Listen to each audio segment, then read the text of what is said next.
Some stories are written to entertain, others are written because the world demanded they exist. Welcome, listeners. This is a retelling of We Need to Talk About Kevin by Lionel Shriver, a story inspired by the author's own ambivalence about motherhood, fused with the real-world dread of late 1990s school shootings in American suburbs.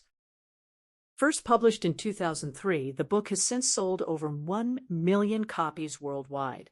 Its author, Lionel Shriver, is an award-winning novelist known for The Mandibles and Big Brother. The story later reached an even wider audience when it was adapted for the big screen in 2011, starring Tilda Swinton. This is a third-person retelling, told from my own narrative perspective. By the end, you may find yourself questioning what it really means to love a child. And at the end, I'll share fascinating facts, behind-the-scenes details from the film, and trivia most readers never notice. A quick note. The visuals are created by today's technology. They may not be accurate to every scene, but they will help you visualize the story. So please bear with me. And the story begins.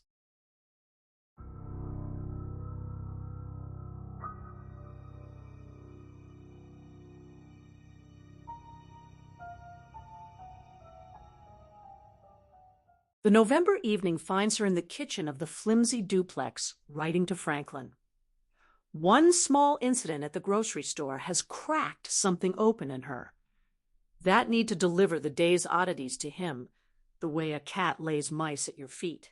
She recalls how she used to come home to him making a peanut butter sandwich too close to dinner, and how her little stories would tumble out before she could even scold him. In the early days of their separation, she brought him exotic tales from Lisbon or Kathmandu, but she sensed his polite boredom, how he preferred the mundane marvels of New York. Proof, she thinks, that he viewed her foreign travels as a kind of cheating, the magic, all packaging. Now she finally understands what he always tried to teach her. Her own country is as strange and dangerous as Algeria. She's in the dairy aisle at the Nyack Grand Union, needing almost nothing because without him, she never finishes a bowl of pasta. 8 months short of 2 years since everything happened, and this town refuses to forget. She steels herself just to buy provisions. The clerks at the 7-Eleven have lost interest, but the Grand Union remains a gauntlet. She forces her back straight, holds her head high, surprised how that physical pride actually lessens the mortification. Debating between medium and large eggs, she glances toward the yogurts. A few feet away, a woman's frazzled black hair goes white at the roots, her lavender outfit dated and ill-fitting, the padded shoulders striped from a wire hanger. Something from the back of the closet. Then she catches the crease of a double chin. It's Mary Wolford, once neurotically svelte and glossy, now softened. The woman can grieve with chocolates as easily as tap water, she supposes, and without a daughter to keep up with, Mary lacks that former incentive. She can't face her. Her hands go clammy, fumbling with the egg carton, checking for cracks. She rearranges her face into a shopper who just remembered something in the next aisle, places the eggs on the child's seat without turning, and scuttles off, leaving the cart behind because the wheels squeak. She catches her breath in the soup aisle. She should have been prepared, often is, but she can't wear armor for every errand, and besides, what can Mary do now? The woman has already taken her to court. Still, she can't tame her heartbeat or return to Derry until she realizes she left her embroidered bag from Egypt with her wallet back in the cart. So she has to skulk back. She meditates on Campbell's soup cans, thinking how Warhol would hate the redesign. When she finally creeps to the cart, the coast is clear. She sweeps it up, playing the busy professional woman rushing through domestic chores. But it's been so long since she thought of herself that way that she feels sure the other shoppers read her impatience not as a second earner's time as money imperiousness, but as a fugitive's panicked urgency. At checkout, the egg carton feels sticky. The clerk flips it open. All 12 eggs are broken. Mary Wolford had spotted her after all. The girl offers to get another carton. She refuses, says she's in a hurry and will take them as they are. When the clerk protests, she insists again, knowing that seeming slightly unhinged is the best way to get Americans to cooperate. The girl dabs at the price code with a Kleenex, scans the eggs, wipes her hands with a rolled eye. Then the clerk reads her debit card. Cachadorian, she says it loudly, for those waiting in line. Late afternoon after school shift, the girl is maybe 17, could have been Kevin's classmate. The look in her eye suggests otherwise. The girl fixes her with a hard stare and remarks that it's an unusual name. She's so tired of this. Not without shame. Exhausted by it, slippery with its sticky albumin taint. It leads nowhere. She flouts back that she's the only Cachadorian in New York State and snatches her card. The girl throws the eggs in a bag where they drool a little more. Now she's home. What passes for it? He's never been here. She stayed within driving distance of Kevin, in the one place where the ramifications of her life are fully felt. Less important to be liked now than understood. She bought a little place after paying the lawyers, but renting suited her tentativeness. This tinker toy duplex, with its flimsy pressboard cabinetry, defies Franklin's father's motto that materials are everything. But it's that quality of barely hanging on that she cherishes. Everything here is precarious. The steep stairway to the second floor with no banister, the creaking floors, the leaky windows, the flickering halogen bulbs on a live wire. Her uncertain telephone connection dangles by two poorly soldered wires and often cuts off. The hot plate's on light doesn't work. The front door handle often comes off in her hand, teasing her with intimations of her mother, unable to leave the house. The heating is feeble, already cranked to full in early November. She uses only hot water in the shower, no cold, and it's just warm enough that she doesn't shiver. The refrigerator dial is at its highest. Milk keeps only 3 days. The downstairs is painted in a slapdash abrasive yellow, the upstairs bedroom in amateurishly sponged aqua. The dining table hits chest high. The laptop table is kindergarten height. She lives in a dollhouse. Maybe that askew, juvenile atmosphere explains why she didn't vote in the presidential election. She simply forgot. Now the country seems to have joined her in the surreal votes tallied, but no one knows who won. She's emptied the broken eggs into a bowl, fished out the shell shards. If Franklin were here, she might make a frittata. Alone, she'll scramble them and sullenly pick. But she'll eat them. There was something about Mary's gesture she found in some vague way, rather elegant. Food revulsed her at first. At her mother's in Racine, she turned green before the stuffed dolma. The smell of pastrami on 57th Street would flip her stomach, but the nausea passed, and she missed it.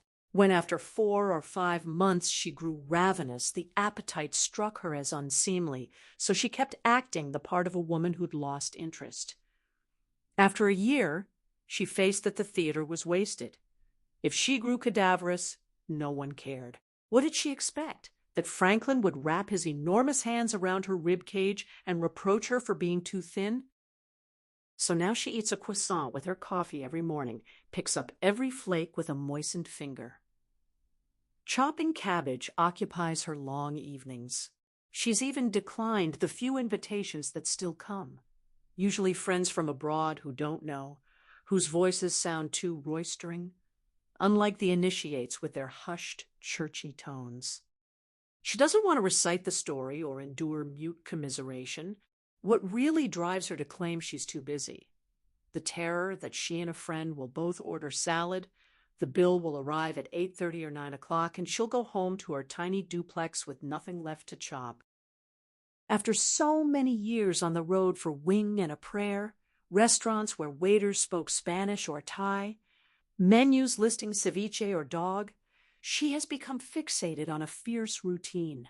Horribly, she reminds herself of her mother. She cannot break from this narrow sequence: square of cheese, or 6 to 7 olives, chicken breast or chop or omelet, a hot vegetable, a single vanilla sandwich cookie, no more wine than half the bottle. She has banned snow peas entirely because they are not arduous enough to prepare. Even estranged, she knew Franklin would worry about whether she was eating. Thanks to Mary Wolford's feeble revenge, tonight she is amply fed. Not every neighbor's antics have been so harmless. She recalls the gallons of crimson paint splashed across the front porch of their nouveau riche ranch house on Palisades Parade, over the windows, the front door. They came in the night, and by the time she woke, the paint had almost dried. Only a month or so after that Thursday, she thought she could not be horrified or wounded anymore. A common conceit. That damage itself, in its totality, makes you safe. Turning the corner from kitchen to living room that morning, she recognized that notion for nonsense. She gasped. Sun streamed through panes, not streaked with paint, and through spots where the paint was thinnest, casting the off-white walls in the lurid red glow of a garish Chinese restaurant. She had always made it a policy to face what she feared, conceived back when her fears ran to losing her way in a foreign city. Child's play. What she would give to return to those days. Still, old habits died hard. She resolved to survey the damage rather than flee back to bed. But the front door stuck, glued shut with thick crimson enamel. Unlike latex, enamel is not water-soluble, and enamel is expensive. Someone made a serious investment. She went out the side door and around to the front in her robe.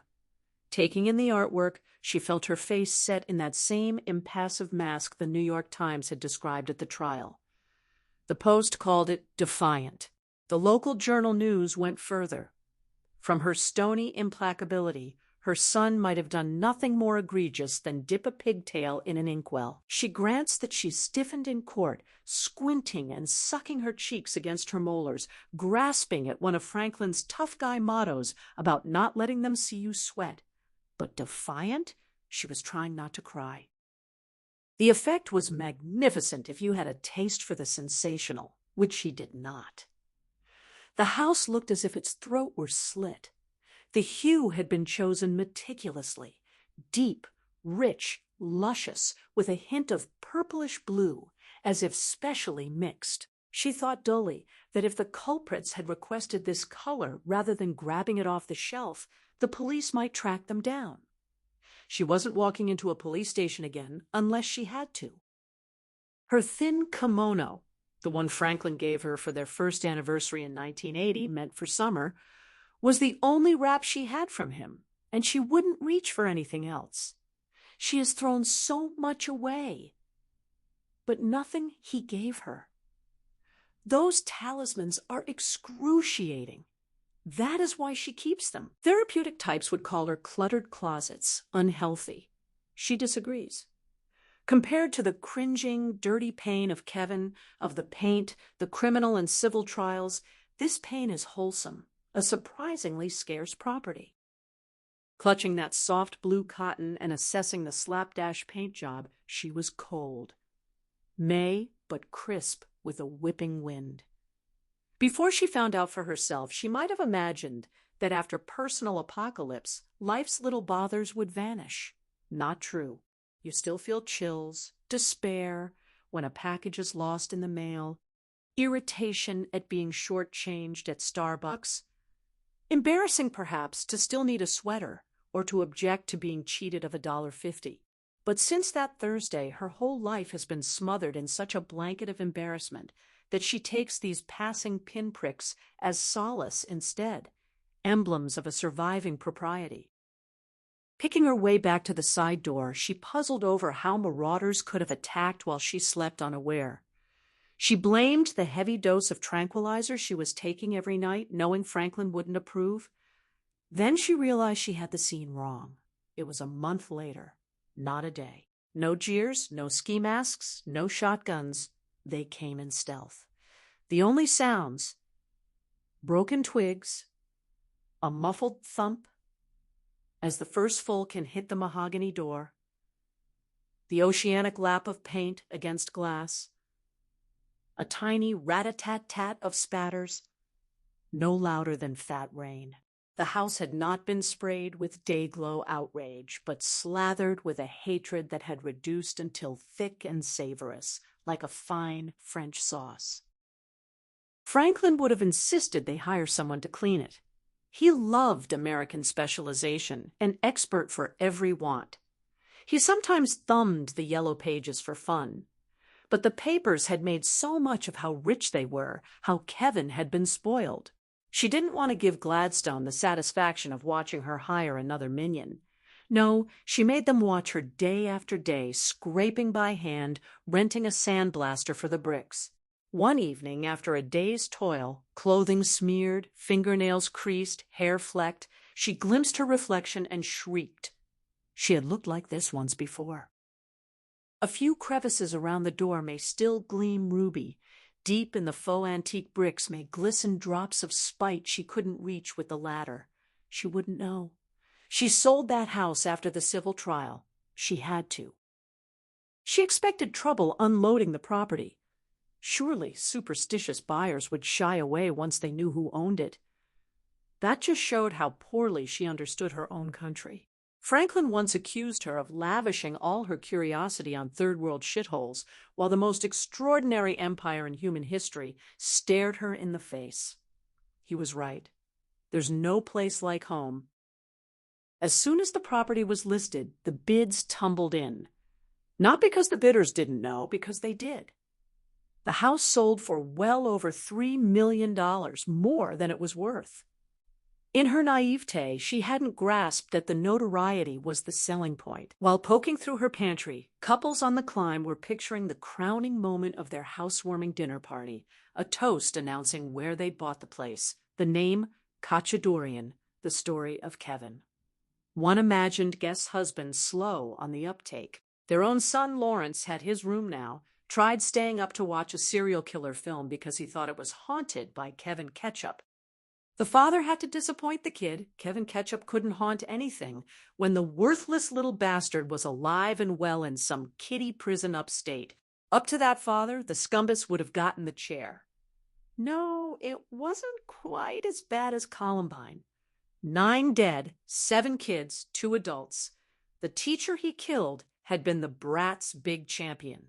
And don't talk about blaming videos or rock music. They grew up with rock music, didn't they? None of them went on a killing frenzy. Lawrence loved Blood and Guts TV and didn't flinch, but when his rabbit got run over, he cried for a week. They know the difference. They're raising him to know right from wrong. Maybe it seems unfair, but you really have to wonder about the parents. November 15th. She tries to be polite. At the Nyack travel agency where she now works, gratefully, her co-workers foam about the disproportionate Buchanan votes in Palm Beach. She waits patiently for them to finish, becoming a treasured commodity, the only one who lets anyone complete a sentence. The country has turned carnival-like, festive, with fierce opinion, but she doesn't feel invited. She doesn't care who's president. Yet she sees this past week through the lens of private if only. She would have voted Gore, Franklin for Bush. Heated exchanges before the election, but this would have been marvelous. Loud, fist-pounding, door-slamming, her reciting the Times, him underscoring the Journal, both suppressing smiles, how she misses getting exercised over trifles. It was disingenuous to imply in her last letter that she told him everything. Her mind is huge, with all the little stories she never told him. She hasn't enjoyed her secrets. They've trapped her, crowded her in. Long ago, she'd have poured out her heart, but Franklin didn't want to hear. She's sure he still doesn't. Early on, they got on opposite sides of something. For many couples, what divides them may be unformed, a gossamer abstraction, a floating grudge. In reconciliation, that unreality helps. But what separated them was tangible, could walk into the room on its own. Their son, Not a smattering of small tales, but one long one. She has to go further back. So many stories are determined before they start. What possessed them? They were so happy. Why place the stake of all they had on the gamble of a child? He'd consider the question profane. The infertile may have sour grapes, but it's against the rules to actually have a baby and spend time on the banished parallel life without one. A Pandoran perversity draws her to what's forbidden. She knew this about herself. She had the capacity to rue even so unretractable a matter as another person. But then, Kevin didn't regard other people's existence as unretractable, did he? She can't avoid it. She may not know what to call that Thursday. Atrocity sounds torn from a newspaper. Incident is minimizing. The day our son committed mass murder is too long for every mention. But she mentions it. She wakes with what he did every morning and beds with it every night. It's her shabby substitute for a husband. She's racked her brain trying to reconstruct those months in 1982 when they were officially deciding they lived in her Tribeca loft, surrounded by arch-homosexuals, unattached artists Franklin deplored as self-indulgent, and unencumbered couples who dined out nightly. Children in that neighborhood were like the spotted owl, endangered. Their deliberations were stilted, abstract. They set a deadline. Her 37th birthday. That August, not wanting a child still living at home in their 60s. Their 60s, an age as theoretical as a baby then. Yet she expects to board that bus 5 years from now with no ceremony. She made a temporal leap in 1999, noticing aging not in the mirror but through others. When she renewed her driver's license, the clerk didn't act surprised she was 54. She was once spoiled by coups about looking 10 years younger. Those coups stopped overnight.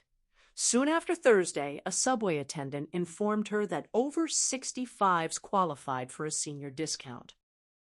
They'd agreed parenthood would be the single most important decision they'd ever make. The very momentousness kept it from seeming real, remaining at the level of whimsy. Every time they raised the question, she felt like a 7-year-old contemplating a doll that wets itself. She recalls a sequence of conversations lurching between tending toward and tending against. The most upbeat came after a Sunday lunch with Brian and Louise on Riverside Drive. They no longer did dinner. Parental apartheid, one spouse playing grown-up with wine, the other corralling little girls. She always preferred socializing at night, more wanton, though wantonness no longer fit that warm scriptwriter who made his own pasta. In the elevator, she marveled that he used to be such a cokehead. Franklin noted she sounded wistful. She said she was sure he was happier now. She wasn't sure. In those days, she still found wholesomeness suspect. They'd had a very nice time, which left her bafflingly bereft. She admired the solid oak dining set. Franklin endured an inventory of Cabbage Patch Kids with agog patience. They commended the inventive salad, goat cheese, and sun-dried tomatoes not yet passé. They'd agreed Franklin and Brian wouldn't discuss Reagan, to Franklin a good-humored icon, to Brian a menace, so they stayed safe as Ebony and Ivory played. Franklin bewailed the Knicks. Brian imitated interest in sports. They were disappointed. All in the family would end, but agreed it was played out. The only conflict came over MASH. Franklin savaged Alan Alda as a sanctimonious pill, knowing Brian worshipped him. Yet the difference was dismayingly good-natured. Brian had a blind spot about Israel. She was tempted to detonate the occasion with one quiet reference, but instead asked about his new script. She never got an answer, because the older girl got gum in her hair. Brian lopped off the lock with a carving knife. Louise got upset. That was the single commotion. Otherwise, no one drank too much or took offense. Nice home, nice food, nice girls, nice, nice, nice. She disappointed herself by finding the perfectly pleasant lunch inadequate. Why would she prefer a fight? Weren't those girls captivating? So what if they interrupted and she couldn't finish a thought? Wasn't she married to a man she loved? Why did something wicked wish Brian had slipped a hand up her skirt when she helped with the ice cream? In retrospect, she was right to kick herself. A few years later, she'd have paid for an ordinary family gathering where the worst thing a child did was gum and hair. Franklin announced boisterously in the lobby that it was great. Both were terrific. They should have them over. She held her tongue. He'd have no time for her nitpicking. Wasn't the luncheon bland? Didn't he feel something flat about the whole father knows best routine when Brian was once such a hell-raiser? It was possible Franklin felt the same, that the encounter felt dumpy to him too. But without another model, they weren't going to score cocaine. He took refuge in denial. These were good people. They'd been good to them, so they'd had a good time. To conclude otherwise was frightening, raising the specter of something unnameable they couldn't summon on demand. Franklin regarded redemption as an act of will. He disparaged people for cussedly non-specific dissatisfactions. Failing to embrace the simple fineness of being alive betrayed weak character. He hated finicky eaters, hypochondriacs, snobs who dismissed terms of endearment because it was popular. Nice eats, nice place, nice folks, what more could she want? The good life doesn't knock. Joy is a job. If he believed with sufficient industry that they'd had a good time in theory, then they'd had one in fact. The only hint he'd found the afternoon laborious was that his enthusiasm was excessive. As they spun through the revolving doors, her disquiet was unformed and fleeting. Later, these thoughts would haunt her, though she couldn't have anticipated that his compulsion to manhandle unruly experience into a tidy box, mistaking what he actually had for what he desperately wanted, would produce such devastating consequences. She proposed walking home. On the road, she walked everywhere. Franklin objected 6 or 7 miles to Tribeca. She pointed out he'd take a taxi to jump rope in front of the Knicks game, but found a vigorous walk exhausting. He agreed cheerfully, everything in its place. His regimens were adorable with exercise or shirt folding. In more serious contexts, she was less charmed. Orderliness slides to conformity over time. She threatened to walk alone. That did it. She was leaving for Sweden in 3 days, and he was greedy for her company. They walked down into Riverside Park, ginkgos in flower, the lawn littered with anorexics doing Tai Chi. Ebullient over getting away from her own friends, she stumbled. He called her a drunk. 2 glasses, she said. Heatsk, middle of the day. She shot back. She should have made it 3. She wished sometimes he would let go, as in their salad days of courtship, arriving with wine and beer and a lecherous leer that didn't promise to hold off until they'd flossed. She asked formally, "Brian's kids make him want one?" He admitted maybe. They're cute. But he's not the one who has to stuff the beasties into bed when they want a cracker, Mr. Bunnikins, and 5 million drinks of water. She understood. Their talks had a gaminess, his opening play always non-committal. One of them got lodged as the parental party pooper. Last time she had rained on the progeny parade. Children were loud, messy, constraining, ungrateful. This time she bid for the more daring role, suggesting that at least pregnancy would make something happen. He dryly noted she'd have a baby. She dragged him toward the riverfront, admitting she liked the idea of turning the page. He found that inscrutable. She asked if they were happy. He cautiously agreed, guessing so. For him, their contentment didn't bear scrutiny, like a skittish bird that would fly away if someone cried out. "Look at that swan." She suggested maybe they were too happy. He deadpanned that he'd been meaning to talk to her about that, wished she could make him a little more miserable. She told him to stop. She was talking about story. In fairy tales, happily ever after is the last line. He sarcastically asked her to talk down to him. But he knew what she meant. Not that happiness is dull, only that it doesn't tell well. One of our consuming diversions as we age is reciting our own story to ourselves and others. She is in flight from her story every day, and it dogs her like a faithful stray. She now regards people with little or no story to tell as terribly fortunate. They slowed by the tennis courts, admiring a slice backhand through the mesh. She lamented that everything seemed sorted out. Wing and a prayer had taken off. The only thing that could really happen professionally was bankruptcy. Money bored her, was starting to change how they lived in a way that made her uncomfortable. Plenty of people don't have a kid because they can't afford one. For her, it would be a relief to find something consequential to spend on. He asked if he wasn't consequential. She said he didn't want enough. He conceded that at least a kid would answer the big question, the old existential dilemma. His big question left her unmoved. She preferred her turn of the page. She could always traipse to a new country. He joked she went through countries like socks. Russia, she noted, but she wasn't threatening to ransom her life to Aeroflot, because lately everywhere seemed kind of the same. Countries have different food, but they all have food. He called it cod's wallop. He had a habit back then of pretending not to understand if what she was getting at was complicated. That playing dumb strategy began as gentle teasing, but later warped into a darker incapacity to grasp what she meant, not because it was abstruse, but because it was too clear, and he didn't want it to be so. She elucidated. Countries have different weather, but all have weather. Architecture of some sort. Customs about shoes. She had begun attending less to the variations than to the constant.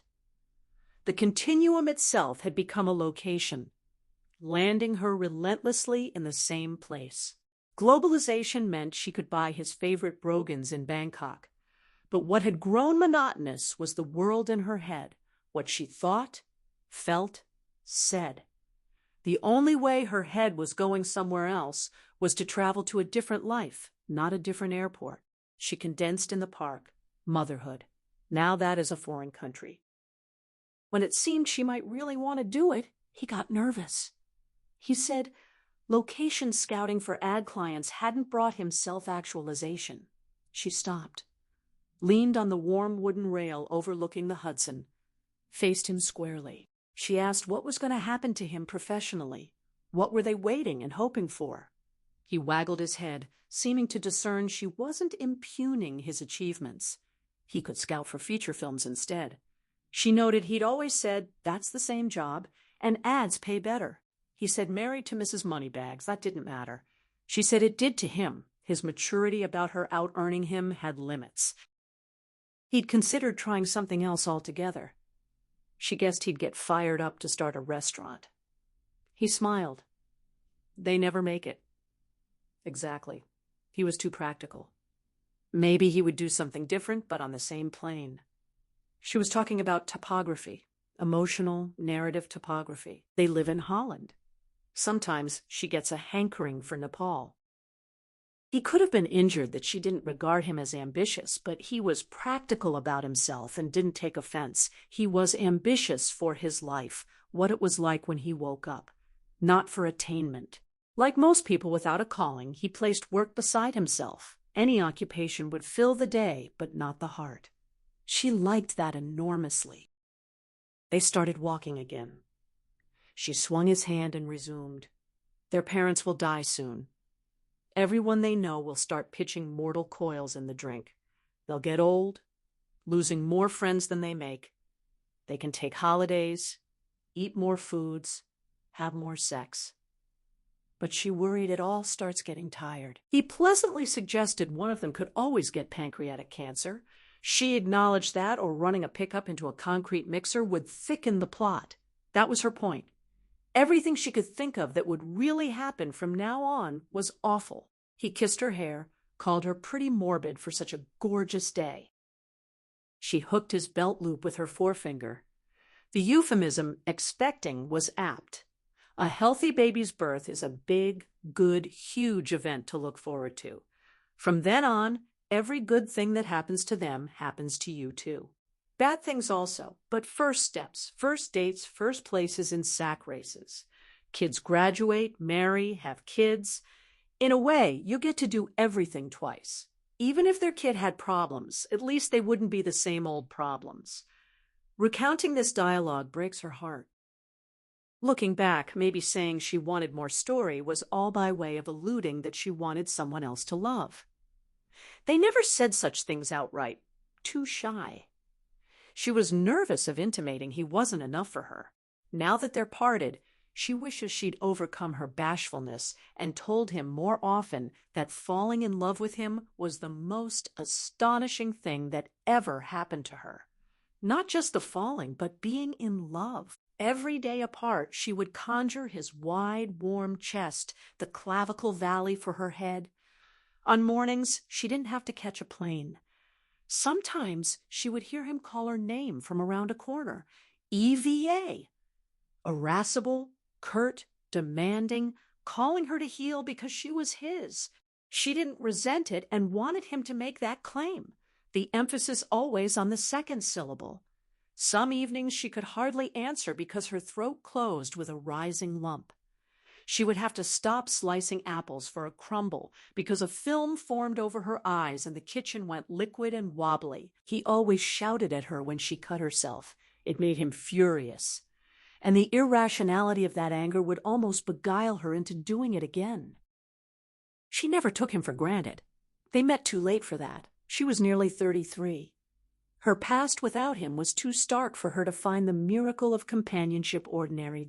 After surviving on scraps from her own emotional table, he spoiled her with a daily banquet. Complicitous looks at parties, surprise bouquets, fridge magnet notes, signed off with her 12th XX. He made her greedy.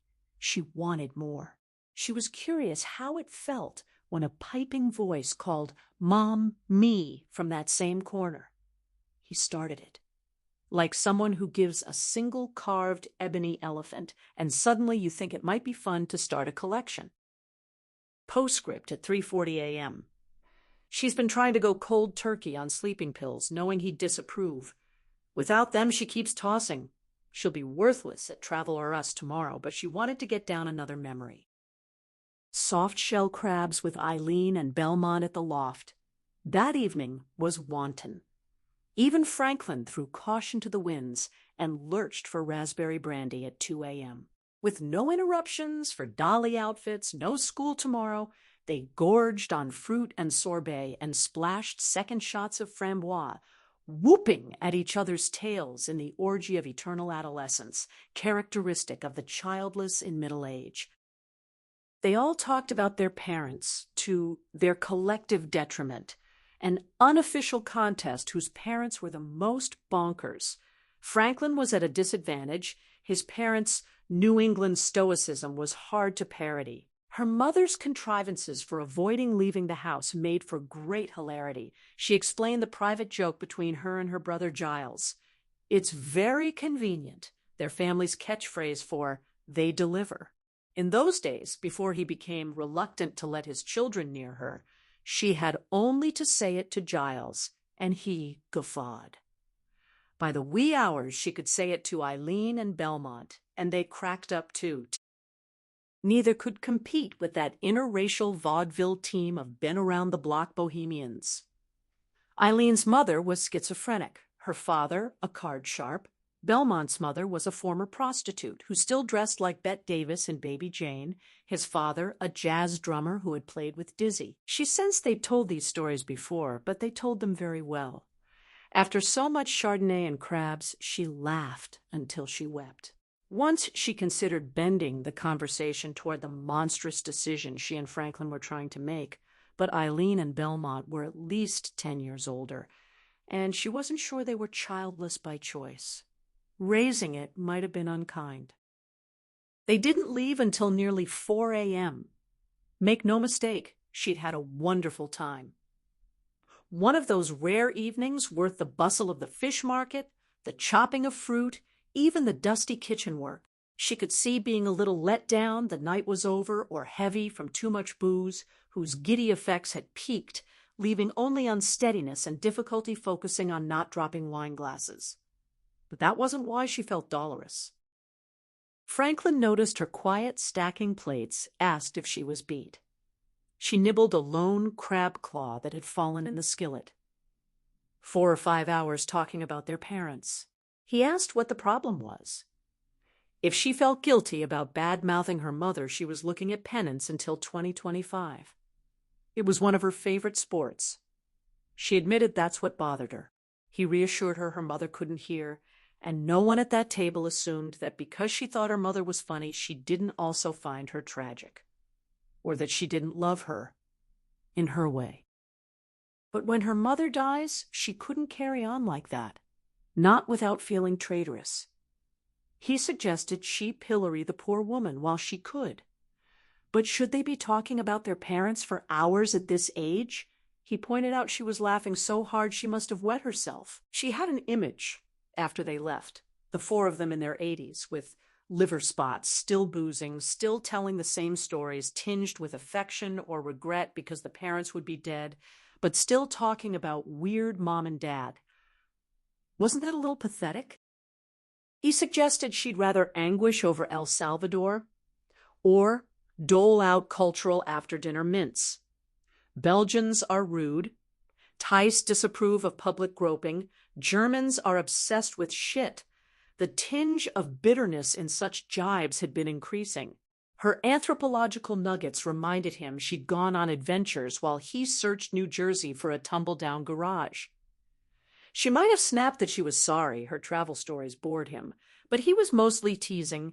It was late, and she wasn't in the mood to scrap. She said she was like everyone else. She loved to talk about other people, not people's. People she knew, close to her, who drove her crazy. But she felt as if she was using her family up. Her father was killed before she was born. 1 brother and 1 mother made for slim pickings. Honestly, maybe they should have a kid just to have something else to talk about. He clanged the spinach pan in the sink and called that frivolous. She stayed his hand. It wasn't. What they talk about is what they think about, is what their lives are about. She wasn't sure she wanted to spend hers looking over her shoulder at a generation whose lineage she was personally helping to truncate. There was something nihilistic about not having children, as if you didn't believe in the whole human thing. If everyone followed their lead, the species would disappear in 100 years. He jeered that nobody has kids to perpetuate the species. Maybe not consciously, but it was only since about 1960 that women could decide without joining a nunnery. Besides, after nights like this, there might be poetic justice in having grown kids talking for hours to their friends about her. How we shelter ourselves. The prospect of such scrutiny clearly appealed to her. Those flashes of her children's late-night meditations on their mother were gauzy, with the very adoration absent from her savage dissection of her own mother. She never imagined the deadly accuracy of filial fault-finding, facilitated by access, trust, willing disclosure, constituting a double betrayal. Yet even in retrospect, that craving for something else to talk about seems far from frivolous. She may have first been enticed into giving pregnancy a go by those tempting little imaginative packages like movie previews, opening the front door to the boy her daughter had her first crush on, soothing his awkwardness, assessing him endlessly once he was gone. Her yearning to stay up late with Eileen and Belmont, ruminating about young people whose lives lay before them, who made new stories, about which she would have new opinions, and whose fabric was not threadbare from retelling, was real, not flip. But it never entered her head what, once she was finally provided her coveted fresh subject matter, she would have to say. Much less could she foresee the aching irony that in lighting upon her consuming new topic of conversation, she would lose the man she most wanted to talk to. November 28th. The Florida Carnival shows no signs of ending. Her co-workers are up in arms about some makeup-wearing state official predicting a constitutional crisis. She hasn't followed the details, but doubts that. What strikes her, people railing at each other in diners when, before they ate in silence, is not how imperiled they feel, but how safe.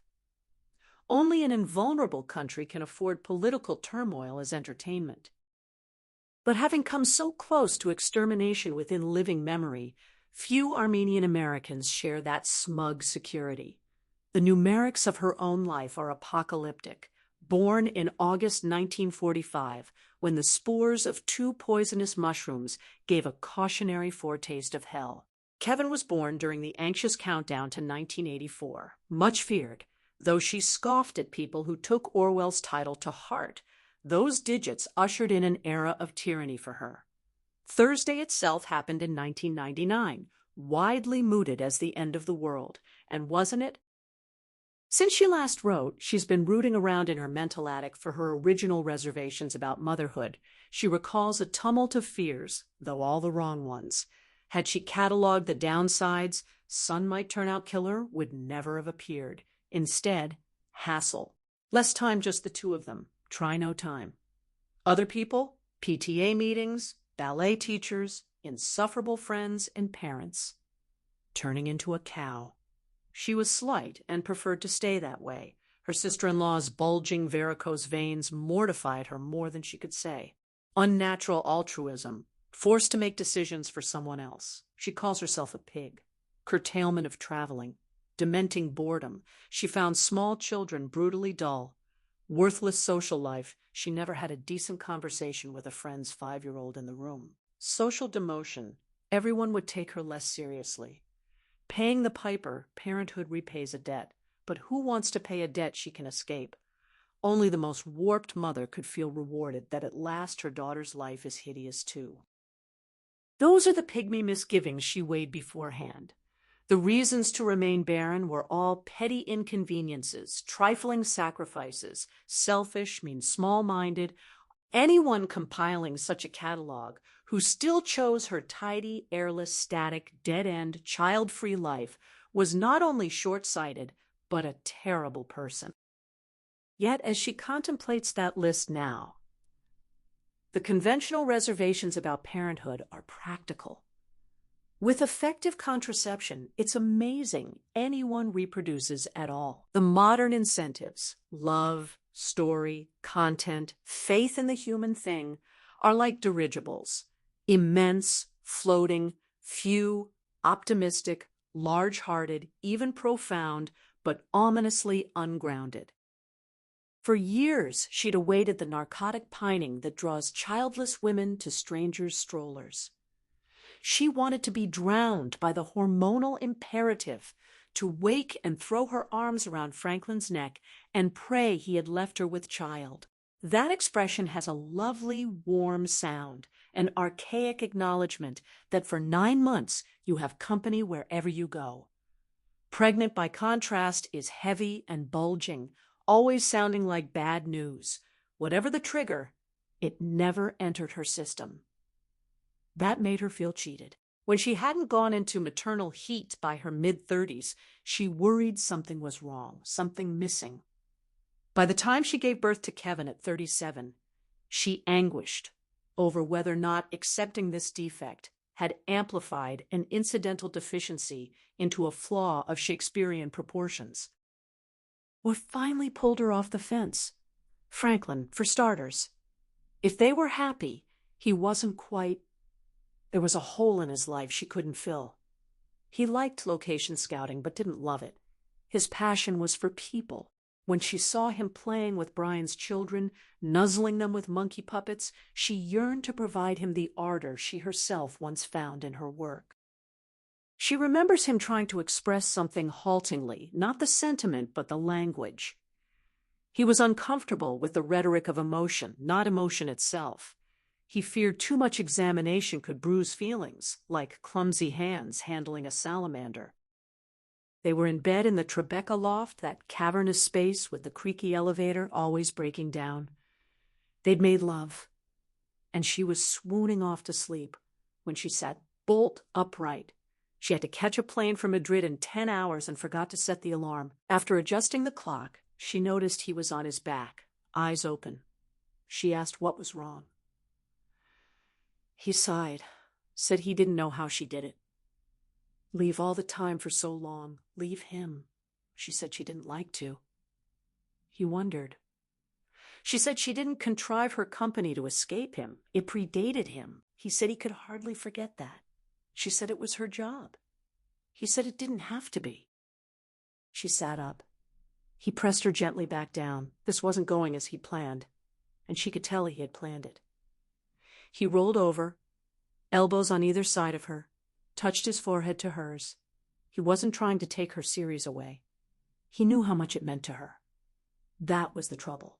The other way around, he couldn't do it, couldn't fly to Madrid and discourage her from meeting him 3 weeks later. Maybe once or twice, not over and over. She said he could, if he had to. He said they both knew she didn't have to. She twisted, felt hot, caged between his elbows. She said they'd been through this. He said, not often. Her travel guides were a runaway success. She could hire college students to do the grubbing around. They already did most of her research. She was vexed. If she didn't keep tabs, they cheated, took kickbacks. AWOP's most valuable asset was its reputation. He said she could hire someone else, for spot checks too. She was going to Madrid because she wanted to. Nothing awful about that, except that he couldn't. He thought about her all the time when she was gone. On the hour, what she was eating, who she was meeting. She said she thought about him too. He laughed, congenial, not picking a fight, horse shit. She thought about whether the falafel stand would last through the next update. Fine. But then she must feel differently about him than he did about her. That was all he was getting at. She asked if he was seriously claiming she didn't love him as much. He said she didn't love him the same way. Nothing to do with degree. She saved something out, like a reserve tank.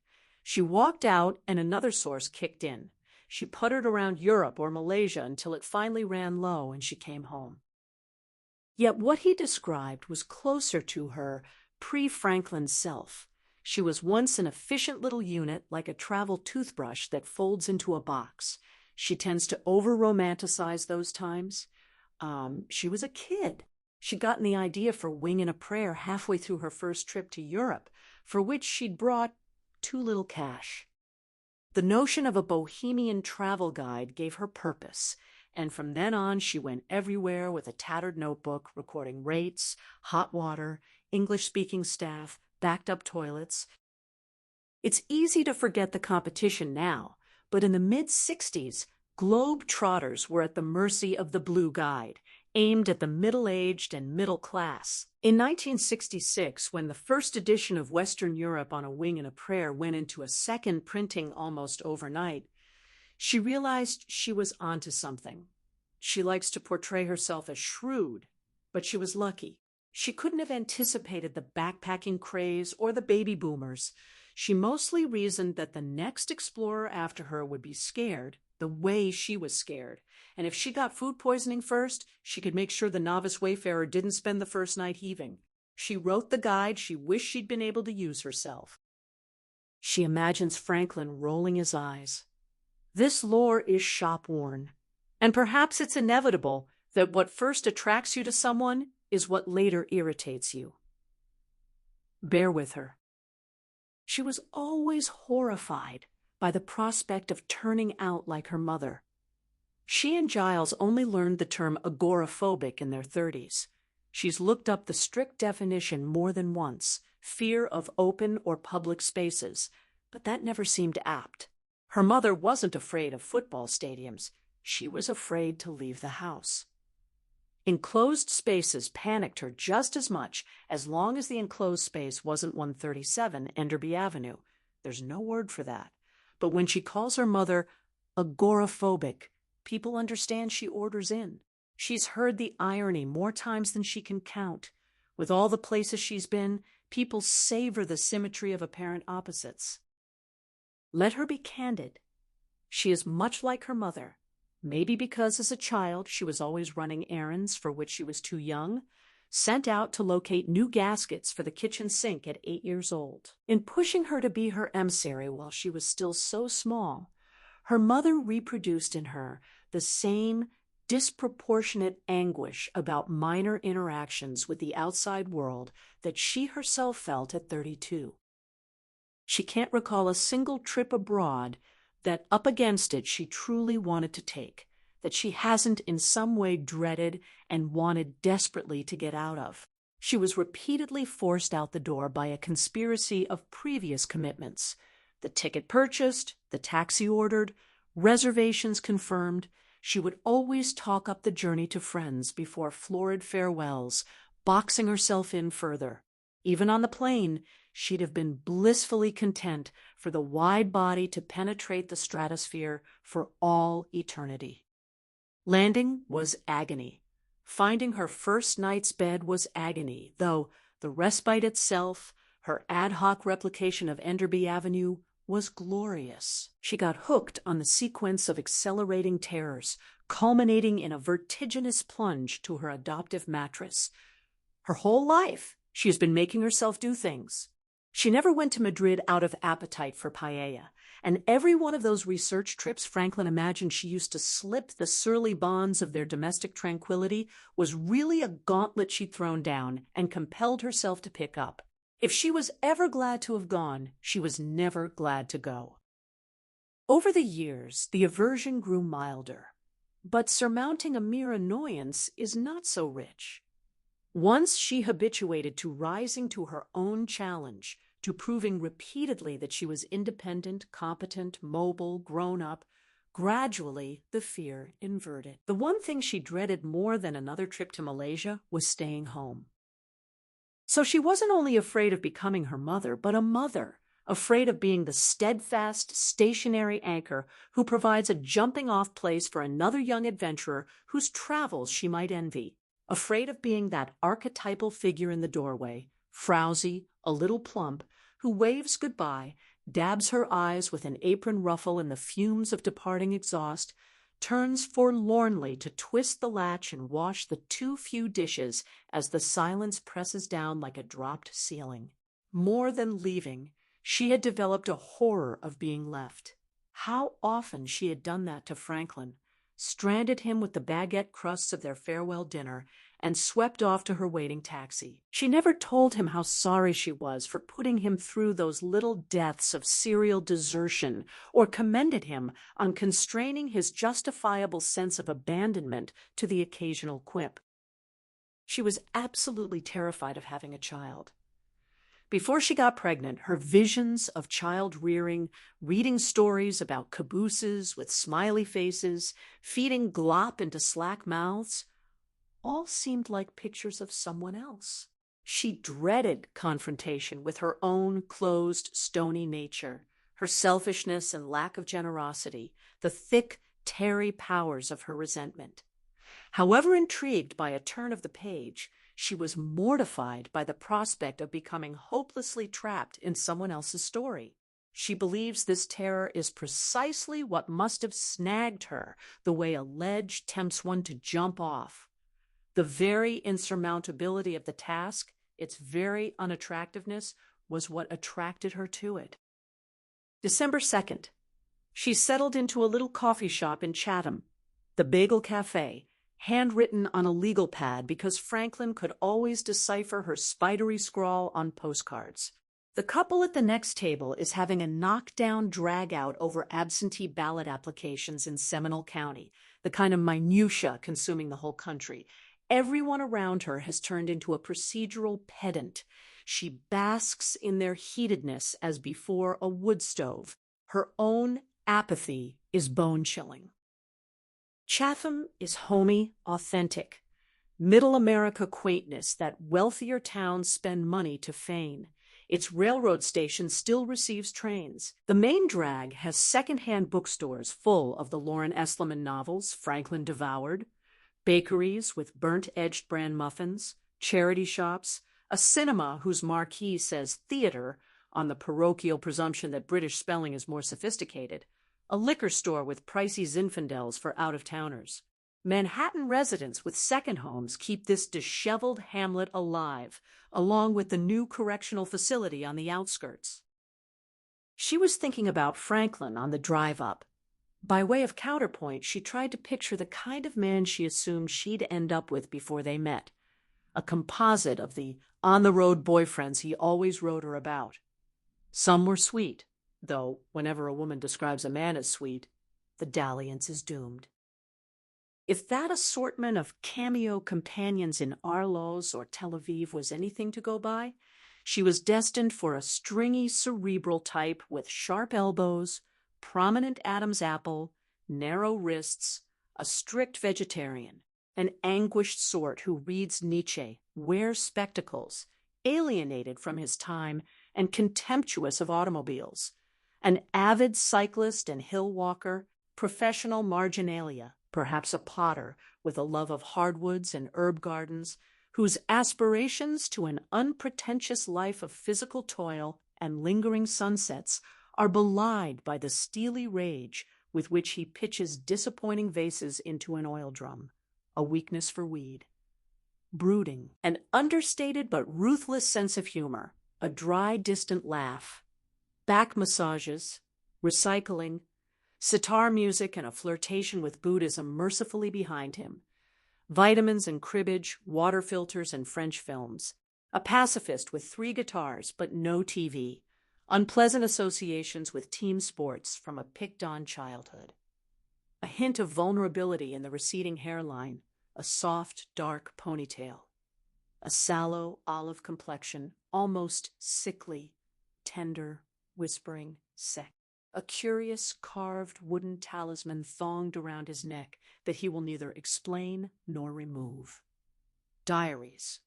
She mustn't read, pasted with sick clippings illustrating what a terrible world we live in, grisly findings of body parts in Tokyo luggage lockers, buttocks in a garbage bag, a cynic about mainstream politics with unabating ironic detachment from popular culture, and most of all, with fluent, if prettily accented English, a foreigner. They would live in the countryside, Portugal, or a little village in Central America, where a farm up the road sells raw milk and fresh churned sweet butter. Their stone cottage would writhe with creepers, window boxes blushing red geraniums. An overeducated man, her fantasy partner, would still root about the soil of their idol for seeds of his own discontent, and surrounded by natural bounty, grow spitefully ascetic. Then along came Franklin, a big, broad meat-eater with brash blonde hair and ruddy skin that burns at the beach, a bundle of appetites, a full, boisterous guffaw, a man who tells knock-knock jokes. Hot dogs, not bratwurst, but mealy, greasy pig guts of terrifying pink. Baseball. Gimme caps, puns and blockbuster movies, raw tap water, and six-packs. A fearless, trusting consumer who only reads labels to make sure there are plenty of additives. A fan of the open road with a passion for his pickup who thinks bicycles are for nerds. Fucks hard and talks dirty, an unapologetic taste for porn. Mysteries, thrillers, science fiction, a subscription to National Geographic. Barbecues on the 4th of July and intentions to take up golf. Delights in crappy snack foods of every description. Burgles, curlies, cheesies, squigglies, anything that looks less like food than packing material. Bruce Springsteen's early albums cranked high with the truck window down, singing along off-key. Beach Boys, Elvis, he never lost his roots. Loved plain old rock and roll. Bombast. Not impossibly stodgy, he took a shine to Pearl Jam, which was exactly when Kevin went off them. It just had to be noisy. He had no time for her Elgar or Leo Kottke, though he made an exception for Aaron Copland. He wiped his eyes brusquely at Tanglewood, hoping she didn't notice that Quiet City made him cry. Ordinary, obvious pleasures. The Bronx Zoo, the Botanical Gardens, the Coney Island roller coaster, the Staten Island ferry, the Empire State Building. He was the only New Yorker she'd met who'd actually taken the ferry to the Statue of Liberty. He dragged her along once, and they were the only tourists on the boat who spoke English. Representational art, Edward Hopper. And my lord, a Republican, a belief in a strong defense, but otherwise small government and low taxes. Physically, such a surprise, himself, a strong defense. He worried she thought him too heavy. Though he weighed a standard 165, 170, always battling the 5 pounds of cheddar widgets settling over his belt. But to her, he was enormous. So sturdy and solid, so wide, so thick, none of that delicate wristy business of her imaginings, built like an oak tree against which she could pitch her pillow and read. How lucky when we're spared what we think we want. How weary she might have grown of those silly pots and fussy diets. How she detests the whine of sitar music. But the biggest surprise was that she married an American. Not just any American, a man who happened to be American by choice as well as birth. A patriot. She had never met one before. Rubes, yes. Blind, untraveled, ignorant people who thought the United States was the whole world. Instead, he had been a few places. Mexico, one disastrous trip to Italy with a woman whose cornucopia of allergies included tomatoes, and had decided he liked his own country. No, that he loved his own country, its smoothness and efficiency, its practicality, its broad, unpretentious accents and emphasis on honesty, she would say. Did say he was enamored of an archaic America, long past or never real, an idea.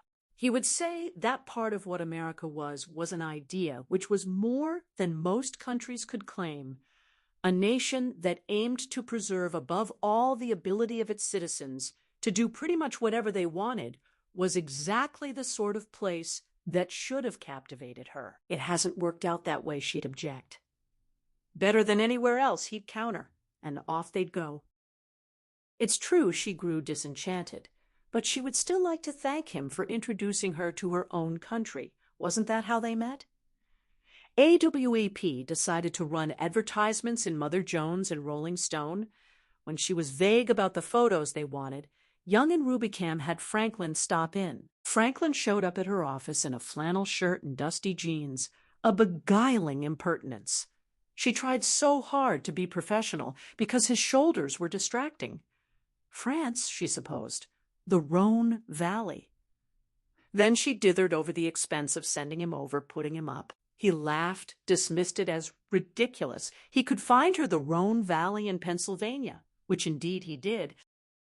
Hitherto, she had always regarded the United States as a place to leave. After he brazenly asked her out, an executive with whom he had a business relationship, he goaded her to admit that had she been born elsewhere, America was perhaps the first country she would visit, the place that called the shots, made the movies, sold the Coca-Cola, shipped Star Trek to Java.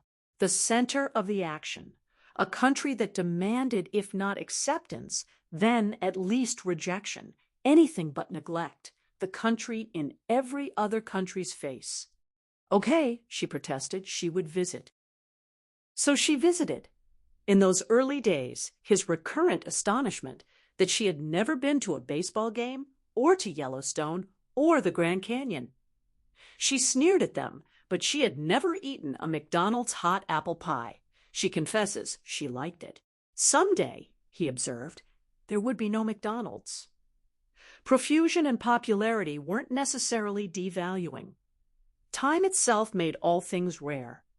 He loved to savor the present tense and was more conscious than anyone she has ever met that every constituent of it is fleeting. That was his perspective on his country, too, that it was not forever. History is made of empires, and the United States was the greatest, richest, fairest empire that had ever dominated the earth. Inevitably, it would fall.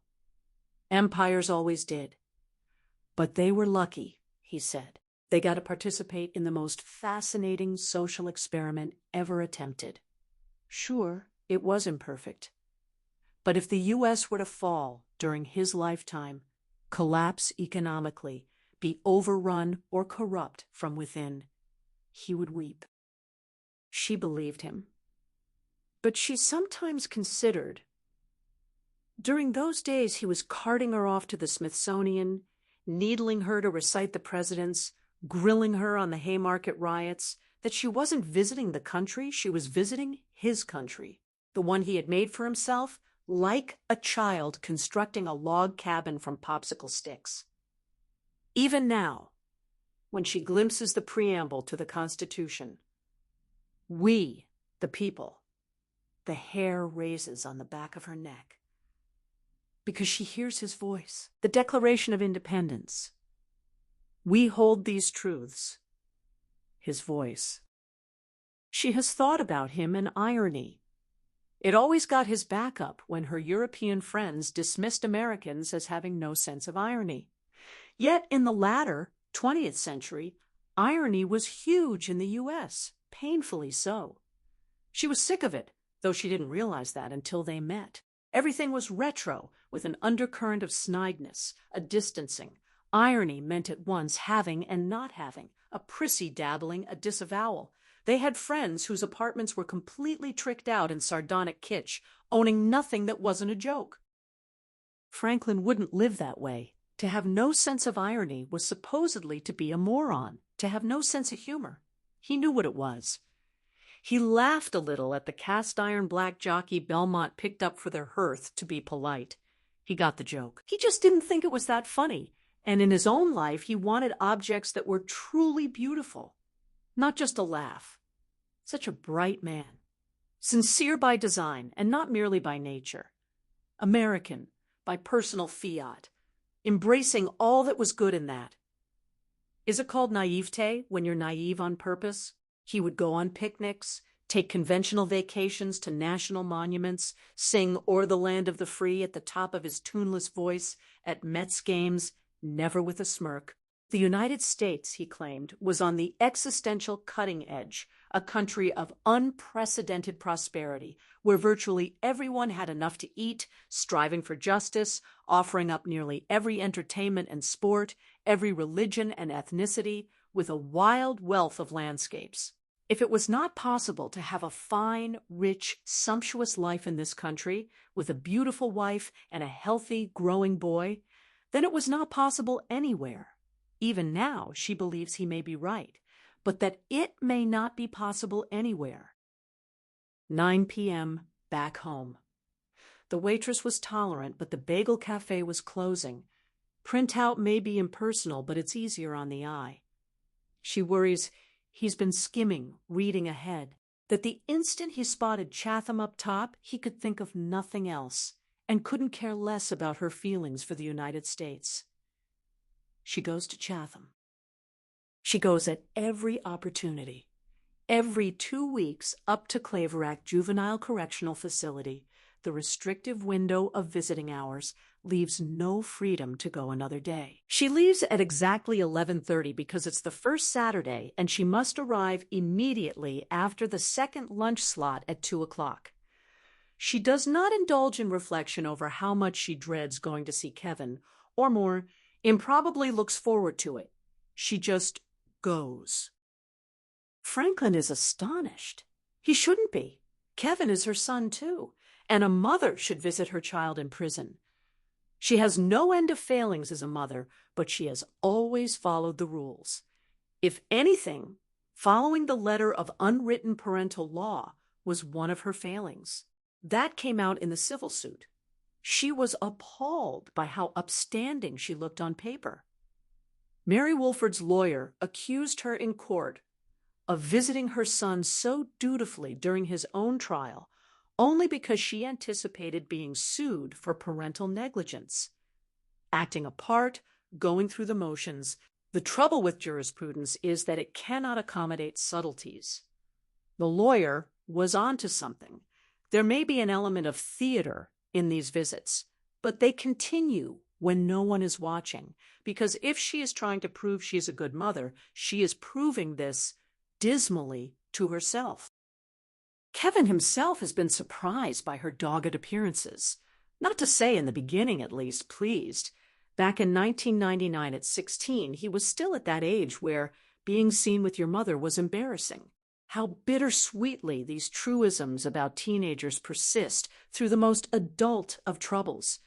In those first visits, he seemed to regard her very presence as an accusation. So before she said a single word, he'd get angry. It didn't seem sensible that he should be the one mad at her. But in the same vein, when a car nearly sideswipes her in a crosswalk, the driver is frequently furious at her, whom he nearly ran over and who had the right of way. This dynamic is particular to male drivers, who grow more indignant the more completely they are wrong. The emotional reasoning, you make me feel bad. Feeling bad makes me mad. Therefore, you make me mad. If she'd had the presence to seize on that proof, she might have glimpsed in Kevin's instantaneous dudgeon a glimmer of hope. But at the time, his fury simply mystified her. Women tend more toward chagrin, so she blamed herself and he blamed her. She felt ganged up on. When he was first incarcerated, they didn't have conversations as such. Simply being in front of him made her limp. He sapped her even of the energy to cry. After 5 minutes, she might ask hoarsely about the food. He would gawk incredulously, as if the inquiry were as inane as it actually was. Or she'd ask if they were treating him all right, though she wasn't sure what that meant or whether she even wanted his minders to treat him all right.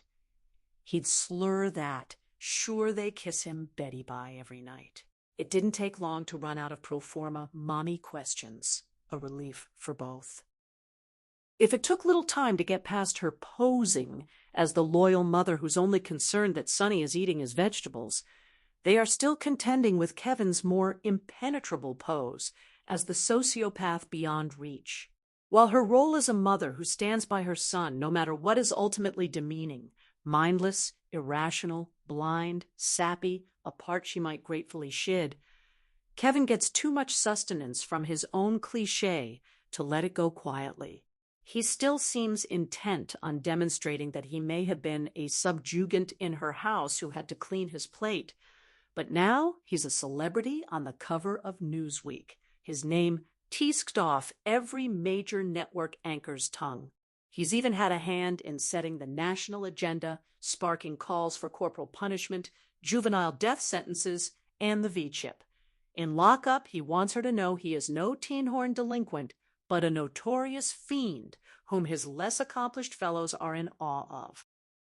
Once in those early days, after he'd grown more talkative, she asked how the other boys regarded him, whether they were critical of what he did.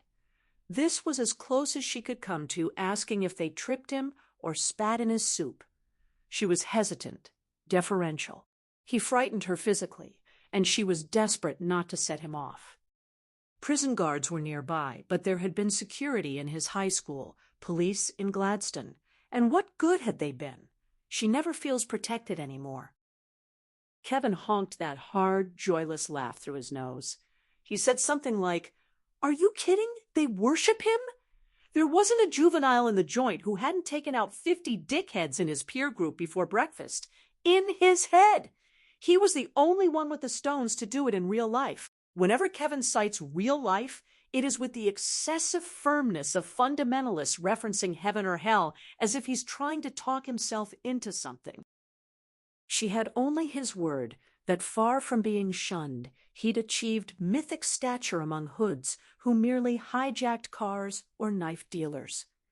But she has come to believe he must have once garnered prestige, since just this afternoon he allowed that it had begun to ebb.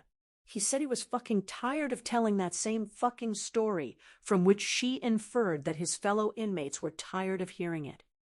A year and a half is a long time for teenagers, and Kevin is yesterday's news. He's getting old enough to appreciate that onlookers get the luxury of moving on. Culprits are stuck in tyrannical rehearsal of the same old tale. Kevin will be climbing the stairs to the aerobic alcove of Gladstone High Gym for the rest of his life. So he is resentful. She doesn't blame him for being bored with his own atrocity already, or for envying others their capacity to abandon it.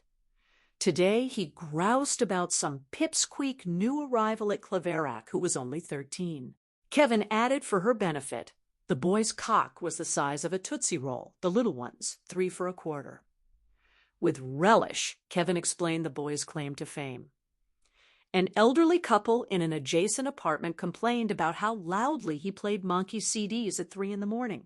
The next weekend, the couple's daughter discovered her parents in their bed, slit from crotch to throat. She said that was appalling. She couldn't believe anyone still listens to the monkeys. She earned a begrudging snort. Kevin explained that police have never found the entrails, the detail on which the media and the boys' overnight Claverack fan club has seized. She said his friend was precocious. The missing entrails. Didn't Kevin teach her that to get noticed you have to add a twist? Franklin may be horrified, but it has taken her the better part of 2 years to get this far with Kevin, and their black, straight-faced banter passes for progress. But Kevin is still not comfortable with her gameliness. She usurps his lines, and she had made him jealous. Kevin said aloofly that he didn't think the 13-year-old was so smart. Probably just looked down at those guts and thought, cool, free sausages. He shot her a furtive glance. Her impassivity was clearly a disappointment. He resumed, saying everyone around here thought that twerp was so tough, all impressed that you could play The Sound of Music as loud as you wanted and no one would say anything. His African-American accent had become accomplished, making inroads into his own speech. But he wasn't impressed. That kid was just a child, too little to know what he was doing. She asked sharply if he wasn't. Kevin folded his arms, looking satisfied that she had gone back to playing mother. He said he knew exactly what he was doing. Leaning onto his elbows, he added that he would do it again. She said primly that she could see why. Gesturing to the windowless room paneled in vermilion and chartreuse, she had no idea why they decorated prisons like Romper Room. It had worked out so well for him. He waved his right hand with 2 extended fingers, betraying he'd taken up smoking, and said he'd just swapped one shithole for another. Worked out swell. Subject closed as usual. Still, she noted that this parvenu stealing the Claverack limelight aggrieved their son. They needn't have worried about his dearth of ambition. The guard, with a mud spatter of facial moles, called time. For once they had used the full hour without staring at the clock. They stood on either side of the table. She was about to mumble some filler line about seeing him in 2 weeks when she realized Kevin had been staring straight at her, whereas his every other glance had been sidelong.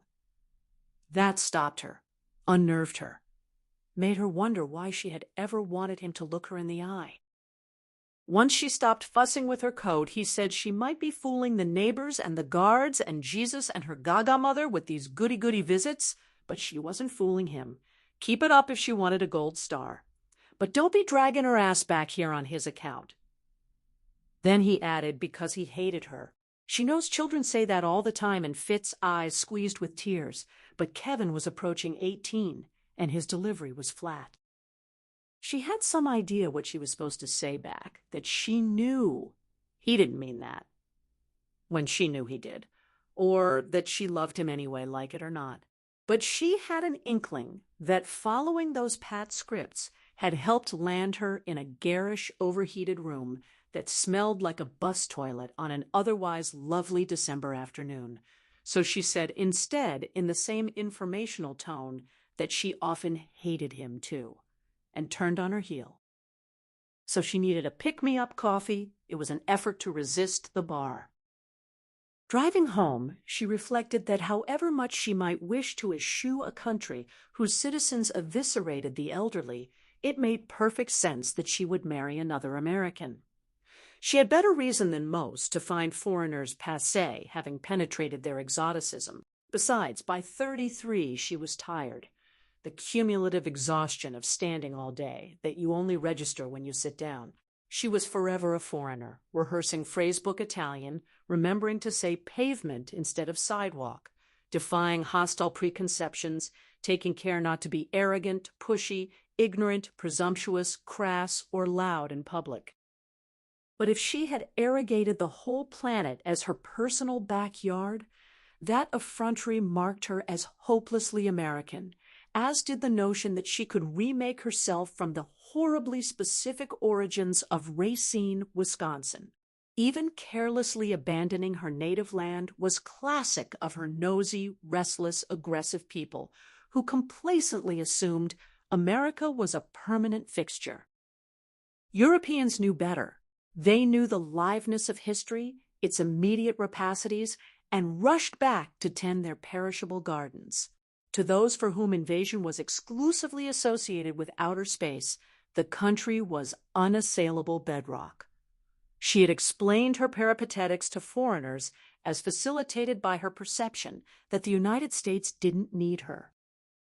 It was embarrassing to pick a life partner based on what television shows he watched as a child, but in a way, that's exactly what she did. She wanted to describe someone as a Barney Fife without tortuously explaining who Barney was. She wanted to hum the Honeymooners theme and have him chime in. She wanted to say, something came out of left field without kicking herself, that baseball didn't scan abroad. She wanted to stop pretending she was a cultural freak with no customs of her own, to have a house with rules about shoes. Franklin restored to her the concept of home. Home is precisely what Kevin has taken from her. Her neighbors regard her with the same suspicion they reserve for illegal immigrants, speaking with exaggerated deliberation as if English were her second language. Exiled to this rarefied class, the mother of one of those Columbine boys, she too gropes for words, unsure how to translate her off-world thoughts into the language of 2 for the price of 1 sales and parking tickets. Kevin has turned her into a foreigner again in her own country. Maybe that explains these bi-weekly Saturday visits. Only at Clavera Correctional does she not need to translate her alien argot into the language of the suburban mundane. Only there can they make allusions without explanations, share a cultural past taken as understood. December 8th, she's the one at Travel R Us who volunteers to stay late, but most Christmas flights are booked, and this afternoon they were all encouraged as a treat to knock off early, it being Friday. Beginning another desolate marathon in the duplex at barely 5 p.m. makes her close to hysterical. Propped before the television, poking at chicken, filling in easy crossword answers, she often has a nagging sensation of waiting for something. Not waiting for her life to begin, no, waiting for something particular, a knock on the door. Tonight, it's returned in force, half an ear cocked. Something in her, all night, every night, is waiting for Franklin to come home. That puts her in mind of that seminal May evening in 1982 when expecting him to walk into the kitchen any time now was less unreasonable.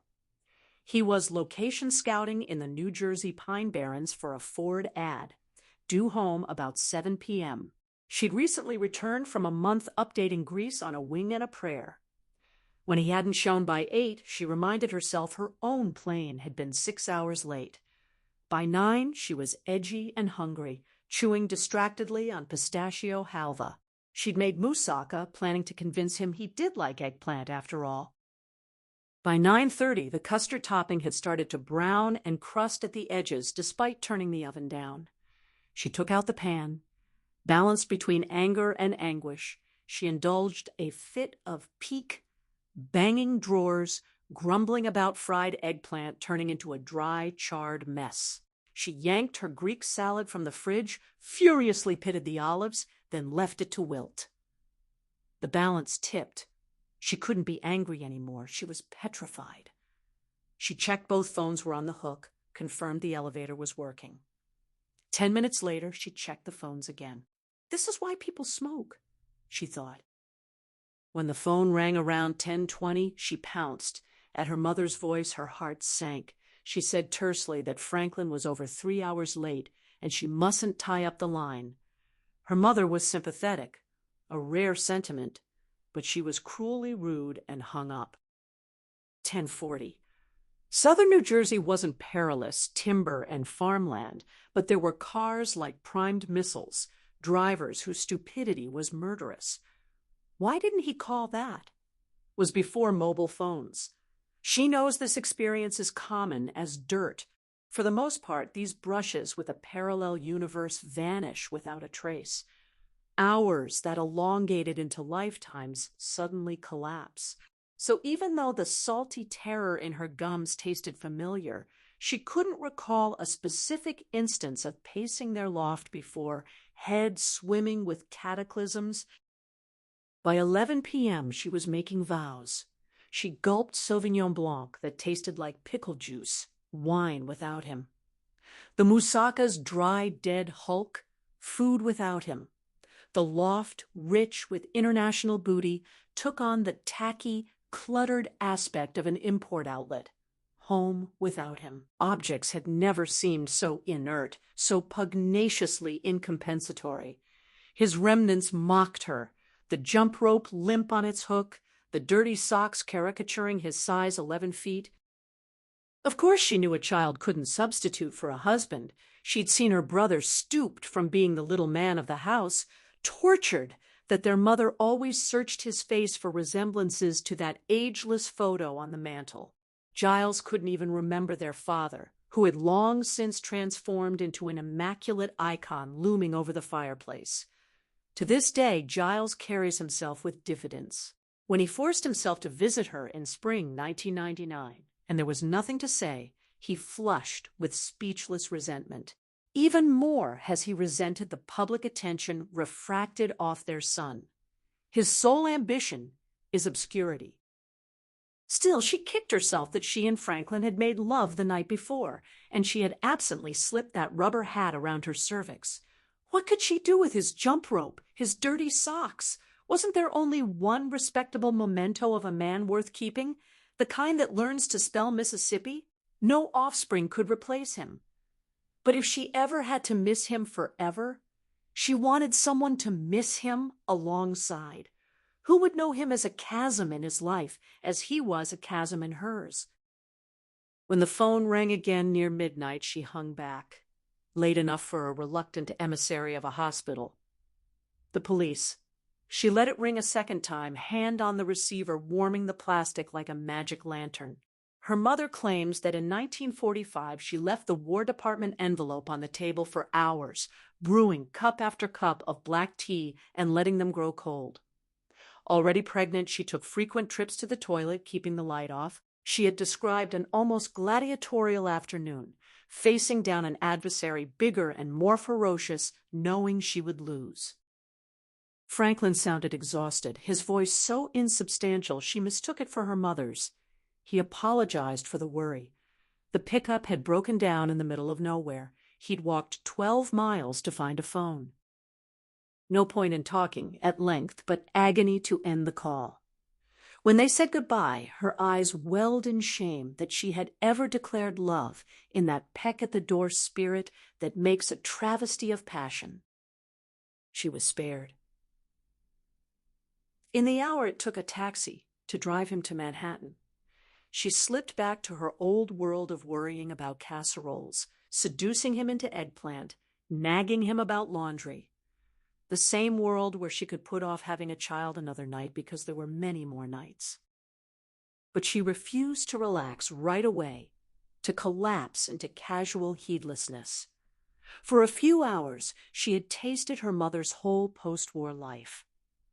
Her mother sees chaos biting at her doorstep, while the rest of them inhabit a fabricated playscape whose benevolence is a collective delusion. In 1999, when she entered her mother's universe for good, a place where anything could happen and often did, she grew much kinder toward what she and Giles had always regarded as neurosis. Franklin would indeed come home this once, but when she put the phone down, it registered with a whispered click. There could yet come a day when he did not. Time refused to stretch the way it should have. Instead, every moment felt frantic, urgent, pressing in on her. She let him skip dinner, but wouldn't let him sleep. This wasn't ordinary hunger, she knew. She'd felt plenty of that. No, this was something else. A need to build a backup for him and for them, like slipping carbon paper into her typewriter. She wanted insurance. If anything happened to either of them, something should remain besides abandoned socks.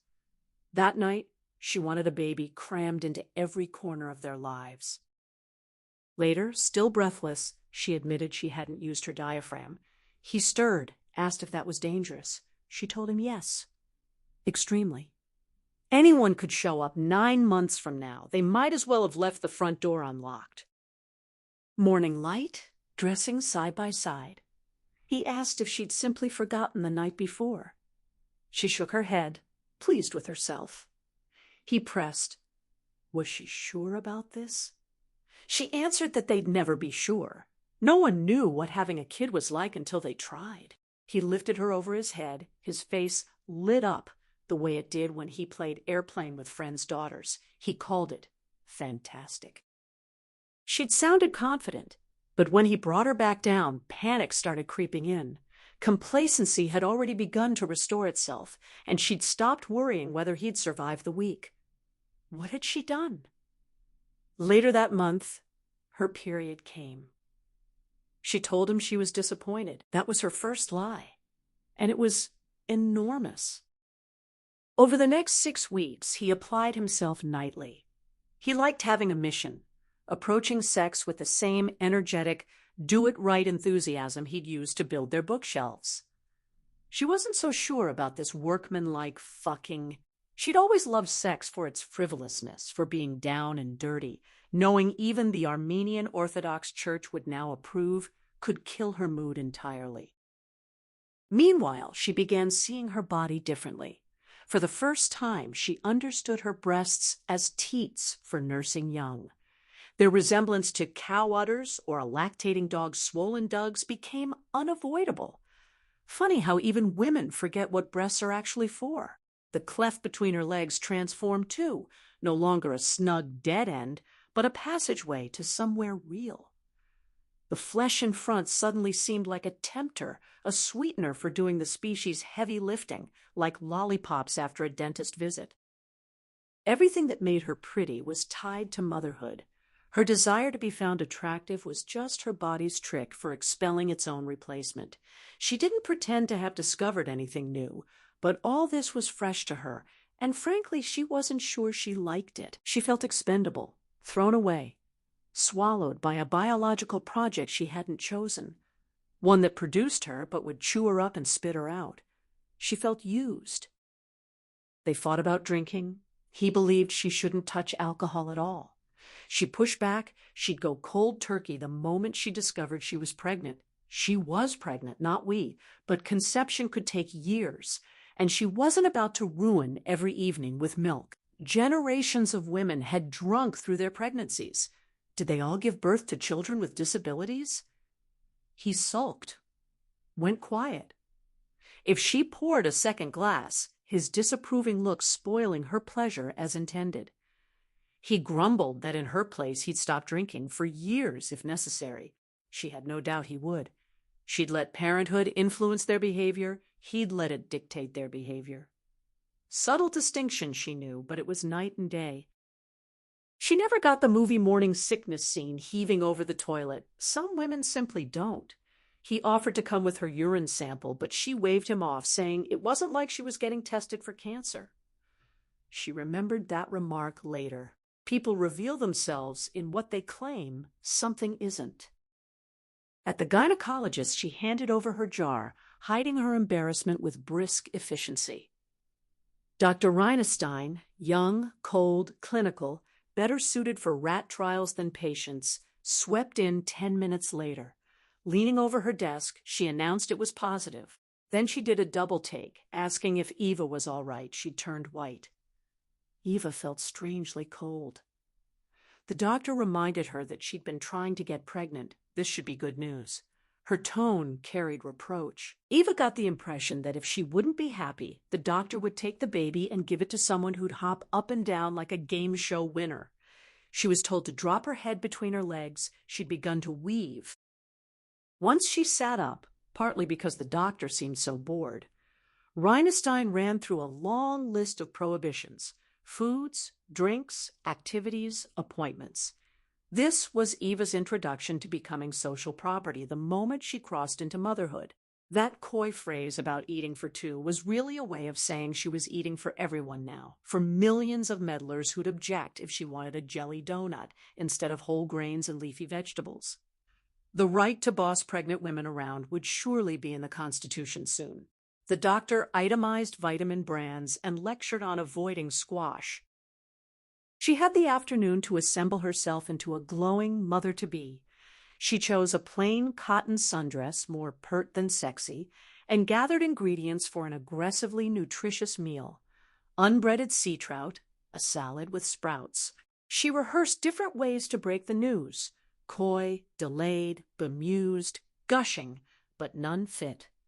Moving around the loft, forcing fresh candles into holders, she tried humming but could only think of show tunes from big-budget musicals. She hated musicals. Normally, the finishing touch for a celebration was choosing wine. She stared at their full wine rack bound to gather dust. Some celebration. The elevator clanked. She kept her back turned, arranging her face. One look at her tortured collection of conflicting twitches, and he knew. He said it. She was pregnant. She shrugged and admitted it looked that way. He kissed her chastely. No tongue. Then asked how she'd felt when she found out. She told him she'd felt faint. He touched her hair delicately and welcomed her to her new life. Her mother had been terrified of alcohol, so wine had always carried a thrill of the illicit. She didn't think she had a problem, but a long draught of red at day's end had long meant adulthood, American liberty itself. Now she was beginning to see that full maturity wasn't so different from childhood. Both were about following rules, so she poured cranberry juice into a flute and toasted brightly in Hebrew. Funny how she dug herself into a hole by teaspoonfuls, small compromises, recasting one emotion as another, more flattering. She didn't actually care that much about the wine itself, but she had already taken her first step toward resentment. A petty one, most resentments are, and because it was so small, she felt obliged to repress it. That's the nature of resentment, the objection you can't express. The silence makes it toxic, like poisons the body won't flush out. Hard as she tried to be a grown-up about her cranberry juice, chosen carefully to resemble a young Beaujolais, deep down she was a brat. While he came up with names for boys, she racked her brain for what she was supposed to look forward to. Diapers, sleepless nights, soccer practice. He'd volunteered to give up alcohol for her pregnancy, even though it wouldn't help the baby at all. He started knocking back cranberry juice with enthusiasm, relishing the chance to prove how little drinking meant to him. She was annoyed. He'd always been captivated by self-sacrifice. However admirable, his eagerness to give his life over to another person might have come from not knowing what to do with a life fully his own. Self-sacrifice was an easy way out. She knew that sounded unkind, but she believed his desperation to be rid of himself burdened their son enormously. That evening, they should have had so much to talk about. Instead, they were awkward, halting. No longer Eva and Franklin, but Mommy and Daddy. This was their first meal as a family, a word and concept that had always made her uneasy. She was short-tempered, discarding every name he suggested as too ordinary. He was hurt. She couldn't talk to him. She felt pent up, clogged. She wanted to say she wasn't sure this was a good idea. About not being allowed on a plane in the 3rd trimester, about hating the whole righteousness of good diets and good examples and good schools. But it was too late. She was supposed to be celebrating, supposed to be elated. Frantic to recreate that longing for a backup, she tried to summon the memory of the night he'd been stranded. But that May evening's rash decision had been an illusion. She'd made up her mind long before, back when she fell for his guileless American smile, his heartbreaking faith in picnics. However weary she'd grown of writing about new countries, this was still a life she loved. Food, drink, color, trees, being alive itself, and children didn't readily fit into it. The one thing she loved more was Franklin Plaskett. He coveted so little. There was only one big thing he wanted that she could give him. How could she have denied the light on his face when he lifted his friend's squealing little girls? With no wine to linger over, they went to bed early. He was nervous about whether they were supposed to have sex, whether it would hurt the baby. She grew exasperated. already victimized by an organism the size of a pea, she actually wanted sex. For pleasure, not for the species. He gave in, but his tenderness was depressing. She expected her ambivalence to fade. Instead, it sharpened and grew more secret. She thought she should come clean. The ambivalence didn't go away because it wasn't what it seemed. It wasn't true that she was ambivalent about motherhood. He wanted a child. On balance, she did not. Added together, that looked like ambivalence, but though they were a superlative couple, they were not the same person. She never did get him to like eggplant. December 9th, 2000. A letter to Franklin. She writes that Kevin was in a combative mood. Right away, he accused her of never having wanted him. She found the question promising. Kevin rarely asked about her. He'd clearly been bored out of his mind pacing his cage, but that wasn't nothing. He must have already understood she had a life, given how purposefully he'd gone about ruining it. Now he'd gone further. He appreciated she'd had volition, that she'd chosen to have a child, and had harbored other aspirations his arrival might have thwarted. This intuition seemed so at odds with the diagnosis of empathic deficiency that she felt he deserved an honest reply. She told him she thought she did want him, and that his father had wanted him desperately. She looked away immediately. Kevin's sarcastic expression was already forming. She shouldn't have cited Franklin's desperation. She herself had loved that longing, had profited from his insatiable loneliness. But children find such hunger disquieting, and Kevin routinely translated disquiet into contempt. He repeated her words. She thought she did, and concluded she'd changed her mind. She said she thought she needed a change, but no one needs a change for the worse. Kevin looked victorious.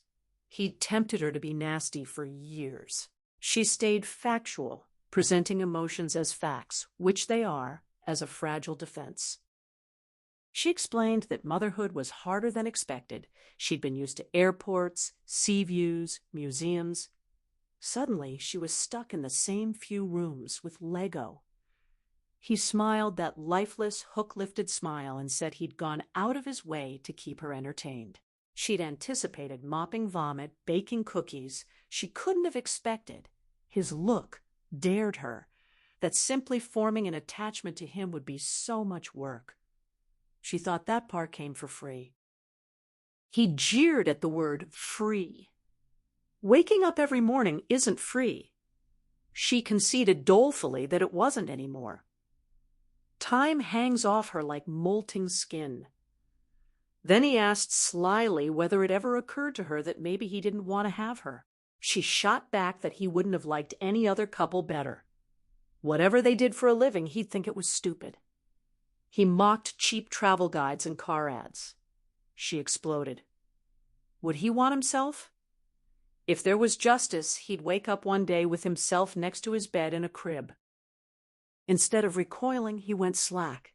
His eyes glazed and dropped. His muscles went loose. An apathy so absolute it was like a hole to fall into.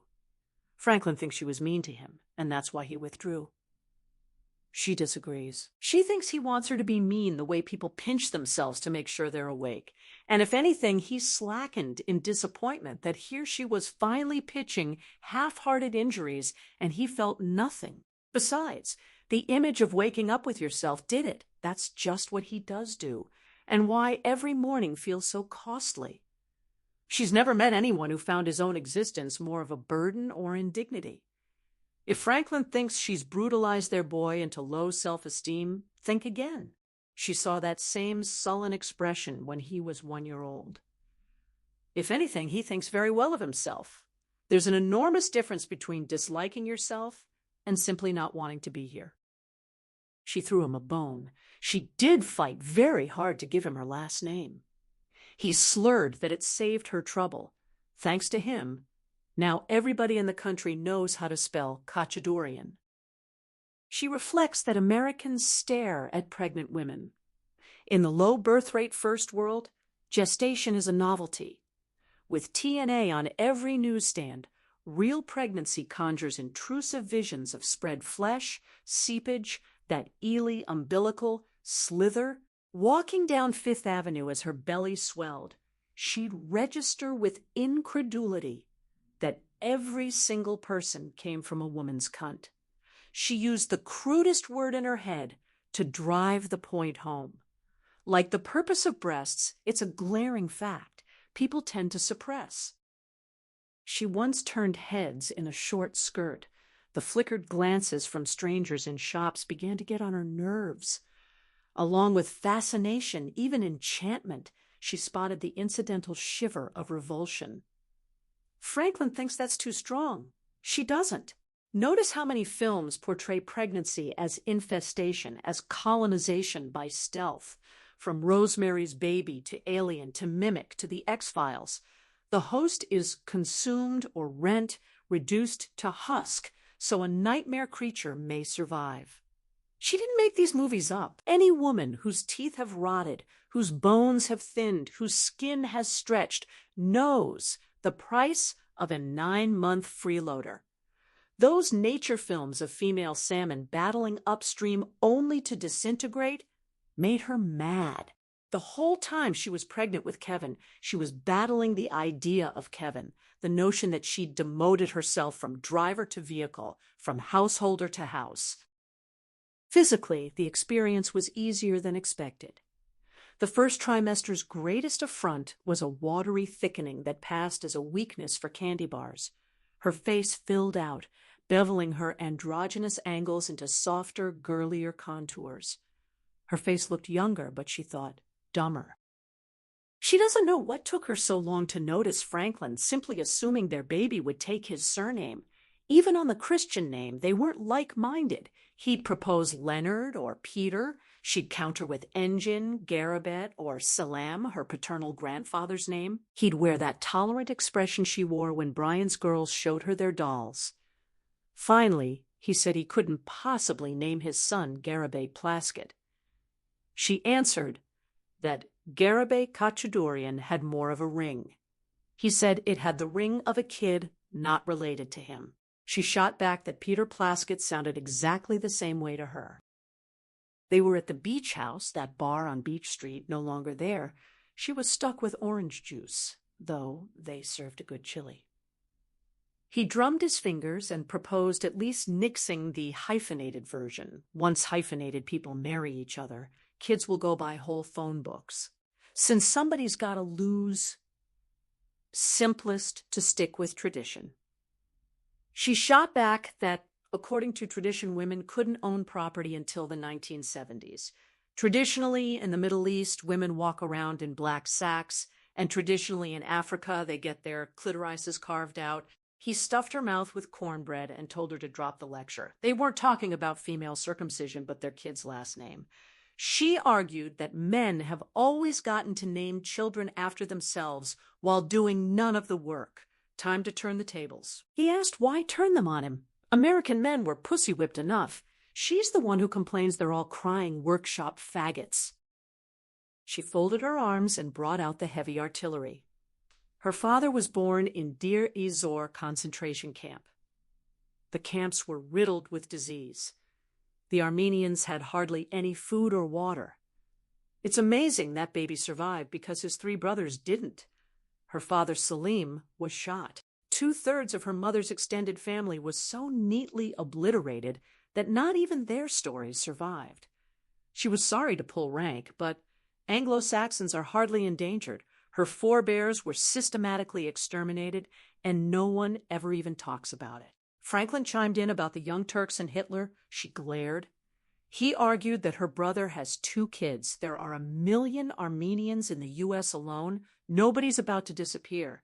She said he cares about his last name just because it's his.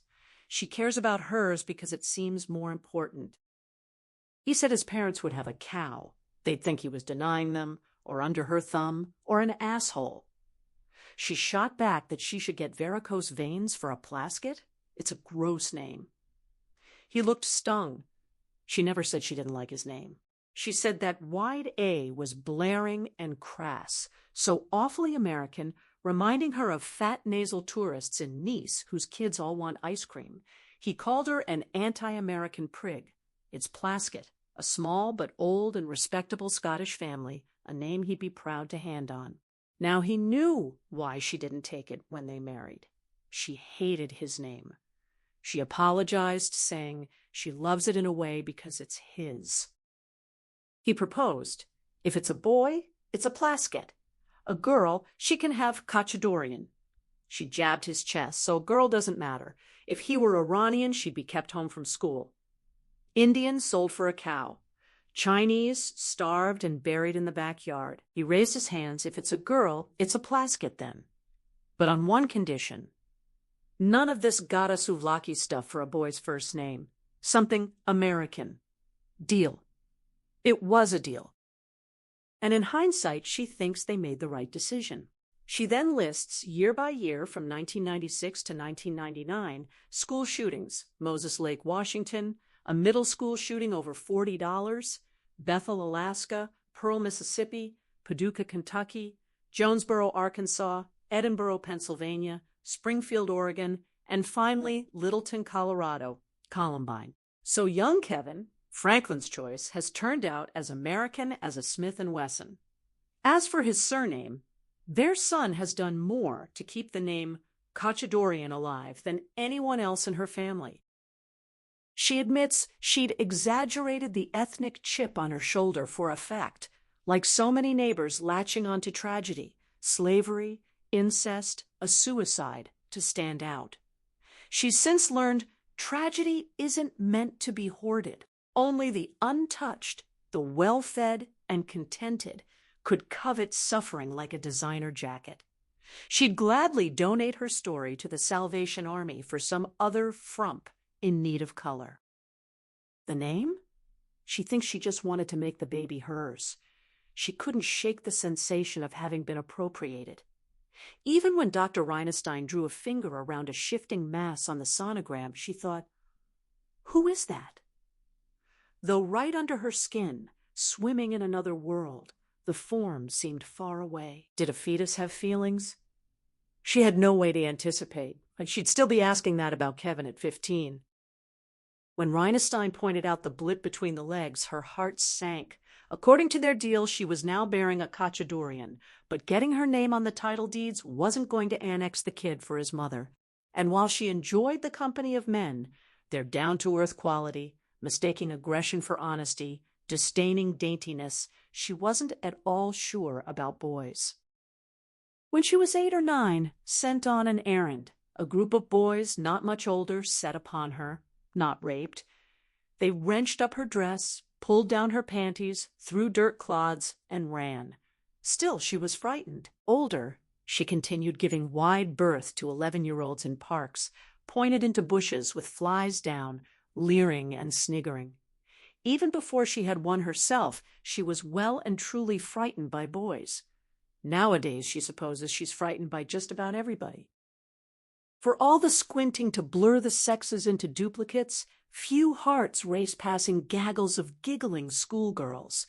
But any woman who passes a clump of testosterone-drunk punks without quickening her pace, without avoiding eye contact that might connote challenge or invitation, without sighing with relief by the next block, is a zoological fool. A boy is a dangerous animal. Is it different for men? She never asked. Perhaps Franklin can see through them, to private anguish about curved penises, the transparent way they show off for one another. Though that's exactly what she's afraid of. Certainly the news that he'd be harboring one of these holy terrors in his own home delighted him so much he had to cover his enthusiasm a bit, and the sex of their child made him feel that much more that the baby was his. Honestly, his proprietary attitude was grating. If she ever cut it close, crossing the street, he wasn't concerned for her personal safety, but outraged at her irresponsibility. These risks she took, just going about her regular life, seemed in his mind to exhibit a cavalier attitude toward one of his personal belongings. Every time she walked out the door, she swears he glowered a little, as if she were bearing away one of his prized possessions without asking. He wouldn't even let her dance. One afternoon, her subtle but unrelenting anxiety mercifully lifted. She put on their Talking Heads album and began buoyantly herky-jerkying around their underfurnished loft, barely into the first song, barely worked up a sweat, when the elevator clanked and he marched in. He lifted the needle peremptorily and scratched a groove, so that forever after the song would skip and never make it to the next line without depressing the cartridge gently with a forefinger. She protested. She was finally having a good time. Was that illegal? He grabbed her upper arm, demanding to know if she was trying to have a miscarriage or just got a kick out of tempting fate. She wrestled free, saying pregnancy wasn't a prison sentence. He accused her of leaping around, throwing herself over furniture. She told him to get out. Not that long ago, women worked in the fields right up until birth and then squatted between rows of vegetables. He shot back that in the olden days, infant and maternal mortality were sky high. She asked what he cared about maternal mortality. As long as they scooped the kid out of her lifeless body while its heart was still beating, he'd be happy as a clam. He called that a hideous thing to say. She admitted darkly that she was in the mood to be hideous, though before he came home she was in a great mood. He said 2 more months. Was it that big a sacrifice to take it easy for the well-being of a whole other person? She was already sick of having that held over her head. Her well-being, apparently, now counted for nothing. He said there was no reason she couldn't listen to music, though at a volume that didn't have the downstairs neighbor thumping his ceiling, and turned it down so low the singer sounded like Minnie Mouse. But like a normal pregnant woman, he said she could sit there and tap her foot. She remarked that all the vibration might travel up to little Lord Fauntleroy and trouble his beauty sleep. Weren't they supposed to be listening to Mozart? Maybe Talking Heads wasn't in the book. Maybe by playing Psycho Killer they were feeding him bad thoughts. Better look it up. He was the one powering through all those parental how-tos about breathing and teething and weaning while she read A History of Portugal. He told her to stop feeling sorry for herself. He thought the whole idea of becoming parents was to grow up. She said if she'd realized that's what it meant to him, affecting some phony, killjoy adulthood, she'd have reconsidered the whole business. His face went beet red. He said never to say that. It was too late for second thoughts. Never, ever tell him she regretted their own kid.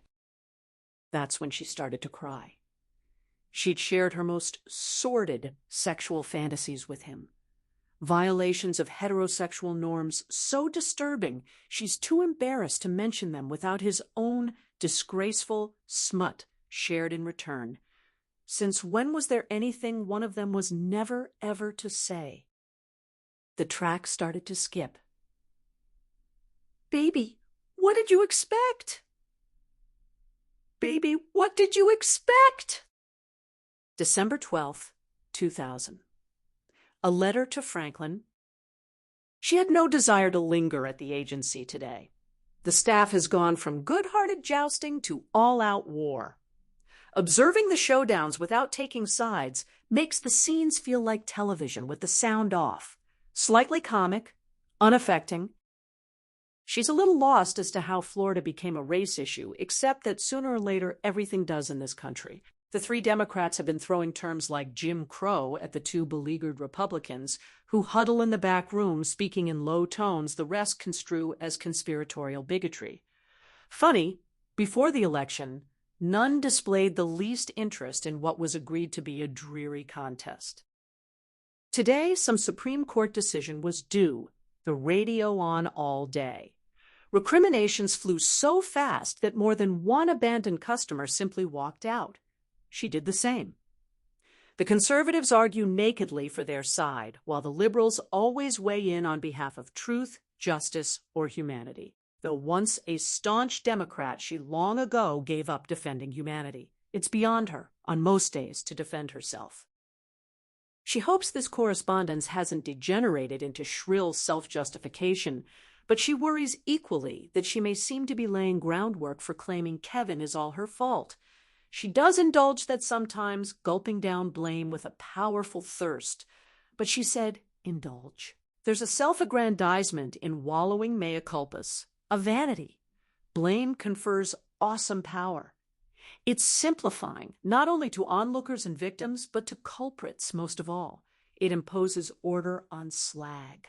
It conveys clear lessons others may take comfort in, if only she hadn't, making tragedy avoidable. There may even be a fragile peace in assuming total responsibility, and she sees that calm in Kevin occasionally, an aspect his keepers confuse with remorselessness. But this greedy gorging on fault never works for her. She can never get the full story inside her. It's larger than she is.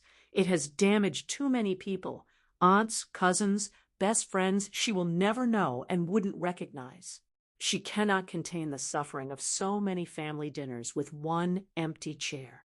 She hasn't anguished that the photo on the piano is forever tainted because it was the snapshot given to newspapers, or because sibling portraits on either side mark occasions of greater maturity while the static yearbook photo loses color in the sun. She hasn't been privy to the deterioration of once robust marriages month by month. She hasn't smelled the sickly sweet gin on a formerly industrious realtor's breath at advancingly earlier hours. She hasn't felt the weight of cartons dragged into a van after a neighborhood lush with oaks, bubbling creeks, and the laughter of other people's healthy children becomes intolerable overnight.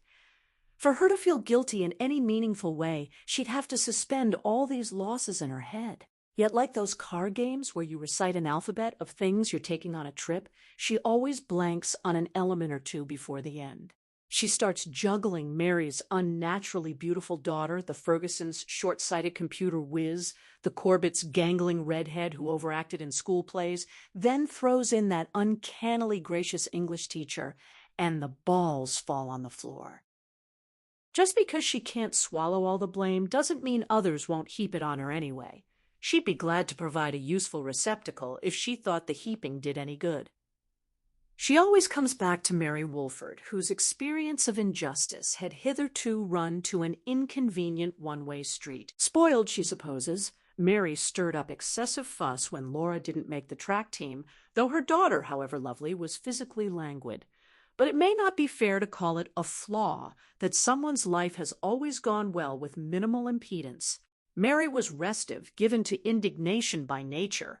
Before that Thursday, she'd vented that quantity, which would otherwise build to combustive levels, on campaigns for pedestrian crossings or against homeless shelters.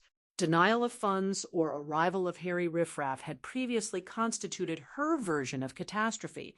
She's not sure how such people get their heads around proper disaster after exercising the full powers of their consternation on traffic. So she can see how a woman who'd long slept restlessly on peas might have difficulty lying on an anvil. Still, it's a pity she couldn't remain within the still serene well of sheer incomprehension. She realizes you can't stay bewildered. The need to understand or pretend you do is too great. But she herself has found wide, white mystification a blessedly quiet place. And she fears Mary's alternative outrage, her evangelical fever, to bring the guilty to book, is a clamorous place that creates the illusion of a journey only so long as the goal remains out of reach. She had to fight the impulse at the civil trial to take Mary aside and gently ask if she could imagine feeling better by winning. In fact, she became convinced Mary would find more consolation if the surprisingly slight parental negligence case were dismissed. Then she could nurture a theoretical alternative universe where she'd successfully unloaded her agony onto a callous, indifferent mother who deserved it. Mary seemed confused about what the problem was. It wasn't who was punished for what. It was that her daughter was dead. Although she couldn't have been more sympathetic, it wasn't subject to unloading onto anyone else. Besides, she might be more kindly disposed to this ultra-secular notion that someone must be held accountable for bad things if a curious little halo of blamelessness didn't surround those very people who perceive themselves, bordered on every side by wickedness. The same folks inclined to sue builders who didn't perfectly protect them from an earthquake will claim their son failed math because of attention deficit disorder, not because he spent the night at a video arcade. Further, If underlying this huffy relationship to cataclysm, the hallmark of the American middle class, were a powerful conviction that bad things simply shouldn't happen, period, she might find the naivete disarming. But the core conviction of these incensed sorts, who greedily rubberneck interstate peel-ups, seems rather that bad things shouldn't happen to them. Lastly, though she's never been especially religious after having Orthodox guff forced on her as a child, by 11 her mother could no longer brave the church even 4 blocks away and held half-hearted services at home. She still wonders at a race grown so anthropocentric that all events from volcanoes to global temperature shift have become matters for which individual members are answerable. The species itself is an act of God. Personally, she'd argue the births of single dangerous children are acts of God as well, but therein lay their court case. Harvey thought from the start she should settle. Franklin remembers Harvey Lansdowne, thought he was self-important. He is. But he told marvelous stories. Now he goes to other people's dinner parties and tells stories about her. Harvey rattled her. He's a get-to-the-point type. In his office, she stumbled and digressed. He messed with papers, implying she was wasting his time or her money. They were at odds on what constitutes truth. He wanted gist. She thinks you only get at gist by assembling all the tiny, inconclusive anecdotes that would fall flat at a dinner table and seem irrelevant until collected in a pile. Maybe that's what she's attempting here, because though she tried to answer his questions directly, whenever she made simple, exculpatory statements like, "Of course I love my son," she felt she was lying, and any judge or jury would know. Harvey didn't care. He's one of those attorneys who think of law as a game, not a morality play. She's told that's the kind you want. He declaims that being right never won anyone's case, and he left her with the unfocused sense that having justice on your side is a faint disadvantage. She wasn't at all sure justice was on her side, and Harvey found her hand-wringing tedious. He commanded her to stop dithering about accepting a reputation as a bad mother, and he clearly couldn't care less whether she really was one. And Franklin, she was. Terrible at it. She wonders if he can ever forgive her. His reasoning was straightforward economics. How many suits are decided? He advised they could probably pay off the parents out of court for far less than a sentimental jury might award. Crucially, no guarantee they'd be compensated for court costs, even if they won. She sorted it out slowly. In this country where you're innocent until proven guilty, someone can accuse her of whatever, and she could be out hundreds of thousands, even if she proves the accusation groundless. "Welcome to the US of A," he said gaily. She misses Franklin to rail too. Harvey wasn't interested in her exasperation. He found legal ironies amusing because it wasn't his company started from a single discount plane ticket that was on the line. Looking back, Harvey was absolutely right about the money. She's reflected on what drove her to take Mary's case to trial in defiance of sound counsel. She must have been angry. If she'd done anything wrong, she'd already been punished roundly.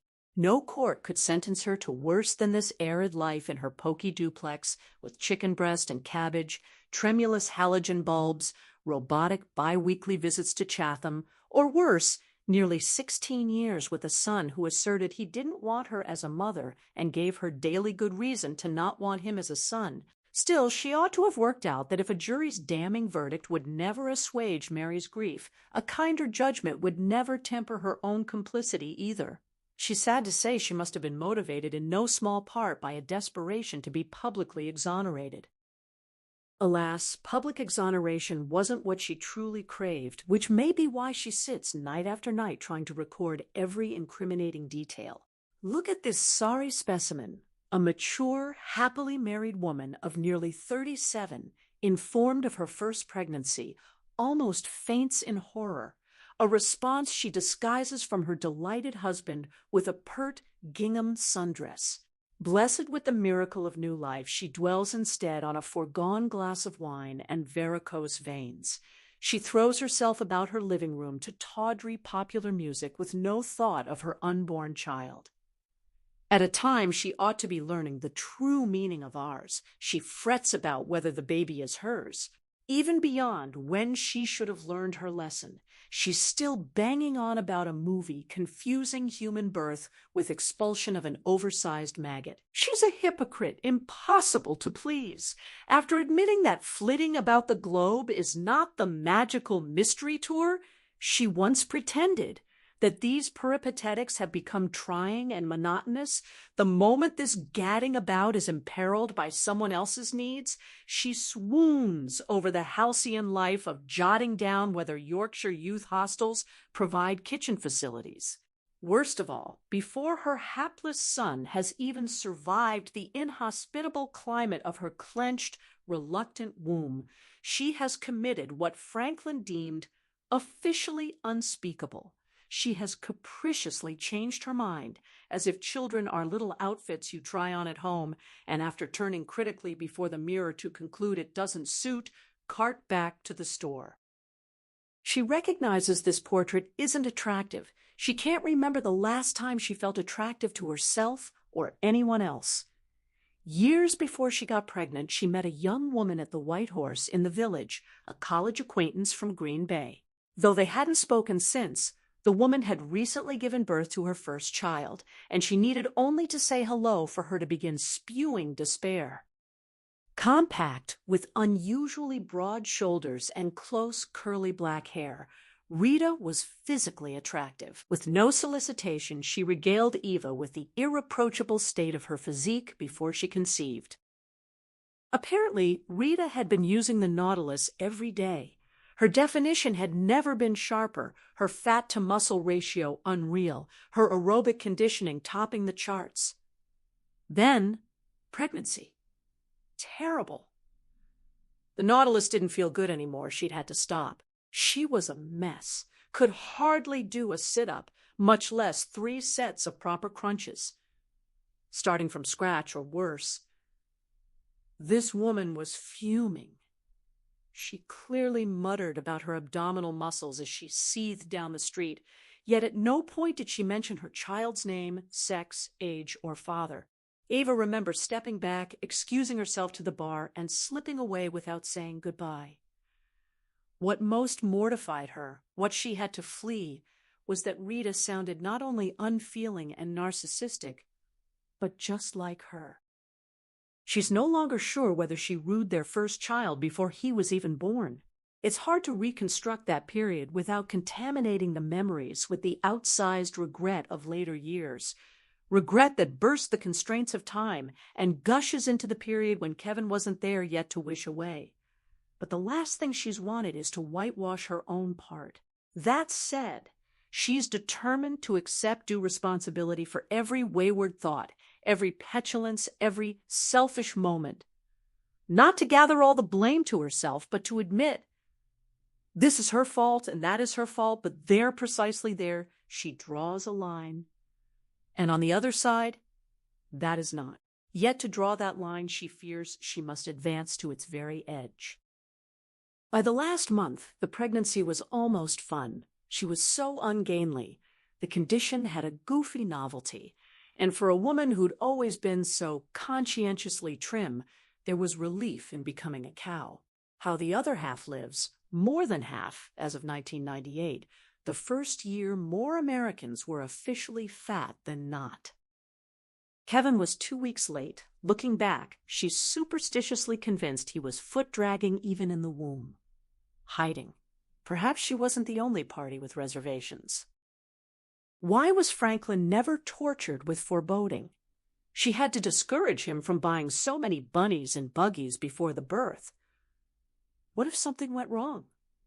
Wasn't he setting himself up for a fall? He dismissed that, planning on disaster courted it. Hence, by contemplating a darker twin of the dazzlingly healthy boy he was counting on, she allowed the changeling into the world.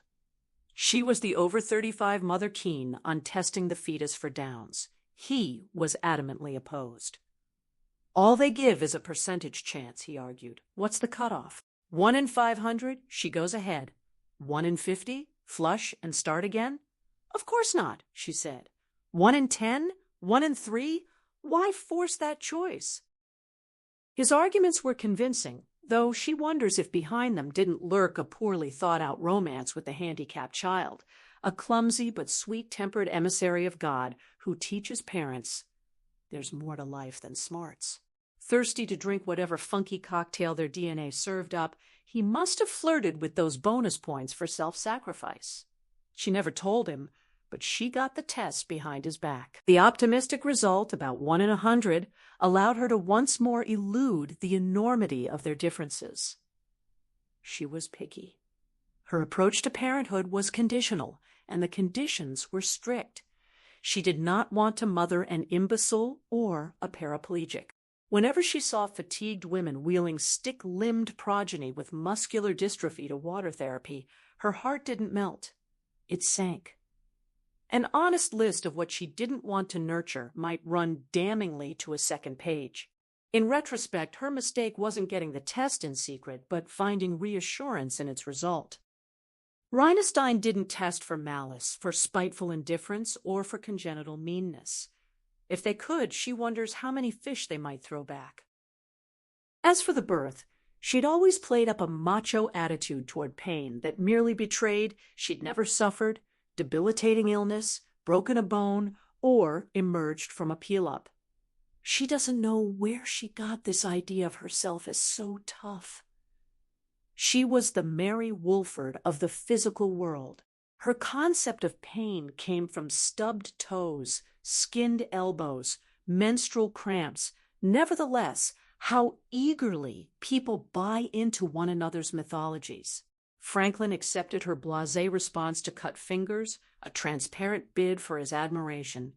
As sufficient evidence, she'd force a form the size of a standing rib roast through an orifice that had previously accommodated nothing larger than a bratwurst with equal stoicism. It went without saying she'd shun anesthetics. She can't understand what they were trying to prove. For his part, maybe that she was the heroic larger-than-life he wanted to have married.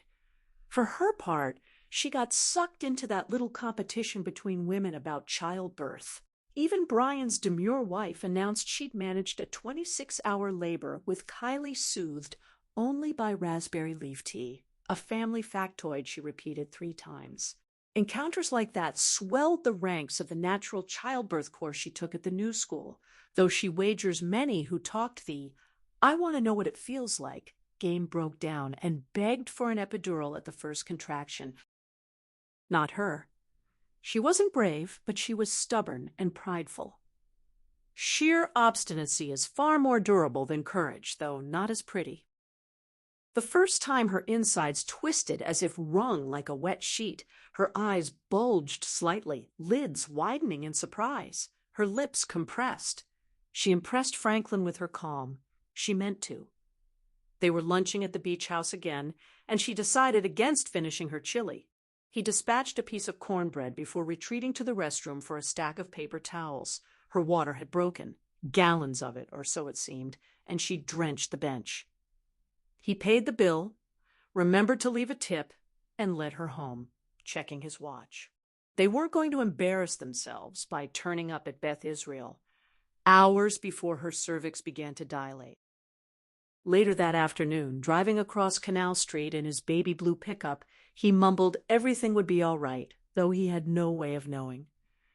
At admissions, she was struck by the commonplace character of her condition. The nurse yawned, fortifying her resolve to be an exemplary patient. She would astound Rhinestein with gruff practicality. This was a natural process, and she wasn't going to make a fuss. When another contraction doubled her as if she'd been caught by a right hook, she merely exhaled a little huff. It was a ridiculous, perfectly pointless act. No reason to amaze a doctor she didn't even like. If she intended to make Franklin proud, he was getting a son. Sufficient payoff to put up with screaming and rudeness. It might even have done him good to recognize the woman he married was an ordinary mortal who adored comfort and hated suffering and would sanely opt for anesthetic. Instead, she made feeble jokes on her stretcher in the corridor, and she held his hand. That was the hand he told her.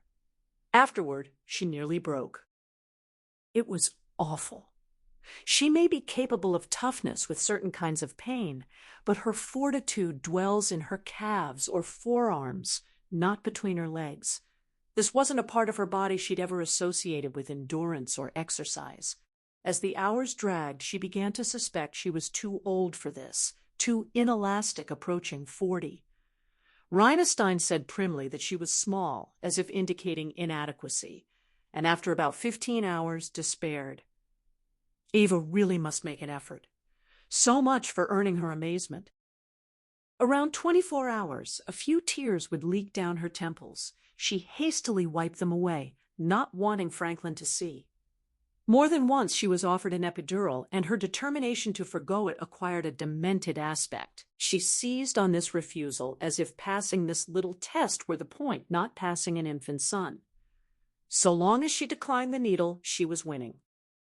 In the end, the threat of a cesarean did it. Rhinestein made no bones about having other patients and being disgusted by her lackluster performance. Eva had an abnormal horror of being sliced open. She didn't want the scar. Like Rita, she feared for her stomach muscles, and the procedure was too reminiscent of horror films. So she made an effort and had to recognize she'd been resisting the birth. Whenever the enormous mass approached that tiny canal, she'd been sucking it back, because it hurt. A whole lot. In that new school course, they drummed the pain was good, go with it. Push into it. Lying on her back, she contemplated what retarded advice this was. Pain, good? She was overcome with contempt. The emotion she fastened onto to push beyond the critical threshold was loathing. She despised being spread out like a farm exhibit with strangers gawking between her canted knees. She detested Rhinestein's pointed rat-like face and brisk, censorious manner. She hated herself for agreeing to this humiliating theater when she was fine, before and right now could be in France. She repudiated all her female friends who'd only nattered about stretch marks and constipation and horror stories about preeclampsia and autistic offspring who do nothing but rock back and forth.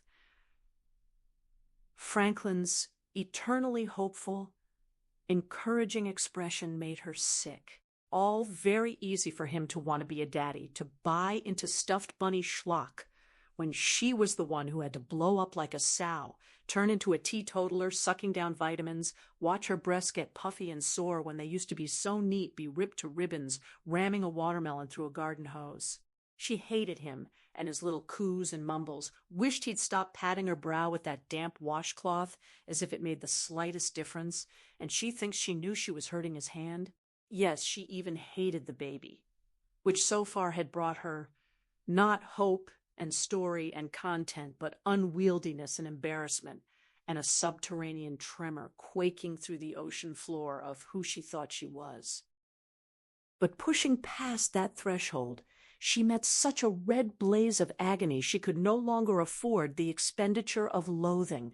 She screamed, and she didn't care. She'd have done anything to make it stop. Hawked her company, sold their child into slavery, committed her soul to hell. She gasped to give her the epidural. Rhinestein chided that it was too late. If she couldn't take it, she should have said so earlier. The baby was crowning. For pity's sake, don't let up now. And suddenly it was over. Later, they'd joke about how long she held out and how she begged for relief. Only once it was withdrawn, but at the time it wasn't funny. In the very instant of his birth, she associated Kevin with her own limitations, with not only suffering, but defeat. December 13th, 2000. A letter to Franklin. When she walked into work that morning, she could tell immediately from a malignant democratic sullenness that Florida was over. The letdown in both camps felt postpartum. But if her co-workers of both stripes are disappointed that such an invigorating fight is finished, she feels even more disconsolate, banished even from their shared, binding sense of loss. Multiplied many times, This loneliness must approximate her mother's experience at the end of the war. Eva's birthday, August 15th, coincides with VJ Day, when Hirohito broadcast Japan's surrender. Apparently, the nurses were so ecstatic it was hard to get them to attend to her mother's contractions. Listening to champagne corks pop down the hall, her mother must have felt dolefully left out. Many nurses' husbands would come home, but her father would not. If the rest of the country won the war, the Cachadorians of Racine, Wisconsin, had lost. Later, her mother must have felt similarly at odds with the sentiments embalmed by the commercial greeting card company where she worked, anything but Johnson wax. How eerie, boxing other people's happy anniversary tributes and having no need to slip one in her purse when the date came around in her own home. Eva's of two minds, whether to be glad. That job gave her mother the idea of starting her own handcrafted greeting card business, which allowed her to withdraw to Enderby Avenue in perpetuity. But she will say that the "On the Birth of Your First Baby" card her mother made, especially for her, layered with bled tissue in blues and greens, was lovely. When her head cleared at Beth Israel, she remembered her mother and felt ungrateful. Her father had been unable to hold her mother's hand the way Franklin held hers. Yet, offered the clasp of a living husband, she crushed it. Everyone knows women in labor can grow abusive, so she's tempted to admit to getting a little hostile in the thick of things and leave it at that. She was immediately abashed and kissed him. This was before doctors slid a newborn onto the mother's breast, gore and all. They had a few minutes while they tied the cord and cleaned him up. She was excited, stroking and squeezing his arm, nestling her forehead into the soft inside of his elbow. She had never held their child. But she cannot let herself off the hook so lightly. Up until April 11th, 1983, she'd flattered herself she was exceptional. But since Kevin's birth, she's come to suppose everyone is profoundly normative. Thinking of oneself as exceptional is probably more the rule than not. People have explicit expectations of themselves in specific situations, beyond expectations, requirements. Some are small. If given a surprise party, they will be delighted. Others, sizable. If a parent dies, they will be grief-stricken. But perhaps alongside these expectations is the private fear of failing convention in the crunch, that they'll receive the fateful phone call and their mother is dead and they feel nothing. She wonders if this quiet, unutterable fear is even keener than the fear of bad news itself, that they'll discover themselves monstrous. For the duration of their marriage, she lived with one terror, that if something happened to Franklin, it would break her. But there was always an odd shadow and under fear that it would not, that she'd swing off blithely that afternoon to play squash. This under fear rarely becomes overweening because of a crude trust. You have to keep faith that if the unthinkable happens, despair will come crashing in on its own, that grief is not an experience you need summon or a skill you need practice, and the same goes for prescriptive joy. Thus, even tragedy can come with a trace of relief. The discovery that heartbreak is indeed heartbreaking consoles us about our humanity. Take yesterday. She was driving to work on Route 9W when a car turned right, cutting off a bicycle on the shoulder. The passenger door made a pretzel of the bike's front wheel, flipping the cyclist over the roof. He landed in a position subtly impossible, as if sketched by an unpromising art student.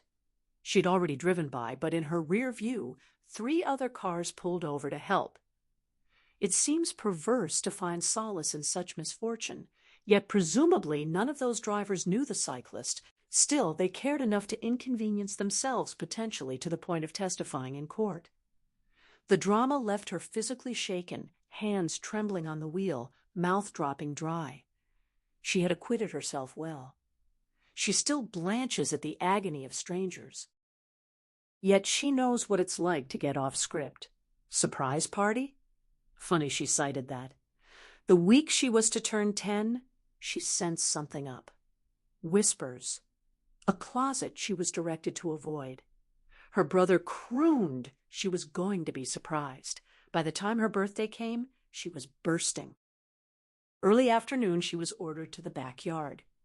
Surprise! When invited back in, 5 friends had been sneaked in the front while she tried peeking through drawn kitchen curtains. In their bunted living room, they surrounded a card table with a paper lace cloth and colorful paper plates, beside which her mother had placed matching seating cards with the fluid calligraphy of her professional work. Store-bought party favors, miniature bamboo umbrellas, noisemakers.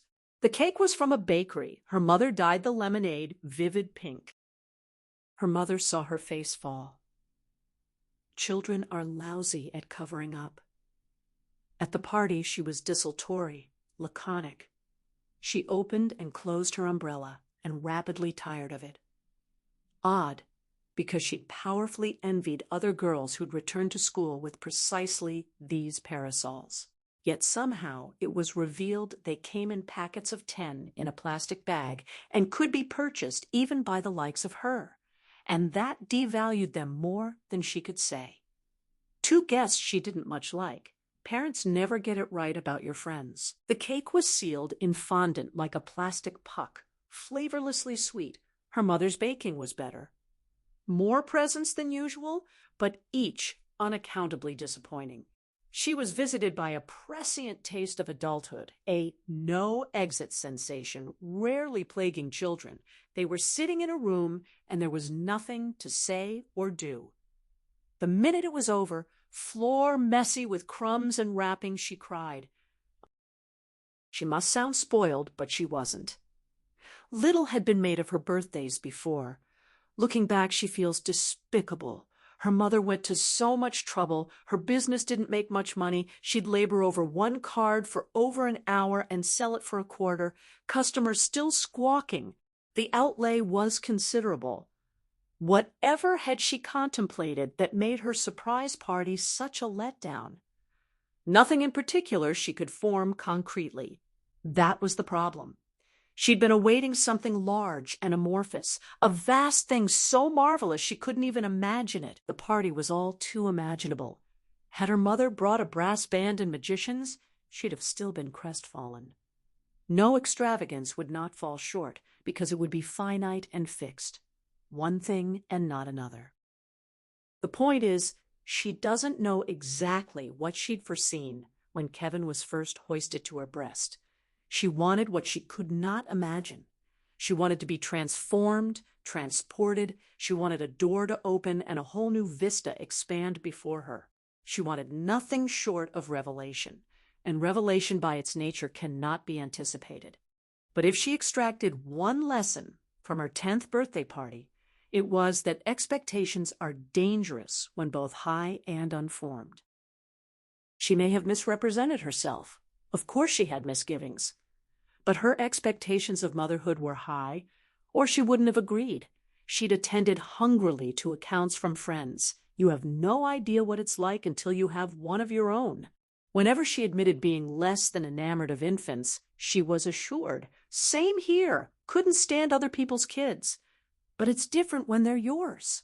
She loved that, the prospect of another country, a strange land where insolent miscreants were miraculously alchemized into an answer to the big question.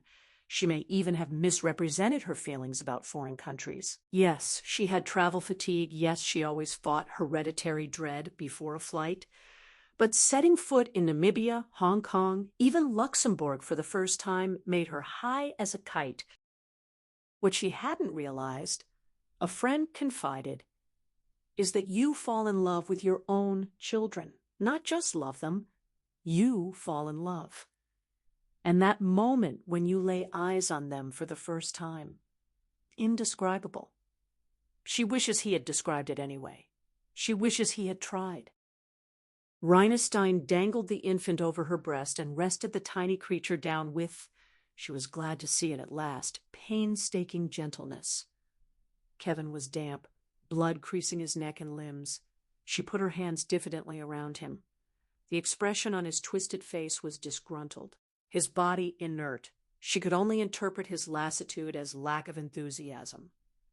Sucking is one of few innate instincts, but with his mouth right at her enlarged brown nipple, his head lolled away in distaste. She kept trying. He kept resisting. The other nipple no better. And all the while she was waiting. Her breath shallow, she was waiting. But everybody says, she thought. And then, distinctly, beware of what everybody says. Franklin? She felt absent. She kept scrabbling around in herself for this new, indescribable emotion, like stirring a crowded silverware drawer for the potato peeler. No matter how she rattled, it wasn't there. The potato peeler is always in the drawer, after all. Under the spatula, slipped into the fold of the food processor guarantee. She mumbled that he was beautiful, reaching for a line from TV. Franklin asked shyly if he could hold the baby. She offered the infant up, whereas Kevin had squirmed miserably on her breast. He rested an arm around Franklin's neck, as if having found his real protector. When she looked at Franklin's face, eyes closed, cheek pressed against their son, she recognized, if this doesn't sound too flippant, there's the potato peeler.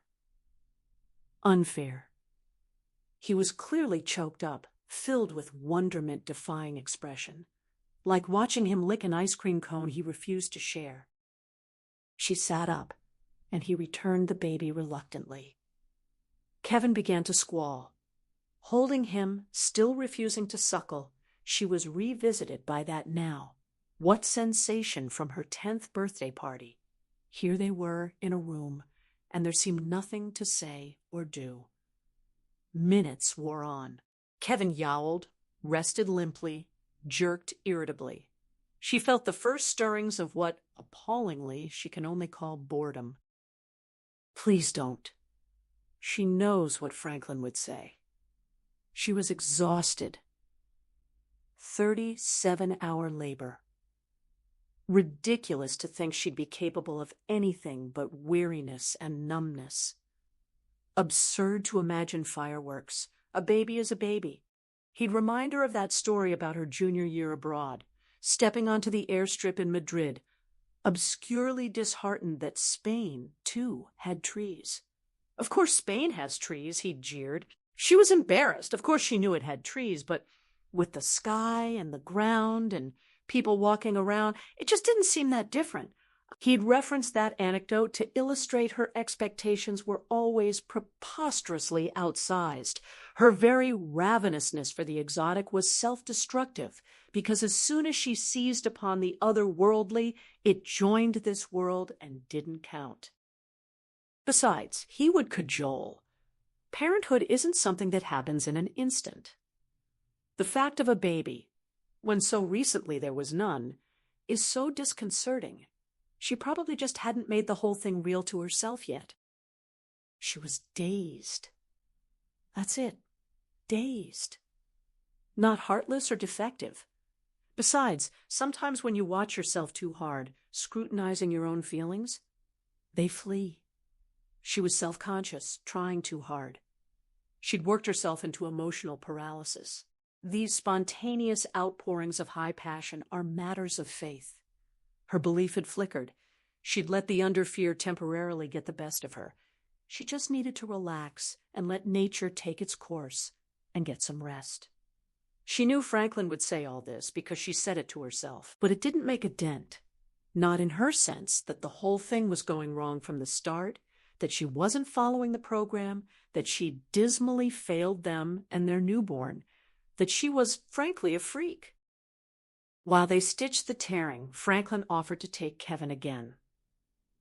She knew she should protest. She didn't. At being relieved of him, her gratitude was soul-destroying. If truth be told, she was angry, frightened, ashamed, but also cheated. She wanted her surprise party. She thought, if a woman can't rely on herself to rise to an occasion like this, she can't count on anything. From this point onward, the world was on its ear. Prostrate, legs agape, she made a vow. While she might have learned to expose her private parts for all the world to see, she would never reveal to anyone that childbirth had left her unmoved. Franklin had his unspeakable. Never tell him she regretted their own kid. And now she had hers. Later, reminiscing in company, she would reach for that word, indescribable. A friend was a splendid father. She would borrow his tenderness for the day. December 18th, 2000. A letter to Franklin. Tonight was the office Christmas party. Not easy, with 6 people fresh from one another's throats. They have little in common, but she's glad for their companionship. Not for heart-to-hearts over sandwiches, but for quotidian exchanges about package deals in the Bahamas. Sometimes she's so grateful for the busy work of booking flights, she could weep. Likewise, the simple adjacency of warm bodies supplies the deepest animal comfort. The manager was kind to take her into her employ. Having wounded so many people in this area, Wanda worried at first that folks might start avoiding her premises just to keep from thinking about it. But to be fair to neighbors, it's often an exceptionally heartfelt season's greeting that tips her off that a customer recognizes who she is. It's the staff she's disappointed. They must have hoped rubbing up against a celebrity would confer distinction, that she'd furnish stirringly disturbing stories for them to dine out on. But the association is too tangential. Most of her tales are ordinary. There's only one story they want to hear, and they knew it backward and forward before she came on board. A wide-hipped divorcee with a braying laugh, Wanda may have hoped they'd become fast friends. By the end of their first lunch, she'd confided intimate details about her ex-husband, a medical procedure, and a history of shoplifting. Eva returned with the disclosure that after 6 months in her duplex, she'd finally bought curtains. Wanda might have been put out that Eva got Manhattan while she got beads. Tonight, Wanda cornered her by the fax machine. She didn't want to pry, but had Eva sought out help? The entire student body of Gladstone High was offered free counseling, and even some not even enrolled in 1999 claimed trauma. Eva didn't want to seem hostile. She couldn't see how mere iteration of her troubles to a stranger would lessen them, and surely counseling was the logical refuge of those whose problems were ephemeral fancies, not matters of historical fact. So she demurred that her experience with mental health had been sour, kindly omitting that the failures of her son's psychiatric care had made headlines coast to coast. Moreover, it didn't seem wise to confide that thus far her only help had been writing to Franklin. She feels certain these letters aren't on the list of prescribed therapies, since he is at the very heart of what she needs to get past so she might experience closure. What a terrible prospect. Back in 1983, she was bewildered why a standardized psychiatric label like postnatal depression was supposed to be consoling. Her compatriots put stock in slapping tags on ailments. A complaint common enough to have a name implies you're not alone and dangles options like chat rooms and support groups for communal bellyaching. This compulsion to bandwagon has infiltrated American small talk. She can't remember the last time anyone told her they took a long time to wake up. Instead, she's informed they're not a morning person. She might have achieved renewed appreciation for her own normative propensities, including a not unreasonable expectation that when bearing a child she'd actually feel something, even something nice. But she hadn't changed that much. She'd never found solace in being just like everybody else. And though Rhinestein offered up postnatal depression like a present, as if simply being told you're unhappy is supposed to cheer you up, she didn't pay professionals to be plied with the obvious, the merely descriptive. The term was less diagnostic than tautological. She was depressed after Kevin's birth because she was depressed after Kevin's birth. Yet Rhinestein also suggested that because Kevin's disinterest in her breast had persisted, she might be suffering feelings of rejection. She colored. It embarrassed her that she might take the opaque predilections of such a tiny, half-formed creature to heart. Of course she was right. First, she thought she was doing something wrong, not guiding his mouth. But no, she'd placed the nipple between his lips. Where else could it go? He sucked a time or two, turned away, bluish milk running down his chin. He coughed, even seemed to gag. When she went for an emergency appointment, Rhinestein informed her flatly that sometimes this happens. What you discover sometimes happens when you become a parent. She was distraught. Surrounded by leaflets about building your baby's immune system, she tried everything. No alcohol, eliminated dairy, gave up onions, garlic, chilies, eliminated meat and fish. A gluten-free regime left her with little more than rice and undressed salad. She was starving, while Kevin continued his lackluster feeding from a bottle of microwaved formula he would only accept from Franklin. He wouldn't even take her milk from a bottle, writhing from it without a sip. He could smell it. He could smell her. Yet no allergy, at least medically. Meanwhile, her once diminutive breasts were taut, sore, leaking. Rhinestein was adamant she not let her milk dry up, since occasionally this aversion, that was the word Franklin, aversion, would abate. So awkward and painful she never got the hang of the pump, though it was sweet of him to buy that hospital-grade Medela. She came to hate it, a chill plastic substitute for a warm, suckling infant. She was aching to give him the very milk of human kindness, and he did not want it, or did not want it from her. She shouldn't have taken it personally, but how could she not? It wasn't Mother's milk he didn't want. It was Mother. She became convinced their little bundle had found her out.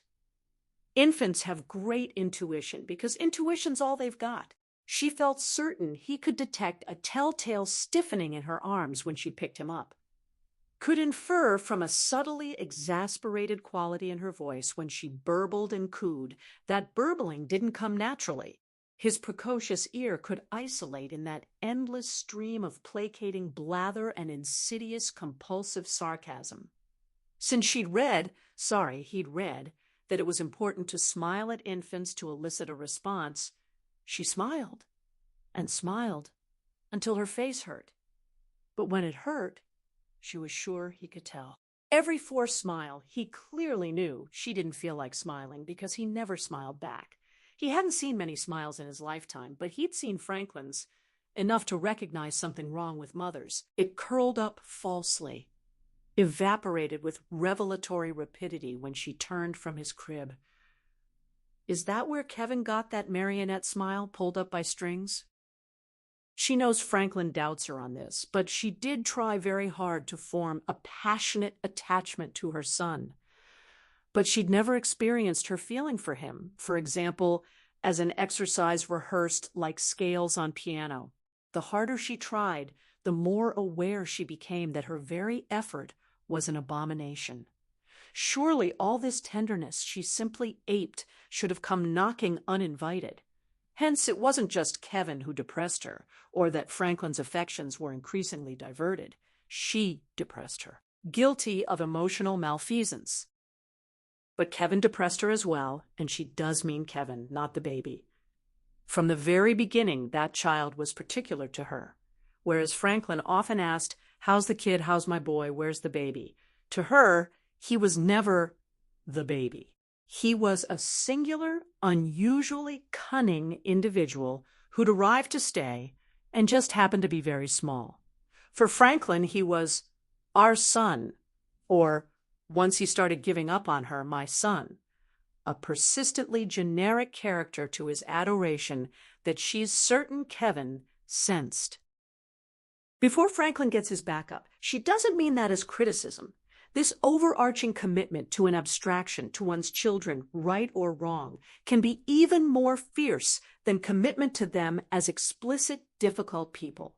It keeps you devoted when they disappoint. On her part, this broad covenant with children in theory she may have failed to make, and she couldn't resort to it when Kevin tested her maternal ties to a perfect mathematical limit on Thursday.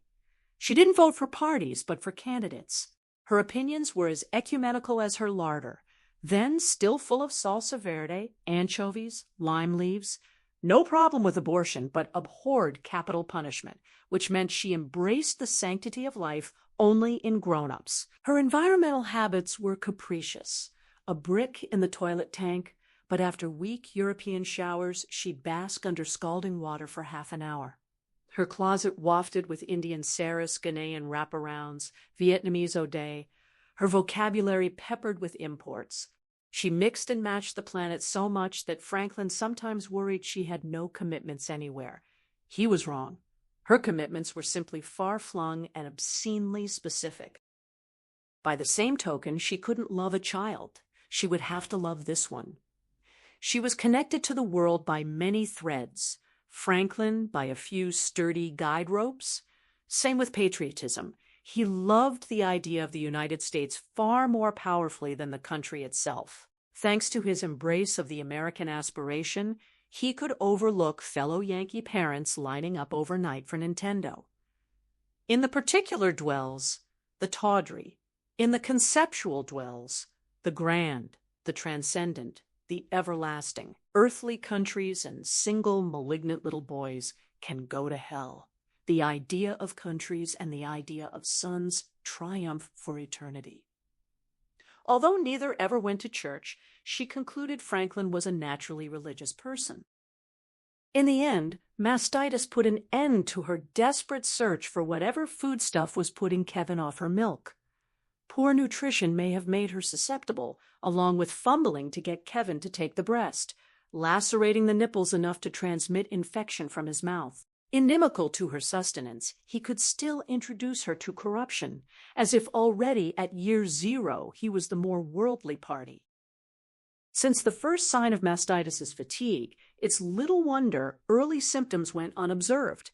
He'd worn her out for weeks. She bets Franklin still doesn't believe her about Kevin's fits of pique, though a rage lasting 6 to 8 hours seems less a fit than a natural state, from which the tranquil respites Franklin witnessed were bizarre departures. Their son had fits of peace. This may sound mad, but the consistency with which Kevin shrieked with precocious force of will the whole time they were alone, and then with the abruptness of switching off a radio desisted the moment Franklin came home, it seemed deliberate.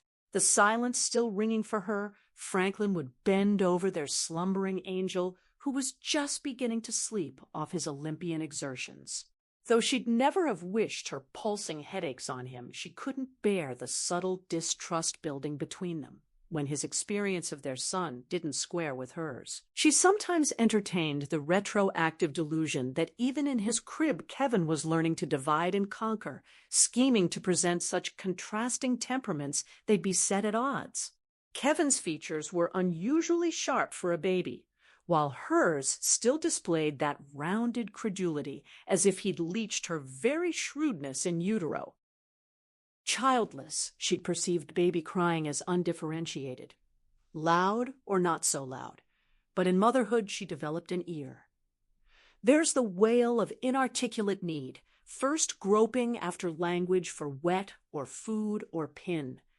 The shriek of terror that no one is here and may never be again. The lassitudinous wah-wah, creative crying from babies who aren't especially unhappy but haven't registered that weeping should be constrained to distress. Perhaps saddest is the muted, habitual mewl of a baby who no longer anticipates reprieve, who in infancy has already reconciled to the idea that to live is to suffer. Kevin practiced none of these standard modes.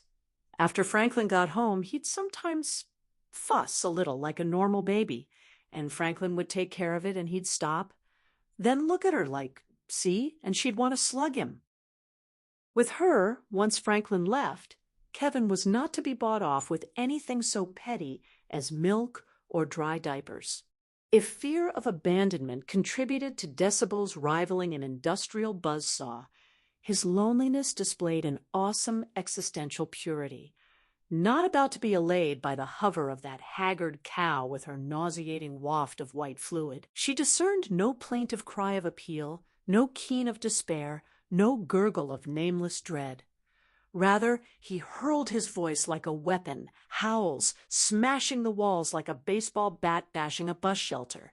His fists sparred with the mobile. He kickboxed his blanket.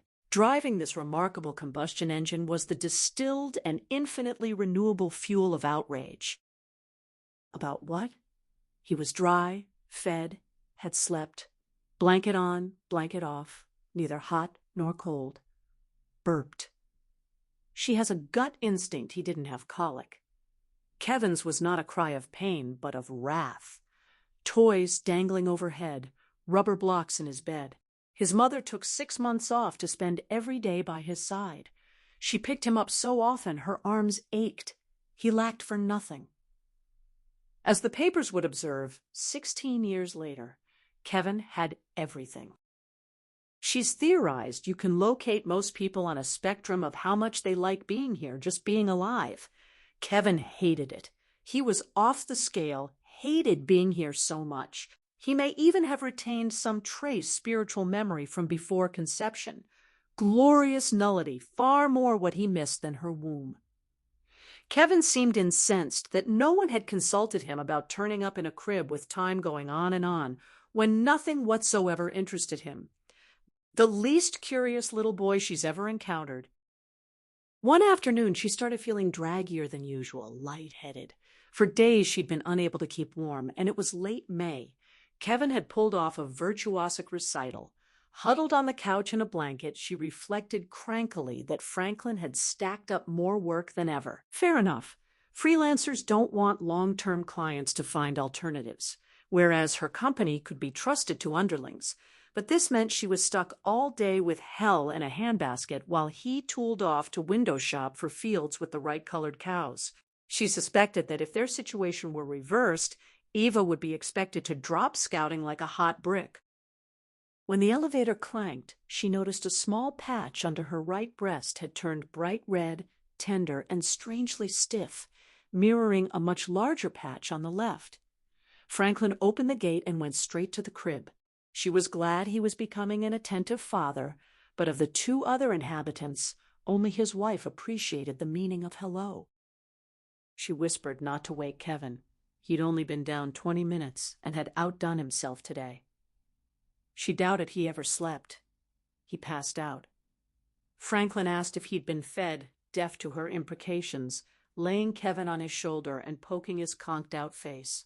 With immoderate control, she said that after 4 or 5 hours of Kevin bringing the house down, she'd thought of that. She asked why he was using the stove. He answered that microwaving kills nutrients. He read baby books over McDonald's lunch. She said it wasn't as simple as figuring out what Kevin wants and can't ask for. Most of the time, he has no idea what he wants. Franklin's eyes flicked toward the ceiling. Oh, brother, not this again. She accused him of thinking she was exaggerating. He didn't say that. She said he thinks Kevin's crabby fussy because he's hungry. Franklin allowed that he's sure Kevin gets a little ill-tempered. She pointed out, a little ill-tempered. Waddling to the kitchen in her blanket, she said he didn't believe her. She'd broken out in a cold sweat. Walking hurt the soles of her feet and sent pains down her left arm. Franklin said he believed she was being straight up about her perception, but what did she expect? She shot back, not a carefree stroll, but this was like being mugged in the park. He said Kevin was his son, too. He sees him every day. Sometimes he cries a little. So, what? Apparently, her testimony was tainted. She'd need other witnesses. Did he realize John downstairs was threatening to move out? Franklin said John was a fag. They don't like babies. This whole country's anti-child. He was only just noticing. Kevin roused on his shoulder, took the bottle peaceably without opening his eyes. Franklin said most of the time Kevin seemed pretty good-natured to him. She said he's not good-natured right now. He's exhausted. And so am I. She felt run down. Dizzy, chills. She wondered if she had a fever. Franklin said that was a shame. Get some rest. He'd make dinner. The coldness was unlike him. She forced him to go through the motions of his old solicitation, taking the bottle and plastering his hand to her forehead. He said she felt a bit warm and withdrew his hand right away. She couldn't stand up anymore. Her skin hurt wherever the blanket touched it. Staggering back to the couch, she reeled from the revelation. Franklin was angry at her. Fatherhood hadn't disappointed him. She had. He thought he'd married a trooper. Instead, his wife was proving a whiner. Even for Kevin's refusal to take her breast, Franklin held her dimly accountable. She had denied him the maternal tableau, son suckling, wife aglow, breasts spilling bounty over the pillow. She thought she brilliantly disguised her true feelings about motherhood to the point of dereliction. So much lying in marriage is just keeping quiet. She'd refrained from throwing that postnatal depression diagnosis on the coffee table like a trophy, keeping it to herself. Meanwhile, she'd brought home editing work but got through only a few pages, ate badly, slept badly, showered at most every 3 days, saw no one. Kevin's rages in public weren't socially acceptable. Daily, she faced a purple churn of insatiable fury while rehearsing with dull incomprehension. I'm supposed to love this. Franklin towered over the couch with their son like a Soviet mural icon of dedication to family. He said if she was having trouble coping, they could hire a girl. She mumbled she'd forgotten to tell him she'd had a conference call. They were researching demand for an African edition, AfriCap. Thought it had a ring. He stooped, voice deep and hot in her ear. He did not mean that someone else could raise their son while she went python hunting in the Belgian Congo. She corrected him. Zaire. Franklin said they were in this together. She asked why he always took Kevin's side. He answered that Kevin was only 7 weeks old, not big enough to have a side. She wrenched herself to a stand, her eyes watered, but not from tears. Lumbering into the bathroom, she went less for the thermometer than to underscore that Franklin had failed to fetch it for her. Returning with the tube poking from her mouth, she wondered if his eyes were once more rolling toward the ceiling. She scrutinized the mercury under a lamp and asked him to read it. Everything was blurry. He absently held the tube to the light and said she'd screwed it up. She must have put it near a bulb. He shook the mercury down, poked the end in her mouth, and left to change Kevin's diaper. She shuffled to the changing table and made her offering. Franklin checked the reading and stabbed her with a black glance. It wasn't funny. She asked what he was talking about. Now those were tears. He accused her of heating the thermometer.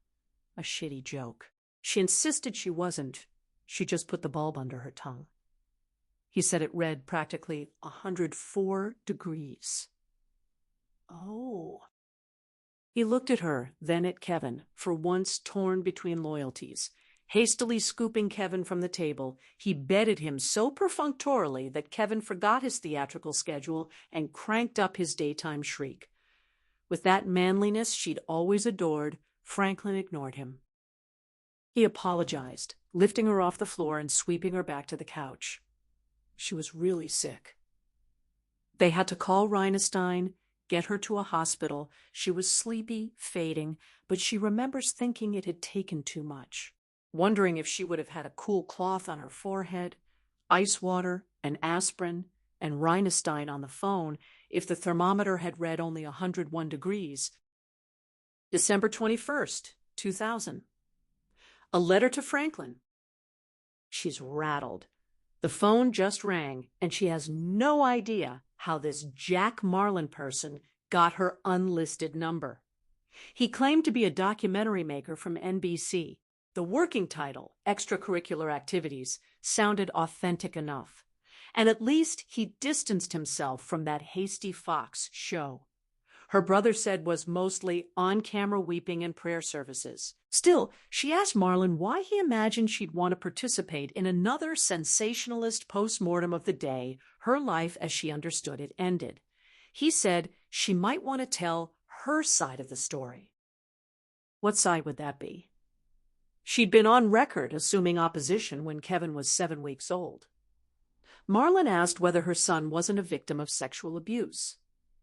A victim? Were they talking about the same boy? He brought up the Prozac business. Kevin's defense at trial, pretty well supported.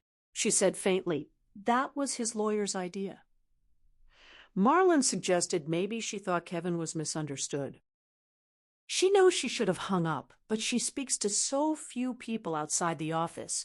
She said something like, she's afraid she understands her son all too well. For that matter, Kevin must be one of the best understood young men in the country. Actions speak louder than words. Seems to her he got across his worldview better than most. They should be interviewing children far less accomplished at self-expression. Marlon, excited, asked what she thought he was trying to say. The call was probably recorded. She should have watched her tongue. Instead, she blurted that whatever his message was, it was clearly disagreeable. Why on earth would Marlon want to provide him another forum for propounding it, when he launched into nonsense about insight being vital? So next time we can see it coming. She cut him off. She saw it coming for nearly 16 years.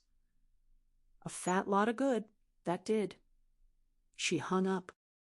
She knows he was only doing his job. She doesn't like his job. Sick of newshounds snuffling at her door like dogs that smell meat. Tired of being made a meal of. She was gratified when Rhinestein, after lecturing that it was practically unheard of, conceded she had mastitis in both breasts. Those 5 days in Beth Israel on an antibiotic drip were painful, but she came to treasure physical pain as suffering. She understood, unlike the baffling despair of new motherhood. The relief of simple quiet was immense. Still in the grip of his bread-winning fever, and perhaps reluctant to test their son's good-natured temperament, Franklin hired a nanny. Or rather, 2 nannies, since by the time she came home, the first had quit. He didn't volunteer this information. Driving her home, he nattered about the marvelous Siobhan until she stopped him. She thought her name was Carlotta. He said a lot of those immigrant girls plan to go AWOL when their visa turns into a pumpkin. They don't really care about kids. Whenever the pickup hit a bump, her breasts flamed. She wasn't looking forward to expressing milk every 4 hours, even to pour it down the drain. She gathered Carlotta didn't work out. Franklin said he told Carlotta up front Kevin was a baby, pooping, farting, burping, screaming. She seemed to have expected a self-cleaning oven. She asked if he sacked her. Not exactly. But Siobhan was a saint from Northern Ireland. Maybe folks used to being bombed can keep a little whimpering in perspective. She meant Carlotta quit after only a few days. Because Kevin was, what's the term of art? Cranky. After 1 day, if Franklin could believe it, and when he called at lunchtime to check, Carlotta had the gall to insist he cut his workday short and relieve her of his son. He was tempted not to pay her, but didn't want blacklisted. Prophetic. They were blacklisted 2 years later. Siobhan was a saint, a bit homely at first glance, with unruly black curls and deathly white Irish skin, a doll baby body that didn't narrow at the joints. Slim but columnar limbs and waistless torso gave the impression of thickness. Yet Eva grew to regard her as prettier because she was so good-hearted. She was apprehensive when Siobhan mentioned being a member of that Alpha Course Christian sect. She conceived of such people as mindless fanatics and dreaded daily testimonials. A prejudice Siobhan didn't substantiate. She rarely raised it again. Maybe this offbeat religious route was her bid to opt out of Catholic Protestant folderol back in County Antrim, from which she'd insulated herself with the Atlantic Ocean. Franklin teased that Eva took such a shine to Siobhan just because she was a wing and a prayer fan. She'd used AWOP traveling the continent. Unsure what God would call her to do, Siobhan couldn't imagine a more delightful occupation than globe-trotting, stirring Eva's nostalgia for a life already growing distant. She ignited the same pride Eva hoped Kevin would someday kindle when he got old enough to appreciate his parents' accomplishments. Eva had indulged fantasies of Kevin poring over her old photographs, breathlessly asking, "Where's this? What's that? You've been to Africa?" But Siobhan's admiration proved cruelly misleading. Kevin did pore over a box of her photographs once, with kerosene. After a second round of antibiotics, the mastitis cleared.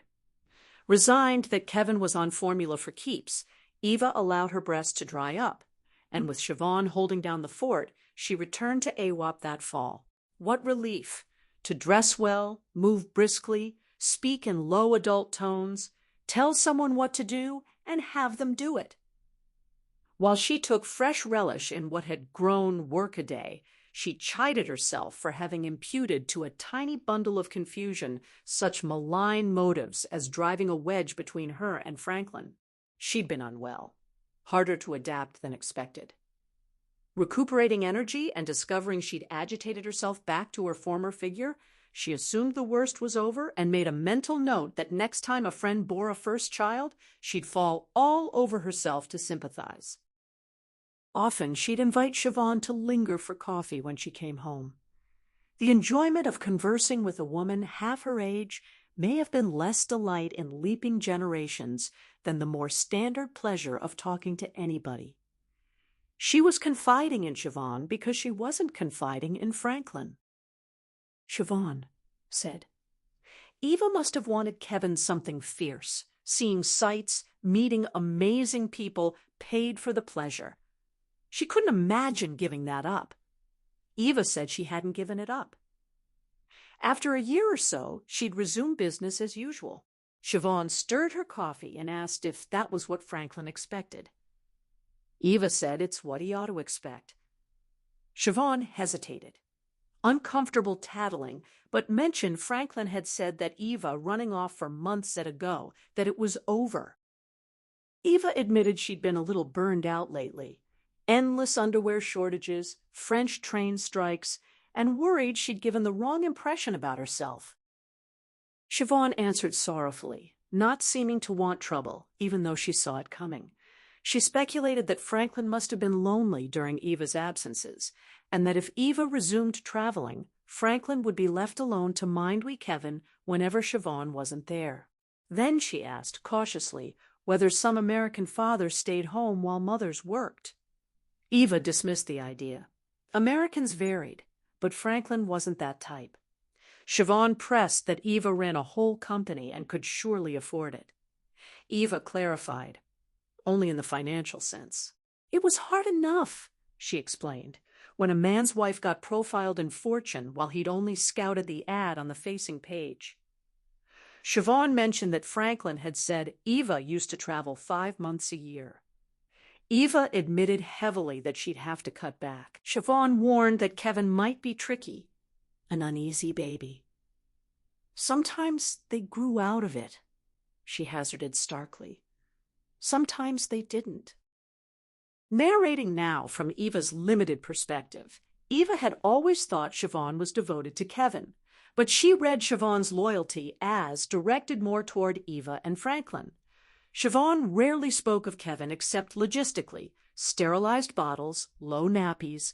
For such a passionate girl, that mechanical approach seemed out of character, though Eva recalled one nervous laugh about Kevin having beady eyes, quickly qualified as intense, and Eva had neutrally agreed they were unnerving. But Siobhan adored the two adults, entranced by their dual self-employment. Despite the era's evangelical family values romance, Siobhan seemed disconcerted that they would willingly hamper their giddy freedom with an infant. Maybe she took hope for her own future. They were middle-aged, yet they listened to the Cars and Joe Jackson. Even if Siobhan disapproved of bad language, she seemed broadly heartened that a codger nearing 40 could call a dubious baby manual horseshit. They paid her well, accommodated her church obligations. Eva gave small presents, a silk scarf from Thailand, which Siobhan gushed over so effusively that Eva felt embarrassed. Siobhan found Franklin devastatingly handsome, admiring his sturdy figure and the disarming flop of his flaxen hair. Eva wondered if Siobhan didn't fancy him a little. As months advanced, Eva noticed Siobhan began to look curiously drawn. Even for the Irish, who Eva believed didn't age well, Siobhan was much too young for those hard, worry lines. She grew testy when Eva returned from the office, once snapping at Eva's mere surprise that they were low on baby food, a sharp remark that not all of it went into his mouth. She apologized immediately, turned tearful, but wouldn't explain. She became harder to coax into a debriefing coffee, as if anxious to leave the loft.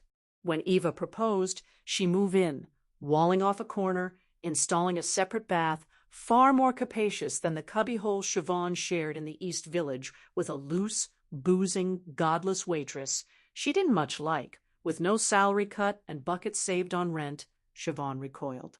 Her protest about breaking her lease on that Avenue C hovel sounded to Eva like horseshit. Then Siobhan started calling in sick. Once or twice a month, at first, then at least once a week. Sore throat, upset stomach. She looked wretched. Doll baby curves gone to stick figure frailty, the Irish pale like an exhumed corpse. Eva hesitated to accuse her of faking. She asked deferentially about boyfriend problems, family trouble in Carrickfergus, or pining for Northern Ireland. Siobhan repeated the phrase wryly, accusing Eva of having her on. That rare moment of humor only highlighted how infrequent her jokes had become. These impromptu vacations inconvenienced Eva greatly. According to the established logic of Franklin's tenuous freelance employment versus Eva's fatuous security as CEO, Eva was the one to stay home. She had to reschedule meetings or conduct them awkwardly by conference call. An extra day with Kevin tipped a precarious equilibrium. By nightfall on a day she hadn't been mentally girded for Kevin's unrelenting horror at his own existence, Eva felt, as Siobhan would say, mental. Through that insufferable extra day each week, Eva and Siobhan came, tacitly at first, to understand each other. Eva reasoned that Siobhan's uncanny forbearance could only have come from the catechism. No wheedling would elicit what was driving the girl to bed every Friday. So, to give Siobhan permission, Eva complained herself. One early evening, as Siobhan prepared to leave, Eva remarked that she had no regrets about her travels, but it was a shame she'd met Franklin so late. 4 years alone together hadn't been nearly enough time to get tired of him. She thought it must be nice to meet your partner in your 20s, have long enough as a childless couple to get a little bored, and then in your 30s be ready for a change, so a baby felt welcome. Siobhan looked at her sharply. Eva expected censure, but caught only sudden alertness. Siobhan said, not as a question, that of course Eva didn't mean Kevin wasn't welcome. Eva knew the moment required hurried reassurances, but she couldn't furnish them. This would happen sporadically in the coming years. She would do and say what she was supposed to week after week until she abruptly hit a wall. The expected pleasantries simply would not come out. Reluctantly, Eva admitted she'd been a little disappointed. Siobhan apologized for her own poor health, but Eva clarified, not in her. Eva felt she shouldn't burden this young girl with her secrets, yet she felt strangely impelled. All the bawling and nasty plastic toys, she wasn't sure what she'd had in mind, but it wasn't this. Siobhan suggested postpartum depression. Whatever it was called, Eva didn't feel joyful, and Kevin didn't seem joyful either. Siobhan reminded she was a baby. Eva countered that he was over 1.5 years. People cooed about happy children, implying there were unhappy children, and nothing Eva did made the slightest difference. Siobhan kept fiddling with her day pack, stuffing the last possessions inside with undue concentration. Eva noticed she'd been stuffing the same slim, stained inspirational text into that pack for months, not a Bible. And Siobhan had once called herself an avid reader. Eva confessed she was useless with babies, had never had much rapport with small children, but had hoped motherhood would reveal another side of herself. It hadn't. Siobhan squirmed and asked if Eva had ever talked to Franklin about how she felt. Eva laughed once. Then they'd have to do something about it. Like what? Siobhan asked if she didn't figure the first couple of years were the tough bit, that it got easier. Eva licked her lips and admitted it didn't sound very nice, but she kept waiting for the emotional payoff. Siobhan replied that only by giving did you get anything back. That shamed Eva. But she thought about it. She gave Kevin every weekend, every evening. She'd even given him Franklin, who had no interest in talking about anything but their son or doing anything together besides wheeling a stroller up and down the Battery Park promenade. In return, Kevin smote her with the evil eye and couldn't bear for her to hold him. Couldn't bear much of anything, as far as she could tell. This talk made Siobhan edgy. It was domestic heresy, but something seemed to cave in her, and she couldn't keep up the cheerleading. Instead of forecasting delights once Kevin became a little person, she agreed gloomily that she knew what Eva meant. Eva asked, finally realizing she'd refrained from asking all these months, taking advantage of Siobhan's ungrudging nature. Did Kevin respond to her? Siobhan answered that you could say that. Did he laugh? Gurgle contentedly? Sleep? Siobhan said quietly that he pulled her hair. Very hard indeed.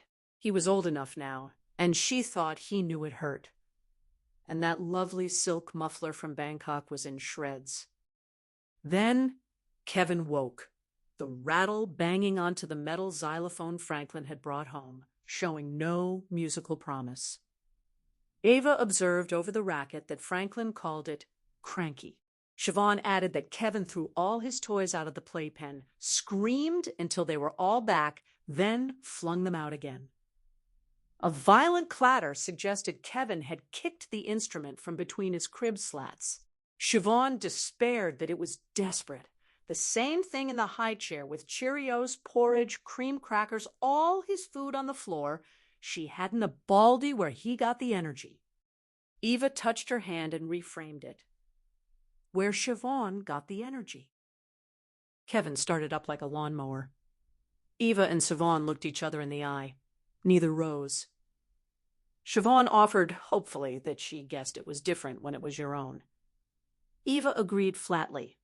Totally different. While Kevin's wail filled the room, Siobhan turned away and admitted she used to want a big family. Now she wasn't so sure. Eva advised her to think twice. Eva fought a rising panic. She had to say something to forestall what was coming, but couldn't think of any comment that wouldn't further justify what she wished fervidly to prevent. Siobhan began. She was knackered. She didn't think Kevin liked her. She'd prayed until she was blue for patience, love, strength. She thought God was testing her. Eva remarked dryly that when Jesus said, "Suffer the little children," she didn't think nannying was what he had in mind. Siobhan hated to think she'd failed him, or Eva. But did Eva think there was any chance Eva could use her at wing in a prayer? Those guidebooks, Eva had said loads, were researched by university students. Could Eva please send her to Europe or Asia? She'd do a brilliant job. Eva sagged. Siobhan wanted to quit. Siobhan acknowledged that Eva and Franklin had been dead decent. She must seem terribly ungrateful, but when they moved to the suburbs, they'd have to find someone else anyway, because she'd come over here bound and determined to live in New York City. Eva protested. Who said they were moving to the burbs? Siobhan answered. Franklin, of course. Eva insisted firmly they were not moving to any suburbs. Siobhan shrugged, already so withdrawn that she regarded this miscommunication as none of her affair. Eva offered pathetically if she would like more money. Eva's full-time residence in this country beginning to take its toll. Siobhan said the pay was great, she just couldn't do it anymore. Every morning she woke up, Eva knew exactly how she woke up feeling. Eva couldn't do it to her any longer. Eva thought she was a bad mother, and she knew. You always thought so too. But deep inside her lurked the rare maternal bone. Siobhan was at her limit. Though it ran wildly counter to their interests, Siobhan's earthly salvation was within Eva's power to grant. Morosely, Eva said they were updating Netherwop. She had an awful premonition. Siobhan's resignation would be effective right away. Would Siobhan like that? Eva rated hostels in Amsterdam aloud and mentioned the delicious Rijstafels. Siobhan forgot herself and threw her arms around Eva. She offered to try and quiet Kevin, suggesting maybe his nappy. Eva doubted it, too rational. She told Siobhan she'd put in a full day to take the rest of the week off, that she was shattered. Even as she said it, Eva knew she was sweetening the girl up to stick around until they found a replacement. Fat chance. One last thing. Siobhan tucked Eva's note with the editor's name into her pack. Weons varied, of course, but Kevin should really be talking by now. A few words anyway. Maybe Eva should ask the doctor or talk to him more. Eva promised, then saw Siobhan to the elevator, shooting a rueful glance at the crib. She admitted to herself that it was different when it was yours. You couldn't go home. Her yearning to go home had grown recurrent, most intense when she was already there. They exchanged wan smiles. Siobhan waved behind the gate. Eva watched from the front window as Siobhan ran down Hudson Street away from the loft and wee Kevin as fast as her unshapely legs could carry her. Eva returned to her son's marathon and looked down at his writhing dudgeon. She was not going to pick him up. No one was there to make her, and she didn't want to. She would not check his diaper, would not warm a bottle. She would let him cry and cry. Resting both elbows on the crib rail, she cradled her chin on intertwined fingers. Kevin crouched on all fours in a birthing position. The new school commended, primed for exertion. Most tots cried with eyes shut, but Kevin's were slit open. When their gazes locked, Eva felt they were finally communicating. His pupils were still almost black. She could see them flintily register that, for once, Mother was not going to get in a flap about whatever might be the matter. She spoke archly over the din, using the insipid falsetto experts commended. She asked who else was going to talk to him since he drove Siobhan off. "That's right!" he screamed and puked her out the door. What was his problem? She asked the little shit. Was he proud of himself for ruining Mummy's life? She told him Daddy was snowed, but Mummy had his number. Kevin hoisted to a stand without missing a yowl, clutching the bars, screaming from inches away until her ears hurt. His scrunched face looked like an old man's, screwed into the "I'm gonna get you" expression of a convict digging a tunnel with a nail file.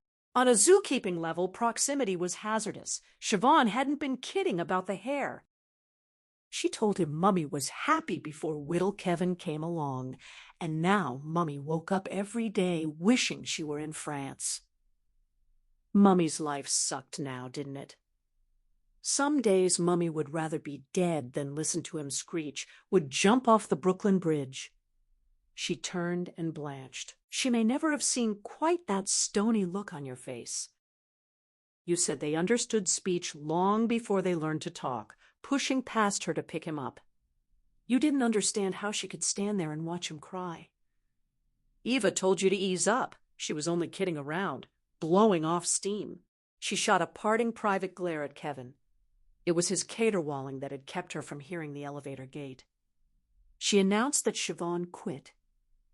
You said you heard too bad you'd get someone else. Eva explained that all along Siobhan had regarded the job as a modern rewrite of the Book of Job, then offered to change him. You wrenched him away and told her to steer clear until she got her mind right, or jump off a bridge, whichever came first. Eva trailed after you, asking about moving to the suburbs, since when? You answered, quoting her own phrase back, since the little shit was getting mobile. That elevator was a death trap. She said you could gate it off. You insisted he needed a yard, sanctimoniously balling the wet diaper in the pail, somewhere to toss a baseball, fill a pool. The awful revelation dawned on Eva. She was dealing with your childhood, an idealization that could prove, like your fantasy United States, an awesome cudgel. No struggle was more doomed than a battle with the imaginary.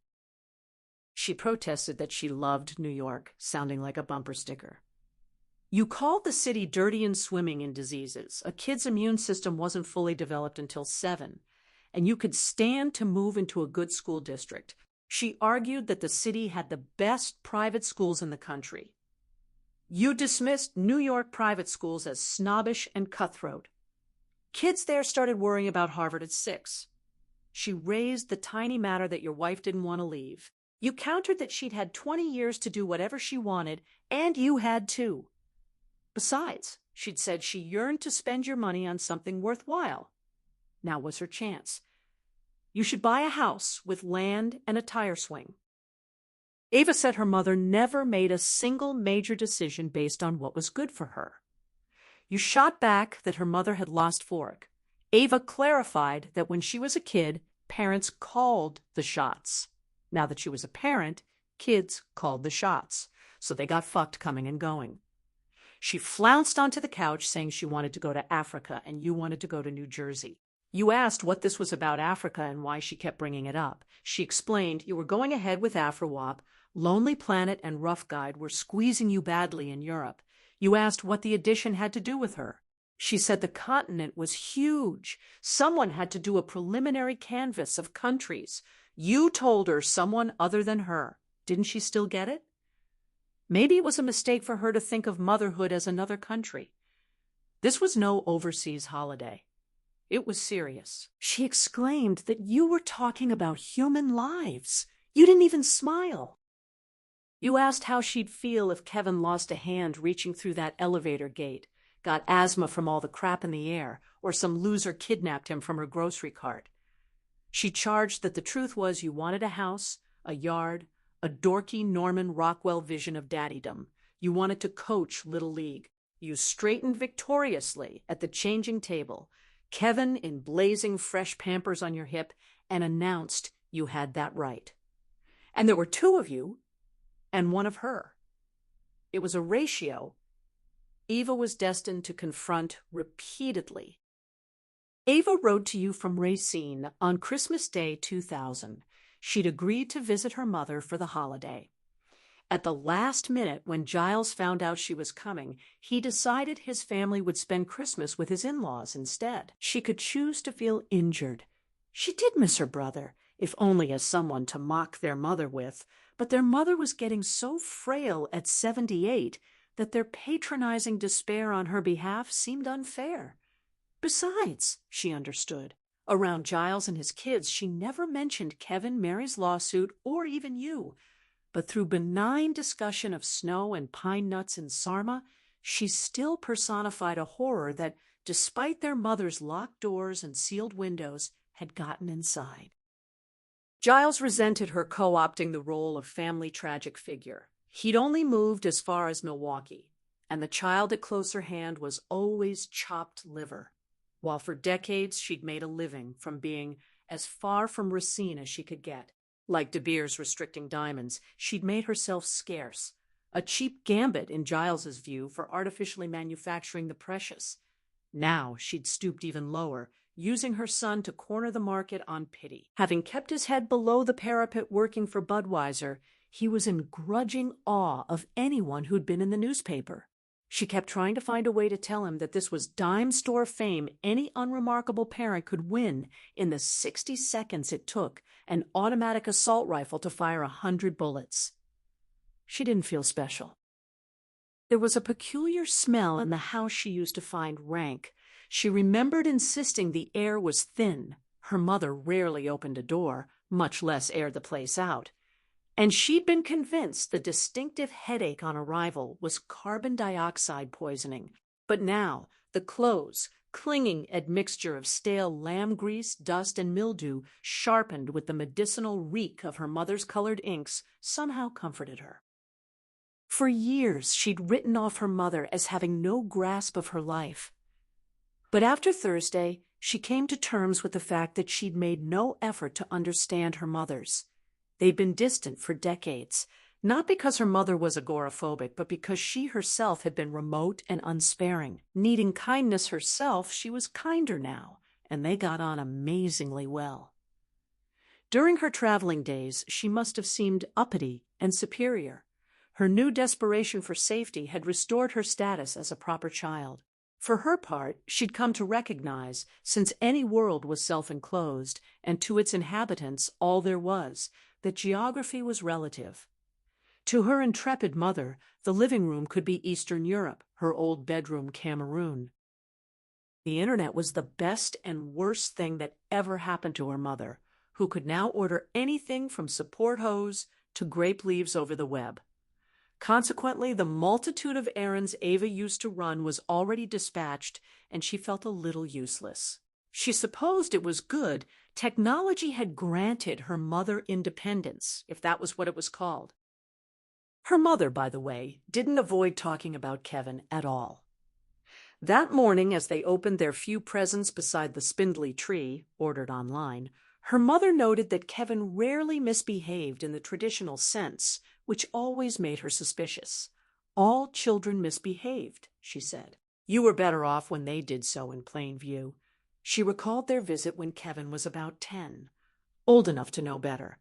She'd just finished a stack of 25 one-of-a-kind Christmas cards commissioned by a wealthy Johnson wax exec. While they were preparing corobia with powdered sugar in the kitchen, Kevin systematically snipped the cards into ragged paper snowflakes. You'd said, a mantra he was just trying to help. The boy had something missing, her mother pronounced in the past tense, as if he were dead. She was trying to make Eva feel better, though Eva worried that what Kevin was missing was a mother like her own.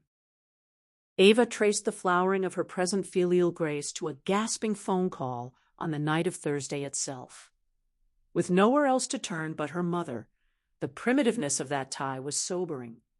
She couldn't remember a single time Kevin, distraught over a scraped knee or a falling out, had ever called her. From her mother's collected, formal greeting, "Hello, Sonia Kachadorian speaking," Eva knew she hadn't seen the evening news. All Eva could manage was a plaintive grade school mother. The heavy breathing that followed must have sounded like a crank call. Eva felt suddenly protective.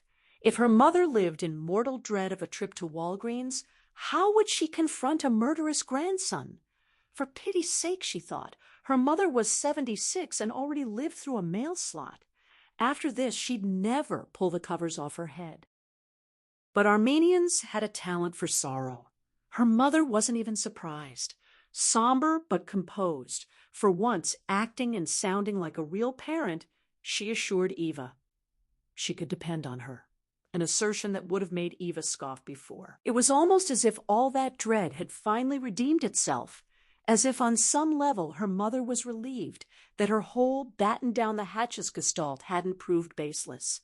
She'd been here before, where the rest of the world's tragedy lapped at her shore. She may have hardly left the house, but of everyone in the family, she most profoundly appreciated how the careless way adjacent people lived could threaten all you held dear. Most of her extended family had been slaughtered, her husband picked off by Japanese like skeet. Kevin's rampage fit right in. The occasion seemed to liberate something in her, not only love, but bravery, if they were not in many respects the same thing. Mindful that the police would expect her to remain on hand, Eva declined the invitation to Racine. Gravely, her shut-in mother offered to fly to her. Shortly after Siobhan jumped ship, she never came back, and Eva had to post her last paycheck to Amex in Amsterdam. Kevin stopped screaming, stopped cold. Maybe, with his nanny dispatched, he felt his mission accomplished. Maybe he'd concluded that high-decibel workouts didn't reprieve him from the remorseless progress of life in a room. Or maybe he was hatching some new gambit now that Mother had grown inured to his wailing, as one did in the latter stages of a neglected car alarm. Eva wasn't complaining, but Kevin's silence had an oppressive quality. First, it was truly silence, total, closed mouth, cleansed of the coos and soft cries other children emitted. Second, it was inert. Though he could now walk, learned in private like every skill, there didn't seem anywhere he wanted to go. He would sit for hours, in the playpen or on the floor, his unlit eyes stirring with unfocused disaffection. Eva couldn't understand why he didn't at least comb up fluff from the Armenian rugs, even if he refused to loop colored rings or crank the noisemaker on his busy box. She surrounded him with toys. Hardly a day you didn't come home with a new one, and he would stare or kick one away. He did not play. You remember that period largely as the time you were fighting about moving and whether Eva would take that long trip to Africa. But Eva mostly remembered staying home on those draggy days after losing another nanny. And mysteriously, they didn't pass any faster than the days Kevin bellowed. Before motherhood, Eva had imagined having a small child as something like owning a bright, companionable dog. But Kevin exerted a much denser presence. Every moment she was hugely aware he was there. Though his new phlegmatism made it easier to edit copy at home, she felt watched and grew restive. She'd roll balls to his feet, and once she enticed him into rolling it back. Excited, ridiculously so, she rolled it again. He rolled it back. But when she rolled it between his legs a third time, that was that. With a listless glance, he left the ball at his knee. She did begin to think he was smart. In 60 seconds, he got it. If they pursued this game, the ball would continue along the same trajectory, an exercise overtly pointless. She never engaged him in it again. This impenetrable flatness, combined with a reticence extending past what all the manuals forecast, compelled Eva to consult their pediatrician. Dr. Fulk was reassuring, ready with the conventional sop that normal development embraced a range of stalls and leaps, though he did subject Kevin to simple tests. Eva had worried about a hearing deficit. Whenever she called his name, he turned with an in-his-own-good-time deadpan that made it impossible to tell if he'd heard. His ears worked fine, and her theory that the volume of his infantile screaming had damaged his vocal cords wasn't borne out. She even voiced a worry about autism, but Kevin didn't display the telltale rocking and repetitive behavior of unfortunates trapped in their own world. If Kevin was trapped, it was in the same world as yours and mine. The most Eva wrested from Dr. Fulk was his musing that Kevin was a floppy little boy, a physical slackness. The doctor would lift Kevin's arm, let go, and it would drop like a wet noodle. So insistent was Eva that Falk pin a disability to Kevin, stamp a name-brand American syndrome on his forehead, that the pediatrician must have thought her one of those neurotic mothers who craved distinction for her child, but could only conceive of the exceptional in terms of deficiency. Honestly, she did want him to find something wrong. She yearned for Kevin to have some small disadvantage or flaw to kindle her sympathy. She wasn't made of stone. Whenever she saw a little boy with a piebald cheek or webbed fingers in the outer office, her heart went out to him. She wanted to at least feel sorry for Kevin, which seemed to start. Did she truly wish her son had webbed fingers? Yes, Franklin, if that's what it took. He was underweight, so he never had those rounded, blunt features of a roly-poly toddler that could make even homely children adorable for that photogenic window between 2 and 3. Instead, his face had a ferret-like sharpness. If nothing else, she'd have liked to gaze later at photos of a pudgy heartbreaker and wonder what went wrong. Instead, the snaps you took all documented a sober-sided wariness and disturbing self-possession. The narrow olive face was instantly familiar. Recessed eyes, straight nose with a wide bridge and slight hook, thin lips set in obscure determination. Those pictures were recognizable, not only for their resemblance to the class photograph that appeared in all the papers, but for their resemblance to her. But she wanted him to look like you. His geometry was based on the triangle and yours on the square. Cunning and insinuating versus stable and trustworthy. She didn't expect a little Franklin Plaskett clone, but she wanted to glance at her son's profile and apprehend with lambent joy that he had your strong, tall forehead, rather than one that shelved sharply over eyes that might begin as deep-set but were destined to look sunken. She was gratified that his appearance was noticeably Armenian, but she'd hoped your robust Anglo-optimism would quicken the sluggish blood of her Ottoman heritage, brightening his sallow skin, highlighting his sullen black hair. Moreover, the furtiveness of his gaze and the secrecy of his silence seemed to confront her with a miniature version of her own dissembling. He was watching her, and she was watching herself, and under this dual scrutiny she felt doubly self-conscious and false. She was averse to plunking Kevin in front of the television, hated children's programming, but he seemed so understimulated. One afternoon when she'd burned out on bubbly educational shows, she switched on after-school cartoons. A flat, monotonic voice came from behind her. "I don't like Dad."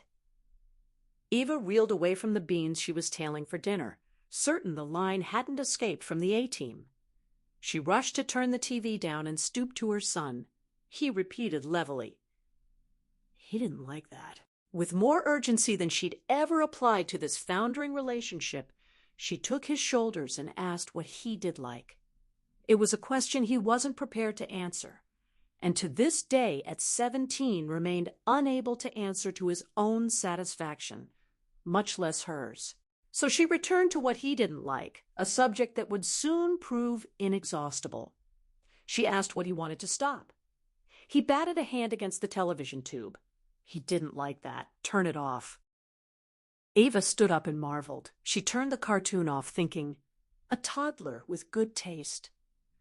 As if she were the child, she felt impelled to experiment, to poke at buttons and see what lit up. She asked if he wanted a cookie. He said he hated cookies. She asked if he would talk to Daddy when he came home. He answered not if he didn't feel like it. She asked if he could say Mommy. She'd been queasy about what she wanted him to call her. Mommy sounded babyish, Ma rubish, Mum servile, Mama doll-like, Mom earnest, Mother formal for 1986. Looking back, she wondered if she didn't like being called any popular name because she was still ill at ease with being one. Little matter. The predictable answer was no. When you came home, Kevin refused to repeat his performance, but Eva recited it word for word. You were ecstatic, complete sentences right off the bat. You'd read that late bloomers could be incredibly bright, perfectionists who didn't want to try it out until they'd gotten it right. Eva nursed a competing theory that, having secretly been able to talk for years, he had enjoyed eavesdropping on the unwitting, that he was a spy. She attended less to his grammar than to what he said. She knew this kind of assertion got up your nose, but she sometimes considered that between them she was the more interested in Kevin. Interested in Kevin as Kevin really was, not Kevin as your son, who had to battle against the formidable fantasy paragon in your head. That evening she remarked she'd been waiting ages to find out what was going on behind those piercing little eyes. You shrugged. Snakes and snails and puppy dog tails. See? Kevin was a mystery to her. You had that insouciant boy thing going and assumed you'd been there yourself? You regarded a child as a partial creature evolving into complexity in open view. But from the instant he was laid on her breast, Eva perceived Kevin as pre-extant, with a vast interior life whose subtlety would, if anything, diminish with age. Most of all, he seemed hidden from her, while your experience was one of sunny access. For several weeks he talked to her during the day, and when you came home, he clammed up. At the clank of the elevator, he'd shoot her a complicitous glance. Let's put one over on Daddy. Eva found a guilty pleasure in the exclusivity of her son's discourse, learning he didn't like rice pudding with or without cinnamon, didn't like Dr. Seuss, didn't like nursery rhymes set to music. Kevin had a specialized vocabulary. He had genius for N-words. The sole memory of proper childhood glee from this era was at his 3rd birthday party. Eva was pouring cranberry juice into his sippy cup. You were tying ribbons on packages. You brought home a 3-tiered marble layer cake from Veniero's with a custom buttercream baseball theme and placed it proudly on the table in front of his booster chair. In the 2 minutes your backs were turned, Kevin displayed the same gift he'd shown earlier that week, methodically pulling all the stuffing through a small hole in what you'd thought was his favorite rabbit.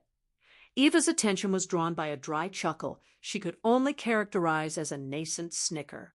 Kevin's hands were those of a plasterer, and his expression was rapturous.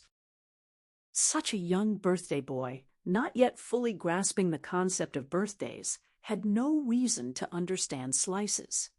You laughed, and after you'd gone to so much trouble, Eva was glad you could take the mishap as comedy.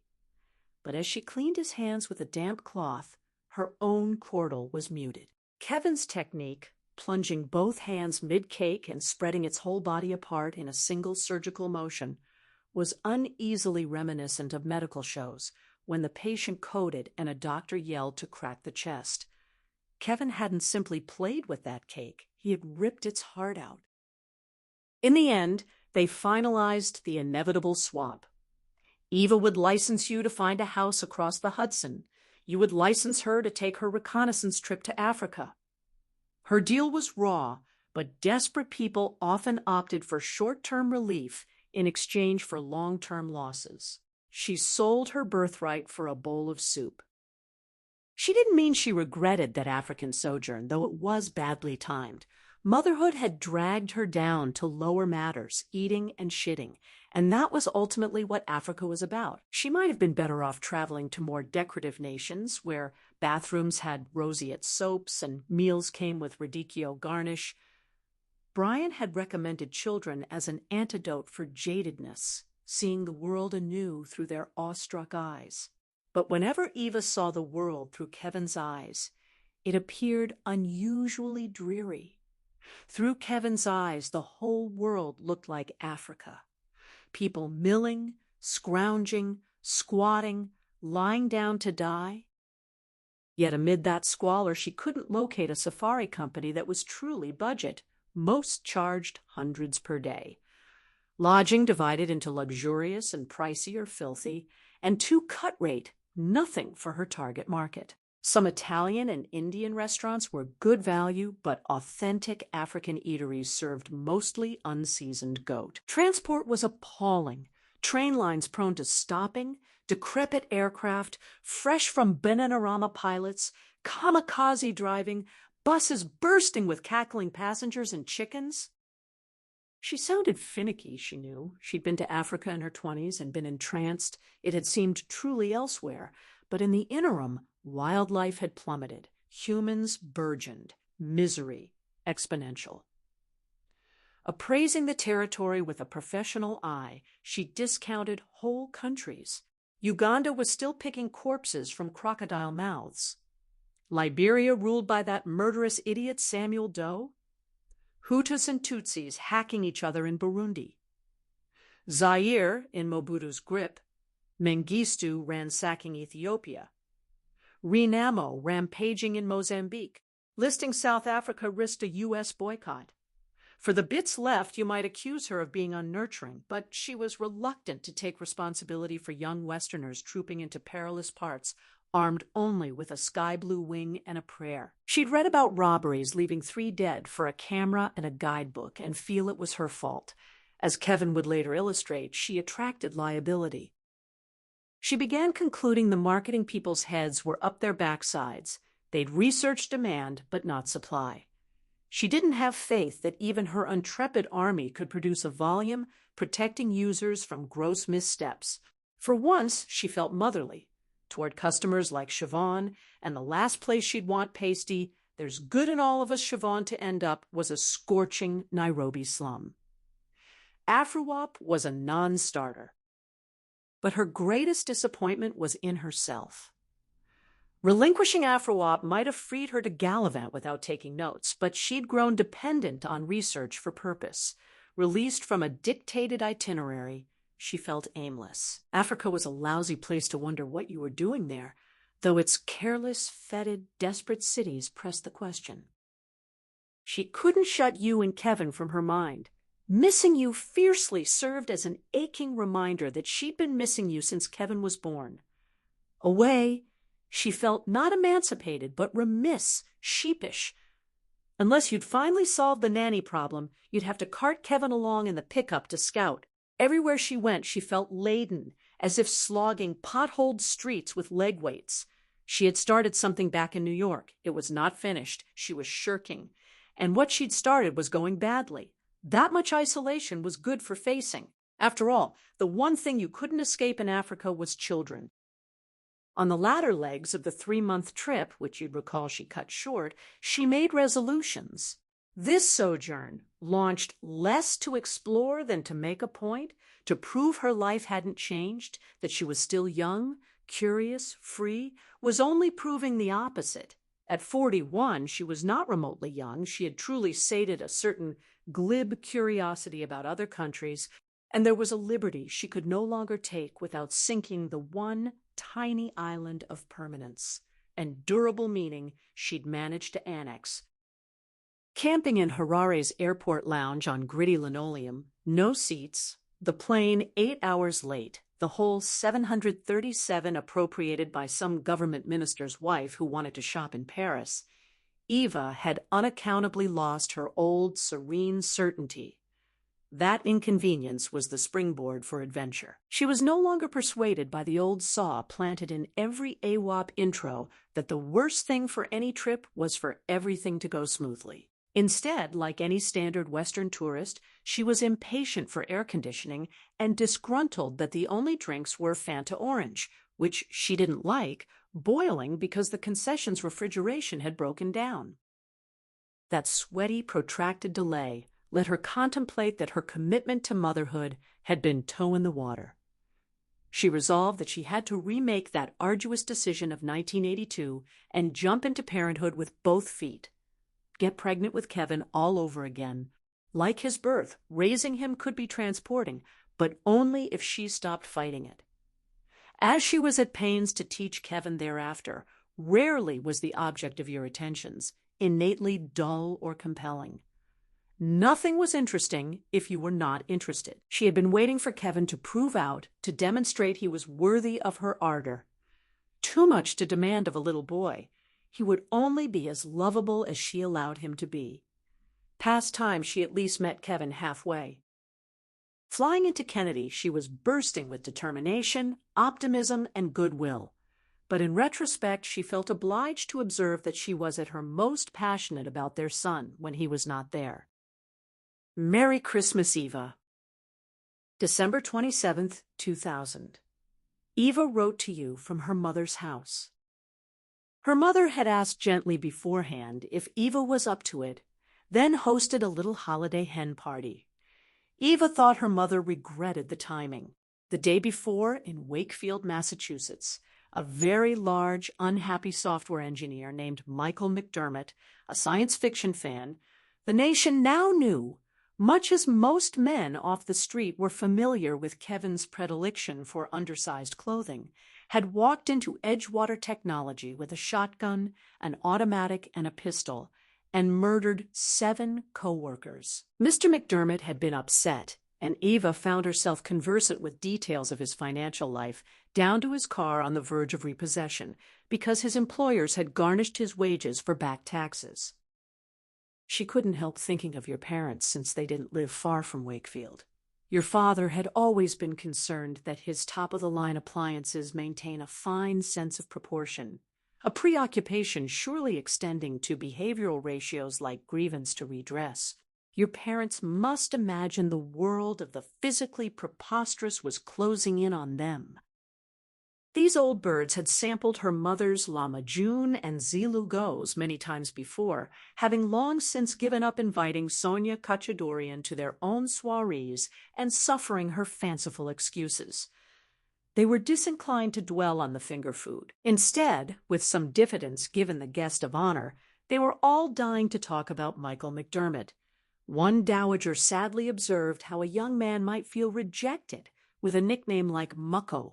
Eva's crusty Aunt Aline muttered that her own ongoing fight with the IRS, a disputed $17 underpayment from 1991 that had ballooned with interest to over $1,300, might soon move her to firearms herself. But they all subtly deferred to Eva, the resident expert with insight into the twitchy mind.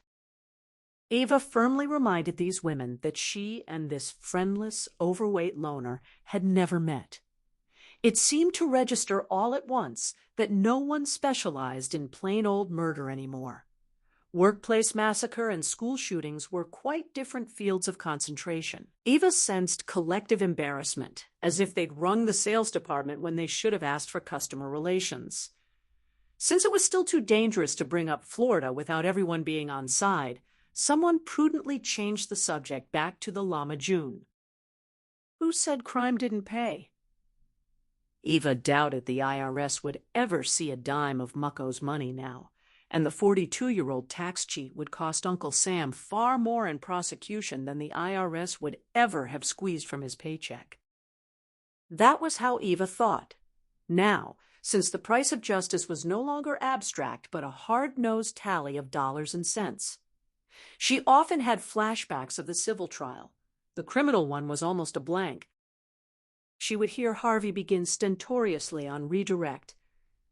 Miss Kachadorian, the prosecution has made much of the fact that you ran a company while leaving your son to strangers, and that when he turned 4, you were away in Africa. Eva answered that at the time she was unaware having a life was illegal.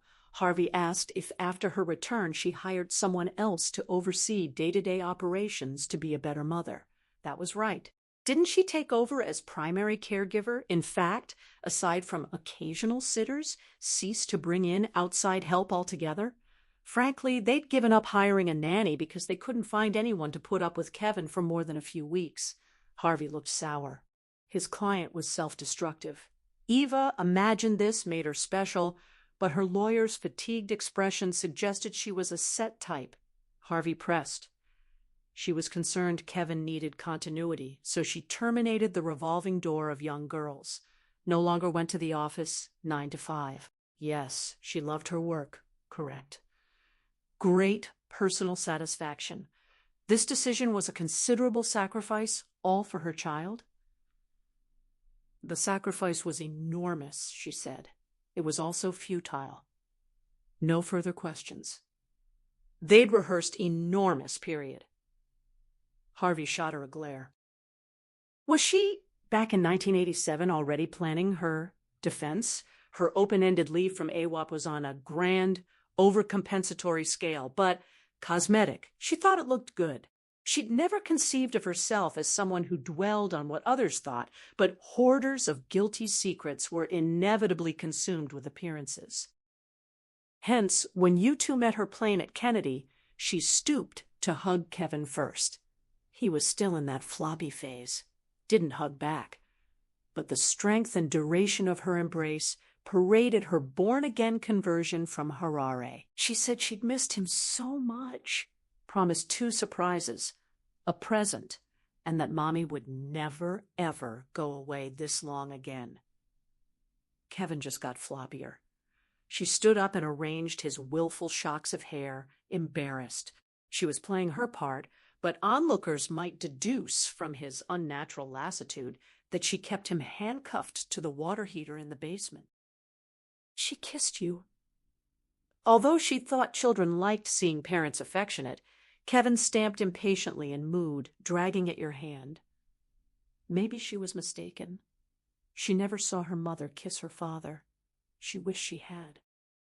You cut the kiss short and mumbled. It might take a while. For kids this age, 3 months was a lifetime. They got mad. They thought you were never coming back. Eva almost joked that Kevin seemed more put out that she had come back, but caught herself. One of their first sacrifices to family life was lightness of heart. She asked about the you hair thing as Kevin continued tugging you and mooing. Cheese doodles, you said brightly. The latest must-have. You tottered off down the terminal in tow, leaving her to wheel her luggage. In the pickup, she had to remove several viscous doodles from the passenger seat in various stages of dissolve. Kevin didn't eat them. He sucked them, leaching off the neon coating and imbuing them with enough saliva to melt. You explained zestfully, most kids liked sugar, but yours liked salt. Apparently a sodium fetish was superior. Eva slipped her gooey collection out the window. Kevin's child seat was fastened between you, and she was sorry she couldn't place a hand on your thigh as she used to. Kevin announced that Mommer farted and it stinks. She told him tightly that wasn't the kind of thing he had to announce. She'd had mashed beans and banana at the Norfolk before catching the plane. You proposed juniors on the way, kid-friendly.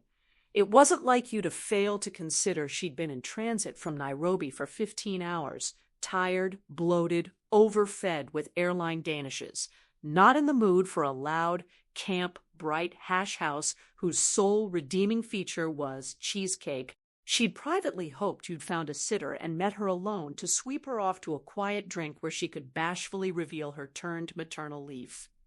She wanted to get away from Kevin to confide how much more time she planned to spend with him. She said fine and warned Kevin to eat the cheese thingies or she'd put them away, not to crumble them all over the truck. You merrily told her kids were messy to loosen up. Kevin shot her a crafty orange smile and fisted a doodle into her lap. At the restaurant, Kevin scorned the booster seat as for babies.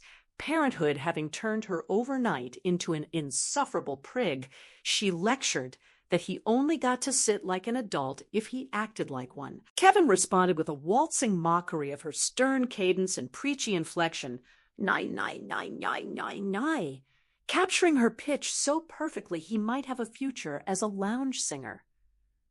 She told him to cut it out. She turned to you.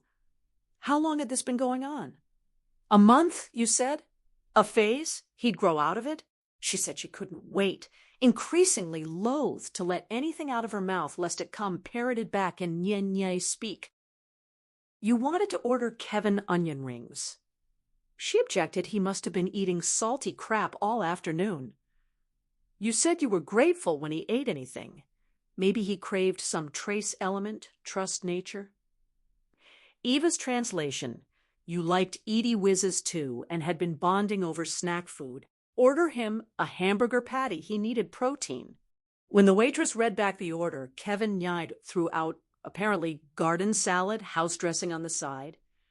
The waitress called him a cute little boy, glancing desperately at the clock. When his patty came, Kevin retrieved the tall salt cellar with huge poreholes and covered the beef until it looked like Mount Kilimanjaro after a fresh snow. Disgusted, Eva reached over to scrape it off, but you held her arm, quietly chiding. Why couldn't she let anything with this little guy be fun or funny? The salt thing was a phase too, and later they'd tell him about it when he was older, and it would make him feel he had quirky personality even as a little kid. It was life. Good life. Eva doubted Kevin would have a hard time finding quirks. Though her sense of maternal mission from her last fortnight was fast abating, she'd made promises to herself, to Kevin, implicitly to you. She took a breath and announced she'd made a major decision while she was gone. With classic dining out timing, the waitress arrived with her salad and your cheesecake. Kevin had emptied the salt cellar onto the floor. He pointed at the waitress's birthmark, 3 inches across, roughly the shape of Angola, with beige concealer slathered over it, mostly worn off, and announced that the lady had poop on her face. Before Eva could stop him, Kevin asked her directly why she didn't clean her face. It was poopy. Eva apologized profusely to the girl, who couldn't have been more than 18, and had no doubt suffered that blemish her whole life. The waitress managed a dismal smile and promised to bring the dressing. Eva wheeled to her son. He knew that spot wasn't poop, didn't he? Kevin nineyed back, skulking in the booth with his eyes at half-mast and glittering, his fingers on the table and nose against its rim. Below the table, Eva could tell from that telltale sparky squint, lurked a grin, wide, tight-lipped, strangely forced. She asked if he knew he'd hurt her feelings. How would he like it if she told him his face was poopy? Eva countered that kids did understand that grown-ups could be touchy about their looks. Was Franklin sure they didn't? He asked if they could not ruin their first afternoon out together. Why she always had to think the worst of Kevin. Eva looked perplexed. It sounded more as if he always thought the worst of her. Innocent mystification would remain her tack for the next 3 years. The mood had gone all wrong for her announcement, so she got it over with unceremoniously. Her intentions came out defiant. Stick that in your pipe and smoke it. If he thought she was such a rotten mother. You said, wow, was she sure? That was a big step. Eva explained she remembered what he'd said about Kevin and talking, that maybe he didn't speak for so long because he wanted to do it right. She was a perfectionist too, and she wasn't doing AWOP or motherhood right. At the office, she was continually taking days off with no warning. Publications got behind schedule. Meanwhile, Kevin woke up with no idea who was caring for him, his mother or some hopeless hireling who'd hightail it by week's end. She was thinking mostly until Kevin was in primary school. It might even be good for wing and prayer. Bring in a new perspective, fresh ideas. The series might be overly dominated by her voice. You remarked shock horror on her being domineering. Kevin interrupted with nye nye. Eva told him to stop, let Mommer and Daddy talk. He continued. She meant it. Quit the nye nye or they were leaving. He kept going. Eva didn't know why she threatened him with departure, lacking any evidence he wanted to stay. This was her first taste of a chronic conundrum. How to punish a boy with Zen-like indifference to whatever you might deny him. You said she was just making everything worse. She asked how he proposed to get Kevin to shut up. Kevin kept going. Eva slapped him. Not very hard. He looked happy. You asked, darkly, where she'd learned that trick. And it was a trick, the first sentence of mealtime conversation not translated into nye nye. Eva said he was getting louder, people were starting to look over. Kevin started to wail, tears a bit late in her view. She wasn't moved. She left him to it. You said sotto voce that people were looking because she hit him. You lifted Kevin, cuddling him into your lap, as his weeping escalated to a shriek. It wasn't done anymore, not here. You thought they'd passed a law, or might as well have. It was considered assault. Eva asked if she smacked her own kid and got arrested. You said there was a consensus that violence was no way to get your point across, which it sure as heck wasn't. You didn't want her to do that again. Ever. So she slapped Kevin, he slapped her, she got the picture. She proposed coldly that they get out of there. Kevin was winding down to lurching sobs, but could easily milk the decrescendo another 10 minutes. Christ, it was practically a love pat. What a little performer. You signaled for the bill, saying this was hardly the context you wanted for your announcement, but you had news too. You'd bought them a house. Eva did a double take. He hadn't found one for her to look at. It was a done deal. You said if you hadn't pounced, it would have been snapped up. Besides, she wasn't interested. You thought she'd be pleased. Glad it was over. Eva said there was only so pleased she'd get over something that wasn't her idea in the first place. You accused her of not being able to get behind anything that wasn't her own pet project.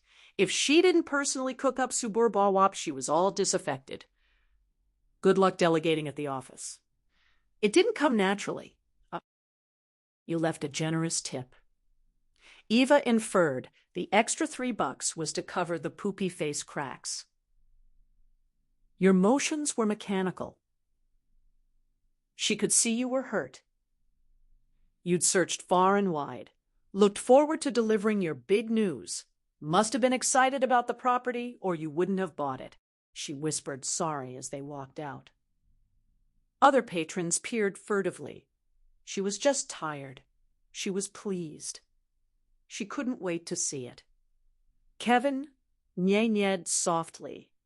Eva thought everyone in that restaurant was relieved they were leaving. She'd become one of those people she used to feel sorry for, and she still felt sorry for them too, more than ever. January 1st, 2001. Eva wrote to you. Call it a New Year's resolution, since for years she'd been busting to tell you she hated that house. On site, it never grew on her either. Every morning she woke to its glib surfaces, smart design features, sleek horizontal contours, and actively hated it. She granted that the Nyack area, woodsy, right on the Hudson, was a good choice. You'd kindly opted for Rockland County in New York rather than somewhere in New Jersey, a state she was sure had many lovely places, but whose sound would have slain her. Nyack itself was racially integrated and to the eye down market, with the same slight dishevelment as Chatham, though unlike Chatham, its shabby quality was an illusion, since pretty much all new arrivals for decades had been stinking rich. Main Street eternally backed up with Audis and BMWs, overpriced fajita joints and wine bars, bursting dumpy, outlying two-bedroom clapboards listing for $700,000. Nyack's one pretension was its lack of pretension. In contrast to Gladstone itself, a relatively new bedroom community to the north, whose tiny town center, with fake gas street lamps, split-rail fencing, and ye old sandwich shop, epitomized what the British called twee. Her heart sank when you first plowed the pickup proudly up the long, pompous drive off Palisades Parade. You told her nothing about the property, the better to surprise her. Well, she was surprised. A flat-roofed, single-storied expanse of glass and sandy brick. At a glance, it resembled the headquarters of some slick, do-gooding conflict resolution outfit with more money than sense, where they'd give peace prizes to Mary Robinson and Nelson Mandela. Had you never discussed what she envisioned? You must have had some idea. Her fantasy house would be old Victorian. If it had to be big, it would be high. 3 stories and an attic full of nooks and crannies whose original purpose had grown obsolete. Slave quarters and tackle rooms, root cellars and smokehouses, dumbwaiters and widows' walks. A house falling to bits, dripping history as it dropped slates, crying out for fiddly Saturday repairs to its rickety balustrade, while fragrant wafts of pies cooling on counters drifted upstairs. She'd furnish it with second-hand sofas whose floral upholstery was faded and frayed, garage sale drapes with tasseled tiebacks, ornate mahogany sideboards with speckled looking-glass. Beside the porch swing, struggling geraniums would spindle out of an old tin milking pail. No one would frame their ragged quilts or auction them as rare early American patterns. They'd throw them on the bed and wear them out. Like wool-gathering lint, the house would seem to accumulate junk of its own accord. A bicycle with worn brake shoes and a flat tire, straight backs whose dowel rods needed red-gluing, an old corner cabinet of good wood painted a hideous bright blue, which she kept saying she was going to strip down and never did. She wouldn't go on because you knew exactly what she was talking about. She knew they were hard to heat, drafty. She knew the septic tank would leak, electric bills run high. She knew you'd anguish that the old well in the backyard was a dangerous draw for neighborhood urchins. She could picture this home so vividly that she could walk across its overgrown yard with her eyes closed and fall in that well herself. Curling out of the truck onto the semicircular concrete turnaround in front of their new abode, she thought, abode, wasn't that the word? Her ideal home was cozy and closed the world out, looking out onto the Hudson. Admittedly, the view was smashing. These wide plate glass windows advertised an eternal open house. Pink pebble fill with flagstone paths skirted its splay like one big welcome mat. The facade and central walkway were lined with stunted shrubs. No black walnut trees, no uncultivated riot of goldenrod and moss, but shrubs. Surrounding them, a lawn. Not even the sweet, cool sort whose fine, bright shoots tempted a laze with lemonade and bees, but that springy, scratchy kind like green abrasive scrub pads for washing dishes. You flung open the entrance. The foyer dribbled into a living room the size of a basketball court, then up low stairs to the dining area, partially segmented from the kitchen with a pass-through, no doubt for some sun-dried tomato concoction. Eva hadn't laid eyes on a single door. She panicked. There was nowhere to hide. You asked if this wasn't dramatic, she answered. Honestly, that she was dumbstruck. She'd have thought a small child let loose in a vast, unfurnished expanse of glossy wooden floors blazing with insipid sunshine would go dashing about, sliding in socks, giggling and rampaging, unfazed by the antiseptic wasteland. Instead, Kevin slackened on your hand into dead weight and had to be urged to go explore. He plodded to the middle of the living room and sat. Eva had suffered many moments of alienation from her son, but just then his eyes dulled over like wax buildup, hands plopping on the floorboards like fish on a dock. She couldn't have felt more akin. You grabbed her hand, insisting she had to see the master bedroom. The The skylights were spectacular, she brightly agreed. All the angles in the massive bedroom were askew, the ceiling slanted, the effect was jangled, and the evident distrust of standard parallels and perpendiculars, like the whole building's uneasiness with the concept of rooms, felt insecure. You asked if it wasn't something else. She agreed it was something else. At some point in the 90s, expanses of teak would become passé. They weren't there yet, but she had a premonition.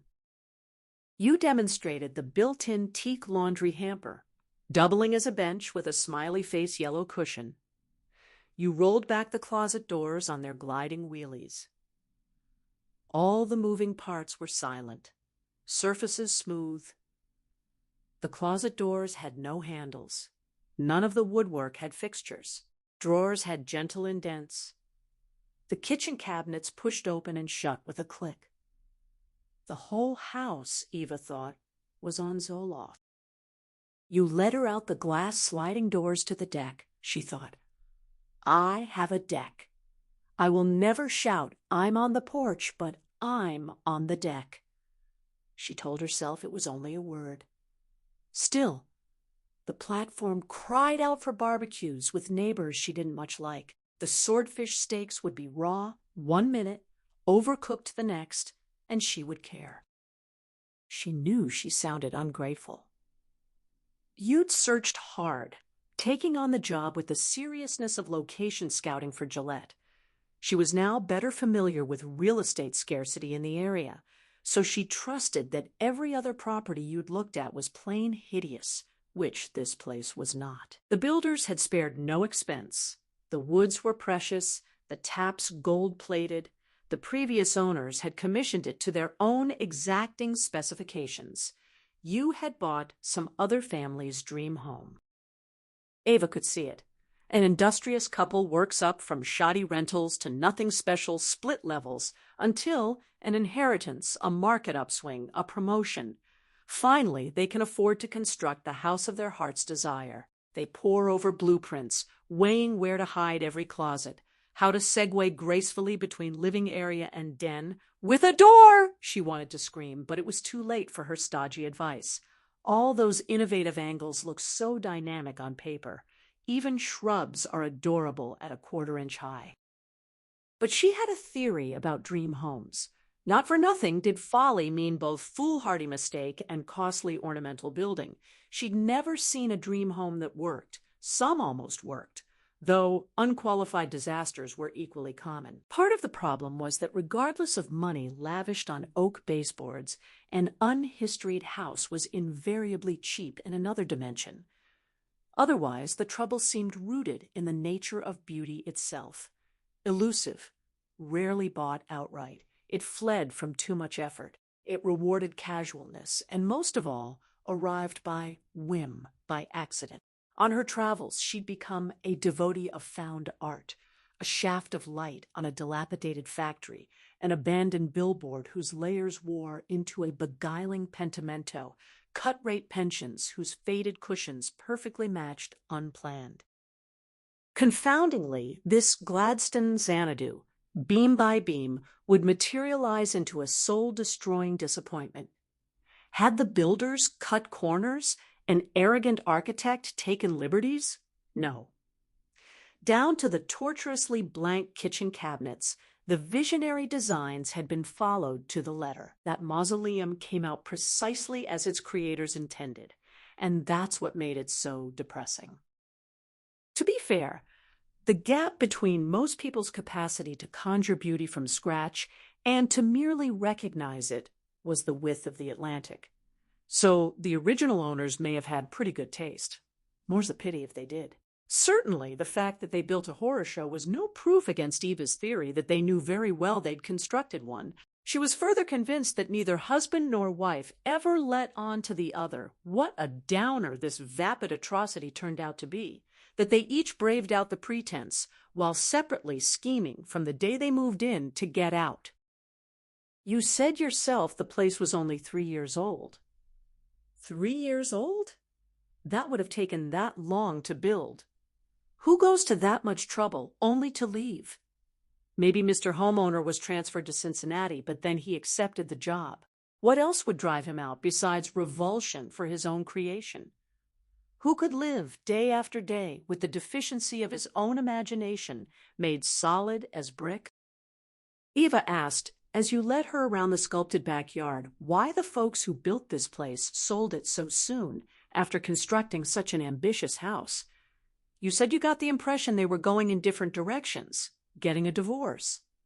She said she didn't say that made the property cursed. You blustered that if houses passed that sort of thing along, there wouldn't be a shack in the country safe for a happy marriage. Cursed? You obviously intuited that. Sensible as the suburban recourse seemed on its face, you had drifted alarmingly astray. Yet what struck Eva now was not your foreboding, but your capacity to ignore it. As for her, she had no premonitions. She was simply bewildered how she had landed after Latvia and Equatorial Guinea in Gladstone, New York, as if standing in the surf at Far Rockaway during a tide of raw sewage, she could barely keep her balance as their new acquisition exuded wave after wave of stark physical ugliness. Why couldn't you see it? Maybe because you'd always had a proclivity for rounding up. In restaurants, if 15% came to $17, you'd tip with a 20. Should they spend a tiresome evening with new acquaintances? She'd write them off. You'd want to give a second chance. When that Italian girl Marina turned up, and then your watch disappeared, she fumed. You grew convinced you must have left it at the gym. You seemed able to squint and blur off rough edges. As you gave the grand tour, your camp counselor hard sell contrasted with a soulful pleading in your eyes to play along. You talked non-stop, as if strung out on speed, and a lacing of hysteria fatally betrayed your own suspicion that the place was no formidable architectural exploit, but an ostentatious flop. Still, through a complex combination of optimism, longing, and bravado, you would round it up. A cruder name was lying, but one could make a case that delusion was a variant of generosity. After all, you practiced rounding up on Kevin from the day he was born. Eva was a stickler. She preferred her photographs in focus. She led an emotional life of arithmetic precision, carried to 2 or 3 digits after the decimal, willing to allow for degrees of agreeableness even in her own son. In other words, she left the $17. She hoped she persuaded you. She thought the house was lovely. It was the first big decision you'd made independently on their behalf. And she wasn't about to pee all over it just because the prospect of living there made her want to slit her wrists. Privately, she concluded the explanation wasn't your different aesthetic, you were just very suggestible. She hadn't been there whispering in your ear about dumbwaiters. In her absence, you reverted to the taste of your parents. Or an updated version, Palisades Parade was trying lethally to be with it. The house your parents built in Gloucester was a traditional New England salt box. But the spare-no-expense workmanship, the innocent faith in niceness was unmistakable. Her enjoyment of your father's motto, materials are everything, was not entirely at his expense. Up to a point, she saw the value of people who made things to the highest standard. Herb and Gladys built their own house, smoked their own salmon, brewed their own beer, but she'd never met 2 people who existed so exclusively in 3 dimensions. The only times she saw your father excited were over a curly maple mantle or a creamy-headed stout, and she thought it was static physical perfection he exalted. Sitting before the fire, drinking the beer, were afterthoughts. Your mother cooked with the precision of a chemist. Her meringue-topped raspberry pies might have been clipped from magazines, but Eva had the strong impression that pie as object was the goal, and eating it, gouging into her creation, was vandalism. How telling that your cadaverously thin mother was a marvelous cook but had no appetite. If the assembly line production sounded mechanical, it felt mechanical.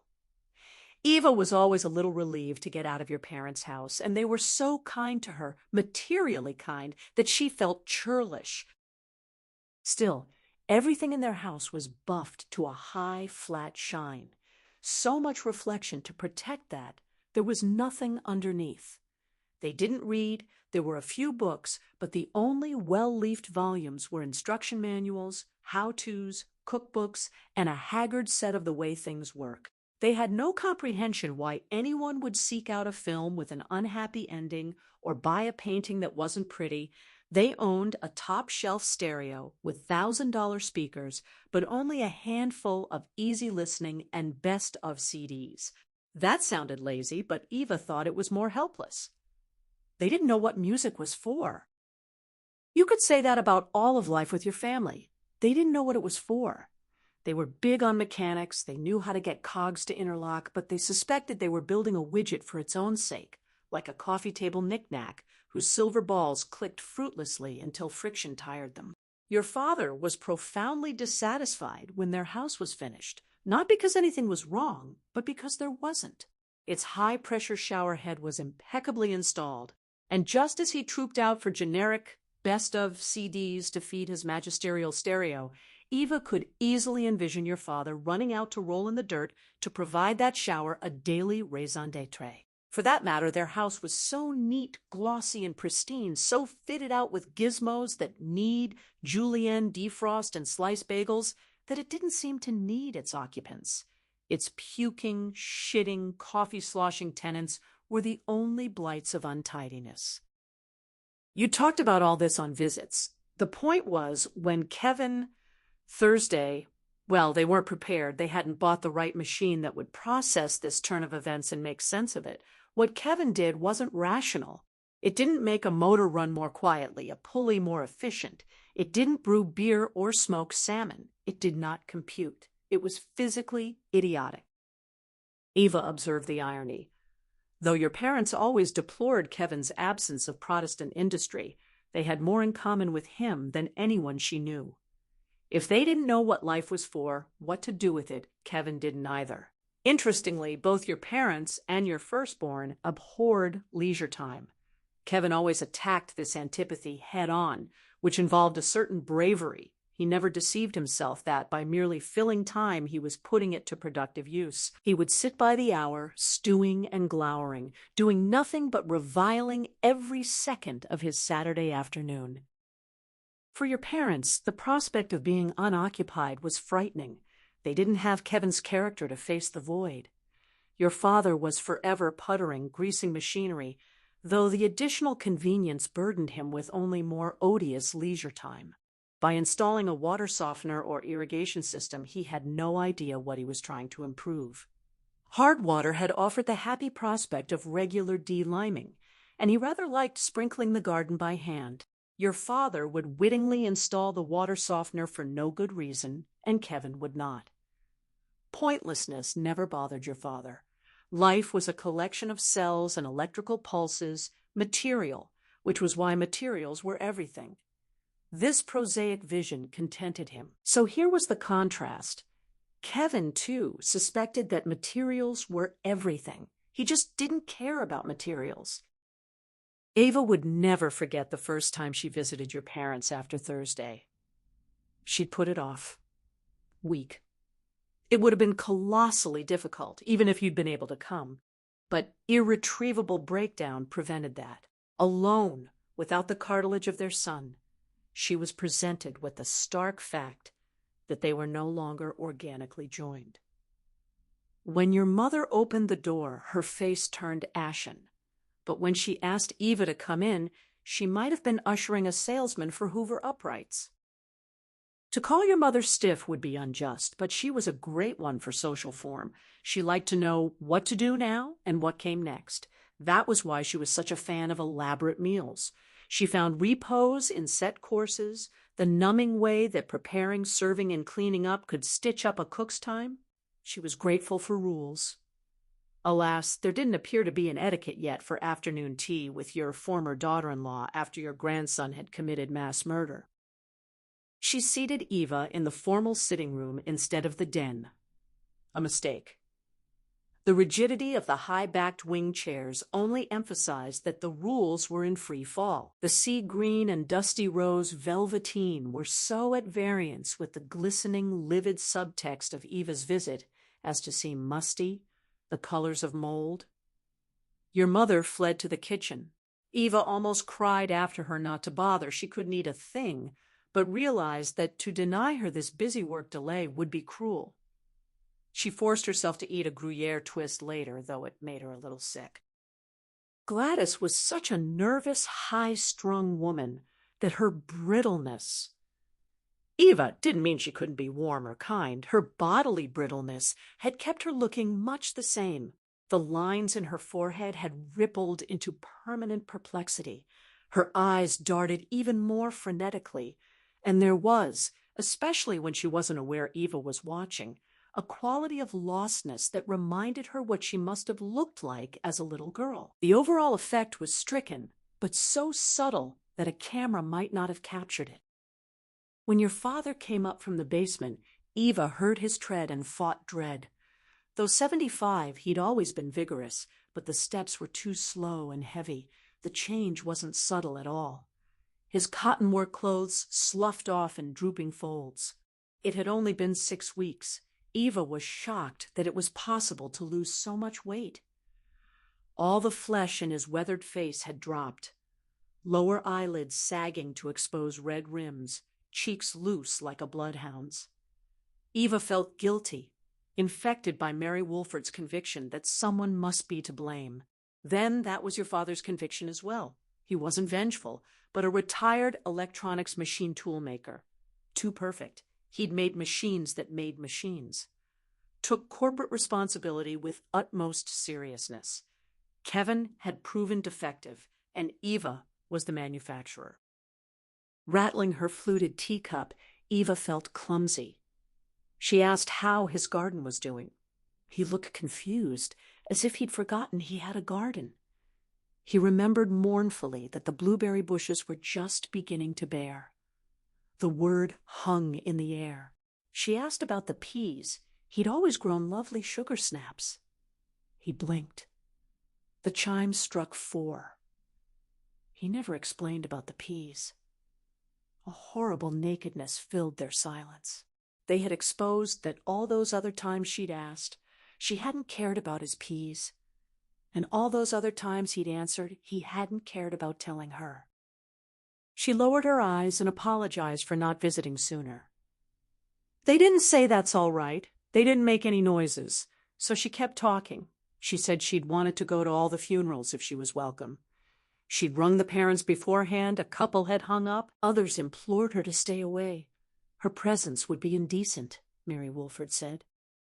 Then she told them about Thelma Corbett, Denny's mother, the lanky, red-haired, budding thespian who was so gracious that Eva was abashed. She hazarded to your mother that tragedy brought out unexpected qualities. Some folks got dunked in plastic, vacuum-sealed, sweating in private hell. Others seemed dipped in acid instead, stripped of their protective outer layer, so that every stranger's ill wind became an agony. They were in hell too, but it was everybody's hell.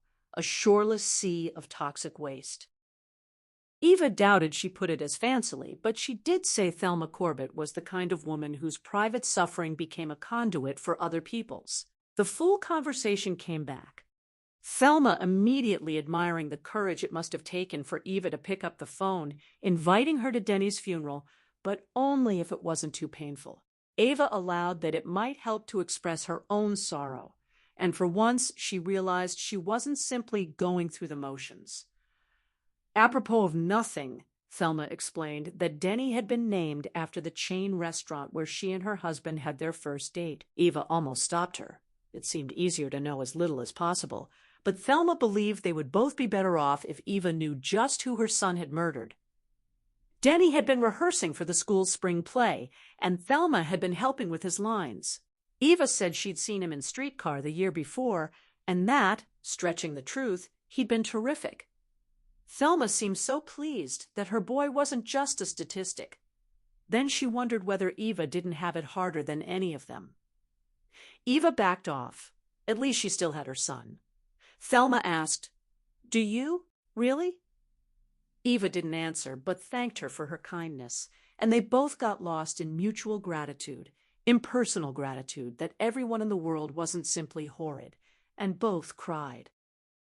So Eva went to Denny's funeral, sat in the back, wore black. In the receiving line, she offered Thelma her hand and said she was so sorry for her loss. A miscue, a gaffe, but she thought it would be worse to correct herself. To your parents, she was blithering. They stared. Finally, she took refuge in logistics. The legal system was a machine. Kevin had been arraigned and held without bail. She'd hired the best lawyer she could find, the most expensive. She thought your father would approve. He always bought top shelf. She was mistaken. He intruded dully. What for? Eva had never heard him ask that question of anything in his life. She admired the leap. She said she wasn't sure, though it seemed expected. To get Kevin off as lightly as possible. Your mother asked if that was what she wanted. Eva said no. What she wanted was to turn back the clock, to never have been born herself, if that was what it took. But she couldn't have what she wanted. Your father pressed whether she would like to see Kevin punished, not wrathfully, without energy. Eva laughed. Just a dejected, huh? Not appropriate. She explained that good luck to them. She'd tried for 16 years to punish Kevin. Nothing she took away mattered to him. What was the juvenile justice system going to do? Send him to his room? She tried that. He didn't have much use for anything outside his room or in it. They could hardly shame him. You could only subject people to anguish who had a conscience. You could only punish people who had hopes to frustrate or attachments to sever, who worried what you thought of them. You could really only punish people who were already a little bit good. Your father submitted that he could at least be kept from hurting anyone else. A defective product is recalled. Eva said defiantly there was a campaign to try him as an adult and give the death penalty. Your mother asked how she felt about that. Your parents had never asked what she felt. Eva said Kevin was no adult, but would he be any different when he was one? Honestly, some days she wished they would give him the death penalty, get it over with, but that might be letting herself off the hook. Your mother chimed nervously that surely she didn't blame herself. Eva met her eyes squarely, mother to mother, and said she never liked him very much. She realized it was commonplace for parents to say sternly, "I love you, but I don't always like you." But what kind of love was that? It seemed to come down to, "I'm not oblivious to you, you can still hurt my feelings, but I can't stand having you around." Who wanted to be loved like that? Given a choice, she might skip the deep blood tie and settle for being liked. She wondered if just enjoying your kids' company wasn't more important. She had embarrassed them. Moreover, she'd done precisely what Harvey had warned against.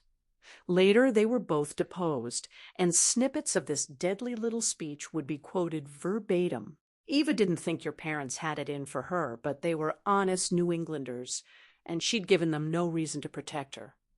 She guessed she didn't want them to. When she made leave-taking motions, setting down her stone-cold tea, they looked relieved, yet frantic, locking eyes. They recognized these cozy tea-time chats would be limited, and maybe late at night, unable to sleep, they'd think of questions they might have asked. They were cordial, inviting her to visit any time. Your mother assured her that, despite everything, they still considered her part of the family. Their inclusivity seemed less kind than it might have 6 weeks before. At that time, the prospect of being enveloped into any family had all the appeal of getting stuck in an elevator between floors. At the door, your father touched Eva's arm. He once again asked the kind of question he'd evaded most of his life. Did she understand why? Eva feared her response would only cure him of such inquiries, for the answers were often so unsatisfying. Happy New Year. January 6th, 2001. Eva wrote to you. The Electoral College had just certified a Republican president. You must be pleased. But despite your pose as a sexist, flag-waving retrograde, In fatherhood, you were a good little liberal, as fastidious about corporal punishment and nonviolent toys as the times demanded. Eva wasn't making fun, only wondering if you too went back over those precautions and pondered where you went wrong. Her own review of Kevin's upbringing was assisted by trained legal minds. On the stand, Harvey grilled her. Did she have a rule against toy guns? For what it was worth, yes, she monitored TV and video viewing. They tried to keep Kevin away from anything too violent or sexually explicit, which meant you couldn't watch most of your own favorite programs. They did have to allow one exception, the History Channel. Harvey pressed that she made every effort to ensure Kevin wasn't surrounded by coarsening influences. Eva answered that was 6 acres out of a planet, and even there she was unprotected from Kevin's coarsening influence on her. Harvey asked if she couldn't control what Kevin played with at other children's homes. Frankly, other children rarely asked Kevin over more than once. The judge told her to just answer the question. She complied lackadaisically. Harvey asked about the internet. Was Kevin given free rein to violent or pornographic sites? She said they did the whole parental control schmear, but Kevin cracked it in a day. Eva flicked the air dismissively. Harvey had warned her against giving any indication she didn't take proceedings seriously, but her larger trouble was paying attention. To wake herself up, she added gratuitous commentary. She explained that by the time Kevin was 11 or 12, this was all too late. The no-gun rules, the computer codes, children lived in the same world they did. To kid themselves that they could shelter them wasn't just naive, it was vanity. They wanted to tell themselves what good parents they were. If she had it all to do over, she'd have let Kevin play with whatever he wanted. He liked little enough. She'd have ditched the TV rules. They only made them look foolish, underscored their powerlessness, and provoked his contempt. Eva elaborated in her letter. What drew Kevin's contempt was not their patent incapacity to protect him from the big bad world. To Kevin, the substance and not the ineffectuality of their taboos was a joke. Sex, he used it when he discovered she was afraid of it. But otherwise, it was a bore. Don't take offense. She and you did find great pleasure in one another, but sex is a bore. Plain fucking at his high school was so prevalent and quotidian, she doubted it excited him much. As for violence, the secret was more of a cheap trick. She remembered once giving up on the rating system to watch Braveheart as a family. In the torture scene, when the executioner ripped into Mel Gibson's bowel, Eva winced and whinnied. When she peeked at Kevin, his glance was blasé. The sour half-cock of his mouth, his customary expression. He wasn't doing the crossword, but he was absently blacking in white squares with a felt tip. Cinematic carve-ups were only hard to handle if, on some level, you believed they were being done to you. Gruesome special effects relied on the audience's Christian compulsion to walk in neighbors' shoes. But Kevin had discovered the secret. Not merely that it wasn't real, but that it wasn't him. Over the years, she watched him watching decapitations, disembowelments, flayings, impalements, never saw him flinch. If you declined to identify, slice and dice was no more discomfiting than watching your mother prepare beef stroganoff. So, what had they tried to protect him from? The practicalities of violence were rudimentary geometry. Kevin had a better-than-average mastery of geometry and grammar both. In the end, that was what Kevin never forgave them. He may not resent that they tried to impose a curtain between himself and adult terrors, but he powerfully resents that they led him down the garden path, enticed him with the prospect of the exotic.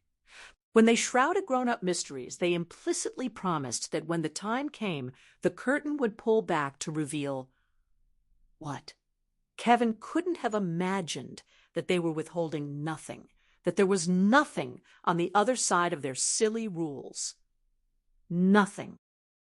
The vanity of protective parents went beyond "look at us, we're responsible." Their prohibitions also bulwarked self-importance, fortifying the construct that adults were initiates who had earned access to an unwritten Talmud whose soul-shattering content they were sworn to conceal from innocence. They pandered to the myth of the naive. The last thing they wanted to admit was that the forbidden fruit they'd been gnawing on since 21 was the same mealy, golden delicious they stuffed into lunchboxes.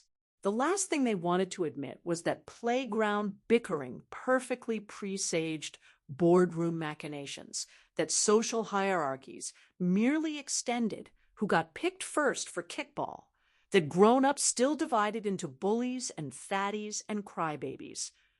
What was a kid to find out? The secret was there was no secret. That was what they really wished to keep from their kids. And its suppression was the true collusion of adulthood. Sure, by 14, they'd given up controlling videos, hours, reading, but watching stupid films, logging onto stupid websites, swigging hooch, sucking butts, fucking stupid schoolgirls, Kevin must have felt so fiercely cheated. On Thursday, she bet he still felt cheated. Eva could tell from Harvey's forbearing expression that he regarded her mini-lecture as destructive self-indulgence. Their case was pearled around the proposition that she had been a normal mother with normal maternal affections who took normal precautions. Whether they were victims of bad luck, bad genes, or bad culture was for shamans or biologists, not the courts. Harvey wanted to evoke every parent's latent fear that you could do everything right and still turn on the news to a nightmare. It was a sound approach, and now that it had been a year or so, Eva felt sheepish about being so cantankerous. Still, that there, but for the grace of God defense, put her right off. She felt driven to distinguish herself from all those normal mommies, if only as an exceptionally crummy one, even at the potential price tag of $6.5 million. She had already lost everything but the company, whose continuing possession struck her as crass. She didn't care if she lost the case so long as she was kept awake, didn't care if she lost all her money and was praying to be forced to sell their eyesore house. She didn't care about anything. There was a freedom in apathy, a wild liberation you could almost get drunk on. You could do anything. Ask Kevin. She'd conducted her own cross for opposing counsel. They loved her. So she was asked to step down. She paused halfway off the stand. She remembered something. Did she wish to amend her testimony? We did let Kevin have one gun, a squirt gun, when he was 4.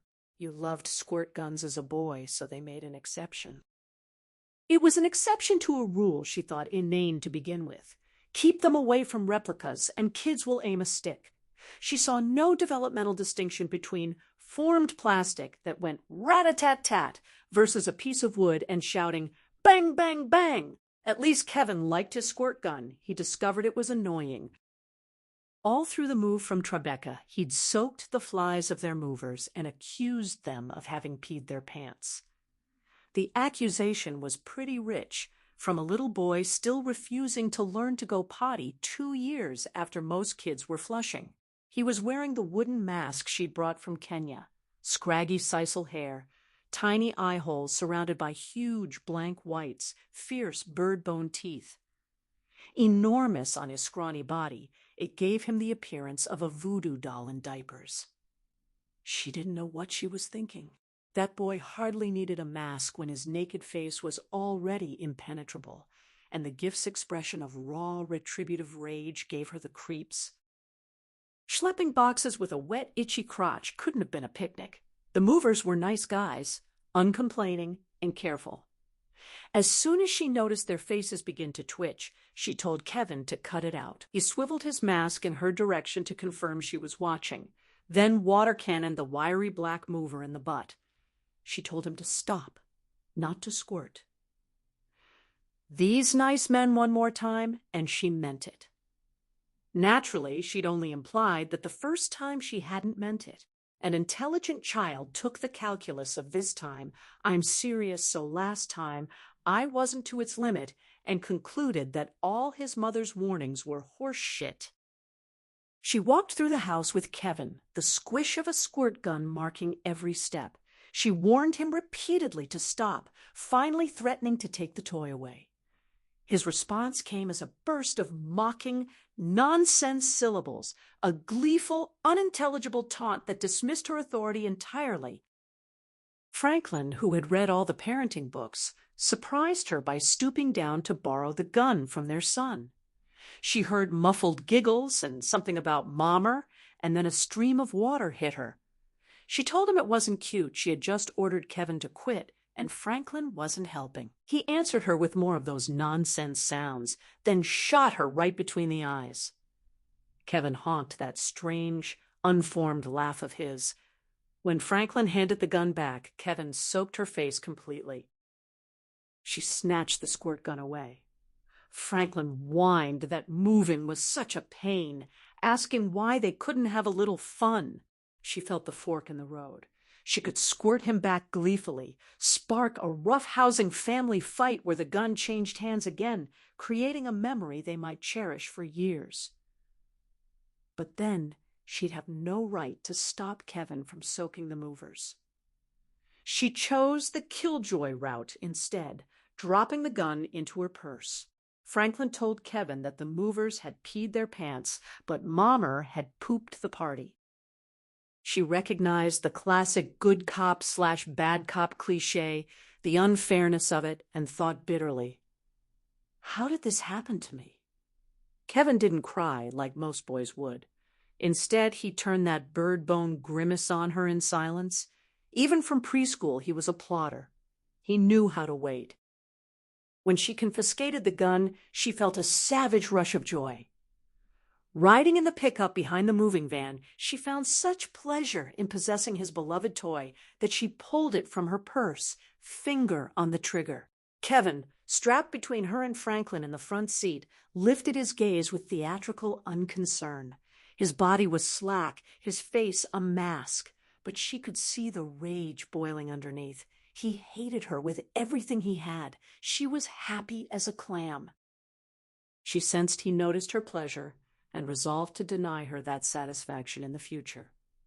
He was already learning that wanting something made him vulnerable.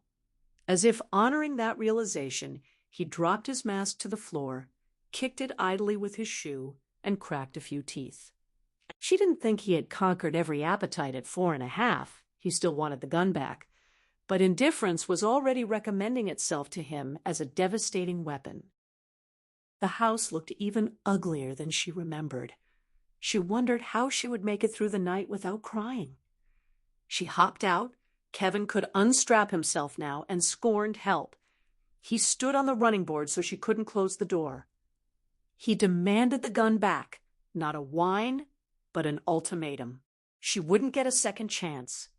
She told him breezily that he had been a jerk and no toys for jerks, lifting him down. She thought she might actually enjoy parenting.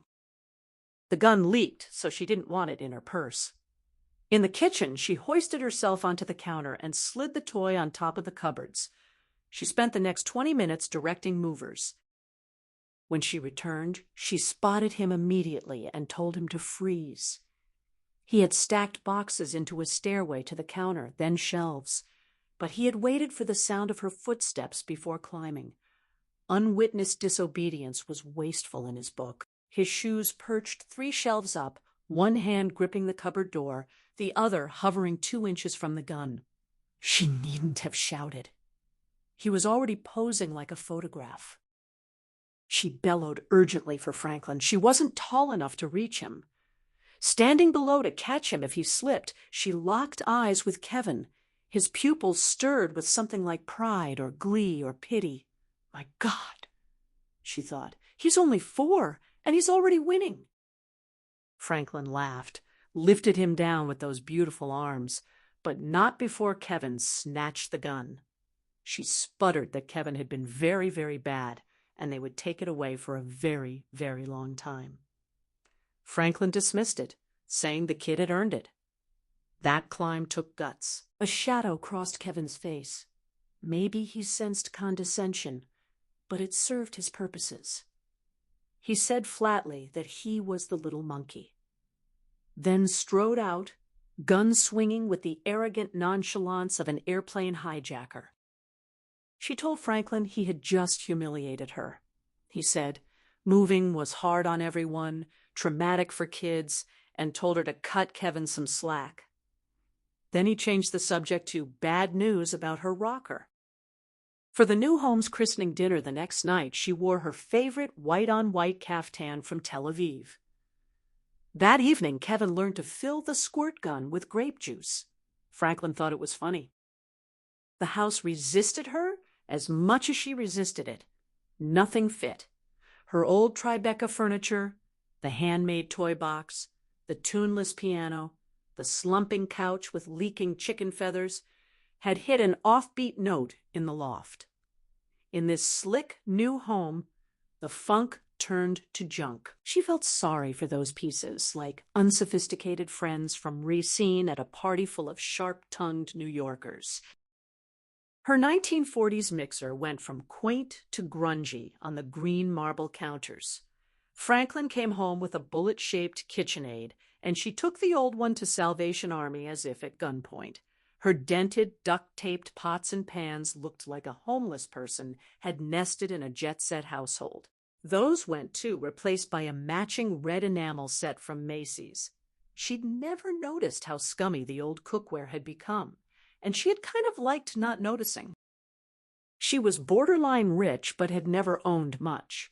Aside from silk hangings from Southeast Asia, a few West African carvings, and Armenian rugs from her uncle, they dispensed with most of her old life in frighteningly short order. Even the international pieces began to look inauthentic, like imports from an upmarket outlet. The aesthetic reinvention coincided with her sabbatical from AWOB. She felt as if she were evaporating. That was why the project in the study mattered so much. She chose the one room without trees growing through it, with only one skylight, almost rectangular, designed near the end when the dream home couple had run out of ideas. She would plaster the study with maps. She owned boxes and boxes, city maps of Oporto and Barcelona, with hostels circled in red, geological survey maps of the Rhone Valley, with train routes highlighted in yellow, whole continents jagged with airline itineraries in ballpoint. She had always had a passion for maps. In the face of disaster, she believed the cartographically clued who knew which road led to the mountains would hold the real power. Arriving anywhere new, her first task was a map. Without one, she felt victimized and at sea. With one, she gained better command of a town than most residents. She took pride in her navigation, translating 2 dimensions into 3, using rivers, railroads, and the sun. She associated maps with mastery. She hoped that through their literal direction, she might orient herself figuratively in this alien life as a full-time suburban mother. She craved an emblem of her earlier self to remind herself she had deserted that life by choice and could return. She nursed a distant hope that Kevin might one day point to Majorca and ask what it was like.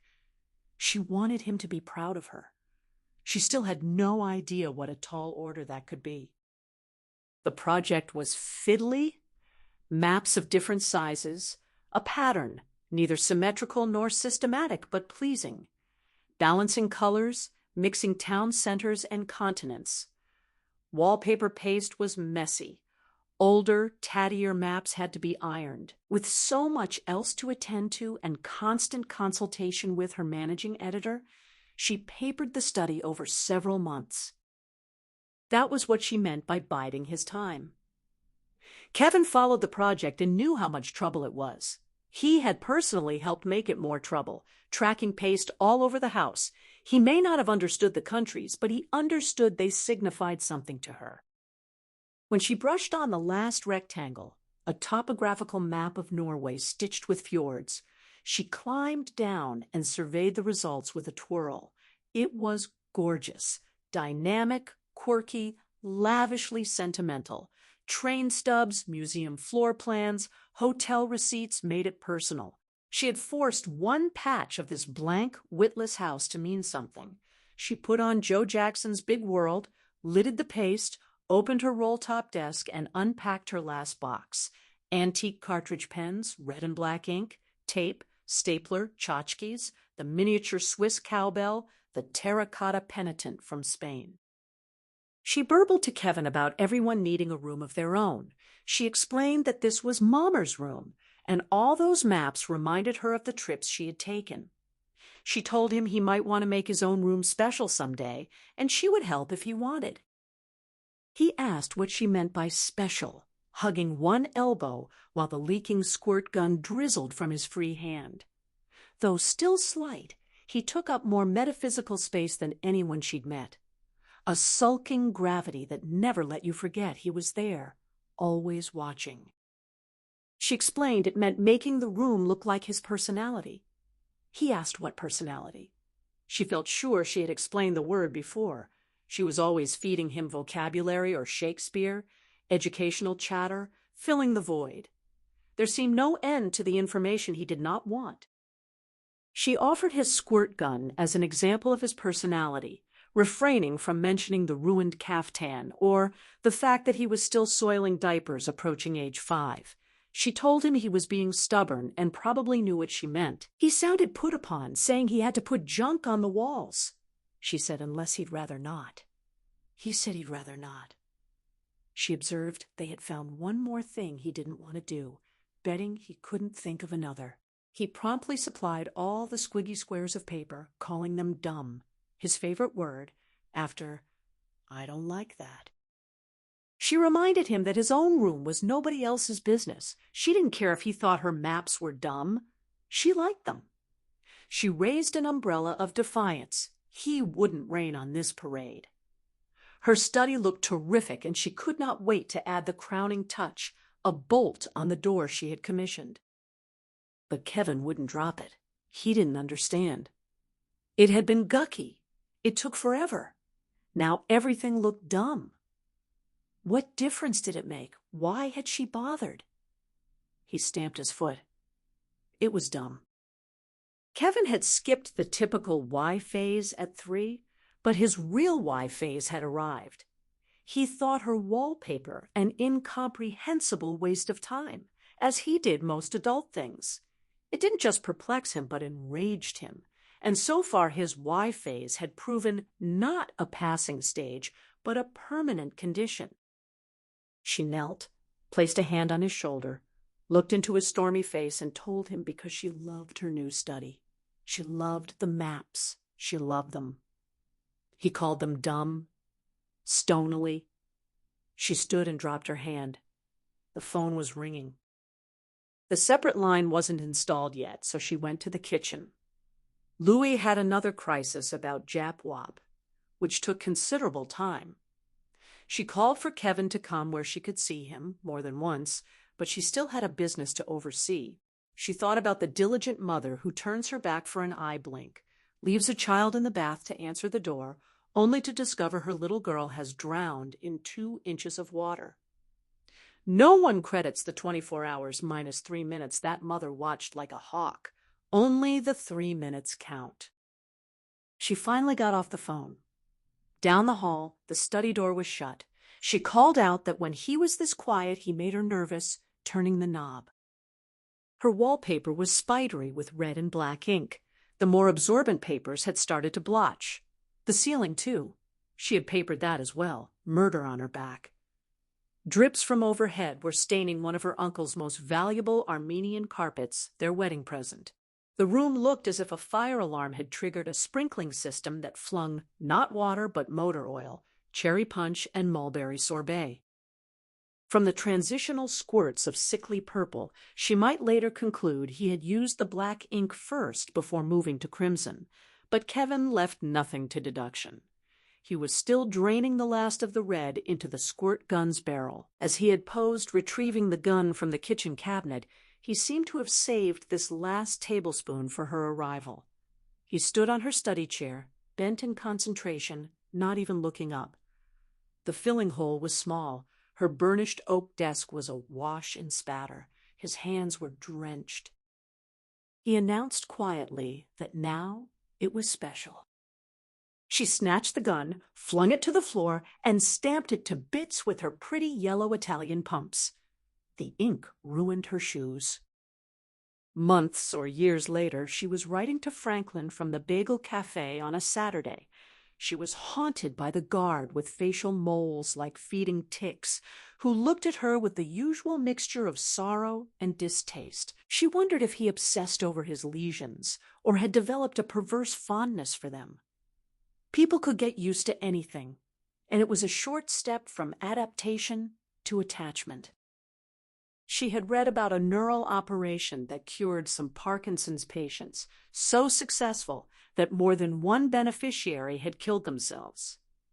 No more trembling, no more spastic arm swings knocking over wine, but also no more aching sympathy from strangers, no more tenderness from forgiving spouses. The recovered couldn't handle being just like everybody else. She worried she had become attached to the disfigurement of her own life. These days it was solely through notoriety that she understood who she was, the mother of one of those Columbine kids. Though it grieved Kevin that Littleton had won the generic tag over Gladstone, nothing she did or said would ever outweigh that fact. It was tempting to stop fighting. She had developed a healthy respect for fact itself, its dominance over interpretation. No meaning she slathered over events could overwhelm the sheer actuality of Thursday. It sat there like an object she could paint, but whose physical enormity would persist regardless of hue. She caught herself giving over in the Cleverac visitors' waiting room. The facilities were newly constructed for a burgeoning market, not yet overcrowded. Roofs didn't leak, toilets flushed, but aside from the incongruous romper room primary colors, Cleverac was aesthetically harsh, laying bare how terrifyingly little was left once you stripped away life's frippery. Cinder block walls, stark white, pea-green linoleum, unpatterned, cruelly lacking distractions. A room that did not wish to be confused with an airline ticket office or dental waiting room. The lone AIDS prevention poster wasn't decor, but an accusation. A slight, serene black woman sat next to her, a generation younger but doubtless a mother. She shot fascinated glances at the woman's hair, plaited in a complex spiral. White mothers of delinquents tended to jitter or sit, ramrod rigid, jaws clenched. They brought newspapers, discouraged conversation. They looked fiercely around for someone to sue. They clung to a torturously sunny, parallel universe they deserved in which life was swell. Black mothers sat next to one another even when the room was nearly empty, an assumption of fellowship and esprit de corps. They never seemed angry or resentful or surprised to be here. They sat in the same universe in which they had always sat. Black people seemed to have a much more sophisticated grasp of the nature of events in time. Parallel universes were science fiction. Johnny didn't come home that afternoon. End of story. No one fished for details about the misconduct that landed a seatmate's young man here. Though the transgression was often the family's most public manifestation, in that room they colluded in the view that it was a private affair. Kevin had told her that inside no one claimed innocence. Instead, they confabulated heinous crimes for which they were never caught. He had once claimed Thursday to newbies who didn't believe him. He dragged a skeptic to the library by the hair to confirm his credentials in an old Newsweek. She was struck by the young woman's repose. She sat upright, hands in her lap, reading the AIDS poster. Black people seemed terribly good at waiting, as if they inherited the gene for patience. In Africa, she had noticed dozens sitting by the road, waiting for a bus or nothing in particular, never restive or annoyed. They didn't pull grass or draw pictures in the clay. They were still and present. The capacity was existential. The woman crossed to the candy machine. The exact change light must have been on because she returned and asked for change of $1. She fell over herself, checking every pocket and cranny of her purse, panicking during small transactions. She dealt with strangers so infrequently now. Maybe she was desperate to have a positive effect on someone else's life, if only by providing a Mars bar. The awkward exchange broke the ice, and to pay her back for what she made seem so much trouble, the woman spoke when she resumed her seat. She told the woman she ought to bring fruit, but Lord knew he would never eat it. They shared a sympathetic look, marveling that kids who committed grown-up crimes still had their little boy sweet tooth. She volunteered that Kevin called Claverack food hog slop. The woman said her Marlin complained too, and mentioned the old rumor about saltpeter baked into the bread rolls. She explained that Kevin had never been interested in food. When he was little, she feared he would starve until she realized he would eat as long as she wasn't watching. He didn't like to be seen needing it, as if hunger were a sign of weakness. She would leave a sandwich where he was sure to find it and walk away, like feeding a dog. From around the corner, she would see him cram it in his mouth, looking around to make sure no one saw. He caught her peeking once, spat it out, and mashed the half-chewed bread and cheddar onto the glass door. It stuck. She left it there for a long time, unsure why. The woman's eyes had filmed over. She had no reason to be interested in Kevin's dietary habits and seemed to regret starting the conversation. She apologized internally. She went days barely speaking, and when she started, it spewed like vomit. She warned that once Kevin was transferred to an adult facility, the food would be far worse. The woman's eyes narrowed. She said his boy didn't get out at 18, implying he must have done something bad. She explained that New York was lenient with juveniles under 16, but kids had to do a 5-year minimum for murder, especially when it was 7 high school students and an English teacher. She added about the cafeteria worker, suggesting Kevin might have stronger feelings about food than she thought. The woman whispered, "KK." She could hear the reels in her head rewinding, grasping at everything she had half listened to. She had performed a kind of party trick. Suddenly, the woman was at a loss, not from boredom, but bashfulness. She confirmed it was none other, noting how KK used to mean Krispy Kreme. The woman stammered, "That must be a mighty cross to bear." She agreed. She no longer needed attention. She had it. She could control the upchuck of chatter that had embarrassed her minutes before. Any obligation to express interest in the woman's own son seemed to vanish. She felt almost queenly. The woman asked if her boy was holding up okay. She said Kevin loved it there.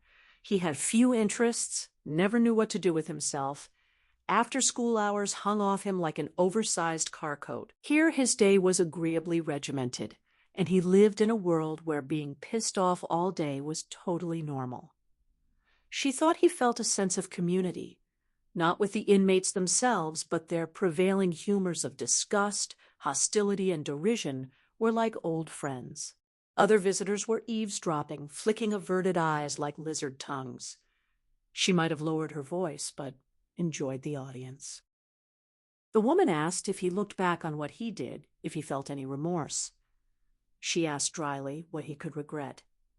Now, he was somebody.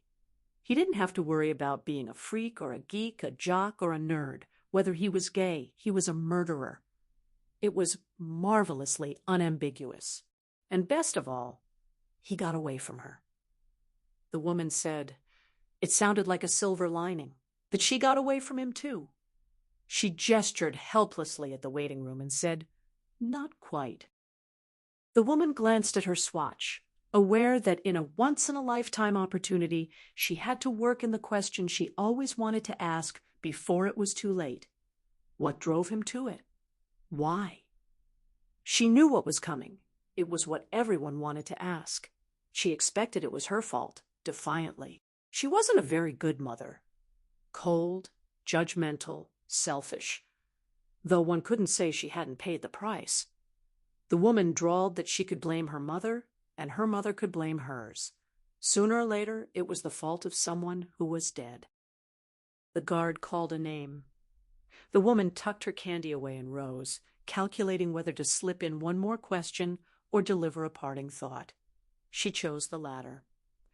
She said softly that it was always the mother's fault, wasn't it? The boy turned out bad because his mama was a drunk or a junkie. She let him run wild, didn't teach him right from wrong. She was never home after school. Nobody ever said his daddy was a drunk or not home. Nobody ever said some kids were just damned mean. Don't believe that old guff. Don't let them saddle her with all that killing. She said it was hard to be a mama.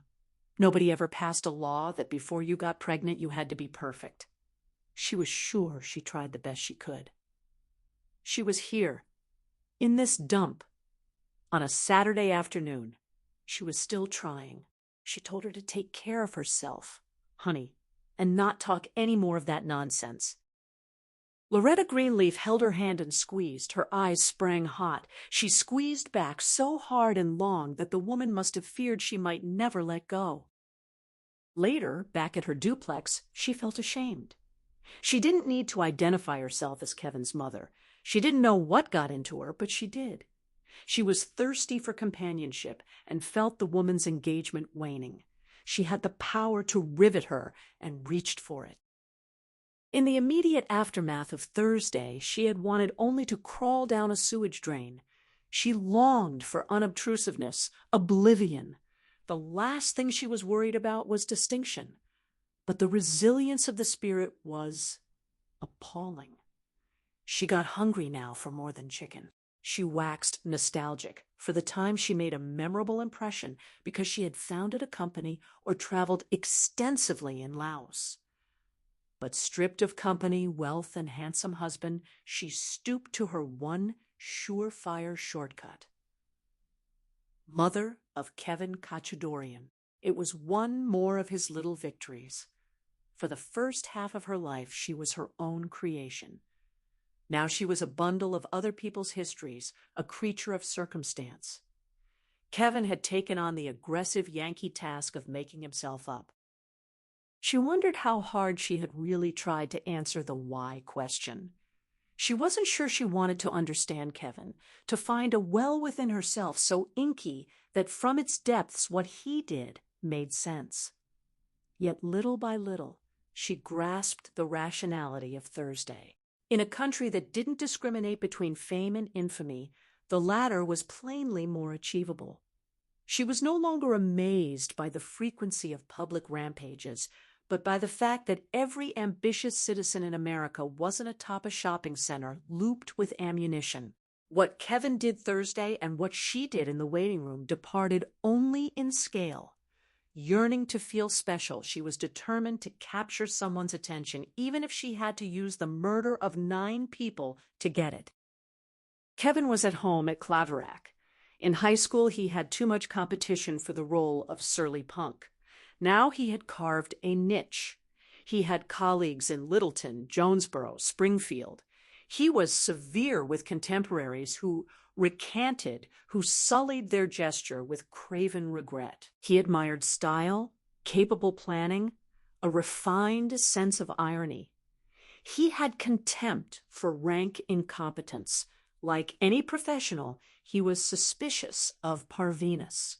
He reserved particular disdain for Luke Woodham, the cracker from Pearl, Mississippi, who couldn't keep his own counsel, who sniveled on Primetime Live, who blamed a satanic cult.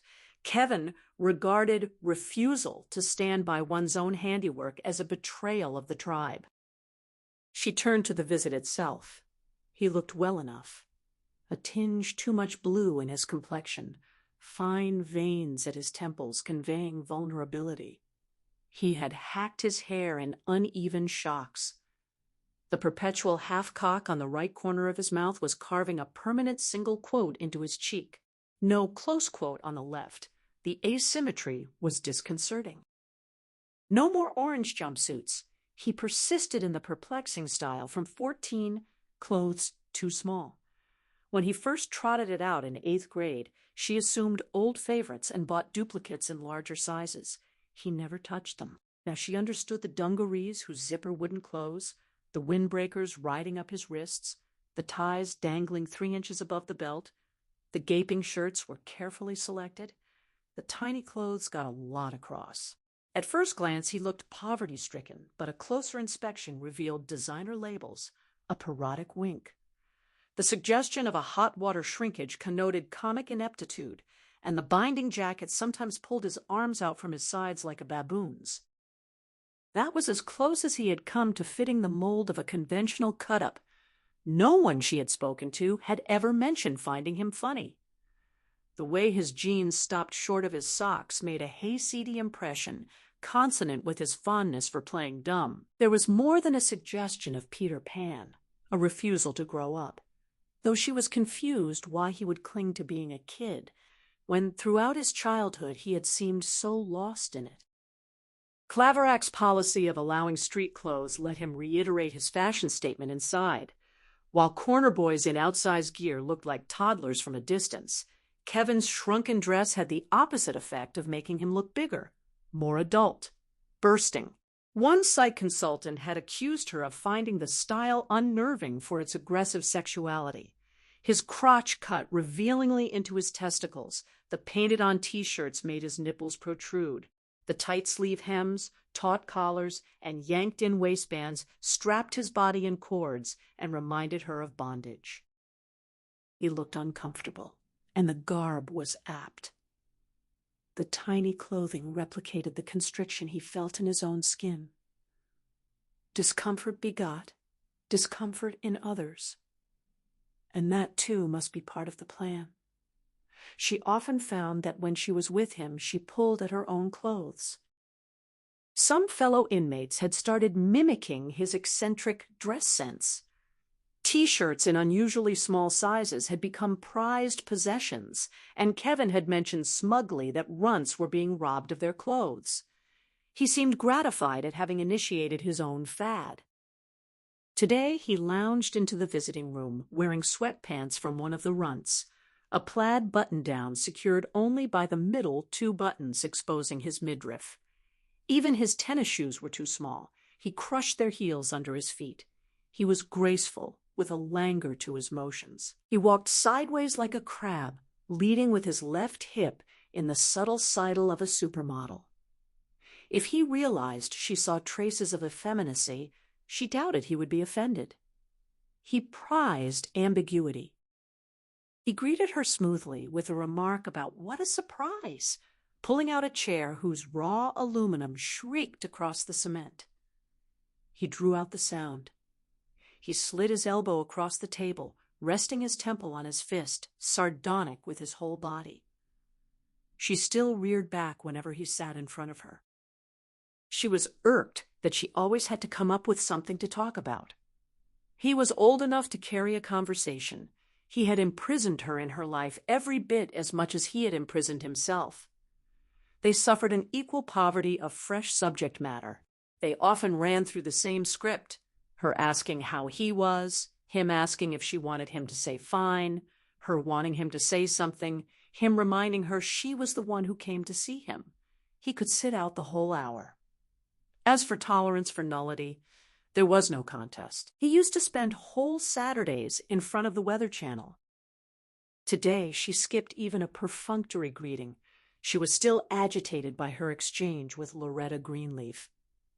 Maybe tempting his own mother into boasting about her connection to his atrocity would afford him satisfaction. But apparently, her messianic impulse to take responsibility for Thursday read to Kevin as a form of stealing. She asked bluntly if he blamed her. She said it was all right to say so, if that was what he thought. Did he tell his psych consults, or they tell him that it all traced back to his mother? He snapped back, asking why she should get all the credit. The conversation she had expected to consume the whole hour was over in 90 seconds. They sat. She asked if he remembered his early childhood well. He asked what was to remember. She offered the example that he wore diapers until he was 6. He said, "What about it?" She said it must have been unpleasant. He said for her. She said for him as well. He said mildly that it was warm. She said not for long. He said he didn't sit in it for long, calling her a good mumsy. She asked if other kindergartners made fun of him. She had worried at the time. He asked why they should. He was getting away with something and they weren't. She said she was just wondering if he could shed light on why the delay His father had given enough demonstrations. He cooed in a falsetto baby talk, mocking how she and Franklin had tried to demonstrate using the toilet. He called his father an asshole. She stood up and told him never to say that, never, ever, not once more. He asked softly, "Or what?" his eyes dancing. She sat back down. She shouldn't let him get to her like that. She usually didn't. Still, any dig at Franklin. She should count herself lucky he didn't press this button more often. For most of his childhood, his narrow features had taunted her with her own reflection. But in the last year, his face had started to fill out, and as it widened, she began to recognize Franklin's broader bones. She once searched Kevin's face hungrily for resemblance to his father. Now she fought the nutty impression he was doing it on purpose to make her suffer. Seeing Franklin's strong chin wrenched in a pugnacious jut, his wide smile bent to a crafty grin, was like beholding her husband possessed. She asked what he would have done with a little boy who insisted on messing his pants until first grade. He leaned further onto his elbow and said, "She knew what they did with cats. They did it in the house. You shoved their faces into their own shit. They didn't like it. They used the box." She said heavily, "That wasn't far from what she did, was it?" Did he remember what he drove her to? How she finally got him to use the bathroom? He traced a faint white scar near his elbow with tender possessiveness like stroking a pet worm, and said sure, with a different quality. She felt he truly remembered. He purred that he was proud of her. She said he was proud of himself, as usual. He leaned forward and said it was the most honest thing she ever did. She stirred to collect her bag. She may have craved his admiration once, but not for that, for anything but that. He told her to hold on. He had answered her question and had one for her. She said, "All right, shoot." He asked about the maps. She asked what about them. He asked why she kept them on the walls. She kept them up for her sanity, she said. She needed to see something he had done to her, to reach out and touch it, to prove his malice wasn't all in her head. He said, yeah, tickling the scar again, said he knew what she meant. She promised to explain, but said she just couldn't right now. Later, she wrote again. She had committed perjury. She didn't owe that beady-eyed judge what for a decade she had kept from her own husband. Mary's attorney had asked if she or Franklin had ever hit Kevin. She recited that violence only taught a child that physical force was an acceptable method of getting one's way. The court agreed, but pressed for clarification. Did she or her husband ever physically abuse Kevin? She said certainly not. Then muttered it again, rueing the repetition. Something dodgy about any assertion one felt obliged to make twice. But keeping secrets was a discipline. She never used to think of herself as a good liar. But after practice, she had adopted the prevaricator's credo. One didn't fabricate a lie so much as marry it. A successful lie couldn't be capriciously abandoned. It demanded constancy, till death did them part. Kevin's diapers had embarrassed Franklin, even if they failed to embarrass the boy. They were using extra large, much longer, and they would have to mail-order medical incontinence ones. Franklin didn't want his son to be a sissy, to present an easy target, or to cling to infancy so publicly. Yet Franklin himself had engaged in a childhood battle over flushing after a toilet overflowed, terrified that lumps of excrement might disgorge endlessly. She had agreed it was tragic how kids tied themselves in neurotic knots over pee and poop. They were both getting desperate. Franklin accused her by turns of making too much of the matter or too little. It was impossible she made too little. This one skip stage was tyrannizing her life. Thanks to the new educational ethos of pathological neutrality and paralytic fear of lawsuit, Kevin wasn't turned away from that pricey Nyack kindergarten only because the teacher wasn't about to change a 5-year-old boy, claiming she would be laying herself open to charges of sexual abuse. The teacher looked at her askance and announced witheringly that this non-conforming behavior was sometimes a cry for help.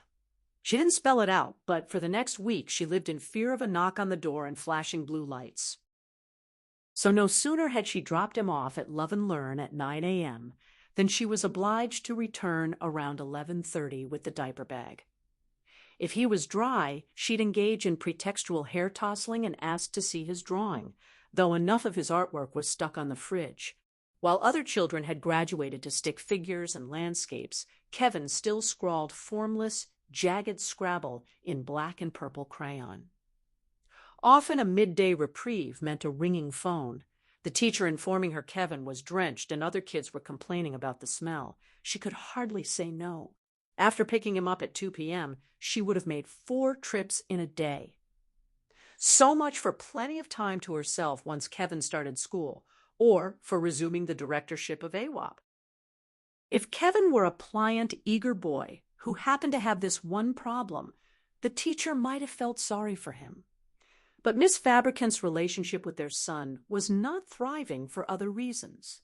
They may have made a mistake sending him to a Montessori kindergarten whose philosophy was optimistic. Its unstructured education presumed children were inborn autodidacts. In her experience, when left to their own devices, people got up to nothing much or no good.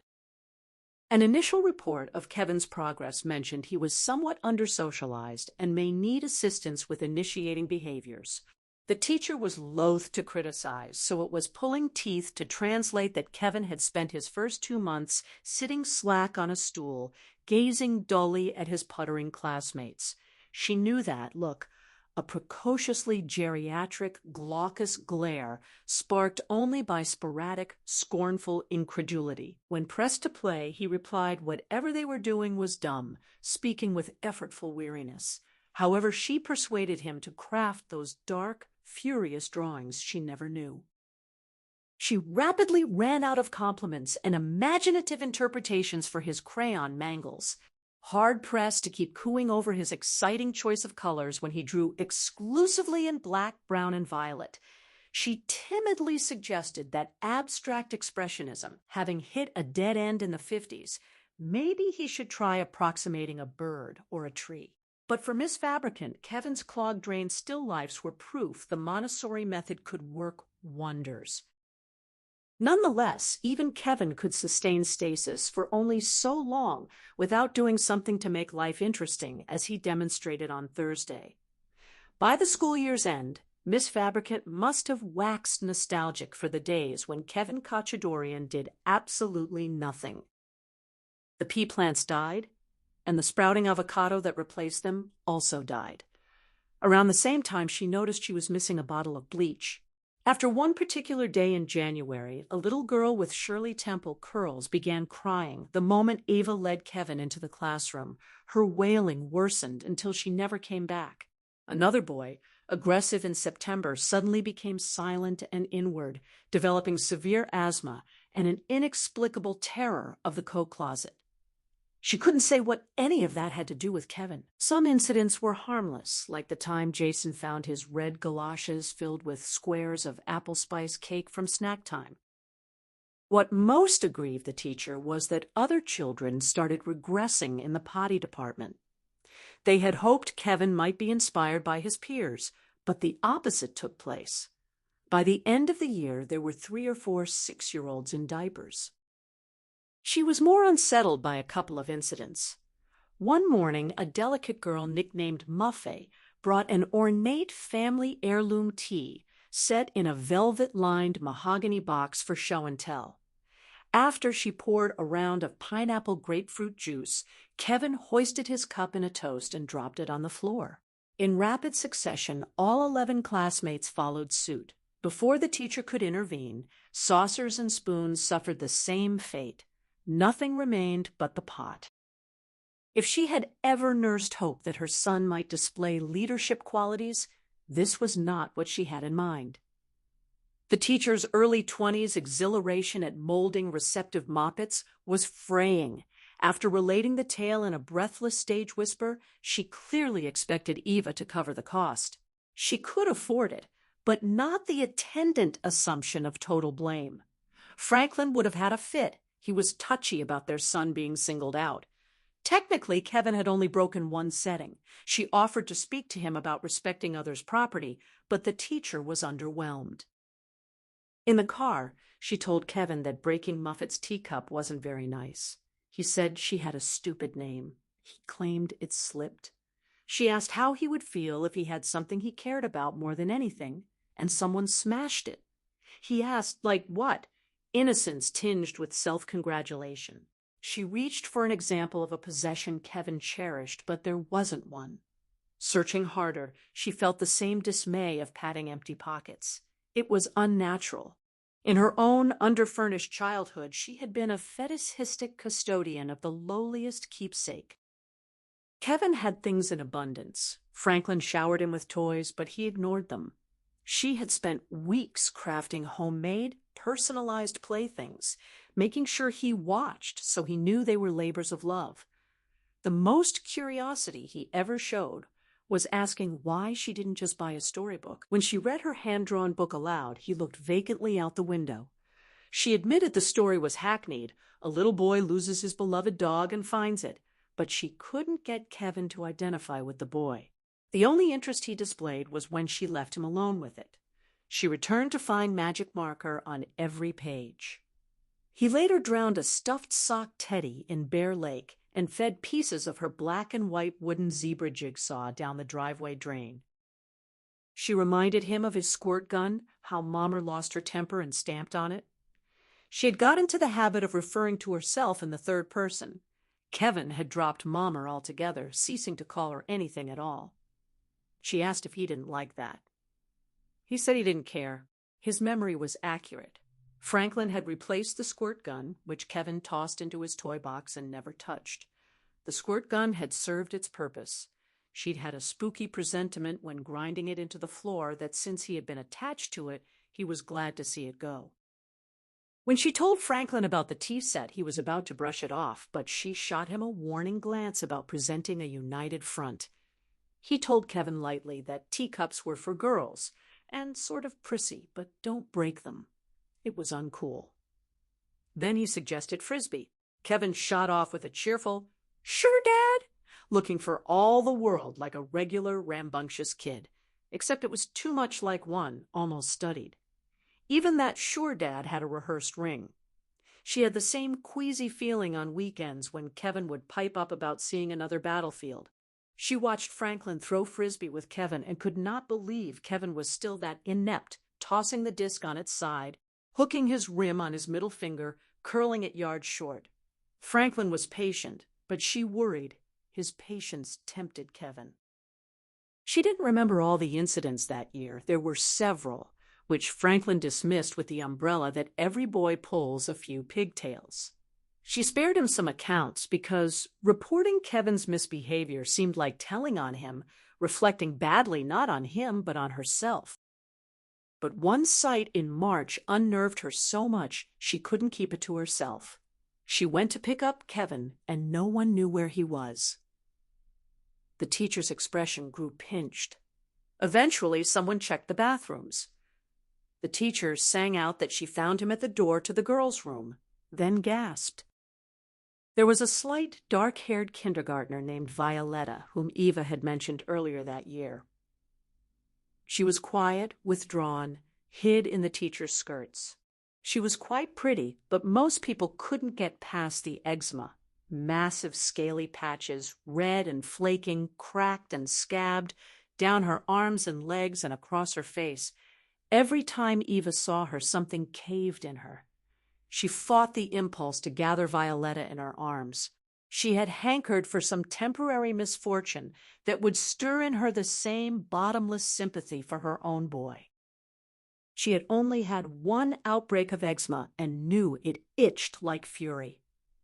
Violetta's self-control was impressive. She'd trace a fingernail over her arm, then grasp the offending hand with the other. When Eva joined the teacher in the doorway, Kevin's back was to them. He was whispering. When she pushed the door open, he stopped and stepped back. Facing them before the wash basins was Violetta, her face lifted in bliss. Her eyes were closed, arms crossed sepulchrally, body listing in a swoon. She was covered with blood. It soon became clear the abrasions weren't as bad as they looked. The teacher shrieked and pushed Kevin aside for paper towels. Eva restrained Violetta's hands while her teacher dabbed moistened towels on her limbs and face. Most lacerations were shallow, but they were everywhere, and no sooner would the teacher daub a patch than it would bead again and trickle. She fully accepted that Kevin may never have touched her. As far as she could tell, Violetta had clawed herself open. It itched, and she'd given in. Finally, scraping her nails into that hideous red crust must have felt delicious. She sensed vengefulness in the extent of the damage. Still, she never forgot Violetta's face when they found her. It bespoke not only enjoyment, but a release that was wild, primitive, almost pagan.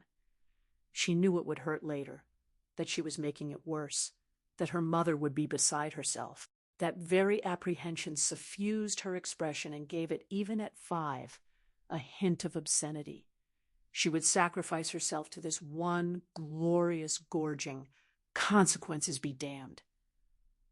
The grotesquerie of the consequences seemed to lie at the heart of her pleasure. That night Franklin was furious. He said a little girl scratched herself. What did that have to do with his son? She said Kevin was there. This poor girl flaying herself alive, and he did nothing. Franklin said Kevin wasn't her minder. He was one of the kids. She said he could have called someone before it went so far. Franklin said he wasn't even 6 yet. He couldn't be expected to recognize what was too far. Then he slipped, forgetting to say poop, accusing her of letting Kevin squish around the house plastered in shit. She said it was thanks to Kevin that his diapers stank because it was thanks to Kevin that he wore diapers at all. She admitted her voice carried. She was at her wit's end. She had bought all those "There's Nothing Dirty About Pooh" books, but Kevin thought they were stupid because they were written for 2-year-olds. They were supposed to wait until he was interested, but he wasn't. Why should he be when Mother would always clean it up? How long would this go on until he was in college? Franklin accepted they were in a positive reinforcement loop. She corrected him. Not a loop, but a war. Their troops were decimated, short on ammunition, borders overrun. He asked if her new potty training theory was letting Kevin slum in his own crap and get it on the white sofa. Was it instructional or punishment? Because this latest therapy seemed mixed up with her lunatic indignation about some other kid's itch. She said Kevin enticed her. Franklin scoffed. She said Violetta had been very good about leaving that eczema alone. Suddenly, they found her in the bathroom with her new little friend, hovering and urging her on. She should have seen Violetta. She reminded her of that old scare story about a guy on acid who clawed all the skin off his arms because he thought he was infested with bugs. Franklin asked if it occurred to her that if the scene was that terrible, maybe Kevin was traumatized himself. Maybe he needed comfort and reassurance and someone to talk to, not banishment to his own personal sewer. He said they took kids into foster care for less. She muttered she should be so lucky. He said her name in disbelief. She said she was joking. He despaired, asking what was wrong with her. She said Kevin wasn't traumatized. He was smug. Riding home, his eyes had been sparkling. She hadn't seen him that pleased with himself since he eviscerated his birthday cake. Franklin plopped onto the impractical white couch, head in hands. She couldn't join him because the other end was still smeared brown. He said he was at the end of his rope too, but not because of Kevin. She asked if that was a threat. He said it wasn't. She demanded what he was talking about. He told her to calm down and said he was never going to break up their family. There was a time he would have said he'd never leave her. His more rectitudinous declaration had a solidity to it, but she wondered why his bedrock commitment made her sad. She listed everything she did, dressed him, fed him when he let her, ferried him everywhere, baked his snacks, was at his beck from morning to night, changed his diapers 6 times a day. And all she heard about was the one afternoon he so disturbed and frightened her that she couldn't bear to come near him. She wasn't trying to punish him, but in that bathroom, changing him was too intimate. Franklin told her to listen to herself. He had no idea what kid she was talking about. They had a happy, healthy boy, and he was beginning to think Kevin was unusually bright. She stopped herself from saying that was what she was afraid of. Franklin said if Kevin sometimes kept to himself, it was because he was thoughtful, reflective. Otherwise, he played with his father, hugged him goodnight, let him read stories. When it was just the two of them, Kevin told him everything. She asked what that meant. Franklin raised his palms, what he'd been drawing, what they had for snack. She asked if he thought that was telling everything. He asked if she was out of her mind. Kevin was 5. What else was there to tell? She offered a starter. What happened last year in that after-preschool play group? One after another, every mother took her kids out. There was always some excuse. Jordan kept catching colds. Tiffany was uncomfortable being the youngest, until it was down to just her and Lorna's kids. And Lorna mumbled something about it not being much of a group anymore and called it quits. A few weeks later, she stopped by Lorna's unannounced to drop off a Christmas present. All the old playgroup was reassembled in her living room. Lorna was embarrassed and they didn't address it. But since Kevin told Franklin everything, why not get him to explain what might drive all those mothers to sneak off and reconvene in secret, all to exclude their happy, healthy son? Franklin said he wouldn't ask Kevin because that was an ugly story that would hurt his feelings. He didn't see the mystery, gossip, cliquishness, small-town fallings out, typical of stay-at-home mothers with time on their hands. She reminded him she was one of those stay-at-home mothers at considerable sacrifice, and the last thing they had was time on their hands. He said so. Kevin was blackballed. Why didn't that make her angry at the mothers? Why assume it was something their son did, and not some neurotic hen with a bug up her ass? She said because she was all too aware that Kevin didn't tell her everything. And he could also ask Kevin why not one babysitter would come back a second night.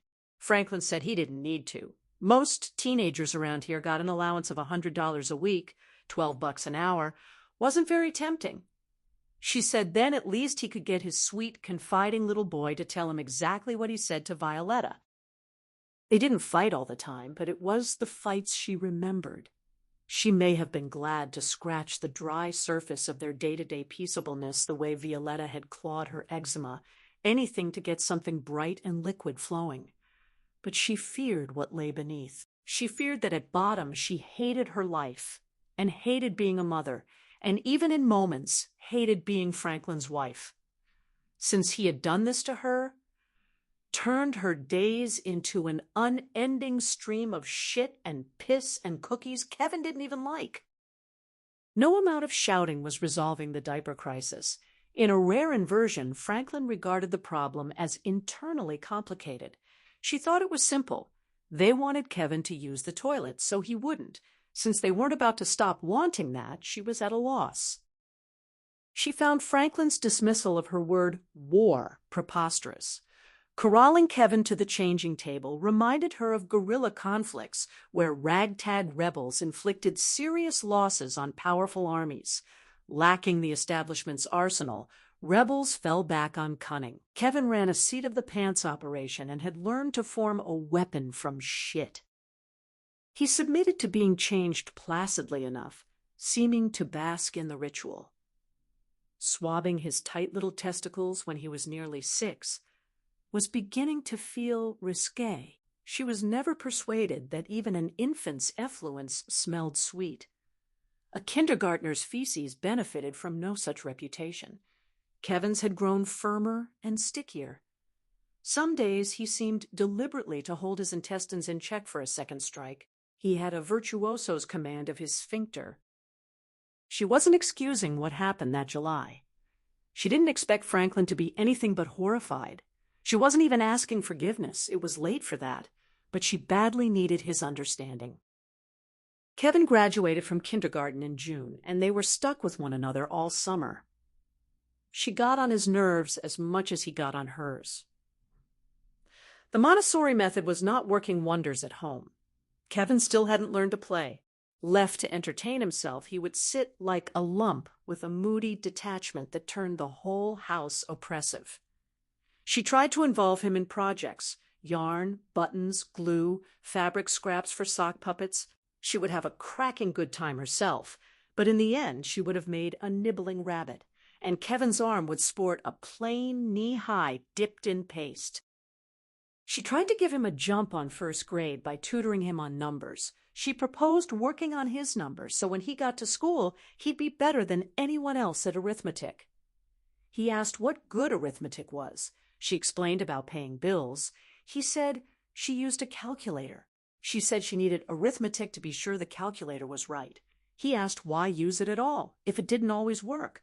She said it always worked. He said so she didn't need arithmetic. She said to use a calculator, she still had to know what a 5 looked like, then asked him to practice counting. What came after 3? He said 7. After one more random exchange, what comes before 9? He said 53. He looked her lifelessly in the eye and droned in a fast-forward monotone from 1 to 100 flawlessly. Then asked if they could quit. She felt the fool. She roused no more enthusiasm for literacy. He asked what for, what good it was. She told him sometimes he'd be bored, and there was nothing to do except read a book, even on a train or at a bus stop. He asked, what if the book was boring? She said, find a different one. There were more books than he'd ever have time to read. He asked, what if they were all boring? She said she didn't think that would be possible. He said he thought it was possible. She added that when he grew up, he'd need a job and would have to read and write well or no one would hire him. He noted that Franklin didn't write. He drove around and took pictures. She said there were other jobs. He asked what if he didn't want a job. She said he'd have to go on welfare. The government would give him a little money so he didn't starve, but not enough to do anything fun. He asked what if he didn't want to do anything. She said she bet he would. With his own money, he could go to movies, restaurants, even different countries like Mommer used to. He said he thought he wanted to go on welfare. Kevin never seemed to be paying any attention, as if listening were an indignity. Yet somehow behind her back he picked up what he needed to know, furtively, on the sly, shoveling information like a fisted cheese sandwich when no one was watching. He hated to admit he didn't know something already. She was never able to discriminate between his feigned stupidity and the real thing. After belligerently botching his alphabet for weeks, he interrupted one of her diatribes by singing the alphabet song impeccably start to finish, with aggressive tunelessness tinged with a minor key that made it sound like a morning prayer. When he finished mockingly, she snapped that she thought he was a wicked little boy who enjoyed wasting her time. He smiled extravagantly with both sides of his mouth. He wasn't precisely disobedient. He could follow the letter of his assignments with chilling precision. After the obligatory period of aping incompetence, he sat down on command and wrote perfectly within the lines of his exercise book. Look, Sally, look, go, go, go, run, run, run, Sally, run. The way he formed those letters made her uneasy. They had no character. He didn't develop handwriting as a personal stamp. His printing unerringly replicated the examples in his textbook, and never before had the bloated interiors of B's and O's and D's seemed to contain so much empty space. He was exasperating to teach. She was never treated to those eureka moments. It was no more satisfying to teach a child who refused to learn, in plain view, than to feed one by leaving a plate in the kitchen. He was determined that she should feel useless and unneeded. Her day-to-day experience was of instructing an exceptional child, only in the euphemistic tradition that concocted an ever more dishonest name for moron every year.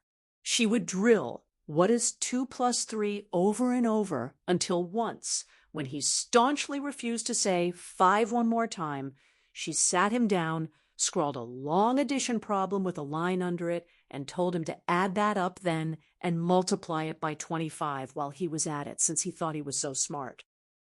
She missed Franklin during the day, as she missed her old life when she was too busy to miss him. She had become well-versed in Portuguese history, and now she was reciting the alphabet. Even if Kevin had proved an ardent pupil, the regime would have felt like a demotion of the sort commonly constrained to dreams. Nonetheless, she might have abided this humbling role if it weren't for the additional humiliation of living up to her elbows in shit. There came an afternoon in July. Kevin had soiled his diapers once and been cleaned up, only to complete the evacuation 20 minutes later. This time, he outdid himself. After she insisted he write a sentence that was meaningful about his life and not one more inert line about Sally, he wrote in his exercise book that in kindergarten everybody said his mother looked really old. She turned beet red, and that was when she sniffed another telltale waft. After she had just changed him twice, he was sitting cross-legged on the floor. She lifted him to a stand by the waist and pulled open his Pampers to make sure she lost it. She shouted at him, asking how he did it. He hardly ate anything. Where did it come from? A rush of heat rippled through her body. She barely noticed that Kevin was now dangling with his feet off the carpet. He seemed to weigh nothing, as if that tight little body stocked with inexhaustible shit was packed instead with styrofoam peanuts. There was no other way to say it. She threw him halfway across the nursery. He landed with a dull clang against the edge of the stainless steel changing table. His head at a quizzical tilt, as if he were finally interested in something, he slid, in seeming slow motion, to the floor. She had rash hopes when she first rushed to him that he was all right. He looked unmarked, until she rolled him over to reveal the arm he fell on. His forearm must have struck the edge of the changing table. It was bleeding, a little crooked, bulging in the middle, with something white poking out. She felt sick. She whispered apologies. Yet, however weak with remorse, she was still intoxicated from that moment. On its far side, she was aghast, but the very center of the moment was bliss. Hurtling her little boy away, she had heedlessly given over like Violetta to clawing a chronic, torturous itch. She begged Franklin to understand how hard she had been trying to be a good mother. But trying to be a good mother might be as distant from being one as trying to have a good time was from truly having it. Distrusting her every impulse from the instant Kevin was laid on her breast, she had followed a regime of hugging him 3 times a day, admiring something twice, and reciting, "I love you," with predictable uniformity. But too strictly observed, most sacraments grew hollow. Moreover, for 6 years, she had put every utterance on a 5-second delay to make sure she didn't broadcast anything obscene. The vigilance made her remote, halting, awkward. When hoisting Kevin's body in that fluid adrenal lift, for once she felt graceful. At last, there was an unmediated confluence between what she felt and what she did. Domestic violence had its uses. Raw and unleashed, it tore away the veil of civilization. Real love shared more in common with hatred and rage than with geniality. For 2 seconds, she felt whole, like Kevin Khachaturian's real mother. She felt close to him. She felt like her true self, and felt they were finally communicating. She swept hair from his moist forehead. His muscles worked furiously. His eyes screwed up. His mouth grimaced into a near smile.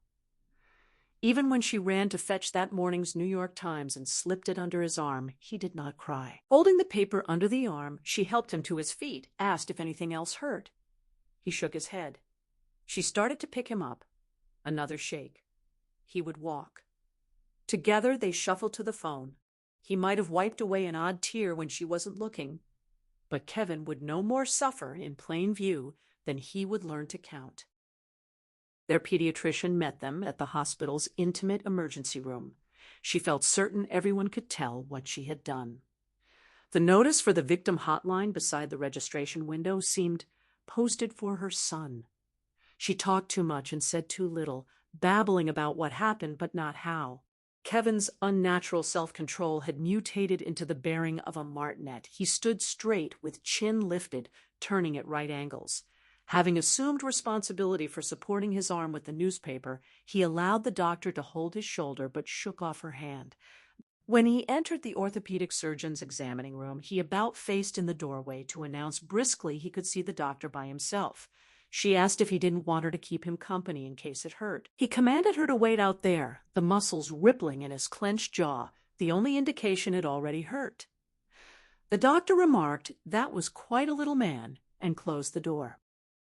She wanted to be there for Kevin. She was desperate to reestablish she was a parent he could trust, but she was also in dread that Kevin would tell what she had done. There were laws. She could be arrested. She might have Kevin taken away. Whatever rebuke she deserved, she preferred private self-excoriation to public reproof. She stared into the glass case of gushy letters, scrambling for soft-core rewrites. She sickened herself. Every whitewash sounded preposterous. She had plenty of time to stew on a hard sea-green metal chair. A nurse informed her that Kevin had to undergo surgery to have his bone ends cleansed. When he emerged 3 hours later with a blinding white cast, the pediatrician patted him on the back and admired what a brave young man she had raised. The orthopedic surgeon detailed the break, dangers of infection, keeping the cast dry. Both doctors were kind enough to omit mention that the staff had been obliged to change Kevin's dirty diapers. He no longer smelled. Her head bobbed dumbly until she stole a quick glance at Kevin. He met her eyes with the clear, sparkling gaze of perfect complicity. She owed him one. He knew it. She would owe him one for a very long time. Driving home, she chattered about how wrong Mommer was and how sorry she was, the third-person distancing device, casting her regrets in a dubious light. Kevin said nothing, his expression aloof, almost haughty. Fingers of his plastered arm tucked Napoleonically in his shirt, he sat upright and surveyed the Tappan Zee Bridge through the side window like a triumphant general.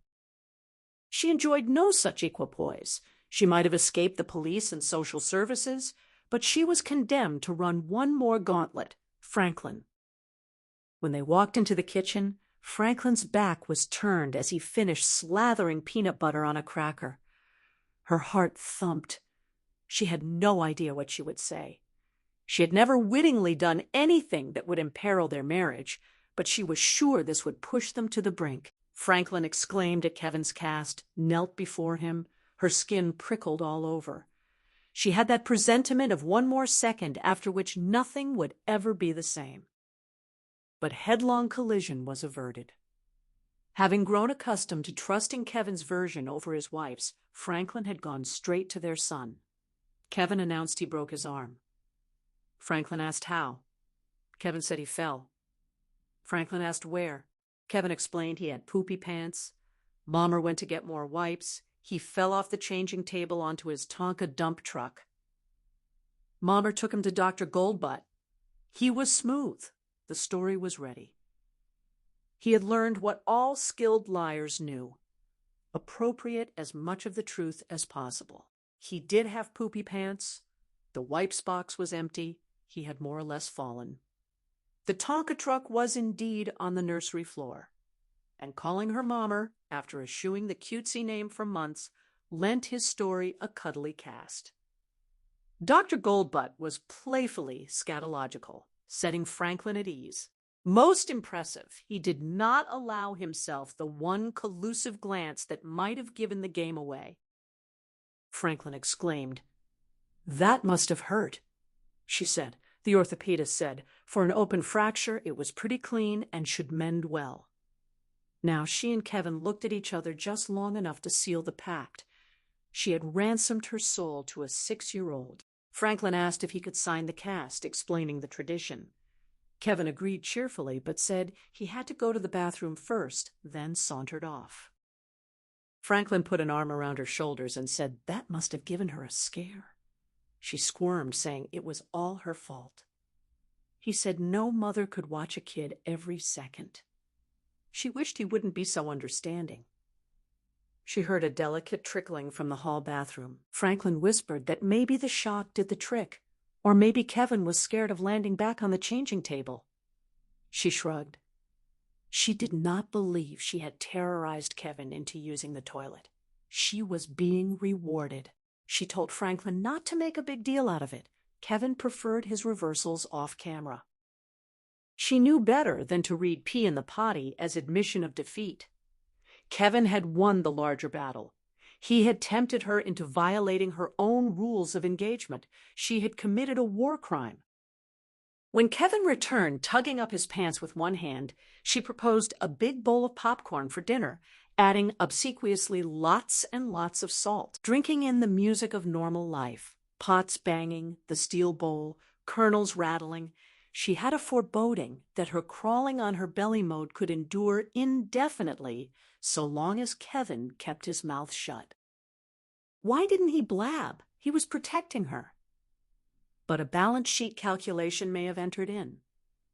A secret accrued interest by being kept, knowing how he really broke his arm, might have even more explosive impact later. So long as he retained the principle of his windfall, he could continue to take out loans against it. She had provided him with a rare opportunity to annex the moral high ground, and secrets bound and separated in strict accordance with who was in on them. In one respect, she was touched. She thought Kevin had experienced a closeness to her. He was reluctant to let go. Not only were they in this cover-up together, but during the very assault, he too may have felt whole, yanked to life.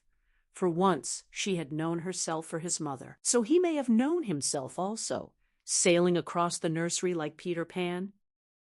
The remainder of that summer defied her narrative instincts. Had she been scripting a TV movie, she would have had the young boy tiptoeing, shooting tremulous grins, offering desperate gestures of appeasement. So much for the movies. She tiptoed, her grins quivered, she shuffled and cowered. Let's talk about power.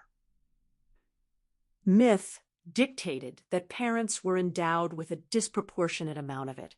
Children could break hearts, shame, bankrupt, make parents wish they were never born. What could parents do? Keep them from the movies. But how? The crude truth was that parents maintained authority through the threat of physical force. A kid did what they said because they could break his arm. Yet Kevin's white cast became an emblem not of what she could do to him, but of what she could not. In resorting to ultimate power, she had robbed herself of it. She could not be trusted to use force in moderation. He knew full well she would never lay a hand on him again. That wholeness and realness she discovered in using Kevin for a shot evaporated. She felt physically shorter. Her posture deteriorated. Her voice went wispy. She couched every request as an optional suggestion. She returned to the Montessori method. At first, he put her through paces like training a performing bear, demanding homemade pizza, then pitching most of it to the sink. Then he tired of mother as plaything as quickly as he did his other toys, which made her lucky. Her solicitation soon got on Kevin's nerves. She hovered, and he shot her daggers like a stranger sitting too close on an empty train. She was proving an unworthy adversary. Victories over a guardian reduced to cringing submission felt cheap. He took baths on his own, despite the sling. When she stooped to wrap him in a towel, he shied and swaddled himself. He developed a stern modesty, and by August she was banished from the bathroom. He dressed in private. Aside from 2 weeks when he was 10 and got very sick, he would not let her see him naked again until 14. Her outpouring of tenderness was tainted with apology. When she kissed his forehead, he wiped it off. When she combed his hair, he batted her away and rumpled his locks. When she hugged him, he objected coldly that she was hurting his arm. When she said she loved him, he assumed a caustic expression from which that permanent left-hand cock of his mouth would emerge. One day, when she avowed it yet again, he shot back his nonsense syllables, and she gave it a rest. He believed he had found her out. He had glimpsed behind the curtain, and no amount of cooing would erase that vision.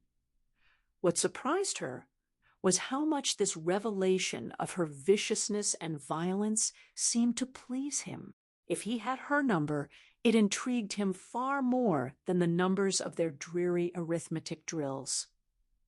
He side-eyed her with a new, not quite respect, but interest. She had become accustomed to concealing thought crimes from Franklin, her blankness at Kevin's birth, her aversion to the house. But it was one thing to keep her own counsel about dread, quite another to neglect to tell him she had broken Kevin's arm. Thoughts didn't take up space, but keeping a three-dimensional secret was like swallowing a cannonball. Franklin seemed so far away. She watched him undress with spectral nostalgia, half expecting he would step through her body like moonlight. Watching him teach Kevin to cup a baseball, she pressed her palm against the windowpane, as if against a spiritual barrier, stabbed by aching exclusion, as if she were dead. Even when she put her hand on his chest, she couldn't seem to touch him. They never went out, just the two of them anymore. They had trouble with sitters, but Franklin acquiesced to housebound nights readily enough, prizing summer evenings for coaching Kevin on sports. His blindness to Kevin's lack of interest nagged her, but she was mostly disappointed that he didn't covet quality time with his wife. She was jealous and lonely. Toward the end of August, their next-door neighbor leaned on the doorbell with censorious insistence. Franklin answered. The neighbor exclaimed that Trent had ridden his bike down a big hill, lost control, and landed in the bushes, knocked up pretty bad. He said Trent's front wheel started wobbling. They checked the bike, and the quick release hadn't only flipped open but had been turned to loosen the fork. He concluded Kevin was the culprit. Trent had ridden that bike yesterday morning with no problem. Nobody had been by since but Eva and Kevin. He thanked her for the bread, but said they didn't appreciate Kevin's tinkering. Franklin growled that the release could have tripped in the accident. The neighbor insisted he was a cyclist, and the release never flips all the way over by itself. She suggested even if Kevin did it, maybe he didn't know what the lever was for. The neighbor grunted that was one theory, that their son was a dummy. Franklin said maybe Trent had been playing with the release and didn't want to take the rap. Then he excused them. After the neighbor left, she had a sinking feeling. The promised soda bread would never materialize. Franklin paced, saying a kid couldn't skin his knee without it being somebody's fault. When Kevin broke his arm, did he give her a hard time? Did it have to be somebody's fault? No.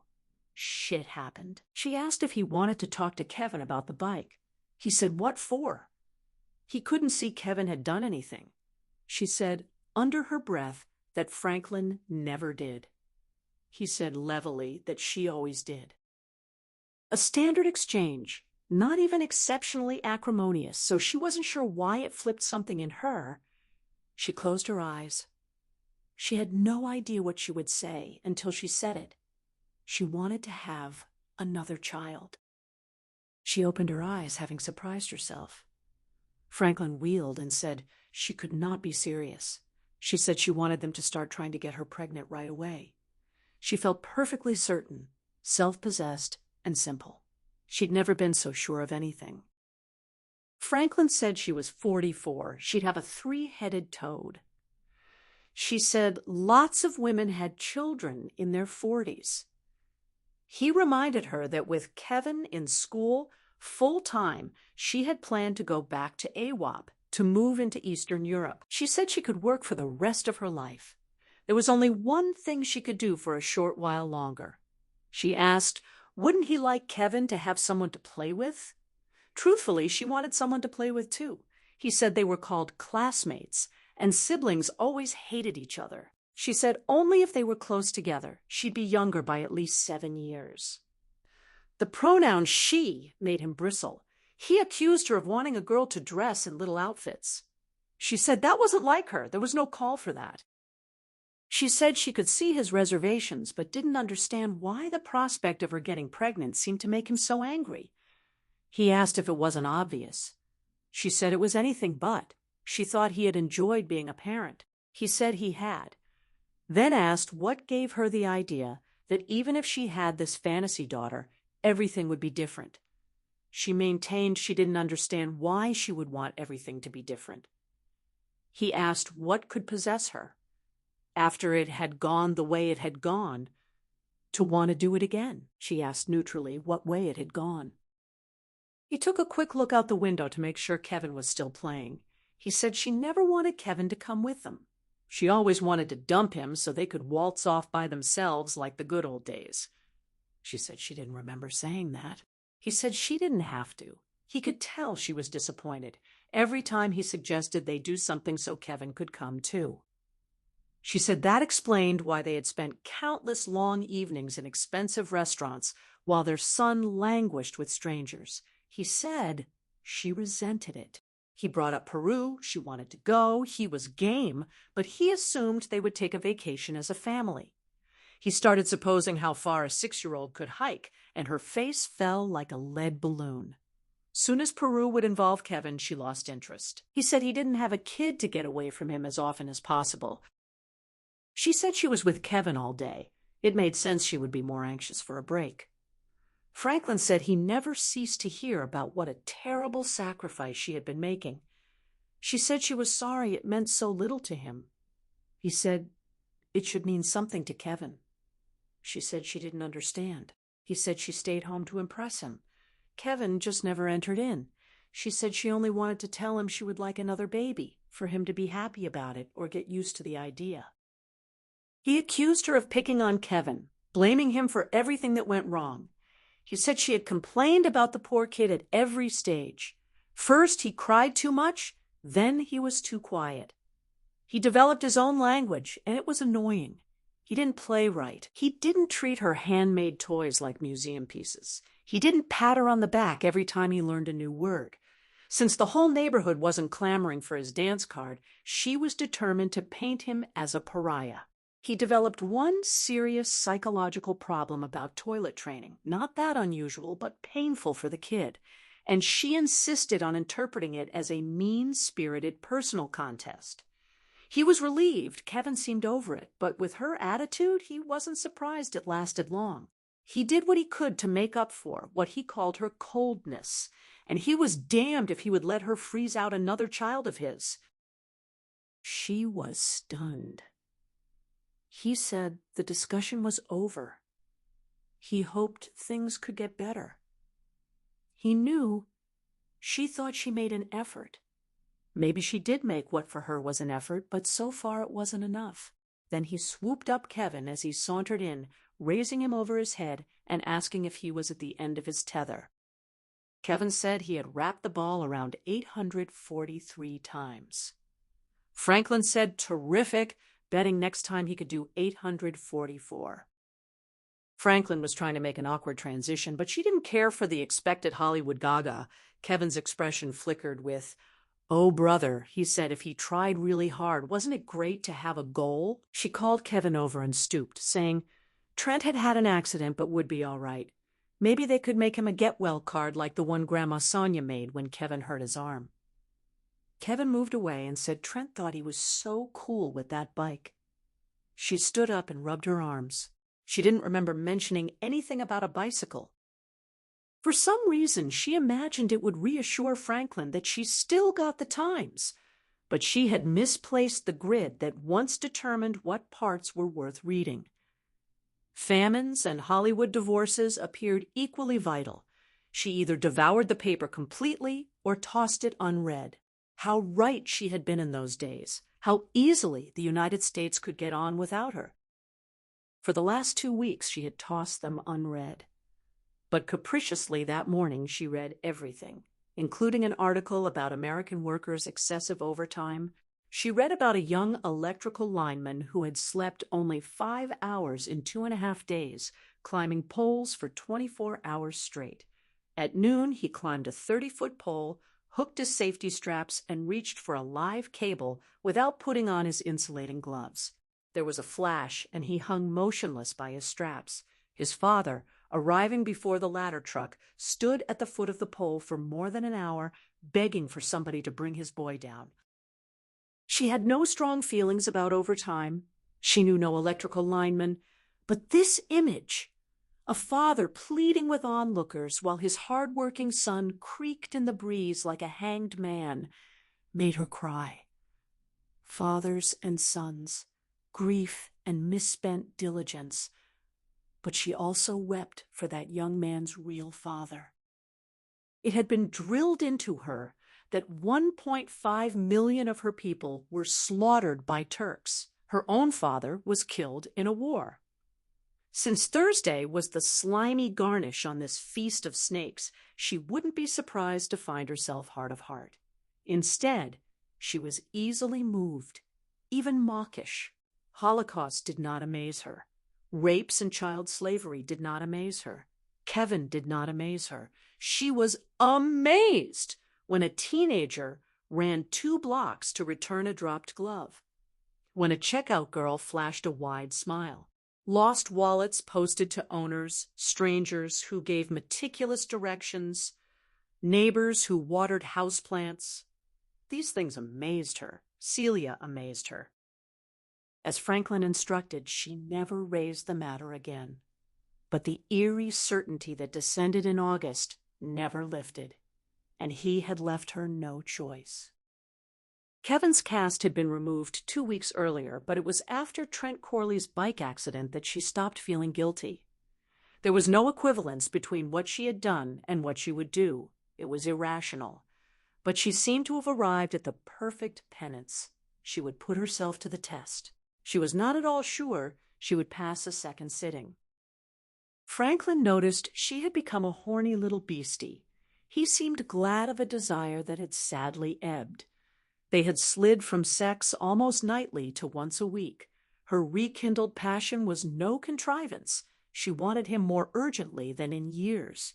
She was glad of evidence they had not yet sunk irretrievably into the mechanical rut. Once she started leaving her diaphragm in its sky-blue case, the vista in her mind during sex went light.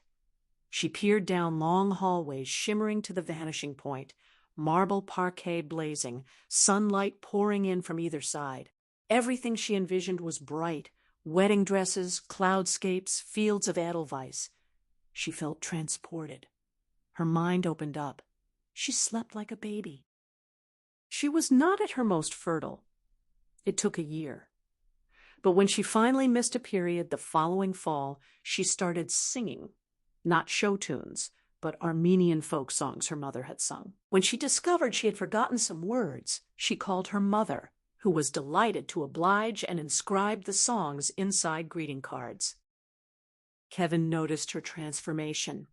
He had not savored her groveling like a worm, but he was no better pleased when she burst her cocoon as a butterfly. He hung back sullenly, carping that she sang out of tune or commanding her to speak English. She told him lightly that Armenian folk songs were polyphonic. When he pretended to understand, she asked if he knew what that meant. He said it meant stupid. She volunteered to teach him, reminding him he was Armenian too.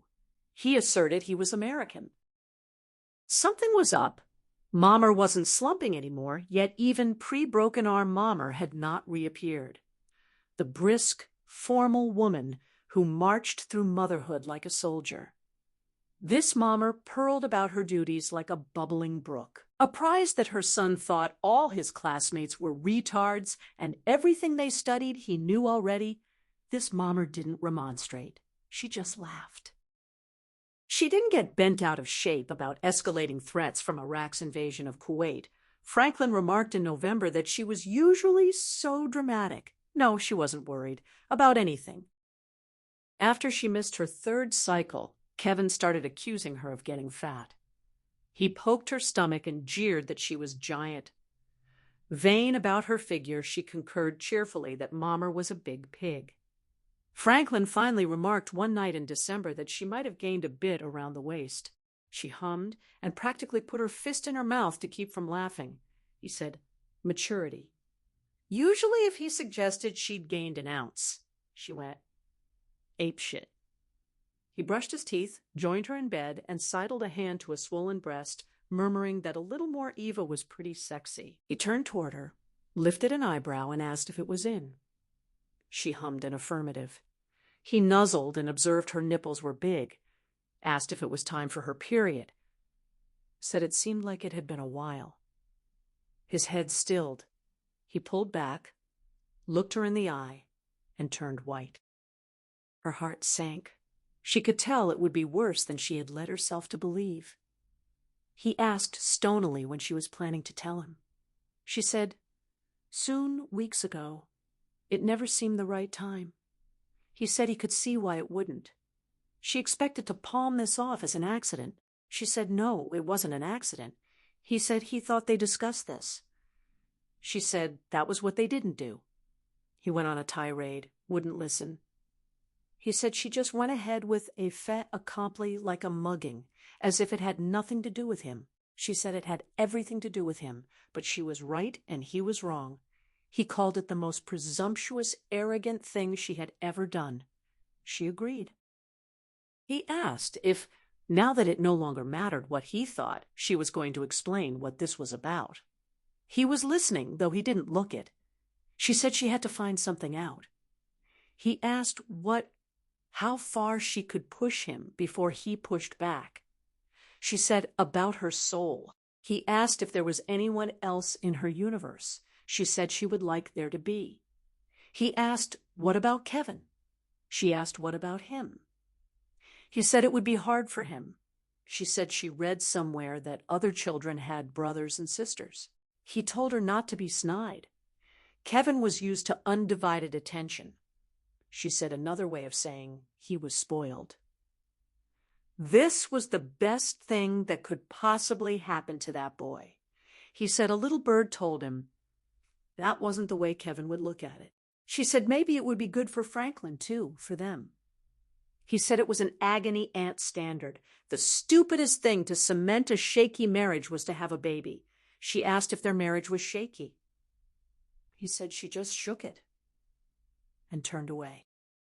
She switched off the light and started to cry. Feeling his arms around her was such a relief that she cried harder. He asked if she really thought he would ask her to terminate with their own kid. She said of course not, but when she calmed down, he grew sterner. He said he would come around because he had to, but she was 45. She had to promise to get that test.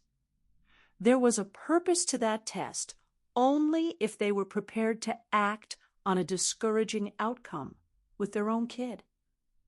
Little wonder she put off telling him as long as possible.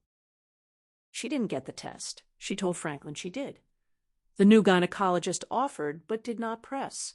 She said she hoped Eva was prepared to love and care for whoever, whatever, came out. Eva said she didn't think she was romantic about raising a disabled child, but she was probably too strict about what and whom she chose to love. She wanted to trust, for once, to have blind faith in herself.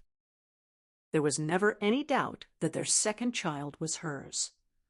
Franklin exhibited none of the proprietary bossiness that had tyrannized her pregnancy with Kevin. She carried her own groceries. She drew no scowls over a glass of red wine. She stepped up her exercise. Their understanding was tacit. What she did with this bump was her business. She liked it that way. Kevin sensed perfidy. He hung back from her more than ever, glaring from corners, sipping juice as if tasting for arsenic, poking warily at anything she left him to eat, dissecting it into constituent parts. He was secretive about his homework. Someone had to tell him. She was starting to show. She suggested they explain generally about sex. Franklin was reluctant. Just say she was pregnant. He didn't need to know how it got there. She objected that equating sexual ignorance with innocence was a backward definition, and underestimating a kid's sexual intelligence was the oldest mistake. She had barely introduced the subject while making dinner when Kevin interrupted impatiently, asking if this was about fucking. She told him better to call it sex. That other word would offend some people. He said it was what everybody else called it. She asked if he knew what it meant.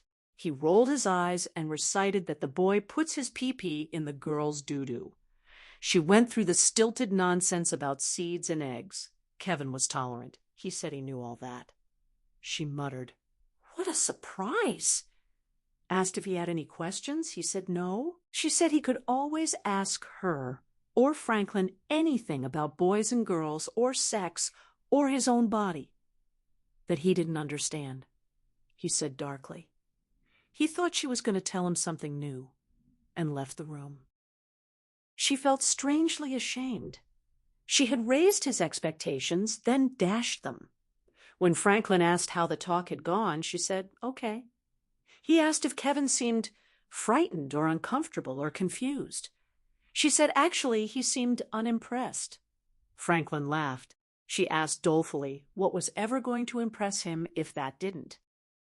The narrator braces for round 2, knowing this conversation will be harder than the first.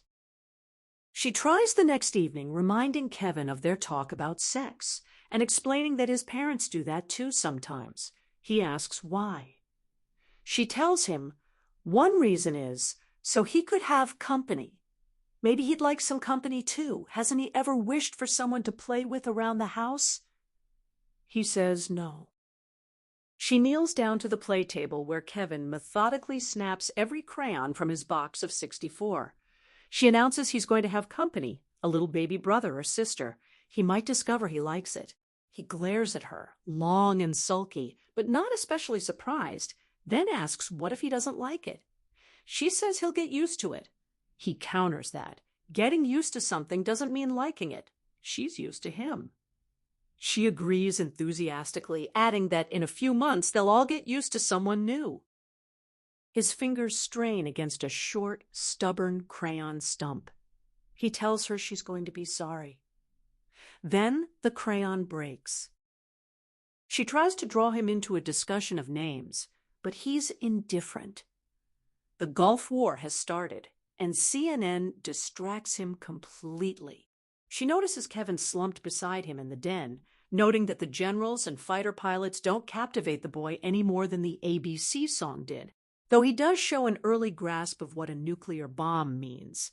Impatient with the slow pace of televised combat, Kevin grumbles. Why bother with all that little junk? Just nuke them. That'd teach the Iraqis who's boss. Her husband finds this adorable. In the spirit of fair play, she reminds him of their old pact and offers to name their second child a Plaskett. He dismisses it as ridiculous. 2 kids with different last names would make people think one was adopted. He's equally apathetic about first names. Waving a hand to say whatever she wants is fine with him. So for a boy, she proposes Frank. For a girl, she deliberately rejects her mother's vanquished clan's names and reaches into his vanquished side instead. His aunt Celia's death hit him hard when he was 12. The childless younger sister of his mother, a zany, playful woman with a taste for the occult, who gave him a magic 8-ball and led seances. She'd been heartbreakingly not quite pretty, with piercing, clairvoyant eyes, brave and a little frightened, like the narrator, adventurous. She died young and unmarried. Hypothermia after climbing Mount Washington with a dashing climber she had high hopes for. But her husband shrugs off the tribute with irritation, as if she's trying to ensnare him by supernatural means. Her second pregnancy feels vastly less restrictive than the first. With Kevin in 2nd grade, she can involve herself more fully in her work. Less lonely, too. When she speaks aloud with him scouting and Kevin in school, she doesn't feel she's talking to herself. The second time is easier. She knows enough to opt for anesthesia, though when the time comes the baby proves so tiny, she probably could have managed without. She also knows better than to expect a blinding mind meld at birth. A baby is a baby, each miraculous in its way, but demanding transformation on delivery places. Too great a burden on a confused infant and an exhausted middle-aged mother. Still, when the baby begs to arrive 2 weeks early on June 14th, she can't resist inferring eagerness on the baby's part, just as she once inferred reluctance from Kevin's fortnight delay. Do babies have feelings even at 0 hour? From her modest study of 2, she believes they do. No names for feelings yet. Probably experience emotion in a goulash that easily accommodates opposites. On both her children's births, she can immediately discern a dominant emotional tone. In Kevin, a shrill high pitch, a pulsing aortal red, the feeling fury, unsustainable, so as he ages, the note descends to a leaned-on car horn's blare, the paint thickens to sluggish black-purple of liver, the emotion subsides from fitful wrath to steady resentment. But when Celia slides to hand, visually beet-faced and bloody, her aural color is light blue. The narrator is overcome by the same clear-skied azure from when they made love. The baby doesn't cry. Her figurative sound, a quiet, meandering tune of a rambler far from home enjoying the walk, not thinking anyone listens. The ascendant emotion exuding from this blind creature, hands not grasping but wandering, mouth once led to the nipple suckling right away, is gratitude. She isn't sure if her husband can tell the difference instantly. Once Celia is fed, tied off, swabbed, and handed over, he returns her rather quickly. Maybe he's still irked at her presumption. Maybe the daughter's perfection dismays him further, as living evidence her deception was righteous. The years ahead will confirm her initial intuition. He can tell the difference, and the difference makes him angry. She imagines him bristling with resistance if, after years in their middle-brow dream home, he walked into a Victorian with a porch swing and learned it was for sale. He'd wish he'd never seen it, hate it a bit. On tramping back to their hackneyed cathedral, the scales would fall from his eyes and he'd see only a slag heap. That's her only explanation for his coolness. Leery of picking the baby up. Anxious to avoid those long, soulful gazes during which a parent supposedly falls in love, she thinks she frightened him. Thinks he regards his attraction to his daughter as a betrayal. The birth goes so smoothly, she only spends one night. He brings Kevin to retrieve them from the hospital.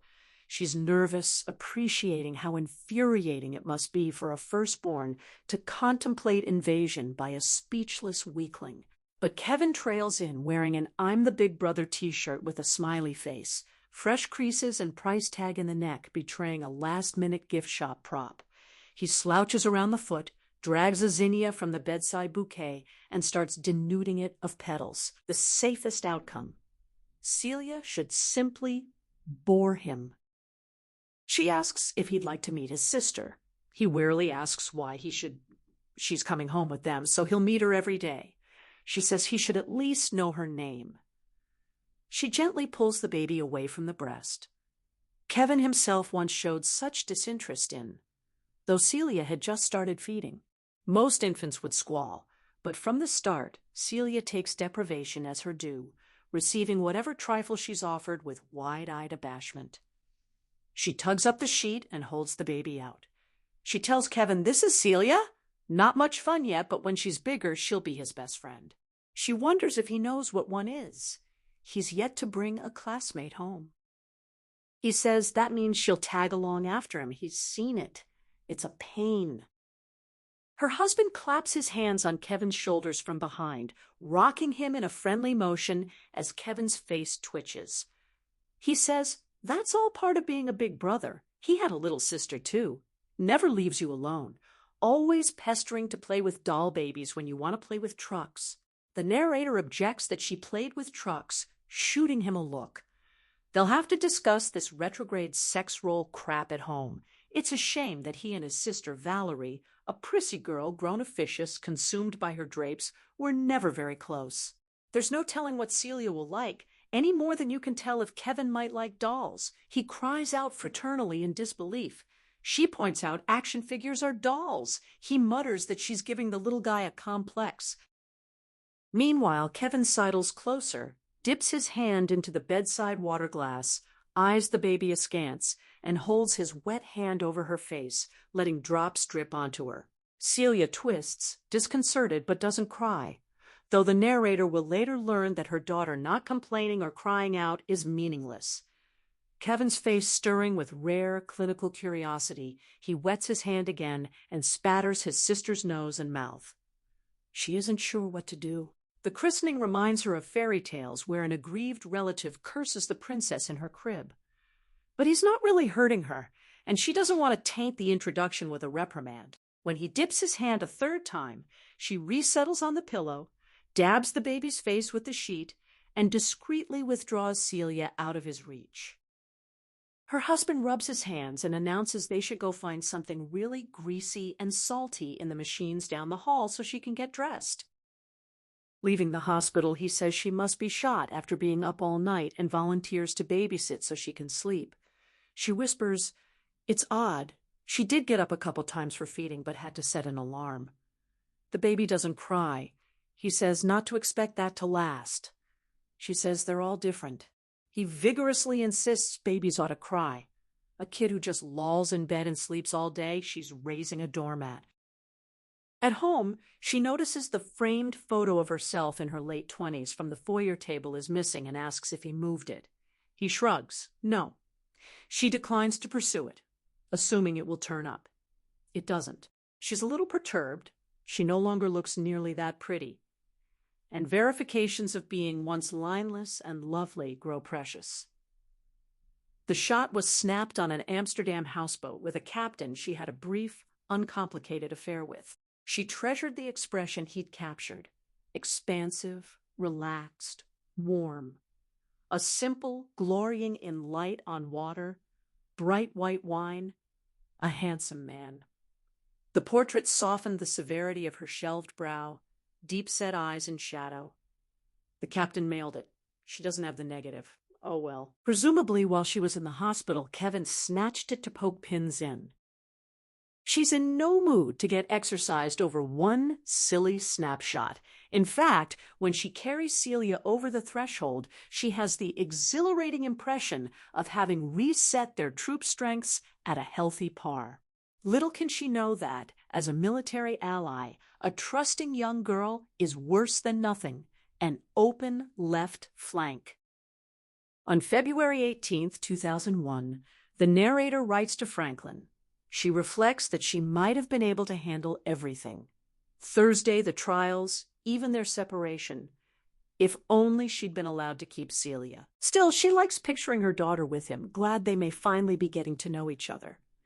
He was a good father, not a criticism, but he was so sensitive about slighting Kevin that he overdid the reassurance of still being on Kevin's side, keeping Celia at arm's length. As she got older and prettier, fine gold hair forever in her face, she thinks he resented how others found Celia enchanting while with Kevin they were wary, overly hardy, or false, sometimes visibly relieved when the narrator and Franklin showed up without him. It wasn't fair, he thought. In that big universal way, it wasn't. Maybe her love for Celia was too easy, a kind of cheating. Her whole life she'd striven to surmount difficulty, overcome terrors. Celia was plainly lovable. She can't recall anyone who didn't find her sweet, though she wonders if Celia stuck in the mine. Neighbors rarely liked Kevin, but remembered him. Both families copped attitudes. Franklin's sister Valerie was edgy about leaving Kevin unattended in her fastidiously decorated house, constantly bringing sandwiches he didn't want just to check on him, jumping up to take away any candy dish or tassel he touched. Long before Kevin's deficiencies became national news, her own brother Giles seemed to fish for mean little stories to confirm a private prejudice. Kevin was hard to like, much less love, but that should have made him perfectly fashioned for his mother. Hard to love in the same manner it was hard to eat well in Moscow, find cheap lodging in London, or locate a laundromat in Bangkok. But she'd moved back to the States, grown soft. She chose the easy comfort of a compliant, ready-made child rather than break down a tough kid with long, low heat. She'd been rising to challenges most of her life. She was tired, flabby, spiritually out of shape. The current of emotion follows the path of least resistance. When she put Celia down, the baby slept. They were indeed raising a doormat. Whereas Kevin screeched with every need met, Celia submitted to deprivations with barely a muley, could pickle for hours in a wet diaper unless the narrator remembered to check. She never wept from hunger yet, always took the breast, so the narrator had to feed her on a fixed schedule. She may have been the first mother in history to despair that her baby didn't cry enough. Kevin's disconsolate infancy had segued to wholesale boredom. Celia was entranced by the least bauble, as delighted with colored tissue paper as with an expensive mobile. She displayed indiscriminate fascination with the tactile universe. Ironically, for a girl so easy to please, it grew difficult to buy her presents because she was so infatuated with the toys she had. As she got older, she formed passionate loyalties to tattered stuffed animals. New plush creatures threw her into turmoil, as if she feared that enlarging her little family imperiled previous commitments. Newer animals only earned bedtime embrace once they'd proven themselves by losing an ear or joining the fallible world with a baptismal broccoli stain. Once she could speak, she confided that she played with each member of the menagerie every day, so none felt neglected or jealous. Her favorite, most fiercely defended toys were the ones that, thanks to Kevin, were broken. It's possible Celia was too much of a girl for Franklin, her feminine diffidence foreign to the narrator as well. He might have preferred a boisterous tomboy conquering jungle gyms, arm-wrestling boys, declaring she'd be an astronaut, a hellion in motor-oiled cowboy chaps. The narrator might have enjoyed that kind of girl too, but that wasn't the daughter they got. Instead, Celia loved lacy frocks and lipstick, but her girlishness wasn't limited to jewelry or high heels. It expressed itself in larger weakness, dependency, trust. So many lovely qualities, but she didn't have guts, full of terrors, not only of the dark, but of the vacuum cleaner, the basement, the drain. Eager to please, she used the potty before age 2, but into kindergarten was still mortified to venture into the bathroom alone. After watching the narrator open and discard a moldy yogurt container, for weeks she wouldn't come near the refrigerator nor touch any substance resembling yogurt. Super sensitive to texture, tolerant of mud, but reviling what she called dry dirt. Fine silty soil, dust on linoleum, even plain flour.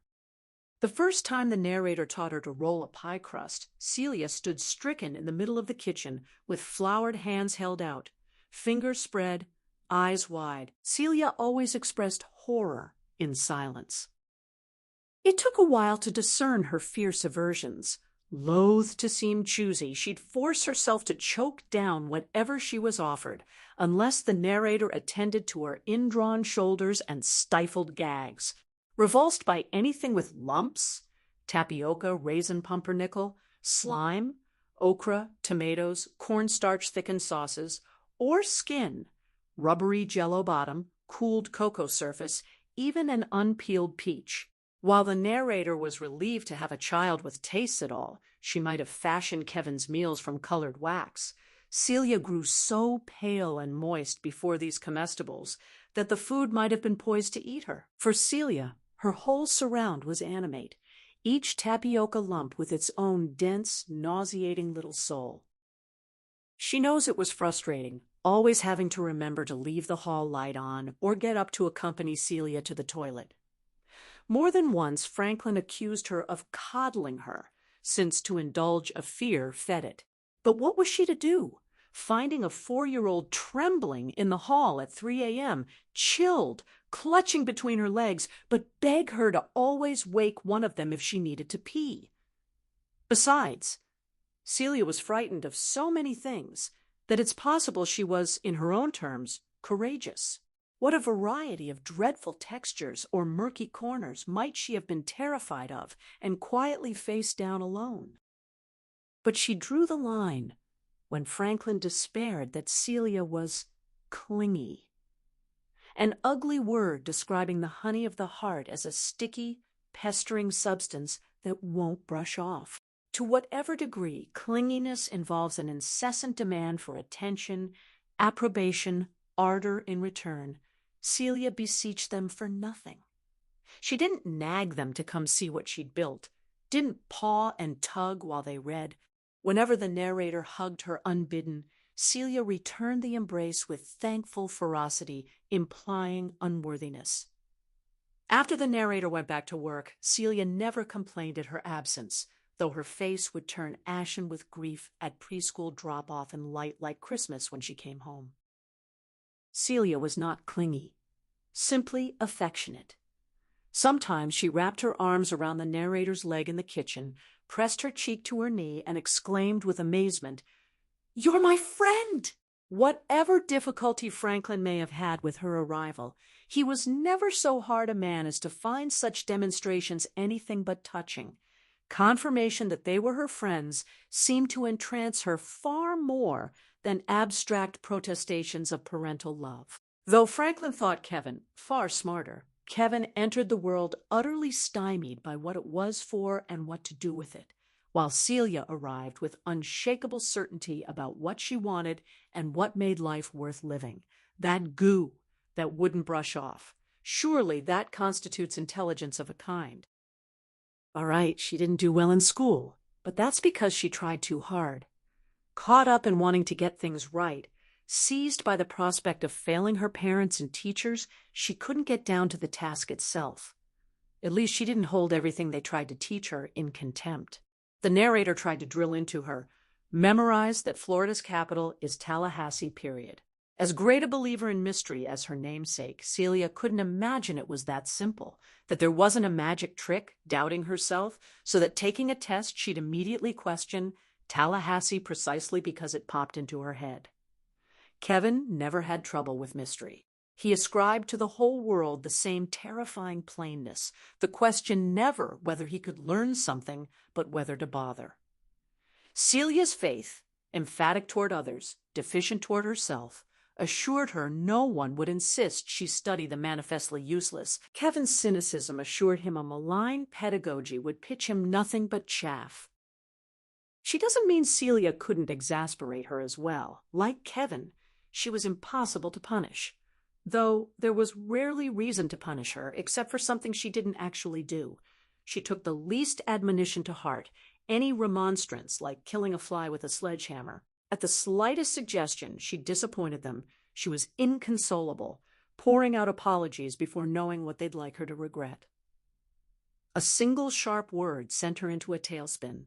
The narrator admits it would have been a relief once in a while to bark an instruction and not have her daughter melt into a time-consuming puddle of remorse.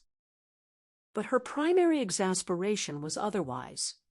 Judiciously applied, fear is a useful self-protection tool. While the drain would hardly leap out and bite her, Celia was sufficiently replete with dread to have plenty left over for dangers that could. There was one thing in their house of which she might have been justifiably afraid, and she adored him. On this point, she's brooking no argument, taking ruthless advantage that this is her account. She doesn't pretend to know the whole story, not a story either of them will ever fully know. She remembers uneasily from her own childhood that on Enderby Avenue, where her alliance with Giles was far more fickle, they conducted the main of their lives below their mother's line of sight. One might run to her to argue a side, frowned upon as cheating, but their collusions, battles, and mutually inflicted tortures took place, if not out of view, in code. So total was her immersion in the world of other short people that her memories before about 12 are largely depopulated of adults. Maybe it was different for Franklin and Valerie, who didn't like each other much. But many siblings share a private universe tropical with benevolence, betrayal, vendetta, reconciliation, and the use and abuse of power of which parents know practically nothing. Still, she wasn't blind, and a measure of parental innocence is stark disinterest. If she walked into a playroom to find her daughter curled on her side, ankles tied with knee socks, hands bound behind her back with her hair ribbon, mouth duct-taped shut, and her son nowhere in evidence, she could work out what the whimpered explanation of playing kidnapping amounted to. She might not have been privy to her children's secretive sect, but she knew her daughter well enough to be confident that, despite claims to the contrary, Celia would never hold her favorite plastic horsey over the stove's flame. And if she was alarmingly compliant about forcing down foodstuffs she couldn't abide, she was not an outright masochist. When the narrator discovered her strapped into her booster chair, covered in vomit, she could reasonably assume the bowl before her: mayonnaise, strawberry jam, Thai curry paste, Vaseline, and lumps of bald bread had not followed Celia's personal recipe. Franklin would assert, as he did at the time, that older siblings traditionally torment younger ones, Kevin's petty persecution remaining within perfectly normal range. He might now object that she can only find typical childhood cruelty forbidding with benefit of hindsight. Meanwhile, millions of children survive roughhouse bullying, often profitably the wiser about Darwinian pecking orders. Many tyrants develop into sensitive husbands who remember anniversaries their victims, into confident women with high-flying careers. Yet her present position offers few perquisites, and she does have the benefit of hindsight, if benefit is the word. As she shuttled to Chatham last weekend, she considered that she might also benefit from their shy, fragile daughter's example of Christian forgiveness. But Celia's baffling incapacity to hold a grudge from age 0 suggests the ability to forgive is a gift of temperament, not a trick for old dogs. Besides, she's not sure what forgiving Kevin entails. Surely it doesn't involve sweeping Thursday artificially under the carpet or ceasing to hold him accountable. That couldn't be in his larger moral interests. She can't imagine she's supposed to get over it like hopping a low stone wall. If Thursday was a barrier, it was razor wire, which she did not bound over but thrashed through, left in flayed pieces on the other side of something only in a temporal sense. She can't pretend he didn't do it, can't pretend she wishes he hadn't. If she's abandoned that felicitous parallel universe to which her white confederates in Claverac's waiting room cling, the relinquishment of her private, if only, derives more from a depleted imagination than healthy reconcilement. When Carol Reeves formally forgave their son on CNN for murdering her boy Jeffrey, already precocious enough on classical guitar to be courted by Juilliard, the narrator had no idea what she was talking about. Had she built a box around Kevin in her head, knowing only rage dwelled there? Was their son now simply a place her mind refused to go?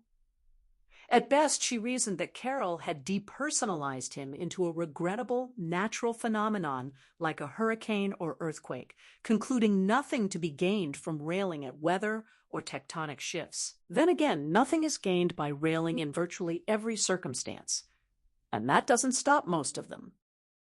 Celia, though. The narrator can't imagine Celia successfully boxed up or demoted to cloudburst the day Kevin, with the delicacy of a budding entomologist, removed a nest of bagworms from the white oak and left them to hatch in her backpack.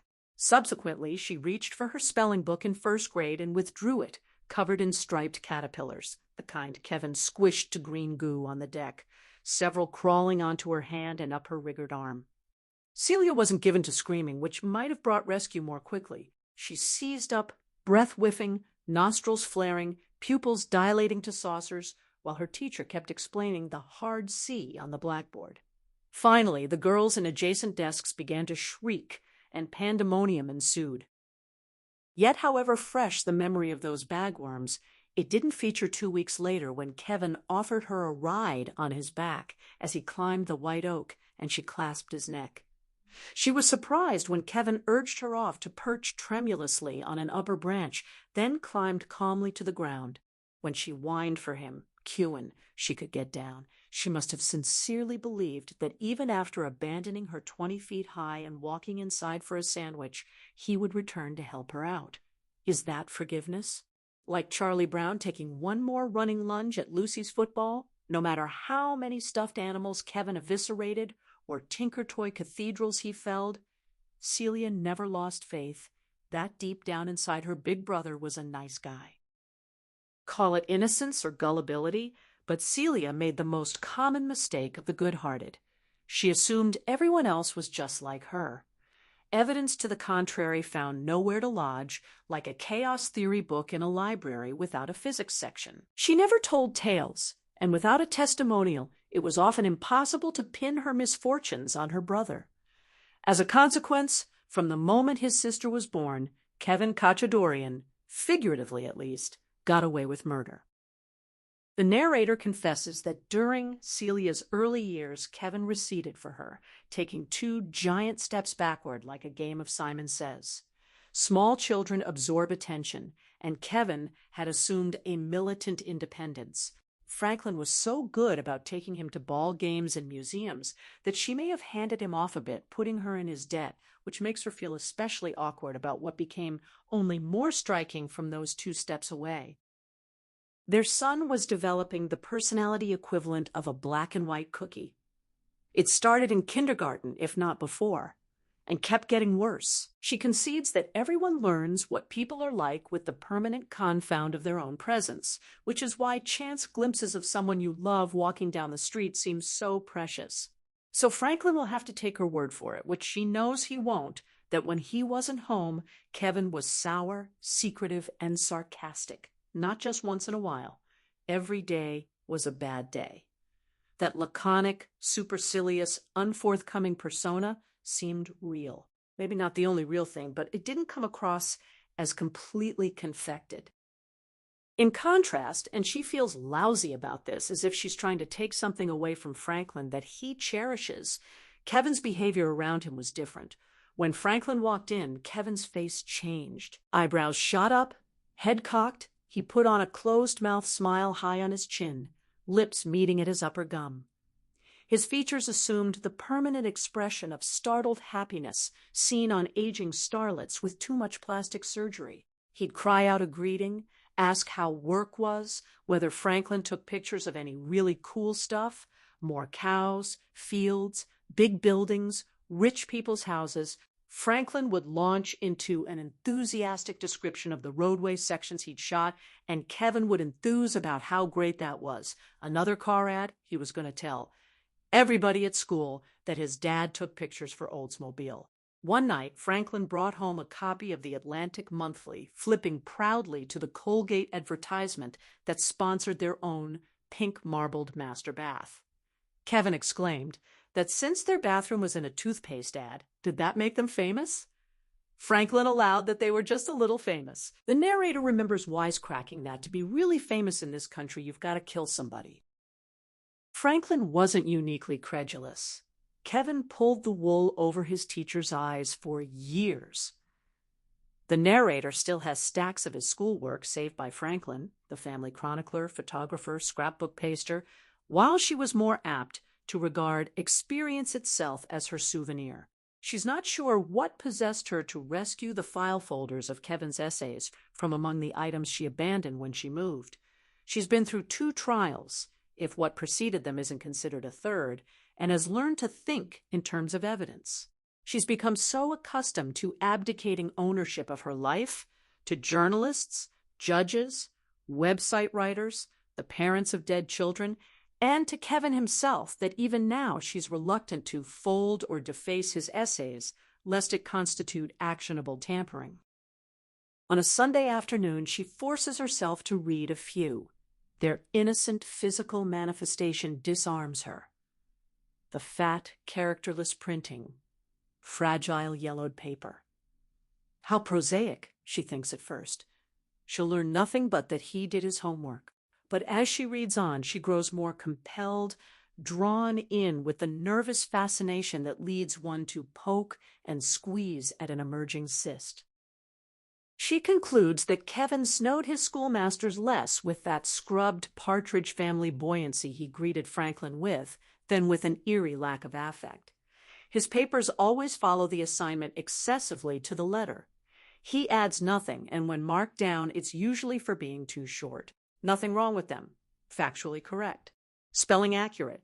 On rare occasions, teachers jot vague notes about taking a more personal approach to the material, unable to pinpoint anything precisely lacking. She recalls a first-grade report on Abraham Lincoln, the presidency, the beard, freeing the slaves, the observation that school studies great African-American Americans for a whole month, the same ones last year and next year, and then, flatly, that Lincoln was shot. If Franklin doesn't mind her weighing in on Kevin's side for once, she's decided his organizational skills were razor sharp. From first grade on, Those assignments demonstrate intuitive appreciation for the arbitrary, the numbing powers of repetition, and absurdist, non sequitur possibilities. His robotic declaratives aren't a failure to master prose style. They are his prose style, refined with all the fastidiousness of H.L. Mencken. Uneasy parent-teacher conference intimations that Kevin didn't seem to put his heart into his schoolwork.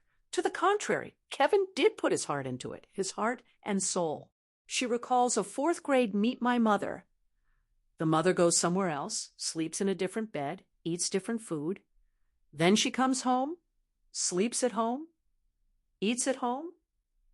Then the mother tells other people to go somewhere else, and they sleep elsewhere, eat elsewhere, come home, sleep at home, eat at home.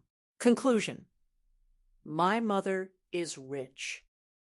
She knows what Franklin is thinking, or what he thought then, that Kevin's surly remote pose with her was fake, while with Franklin he could be his sprightly, chipper self, and the pervasive stiltedness of his written work revealed a commonplace gap between thoughts and powers of expression. She's willing to grant that his closed condescension toward her was an artifice, even if its biding time quality felt true. But neither the beaver cleaver nor the wind-up schoolboy straight man was any less bogus. Kevin was a shell game in which all three cups were empty. She glances over what she's written and realizes she's being awfully summary about 7 years of their lives, and that the abundance concerned Celia. She's ashamed. But while she can remember how they spent every one of Celia's birthdays during those years, her memories of Kevin from 8 to about 14 tend to blur. A few bits stick out, especially her disastrous attempt to impart the enthusiasms of her professional life by taking Franklin and 13-year-old Kevin, Celia too young, stayed with her mother, to Vietnam. She chose that country deliberately because it inescapably means something to any American of their generation, saving it from the dissociated just somewhere else feeling that foreign countries induce on first visit, to which Kevin would naturally fall prey. Vietnam had only recently opened to tourism, so she couldn't resist the opportunity. But that sense of guilty intimacy with rice paddies and wizened old women in conical hats pertained mostly to Franklin and her. She'd marched on Washington in her 20s. Franklin had begged the draft board not to reject him for flat feet. They'd had knockdown dragouts over the war when they met. Kevin had no such association, so, despite her intentions, she dragged him to just somewhere else. Nonetheless, she'll never forget her stinging humiliation when their son, if nothing else, a quick study, sauntered through Hanoi's sea of scooters, telling the gooks to get out of the way. However, one other memory rises vividly above the blur. And it is not, Franklin, one more mean, slanderous example of how their son was heartless from birth. She refers to the 2 weeks when he got so sick at age 10. For a while, Dr. Goldblatt worried about meningitis, though an excruciating spinal tap proved it wasn't. Despite his poor appetite, Kevin was generally healthy, and this was her only experience of him laid so low for so long. When he first started coming down with it, she noticed he no longer sneered at her meals. He'd look at his plate and slump as if defeated. Accustomed, like his mother, to battling his own impulses as much as outside forces, he struggled to stuff down lamb sarma before giving up. He didn't lurk in shadows or march martinet-style down the hall, but began to wander, sagging against furniture. The rigid set of his face went limp, losing that smirking sideways skew. Eventually, she found him curled helplessly on her study's Armenian carpet, and she was astonished that when she helped him up and lifted him to bed, he offered no resistance. He put his arms around her neck. In his bedroom, he let her undress him, and when she asked which pajamas he wanted, instead of rolling his eyes and saying he didn't care, he thought for a moment and whispered in a small voice, "The spaceman ones." He liked the monkey in the rocket. This was the first she'd heard that he liked any garment, and when she discovered they were in the laundry hamper, she was distraught, shaking them out, and hurrying back to promise she'd wash them fresh the next day. She expected, "Don't bother," but got a thanks instead. When she tucked him in, he huddled gladly with the blanket to his chin. When she slipped the thermometer between his flushed lips, his face had a bright, febrile blotch. He suckled the glass with gentle, rhythmic contractions, as if finally, at 10, having learned to nurse. His fever was high for a child, over 101, and when she stroked his forehead with a damp washcloth, he hummed. She cannot say whether people are less themselves when sick or more, but she found those 2 weeks a revelation. When she sat on the edge of his bed, Kevin nestled his crown against her thigh. Once convinced she wouldn't push her luck, she pulled his head onto her lap and he clutched her sweater. A couple of times when he threw up, he didn't make it to the toilet. Yet, when she cleaned the mess and told him not to worry, he exhibited none of the self-satisfied complacency from his diaper-changing phase, but whimpered. He was sorry and seemed, despite her reassurances, ashamed. She knows everyone transforms when ill. But Kevin wasn't just cranky or tired. He was a completely different person. That's how she appreciated how much energy and commitment it must have taken him the rest of the time to generate this other boy. Even Franklin conceded Kevin was a little antagonistic toward his sister, but when 2-year-old Celia tiptoed in, he let her pet his head with damp little pats. When she offered get-well drawings, he didn't dismiss them as dumb or tell her to leave him alone, well within his rights, instead exerting himself to say weakly that it was a nice picture. And why didn't she draw another one? The narrator had thought his dominant emotional tone from birth, call it rage or resentment, immutable, only a matter of degree. But underneath the levels of fury, she discovered a carpet of despair. He wasn't mad, he was sad. The other thing that amazed her was his curious aversion to Franklin's company. Franklin may not remember, since after Kevin rebuffed him once or twice, imploring when Franklin popped in that he'd like to go to sleep, or laying a present of rare collectible comics silently and warily on the floor, Franklin was injured enough to withdraw. Maybe Kevin felt unable to muster the G-Dad boisterousness of Saturday afternoon frisbee tosses, but he clearly regarded that rah-rah boy mode as compulsory with his father. She comforted Franklin that children always prefer their mothers when sick, but Kevin was breaking the rules, ruining the balance. Celia was hers and Kevin was Franklin's. They were close. Kevin would confide in him and lean on him in trouble. But she thinks that was the very reason Kevin recoiled.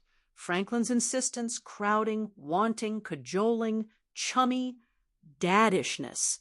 It was too much. Kevin didn't have the energy to give the intimacy demanded, but to resist it. He made himself up for Franklin, and there must have been, in the lavishness of that fabrication, a deep and aching desire to please. But does Franklin ever consider how disappointed Kevin must have been when he accepted the decoy as the real thing? The second industry Kevin could no longer afford was the manufacture of apathy, though one would think apathy would come naturally in malaise. Instead, little islands of shy desire emerged like bumps of sun-warmed dry land in a cold, receding sea. Once he was holding down food, she asked what he'd like to eat, and he confessed he liked her clam chowder, even asserting preference for milk-based over tomato. He requested toasted kata, having previously disdained anything Armenian. He confessed a fancy for one of Celia's ragged, stuffed animals, the gorilla, which she donated solemnly to his pillow, as if her humble primate had been selected for a rare honor. When the narrator asked what to read on long afternoons, she'd taken time off from work. He was a bit at a loss, but that was only because, when either of them had read stories before, he'd refused to listen. On a hunch, she picked Robin Hood and His Merry Men. He loved it. He implored her to read it over and over until he must have committed whole passages to heart. She'll never know whether it took, because she read at some perfect chemical point, strong enough to pay attention but still too weak to generate a force field of indifference, or whether something about that story captured his imagination. If she'll never forget those 2 weeks, As indelible was the morning he felt well enough to get out of bed, informing her he would dress himself and would she please leave the room. She obliged, hiding her disappointment, and when she returned to ask what he'd like for lunch, clam chowder again, he jerked his head in annoyance. Whatever, his generation's watchword. Grilled cheese? I don't give a rat's ass, he said, a phrase that, whatever they say about kids growing up fast these days, still took her aback from a 10-year-old. She withdrew, not before noticing the set of his mouth was once more askew. She told herself she should be pleased. He was better. Better, not to her. Yet his fever had never burned quite high enough to sear the seeds of tiny, nascent interest to ash.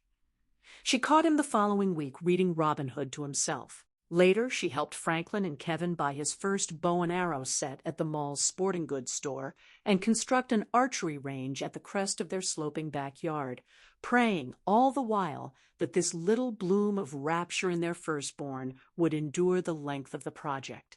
She was all for it. On February 24th, 2001, the narrator visits Kevin.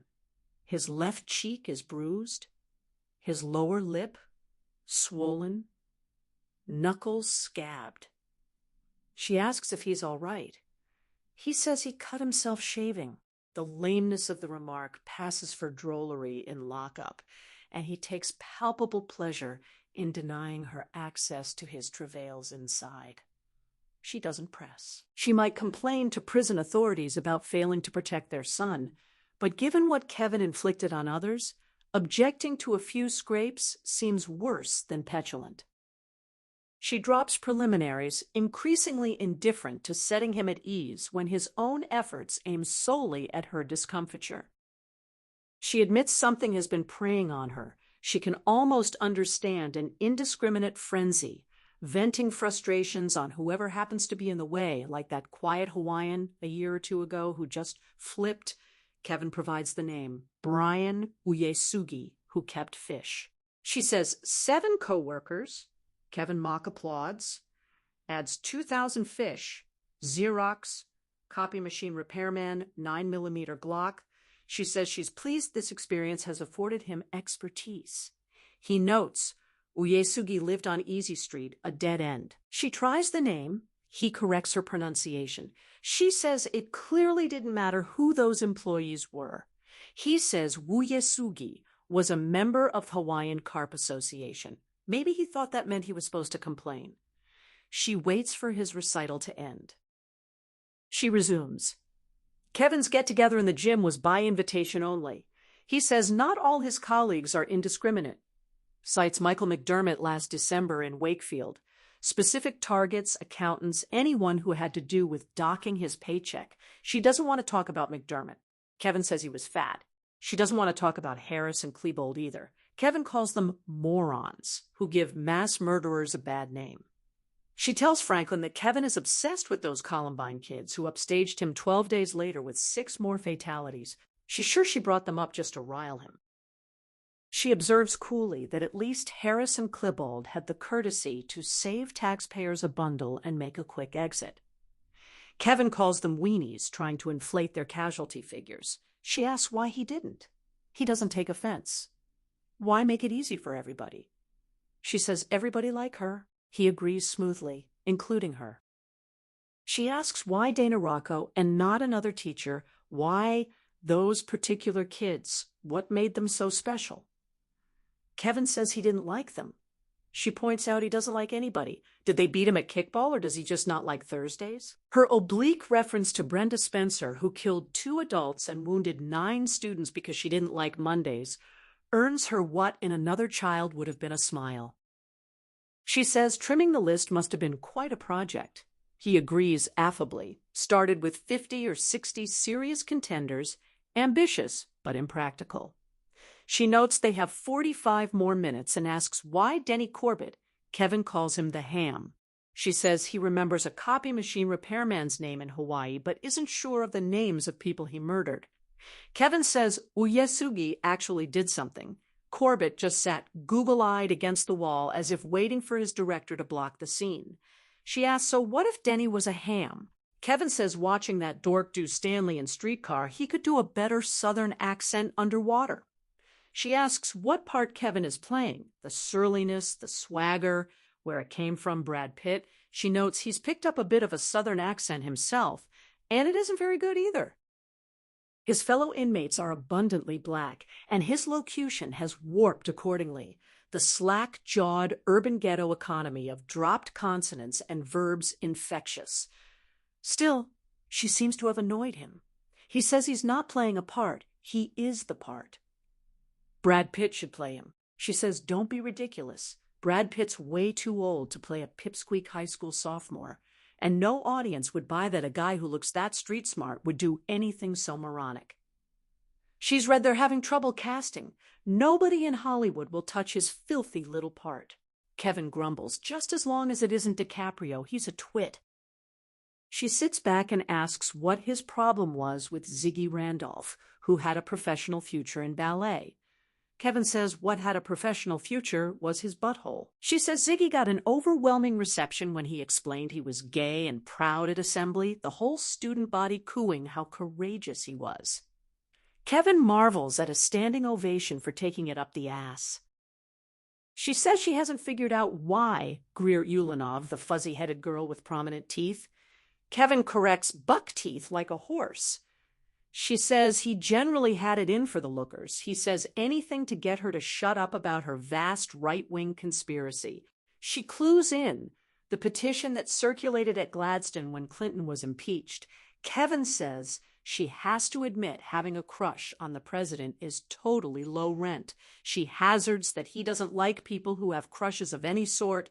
He says more theories, and she needs to get a life. She says she had one, he took it. They face off. She adds that now he's her life, all that's left. He calls that pathetic. She asks, wasn't that the plan? Just the two of them? Getting to know one another at last? He says more theories. Isn't he fascinating? She has a long list and keeps moving. Soweto, Washington. She's read He'll Walk Again. Is Kevin disappointed? Kevin asks why he should care. She asks why he ever cared enough to try to kill him. Kevin staunchly maintains he didn't try to kill him. She says he left Soweto with holes in both thighs, all on purpose. Heaven forbid Mr. Perfect Psychopath should miss. Kevin raises his hands. He made mistakes. Letting that little movie nerd off scot-free was the last thing he had in mind. She remembers Joshua Lukronsky. Has Kevin heard that Joshua's been brought onto the Miramax film as a script consultant? They want to be historically accurate. For a movie nerd, it's a dream come true. Kevin's eyes screw up. He doesn't like tangential characters collecting on his cachet. He was equally resentful when Leonard Pugh posted his website exposing Kevin's secrets. Kevin snarled that Lenny was closer to a pet hamster. She adds sourly that Soweto's basketball career is no longer a slam dunk. Kevin admits that does make him feel better. Last thing the world needs is one more darky who wants to play hoops in the NBA. Talk about stale. She says, talk about stale. Another high school rampage. Kevin prefers to think of it as tradition. She says the media assumed he picked on Soweto because he was black. Kevin snorts. 9 kids in that gym, only one of them, Negro, and bingo. It's a hate crime. She says quietly, it was a hate crime, all right? Kevin half smiles, totally. She says they said the same about Miguel Espinosa, that he went for him because he was Latino. Kevin says if he left out communities of color, they'd say he discriminated. She says the real reason was Miguel was such an academic bright spark, skipped a grade, dizzyingly high test scores. Kevin says whenever Miguel talked to her, he was just trying to use echelon in a sentence. She says Kevin knows what echelon means, knows all kinds of big words. That's why he thought it was such a hoot to write essays with 3-letter words. Kevin says fine, so it's not like he was jealous, which, if he's getting the drift of this boring 3rd degree, is what she's getting at. She takes a moment. Kevin looks bored. Documentary makers, criminologists, principals, teachers, reverends, everyone obsessing over why he did it, with the notable exception of Kevin himself. One more subject he's simply not interested in: himself. She raises the cafeteria worker, whose name she can't remember. He doesn't fit the pattern. He wasn't on the list, was he? Kevin sleepily says collateral damage. She says she knows his secret about Laura Wolford. She was pretty, wasn't she? Kevin slurs. He saved her trouble. First sign of a wrinkle, she'd have killed herself anyway. She repeats, very, very pretty. He says, bet that girl's mirror was all worn out. She says he was sweet on her. Kevin's theatrical guffaw clears up any remaining doubt. He doesn't often, but he rents her just a little. She sneers that adolescents are so obvious. He tells her to give him credit for better taste, that Barbie doll was all accessories. She prods that it embarrassed him. The eyeliner, Calvin Klein, designer haircuts, nylons, opalescent pumps, not icy, misanthropic KK style. He says she wasn't all that hot looking when he was finished. She goads that. It's the oldest story in the book. Charlie Schmo confides darkly that if he can't have her, then no one else will. Opens fire. Was that what this whole sorry mess was meant to cover? Another pimply teen smitten with the unattainable prom queen goes berserk. Kevin says in her dreams she wants to turn this into a Harlequin romance. That's her midget imagination. She asks about Luke Woodham, the whiner. Wasn't he lovesick? Kevin says Luke only went out with Christy Menifee 3 times and they'd been broken up for a year. She asks if Laura rebuffed him. Kevin says he never came within a mile of that cunt, and that fat Woodham's mother came with him on every date. No wonder he reamed her with a butcher knife. She asks what happened. Did he finally corner her against a locker? Did she slap him, laugh in his face? He says she can tell herself that story. He can't stop her. She says she could tell other people, too. A documentary filmmaker approached her, terribly anxious to hear her side. She could explain how it was unrequited love all along, her son head over heels for a smashing little number who wouldn't give him the time of day. How did Laura go down? Kevin shot her straight through the heart, their own Cupid of Gladstone High. All those other poor wretches were just collateral damage. Kevin leans forward, lowers his voice confidentially. How much did she care what girls he liked before he whacked a couple?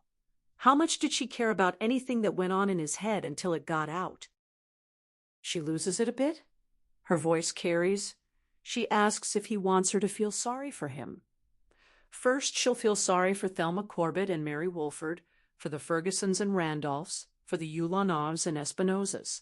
She'll let her heart break over a teacher who bent over backward to get inside his precious head, over a basketball player who can barely walk, and even a cafeteria worker she's never met. And then she'll see if there's any pity left over for him. There just might be, but it's the scraps of her table he's due, and for scraps he should count himself lucky. Kevin responds with a sing-song taunt. Then he laughs. Whenever she lets fly, he seems so satisfied. She admits she tried to make him mad today, determined to make him feel small, not the deep, dark, impenetrable conundrum of our contemporary society, but the butt of a joke hoisted on his own retard. Every time Kevin takes another bow as evil incarnate, he swells larger.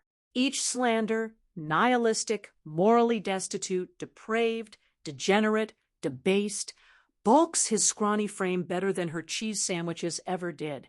He eats the world's hearty denunciations for breakfast. She doesn't want him to feel unfathomable, a big, beefed-up allegory of generational disaffection.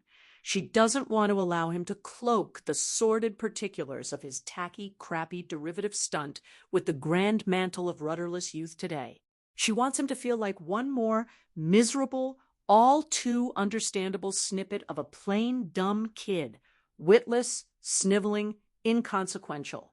And the last thing in the world she wants to betray is how much of her day, every day, she spends trying to figure out what makes that boy tick.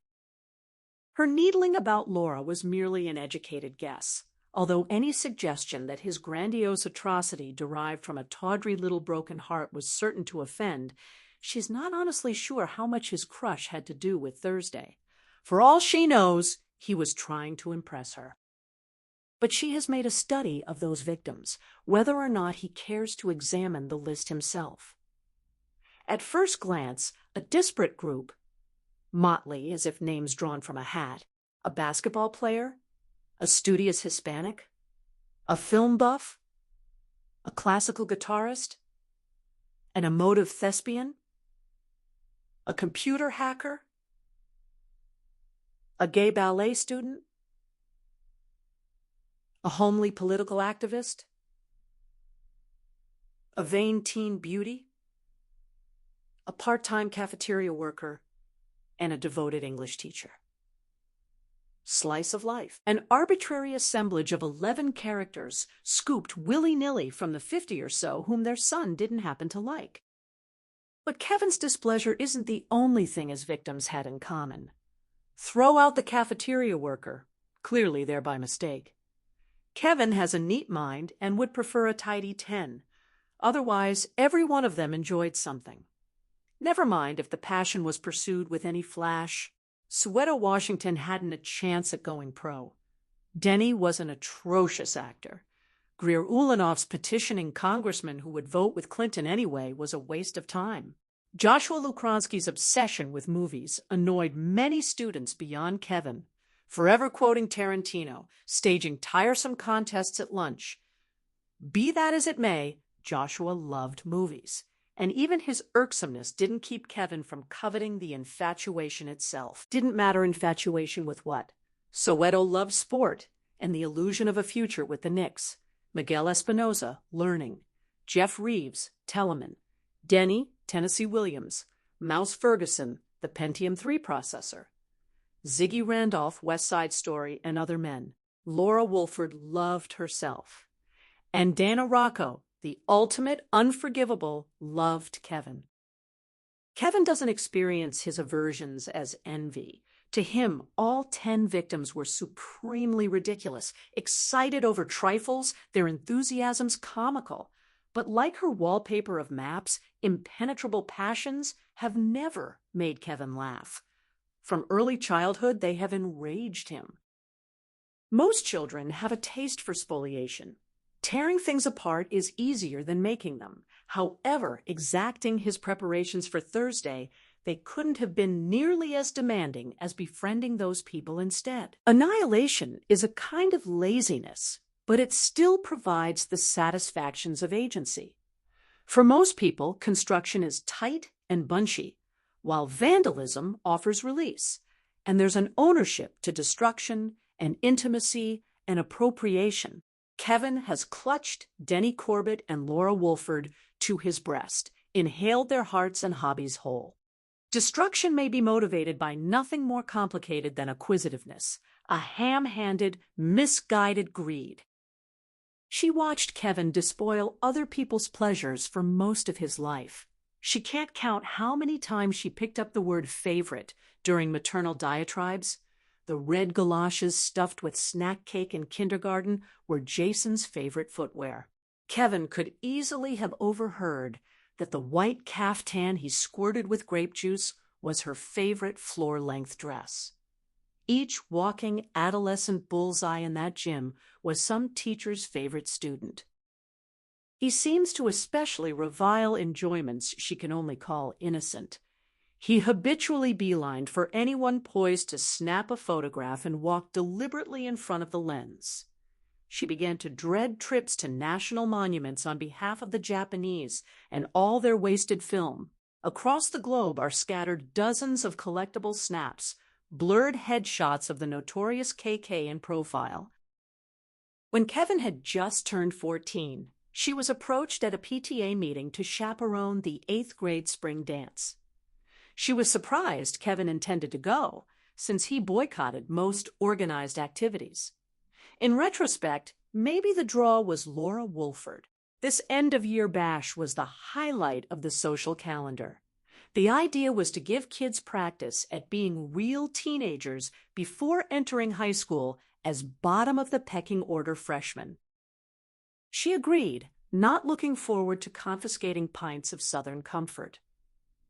At the preparatory meeting, The first thing they taught chaperones was how to recognize a crack vial. The faculty was anguished over recent national incidents. Troniel Mangum had been only 13 when he shot and killed a classmate over $40. 3 weeks later, in Bethel, Alaska, Evan Ramsey got hold of a shotgun, murdered an athlete at his desk, shot up the school, and stalked and killed his principal. Statistically insignificant in a country with 50 million school kids. But she complained to Franklin about the overreaction, lamenting no budget for metal detectors while training chaperones to frisk every kid. She indulged in liberal indignation. For ages, Black and Hispanic kids had been shooting each other in Detroit junior high schools, by the by. A few white middle-class suburban kids go ballistic. Suddenly, a national emergency. Those parents and teachers ate it up, all that self-importance. When she made a joke, they gave her an "it's not funny" expression. They loved being on the front line, doing something dangerous, instead of chaperoning a sock hop. On some level, they were all jealous because Moses Lake and Palm Beach and Bethel had one. What's wrong with Gladstone? Why can't they have one too? As long as Junior sneaks off without a scratch, wouldn't it be keen if the dance turned into a melee and they could all get on TV? She's making herself sick, but she did spout this sort of thing, and Kevin was probably listening. But every household in America talked about those shootings one way or another. This dance emerged in such high relief because of where it took place. The event passed without a hitch, and the one student who probably remembers it as a calamity, she never even knew her name. The gym. It was in that gym. The middle and high schools shared facilities, fine ones that partly drew them to buy a house nearby. Kevin shunned sports, so they'd never attended games. This glorified babysitting job remains her sole experience of that structure from the inside. Freestanding, cavernous, more than 2 stories high, slick, and expensive, it even converted to an ice hockey rink.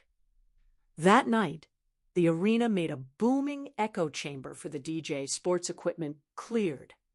They'd hung a mirror ball. She wasn't so deplorable as to hang around her 14-year-old at his school dance. She positioned herself on the opposite side of the gym, enjoying a good view of his sideways slump against the cinder block wall. She'd rarely seen him in his larger social milieu. The only student beside him was the unshakable Leonard Pugh, with his weaselly hee-hee face, exuding greasy toadying quality and faint odor of day-old fish. Lenny had recently pierced his nose. The infection around the stud made one nostril bright red and half again as large antibiotic cream catching the light.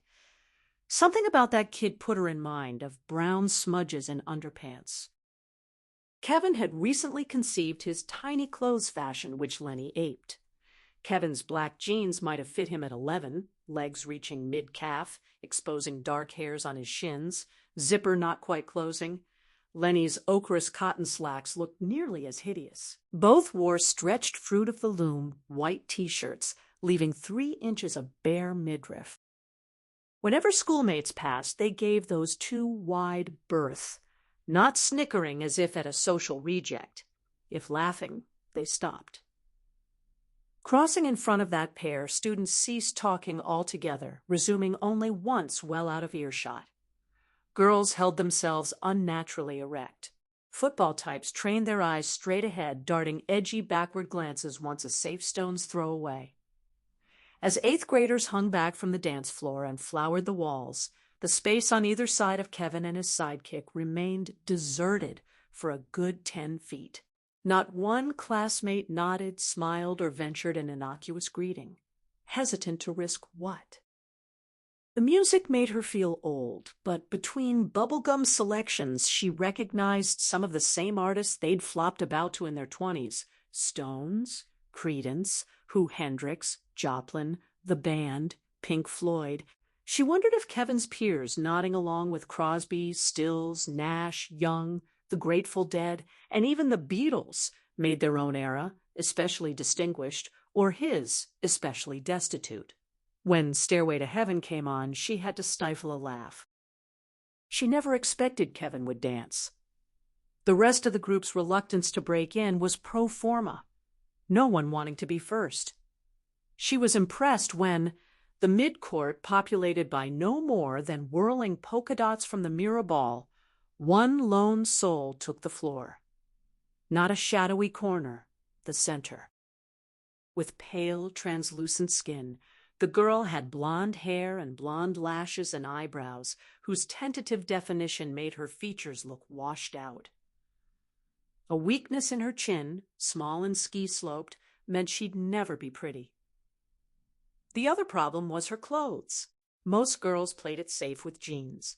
The few dresses were sleek or spangled, but this 14-year-old, call her Alice, wore a dress that came almost to her knees, tied in the back with a bow. Tan plaid, puffed sleeves, ribbon in her hair, patent leather shoes. She'd been clad by a mother with a woefully generic notion of what a young girl wore to a party, never mind the year. Even she recognized at once that Alice was uncool. What is cool changes? That there is such a thing as cool is immutable.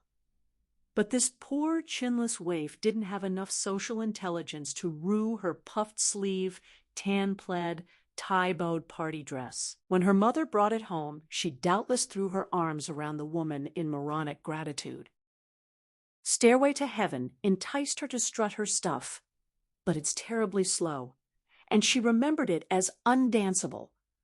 Not that this stopped Alice. She extended her arms and lunged in ever-widening circles with eyes closed, transported, oblivious to enthusiastic turns, exposing her panties. As she got caught up in the bass guitar, her moves lost any semblance of rock and roll boogie and wobbled between unschooled ballet and Sufi dancing. She was rather enchanted. That little Isadora Duncan understudy was so uninhibited, so exuberant, she may even have envied her a little. Something about this girl as she flounced and pirouetted reminded her of Celia, an unlikely exhibitionist she'd taken to the floor simply because this was one of her favorite songs, that word again, and because the empty space made it easier to swoon. She probably emoted in her own living room to the same song and saw no reason not to dance flamboyantly merely because 200 malicious adolescents leered on the sidelines. Stairway to Heaven was almost over. He could have held off 2 more minutes, but she felt a peculiar stab of fear as Kevin peeled off the cinder block and sauntered in an unerring straight line toward Alice, tracking her like a Patriot missile homing in on a scud. He stopped under the mirror ball, having correctly calculated that Alice's next pirouette would land her left ear exactly in line with his mouth. He leaned just a little and whispered. She would never pretend to know what he said, but the image has informed all her subsequent mental reconstructions of Thursday. Alice froze, her face infused with all the self-consciousness of which it had a moment before been so conspicuously absent. Her eyes darted left and right, unable to find a single resting place that afforded respite. Suddenly, all too aware of her audience, she registered the obligations of the folly she'd begun. The song wasn't quite finished. She was compelled to keep up appearances by bobbing to a few more bars. For the next 40 seconds or so, she floundered back and forth in a macabre, slow-motion death dance. The DJ segued to Jefferson Airplane's White Rabbit. Alice clutched her tan plaid skirt and bunched it between her legs. Hobbling toward a dark corner, she pressed her elbows tightly to her waist, each hand fighting for cover under the other. Over the course of that minute, she had just grown up. Now she knew her dress was geeky, her chin weak, that her mother had betrayed her, that she was uncool, would never be pretty. And most of all, she had learned to never, ever take to an empty dance floor, possibly any dance floor, for the rest of her life. She wasn't there on Thursday, but 2 years before, she was witness to its harbinger in that same gym when a lone graduate of Gladstone Middle School was assassinated. On March 2, 2001, the narrator's colleague Ricky approaches her at the end of the workday. His proposal is the closest he's come to acknowledging the unmentionable. He invites her to attend his church. Embarrassed, she thanks him, but says she doesn't think so. He presses for why. She can't say it's a load of crap, so she says she wishes she could believe, that she sometimes tries very hard, but nothing about her last few years suggests any kind entity is watching over her. Ricky's comeback about mysterious ways leaves neither impressed. She often returns to Franklin's remark in Riverside Park before they became parents. At least, a kid is an answer to the big question. It perturbed her then that his life was posing that question with such persistence. Their childless period must have had shortfalls, but she recalls charging that maybe they were too happy, a distinctly more agreeable excess than harrowing emptiness. Maybe she's shallow, but he was enough for her.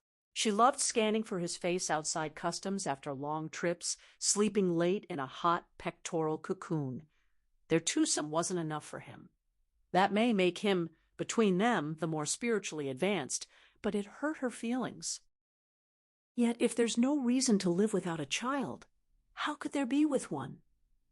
Answering one life with a successive life simply transfers the onus of purpose to the next generation, a cowardly and potentially infinite delay. Children will procreate too, foisting aimlessness onto their offspring. She raises this because she thinks Franklin did expect Kevin to answer his big question, and Kevin sensed that fantastic expectation from an early age. How? Small things. The aggressive heartiness in Franklin's voice, under which gasped shy desperation. The ferocity of his embraces, which Kevin may have found smothering. The resolve with which Franklin cleared his decks every weekend to put himself at Kevin's disposal. She suspects children want their parents to be busy. They don't want to fill your schedule with their paltry needs. They want to be assured there are other important things, more important on occasion than they are. She's not commending neglect, but Kevin was only a little boy, and he alone was supposed to answer a big question that had his grown father stymied. What a burden. What's worse, children vary drastically in what she calls their religious appetites. Celia was more like her, a hug, a crayon, a cookie, and she was sated. Kevin seemed to want practically nothing, but she now realizes he was spiritually ravenous. Both were lapsed, so raising kids as neither Armenian Orthodox nor Presbyterian made sense. Yet it sobers her that thanks to them, Kevin never saw the inside of a church. She and Franklin were brought up with something to walk away from. They knew what lay behind them. She wonders if Kevin, too, would have been better off had they spewed incense-waving hooey he could have coughed back in their faces, those extravagant fancies that stick in a kid's throat. Repudiation of self-evident dross like travel guides and Oldsmobile ads must be unsatisfying. Kevin's starvation, his teachers, except Dana Rocco, never detected it, preferring to diagnose their underachiever as one more fashionable victim of attention deficit disorder. They were determined to find something mechanically wrong because broken machines can be fixed. Easier to minister to passive incapacity than to tackle fierce, crackling disinterest. Kevin's powers of attention were substantial. Witness his painstaking preparations for Thursday.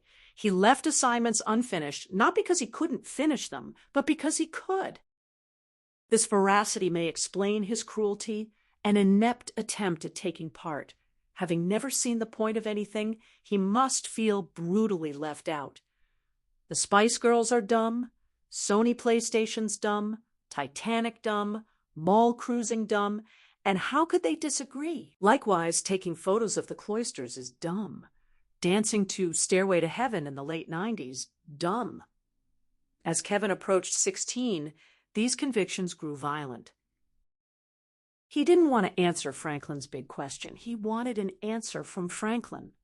The glorified loitering that passes for fruitful existence appeared so inane to Kevin from his crib that his claim last Saturday about doing Laura Wolford a favor may have been genuine. but she's superficial. Even once travel's shine was off, she could have sampled those same foreign foods and weather for the rest of her life, just so long as she flew into Franklin's arms at Kennedy when she came home. She didn't want much else. Kevin posed her big question. Before him, she'd been too busy attending to a flourishing business and a marvelous marriage to bother what it all amounted to. Only once stuck with a bored child in an ugly house for days did she ask the point, and since Thursday, he took away her easy answer, her cheating shorthand for what life is for. She last left Kevin at 14 and is getting anxious. She may have dwelt on his early years to stave off rehashing more recent incidents that set her and Franklin agonizingly against one another.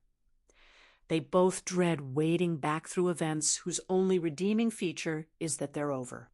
But they're not over for her. During the first semester of Kevin's 9th grade year in 1997, 2 more school shootings occurred: Pearl, Mississippi, and Paducah, Kentucky. Small towns permanently marked as synonyms for adolescent rampage. Luke Woodham in Pearl not only shot 10 kids, 3 fatally, but killed his mother, stabbing her 7 times and crushing her jaw with an aluminum baseball bat. When reports first poured in, she remarked that all they did was go on about how he shot those kids, and then, oh, by the way, he also murdered his mom. By the way, it was obvious the whole thing had to do with his mother. An observation that would qualify as admission against interest. Still, she's not pretentious enough to impute to herself a sense of deep personal foreboding, as if she perceived these tragedies as an inexorable countdown to her own family's misfortune. Not at all. Like all news, she regarded it as having nothing to do with her. Yet she had morphed from maverick globetrotter to a white, well-off suburban mother, and she couldn't help being unnerved by deadly flights of lunacy from fledglings of her own kind. Gangland killings happened on another planet. Pearl and Paducah happened on hers. She felt concentrated dislike for those boys who couldn't submit to faithless girlfriends or needling classmates without carving their dime-a-dozen problems into other families' lives. The same petty vanity that drove marginally saner contemporaries to scrape their dreary names into national monuments, and the self-pity. Woodham passed a note before his tantrum. Throughout his life he was ridiculed, always beaten, always hated. Could society blame him? And she thought, yes, you little shit, in a heartbeat. Michael Carneal in Paducah was similar. Overweight, teased, wallowing in tiny suffering. But he'd never been a discipline problem. The worst he'd been caught at was watching the Playboy video channel. Carneal opened fire on a prayer group, killing 3 and wounding 5. But judging from mercy banners and memorial services, embracing photos not only of his victims but of Carneal himself with a heart, the born-again forgave him to death. The October night news of Pearl came in. She exploded watching the Jim Lehrer NewsHour. Some kid calls him a fag or pushes him in the hallway, and suddenly he's going to shoot up the school from all this terrible pressure? Since when did they make American kids so soft? Franklin agreed, asking whatever happened to heading to the playground to duke it out. She appealed to Kevin as he glided through eavesdropping. Didn't boys at his school ever settle differences with an old-fashioned fistfight? Kevin stopped to weigh whether her question deserved reply. Choice of weapons, he said at last, is half the fight. She asked what that meant. Woodham was weak, flabby, unpopular. Fistfight is low percentage. A doughboy has way better odds with a 30mm. Smart call, she said. Not that smart. He's 16. Cut off for adult trial, they'll throw away the key, Kevin said with a distant smile. Guy's life is already over, had more fun while it lasted than most ever will. Good for him. Franklin told her to cool it. Their son was pulling her leg. For most of his life, Kevin's troubles remained minor. Bright, but hated school. Few friends, the one they knew smarmy. All those ambiguous incidents from Violetta to Let Us Call Her Alice that set off alarm bells at a volume only she could hear. Yet character expresses itself uniformly. Everything about Kevin was of a piece. Reduce the unifying glue to one word: spite. So when two Orangetown policemen showed up at their door in December 1997 with Kevin and the unsavory Leonard Pugh in tow, Franklin was shocked while she regarded the visit as overdue. She overheard Franklin at the door identifying himself as Kevin's father after correcting his last name. Having helped Celia with homework, she crept up to hover behind him, buzzing from voyeuristic excitement. A motorist phoned in a complaint. They found the boys on a pedestrian overpass over 9W throwing detritus onto the roadway. Franklin asked if onto cars or just empty lanes. The second officer snarled, "It wouldn't be much sport in empty lanes." Kevin called out that it was mostly water balloons, his voice skipping up an octave for his father. The chunkier cop said the motorist reported rocks, and the highway was littered with chunks of brick. She nudged in, urgently asking if anyone was hurt. Thankfully, no direct hits, the first officer said, which made the boys very lucky. Lenny sniveled about luck getting nabbed by cops. The hotter-headed cop said, "You need luck to push it." The first officer overrode. They'd run Kevin through the computer. His record was clean. He came from a good family, rich, meaning, so they'd let him off with a warning. But they took this seriously. The second cop mentioned a creep who tossed a quarter at a woman doing 75, shattering her windscreen and driving into her head. Ron shot his partner a look. They expected a good talking to. Franklin said he expected Kevin had no idea what risk he was taking. The second cop sourly said that was the whole attraction of throwing bricks from an overpass. It seemed so harmless. Kevin recited appreciation for leniency, learned his lesson, wouldn't happen again. The second cop said the leniency wouldn't happen again for damned sure. Kevin turned to the hothead, eyes glittering, sharing and understanding. Though picked up by police for the first time, he was unruffled. He appreciated the lift home. He'd always wanted to ride in a police car. The cop replied jauntily that his money said that wasn't Kevin's last spin in a black and white. After fawning gratitude from the parents, the police left. Lenny whining that they almost outran them because the cops were out of shape. Franklin had seemed so sedate that when he wheeled from the door, she was surprised his face was livid. He grabbed Kevin's upper arm and shouted about causing a pileup, a catastrophe. Flushed with morbid satisfaction, she stepped back, cursing no less. Had one of those bricks smashed someone's windshield, she'd have forgone this petty jubilation for the anguish she'd later practice. But spared calamity, she was free to muse. You're going to get in trouble. She'd been so exasperated. The unending string of misadventures never seemed to have anything to do with Kevin, as far as Franklin was concerned. Finally, a tattletale besides her, police, whom Mr. Reagan, Republican, had no choice but to trust, had caught their persecuted innocent red-handed, and she was going to enjoy this. She was also glad for Franklin to experience the bizarre helplessness of being an omnipotent parent, completely flummoxed on, imposing a deterrent punishment. She wanted him to apprehend the lameness of sending a 14-year-old for a timeout, the hackneyed predictability of grounding when Kevin never wanted to go anywhere anyway, and the horror of realizing that if Kevin defied prohibition on his archery range, Franklin would have to decide whether to tackle him to the lawn. Welcome to my life, she thought. Have fun. Celia wasn't used to seeing her brother manhandled and started to wail. The narrator hustled her back to homework, soothing that the policemen were friends who wanted to keep them safe, while Franklin rustled their stoic son down the hall.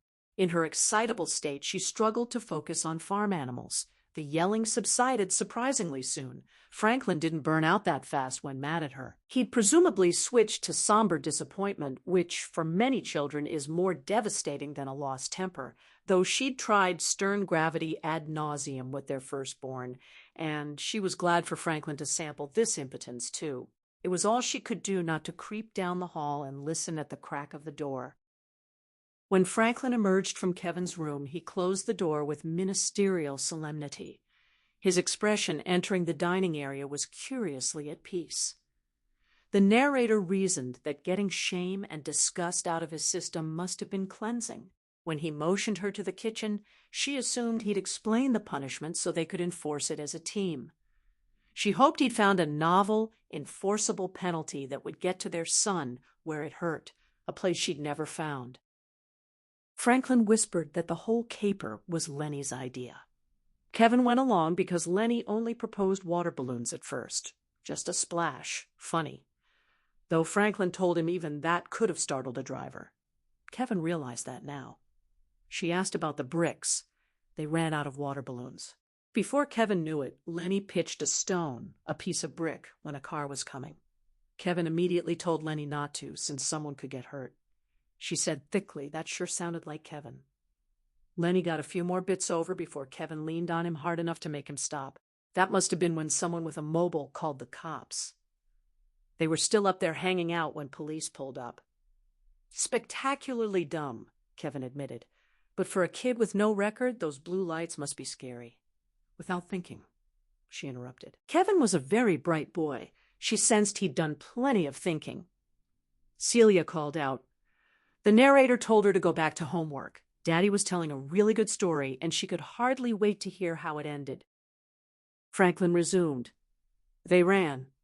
Didn't get far. Kevin grabbed Lenny's jacket to put the brakes on, realizing running was crazy.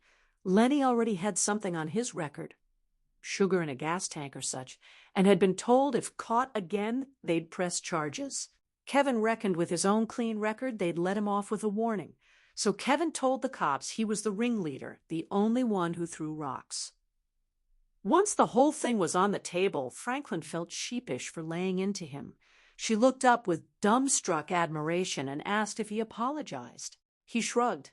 Any parent's got to admit when he's made a mistake. She groped her way to a chair, had to sit down. Franklin poured apple juice. She declined. What was wrong with him that he couldn't tell she needed a stiff drink? He pulled up a chair, chummily, as if this misunderstanding would make them a more closely knit family. He said they'd had a terrific conversation about loyalty, when to stick by friends, where to draw the line, how much to sacrifice for a buddy. He'd warned Kevin he could have miscalculated by taking the fall. He admired the gesture, but wasn't sure Lenny Pugh was worth it. She said, no holds barred. He asked if that was sarcastic. She poured wine herself, finished half in 2 slugs. She said that was a very detailed story, so he wouldn't mind her clarifying a few things. Lenny, she began, is a worm. Actually kind of stupid. She'd figured out the appeal. That's the appeal. A stupid, pliant, self-abasing worm. Franklin asked about self-abasing. She'd caught them out back with Lenny's pants down. Franklin said, pubescent boys experiment. Kevin was fully clothed. Franklin asked what that meant. Lenny isn't Kevin's friend. He's his slave. Does anything Kevin tells him? The more degrading, the better. The prospect of that miserable brown-nosing dirtbird having an idea to do anything, much less dragging virtuous Kevin unwillingly along, was perfectly preposterous.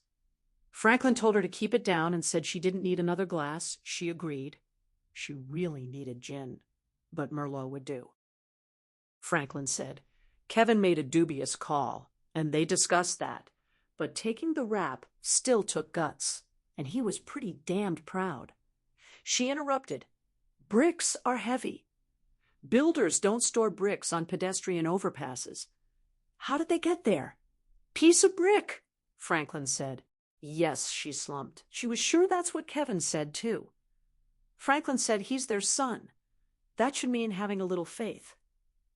She left the thought dangling about what the police said, having lost enthusiasm. Most parents, Franklin said, apply themselves to understanding their kids, not picking apart every little thing. She said she was trying to understand him.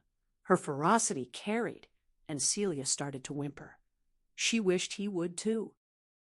Franklin muttered that she should go tend to Celia, dry her eyes, and pat her pretty gold hair, and do her homework for her, since, God forbid, she should learn to do one miserable assignment by herself. Their son was just picked up for something he didn't do and was pretty shaken up. But never mind, because Celia needs her milk and cookies. She returned. That's right. One child is spelling farm animals, while another pitches bricks at oncoming headlights. It was about time he learned to tell the difference. She was really angry about that night, wasting most of the next workday mumbling about how she could have married a complete fool. She's sorry. And this was despicable. But she never told Franklin what she stumbled across late that afternoon. Maybe she was just embarrassed or too proud. Beside herself with fury and getting nothing done, she took the CEO's prerogative and cut out early. When she got back and relieved Celia's babysitter, Robert, she heard voices down the hall. The stupid, pliant, self-abasing worm didn't even have the good sense to make himself scarce after showing up with the police. She recognized Lenny's nasal pool from Kevin's bedroom. The door was ajar. She wasn't expected home for another 2 hours. Heading toward the bathroom, she was eavesdropping. The urge had been upon her the night before and lingered. Lenny was reminiscing about that cop's fat butt, grinning ear to ear, betting if the guy took a dump while running it would have cleared his belt. Kevin didn't join in the cackle. He said, lucky for Lenny, he got Mr. Plastic off his back, but Lenny should have heard the scene, straight out of Dawson's Creek, nauseating. Lenny said Kevin was so smooth with those cops, he thought, that fat fuck was going to beat the shit out of him because Kevin was driving him insane. Sir, I really must terribly protest, sir, that it was me. Kevin corrected his grammar and told him to remember he owed him one. Lenny agreed big time. Kevin took the heat like some superhero, like he was Jesus. Kevin said this one was going to cost Lenny because his low-rent stunt could do serious damage to Kevin's reputation.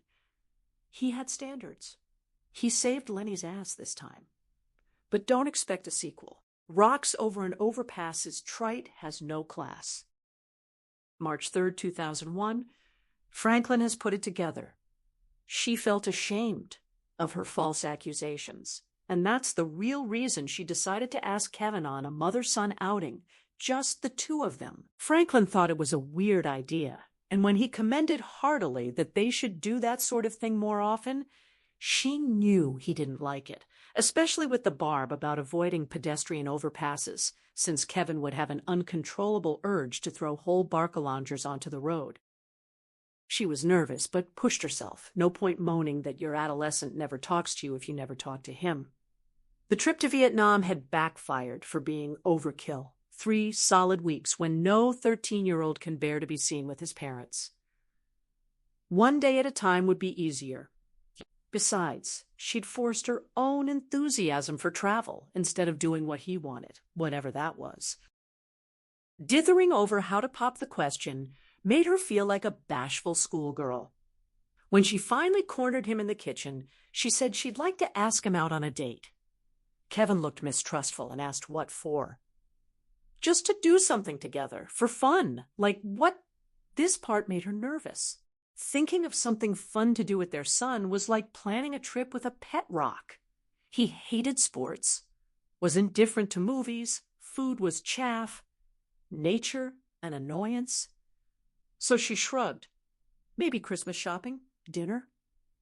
Then she pulled her ace, playing to Kevin's absurdist strong suit. Miniature golf. He cracked that sour half-smile. She'd secured a companion for Saturday. She worried what to wear. In a switch-off reminiscent of The Prince and the Pauper, she would assume the role of caring, engaged parent, while Franklin became Celia's protector for the day. He quipped he'd have to come up with something that didn't terrify her. Guess that ruled out vacuuming. To say she truly desired to spend all afternoon and evening with her prickly 14-year-old would be a stretch, but she powerfully desired to desire it. Knowing how time went slack around that boy, she had scheduled miniature golf, shopping on Main Street, then a nice dinner. He didn't care about Christmas presents or fine dining, but that was no reason to skip the lesson that this is simply what people do. No one cares about miniature golf, which is why it felt so apt. Kevin reported for duty in the foyer with glum forbearance, like a convict hauled off to serve his sentence. His loud orange Izod pulled his shoulders back as if handcuffed. his low-slung khaki slacks from 7th grade extended to mid-calf, presaging pedal pushers. They climbed into her metallic double-yellow VW Luna. She chattered about how in her day these bugs were everywhere, rattletrap, full of destitute long hairs, smoking dope, costing maybe $2,500.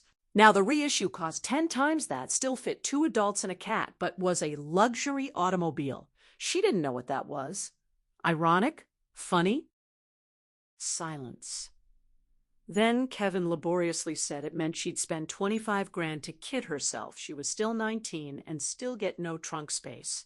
She admitted tiring of retro boomer stuff, remakes of the Brady Bunch and the Flintstones, but she'd fallen in love with this design. The Luna didn't copy the original, it alluded to it. The old Beetle was pokey. The Luna was still a bump on the road, but surprisingly beautiful. Kevin said she'd said all that before. She colored. True.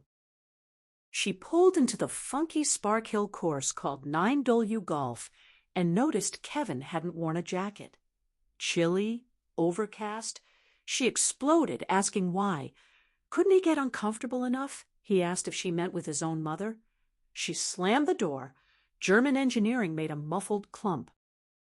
Heaven knows what she'd been thinking. Miniature golf being ludicrous, maybe she'd hoped for whimsy. Or an emotional inversion where what meant nothing to her might mean something to him. Wrong-headed. They paid and marched to the first hole. A bathtub with dead weeds, guarded by a plaster giraffe like a pony with a wrung neck. All models gimcrack and careless, traffic on 9W loud and relentless. Stiff goosebumps rose on Kevin's arms. He was freezing, and she was making him do this anyway, because she had a wonky notion of a mother-son outing, and they would goddamn it have fun. Anyone could roll a ball between that bathtub's claw feet yards apart. But once the course grew harder, under the missile, over to the lighthouse, down the suspension bridge, Kevin set aside studied ineptitude, displaying the hand-eye coordination his archery instructor had remarked upon. The fact he was so good made it more pointless. She was reminded of their first game when he was 2, rolling the ball exactly 3 times. The silliness became so glaring she grew apathetic and muffed holes. They said nothing. She glanced constantly at her watch. This is what it's like to be Kevin, she thought. Leaden minutes. This is what it's like all the time. At the end, Kevin posed with his club like a dapper gentleman. Now, what look, as if to say he'd done what she wanted. She grimly said he won. She insisted on driving home for his jacket, though reappearing so soon embarrassed her. Franklin looked bemused.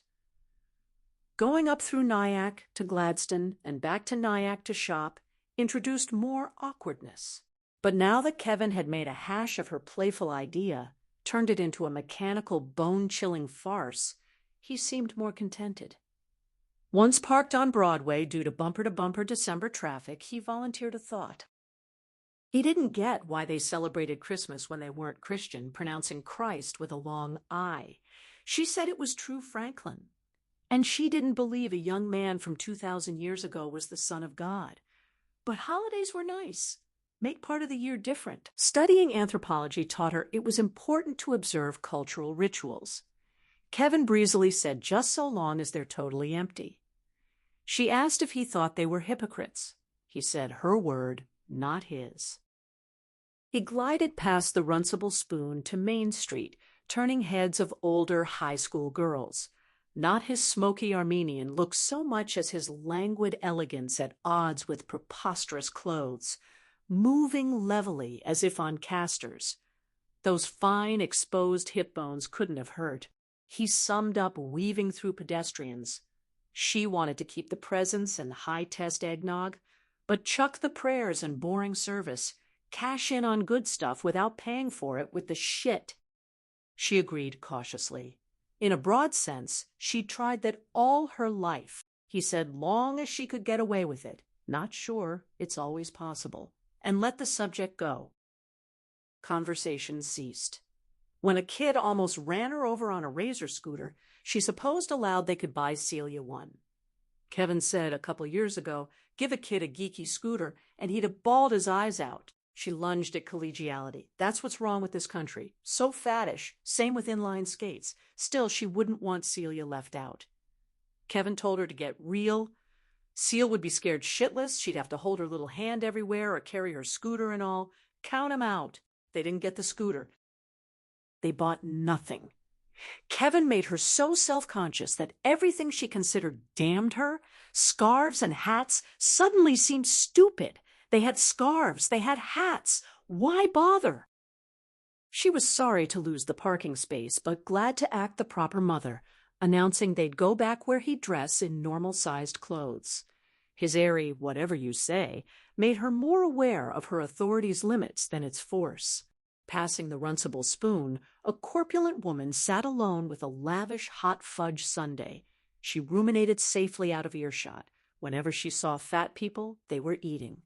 Not glands or genes or slow metabolism, it's food. They're fat because they eat the wrong food too much all the time. No pickup. Finally, a block later, Kevin said she could be kind of harsh. She stopped walking. He was one to talk. He said he was, and wondered where he got it. Driving home, every time she came up with something to say about pushy SUV drivers, garish lights, she realized she was whittling and swallowed the remark. She was one of those types who, should she follow, if you can't say something nice, would say nothing at all.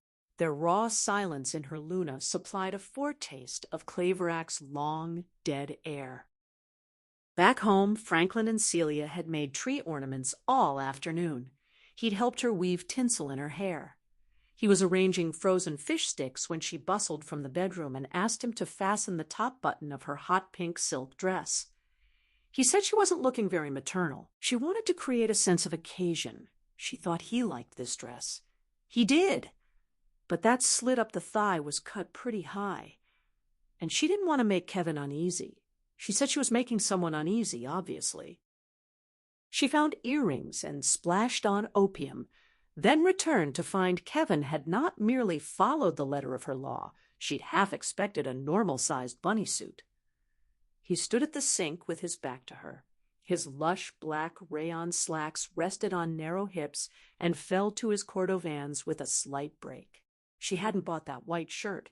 With its full sleeves and graceful drape, it might have been fencing garb. She was touched, about to exclaim, what a handsome figure he cut when not dressed for an 8-year-old when he turned around. In his hands was the carcass of a whole cold chicken. He'd clawed off both breasts and a leg, the drumstick still in his mouth. She probably turned white. She was about to take him to dinner. Why was he eating the better part of a roast chicken before they went? Kevin wiped grease off his mouth with the heel of his hand, ill-concealing a smirk. He was hungry. A rare enough admission that it could only be a ruse. Growing boy. She told him to put it away and get his coat. Once seated at Hudson House, their growing boy had grown enough for the day. His appetite had waned. She would break bread with her son only literally. He refused to order an entree or appetizer, preferring to tear at hard rolls. He ripped sourdough into ever smaller pieces. She didn't think he ate any. Defiantly, she ordered Miss Clune, pigeon breast appetizer, salmon, and a whole bottle of Sauvignon Blanc she sensed she'd finish. She battled discomfiture picking at greens under his ascetic eye. How was school going? It was going. Couldn't ask for more. She could ask for details? His course schedule? No. What was his favorite subject this semester? She remembered too late that for Kevin, the word favorite, attached exclusively to others' enthusiasms, he liked to despoil. He implied. She thought he liked any. She thrashed. Had he thought about after-school clubs? He looked at her with the same incredulity that would later meet inquiries about Claverac's cafeteria menus. That he wouldn't deign to answer made her lucky. What about his teachers? He earnestly asked what bands she was listening to these days. Then she could wheedle about some cute little cunt in the front row that had him itchy, segue into waiting until ready. Right around dessert, ask about drugs. Careful not to scare him into lying, had to say. She experimented, but that didn't mean he should. Then, once she'd sucked up that whole bottle, she could go gooey-eyed and put an arm around his shoulder. She abandoned her lettuce and called him Mr. Snide. What did he want to talk about? This was her idea. He never said he wanted to talk about a fucking thing. They squared off over her pigeon breast and red currant confit. She began to saw. Kevin had a way of turning pleasures into hard work. After 3 or 4 minutes' silence, she could only conclude he took pity on her. In Claverack, he'd never blink first, but in Hudson House he was only 14. He proposed slyly that he had a topic, picking up a carmine crayon from the restaurant's complimentary glass of Crayolas, grown, ubiquitous as scooters. The question hung in the air. What was her real problem with America? Materialism, maybe? She sensed a trap, much like Kevin had when she first proposed this dinner.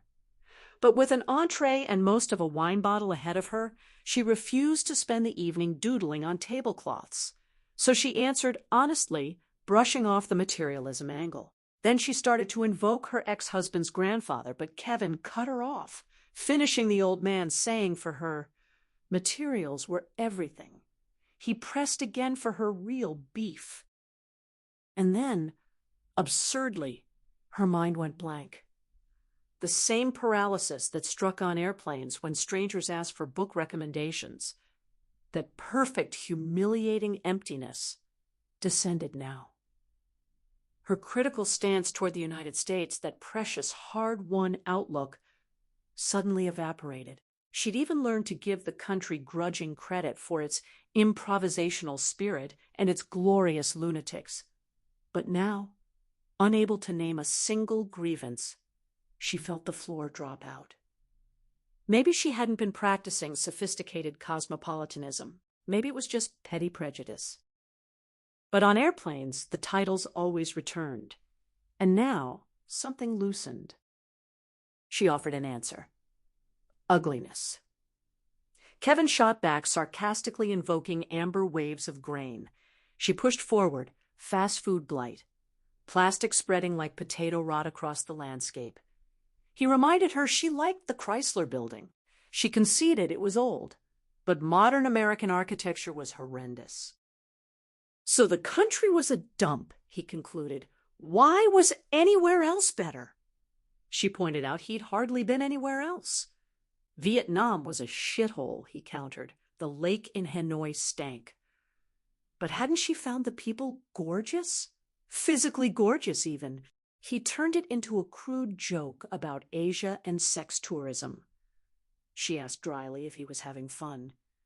He admitted he'd had better, then dismissed Asian men as looking like girls. She insisted the Vietnamese had something refreshing, paying to weigh themselves by the lake, hoping they'd gained pounds. Biologically sane, she called it. Kevin retorted that given enough French fries, those people would get just as fat as anyone else. Greed wasn't exclusively American, no matter what she thought of European history. Her salmon arrived, but her appetite had fled. She drummed her fingers. Across the table, with the seascape mural behind him and that flamboyant white shirt, Kevin looked like Errol Flynn.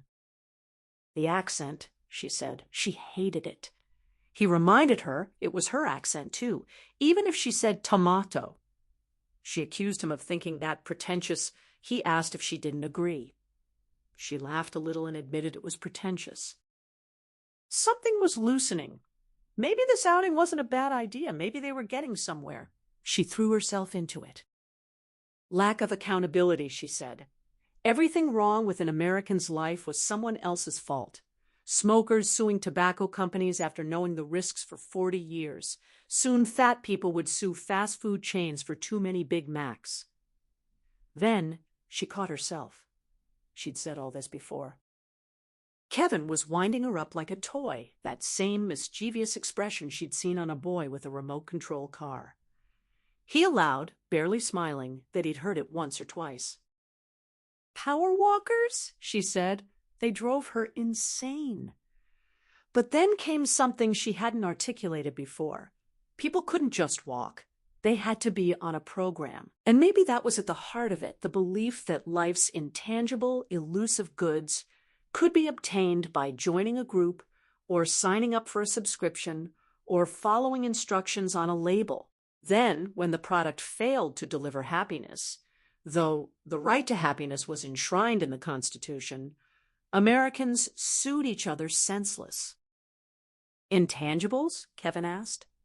Love, joy, insight, she said, though to him it might as well have been little green men. You couldn't order them online or learn them in a course. Following directions might actually get in the way. She didn't know. Kevin doodled furiously with his crayon. Anything else? Of course there was. The momentum rolled now, fat, inarticulate, ignorant, demanding, imperious, spoiled, self-righteous and superior about their democracy, condescending to other nationalities, even though half of them didn't vote. Boastful, too. In Europe, you didn't announce Harvard, and your house is priced to new acquaintances. Americans never picked up that certain topics weren't cocktail party material because privacy had fallen by the wayside.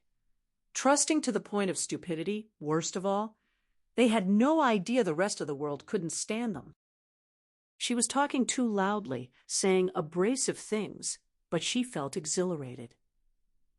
This was the first real conversation she'd ever had with her son. They'd crossed a Rubicon. She'd been inept at first, asking about school while he'd played the competent adult drawing out his companion. She was proud of him. She was just forming that thought when Kevin, who hadn't been doodling at all but taking notes, looked up from the tablecloth and nodded at his scrawl. He observed that she used a lot of adjectives. Then he checked off his list with the red crayon, spoiled, she was rich, and he doubted she was doing without much. Imperious, that speech just now was a pretty good example. He wouldn't order dessert if he were her, or the waiter might spit in it. Inarticulate, he quoted her own hesitant, "I don't know," back at her. And ignorant, she'd raged about reality TV without ever watching a single show. Boasting all that "these dumb fucks suck and I'm so much cooler" was pure showing off. Trusting, with no idea other people couldn't stand her, he looked her in the eye with naked dislike. The only thing keeping her from being a pea in the same pod as every other dumbass American was that she wasn't fat. And because she was skinny, she acted self-righteous, condescending, superior. He'd rather have a big cow of a mother who at least didn't think she was better than everyone else in the fucking country. She paid the bill. They wouldn't try another mother-son outing until Claverack. Later, discouraged from buying the scooter, she went to considerable trouble to find a small-eared elephant shrew for Celia. Her daughter had been enchanted by the creature at the Bronx Zoo. A tiny thing, incongruous, looking like an elephant crossed with a kangaroo, and several generations of mice. The importation was probably illegal, and the species was threatened by habitat loss. That didn't help her case when her ex-husband grew impatient with the search. Eventually, they struck a deal. She'd look the other way about the pet shop she found online, and he'd look the other way about Kevin's crossbow. She never revealed what the shrew cost. Once in a while, it was nice to be wealthy. The animal, inaptly named neither elephant nor shrew, with enormous flanged ears, was the most successful present she ever gave. Celia would have been bowled over by a roll of lifesavers, but when she unwrapped the glass cage, her eyes bulged. She flew into her mother's arms with torrents of thanks, kept getting up from Christmas dinner to check the temperature, to feed him a raw cranberry. Already the mother worried. Animals didn't always flourish in alien climates, and giving such a perishable present to a sensitive child was probably rash. Truthfully, she may have bought Snuffles, as Celia named him, as much for herself. His delicate, wide-eyed vulnerability reminded her of Celia. Long, downy fur like her daughter's fine hair, the 5-ounce fluff ball looking as if one puff would scatter him like a dandelion. precarious on haunches that narrowed to slender stilts, his trumpet-shaped snout routing through the dirt-lined cage, both touching and comic. He didn't run so much as hop, bounding within his hemmed-in world with a cheerful optimism like the one with which Celia would soon face her own limitations. Massive brown eyes gave him an odd, frightened appearance, anything but predatory. Quarry, like Celia. Appreciating that Snuffles mustn't be overhandled, Celia would poke a nervous finger through the cage door to stroke his fur. With friends over, she kept her bedroom doors shut and decoyed playmates to more durable toys. The mother prayed this meant Celia was learning about other people, since Celia was popular partly for being indiscriminate, bringing home despised children like that strident creature Tia, whose mother had advised that Tia should be allowed to win board games. Celia had deduced that on her own, asking pensively afterward whether it was okay to cheat to lose. Watching her daughter defend Snuffles, the mother searched for a firmness, a resolve that might indicate an incipient capacity to defend herself. Yet she considered, unwillingly, that while lovely to her own eye, Celia might be fetching in a way outsiders overlooked. Only 6, she already feared Celia would never be beautiful, would never carry herself with authority. Too wide mouth, thin, bloodless lips, a tremulous countenance that encouraged a wearing carefulness. That silken, wispy hair would grow lank, its gold giving way to a dingier blonde by her teens.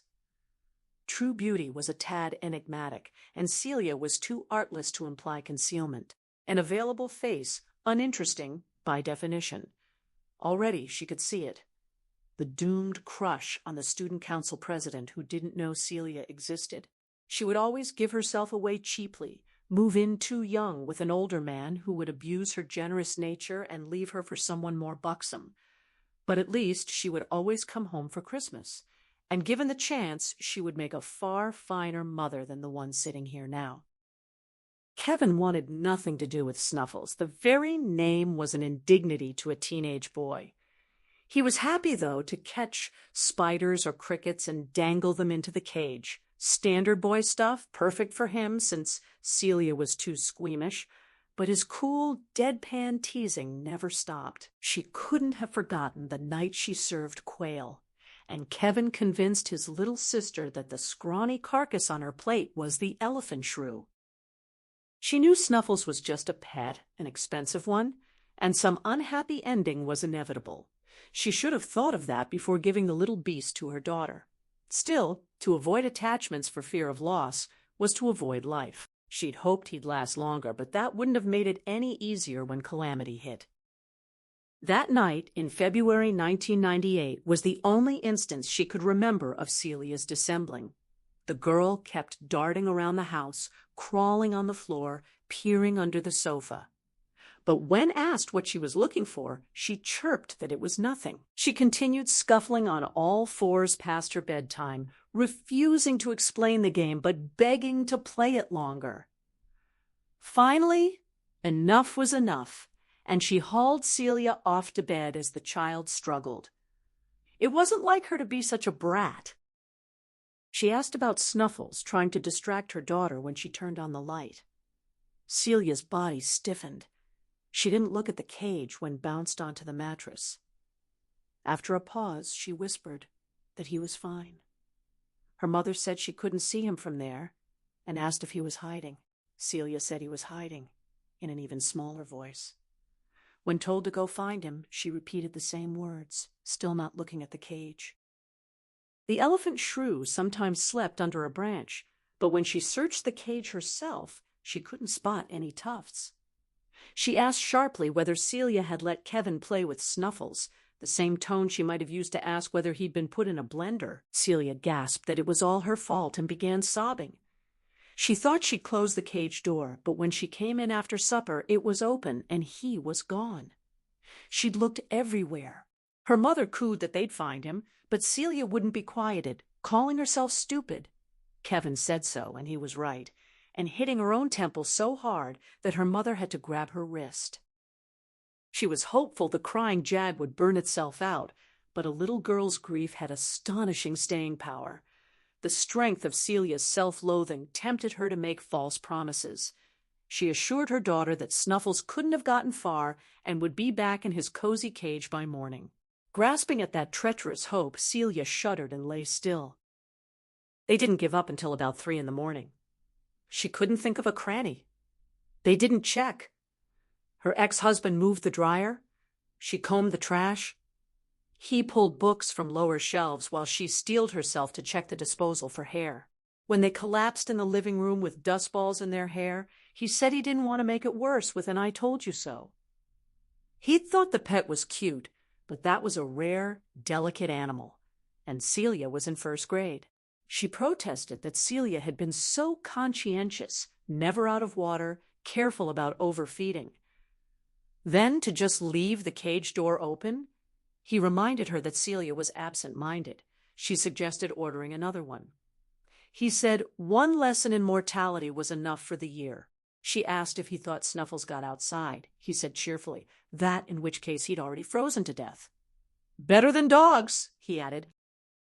That was the story she put together for Celia the next day.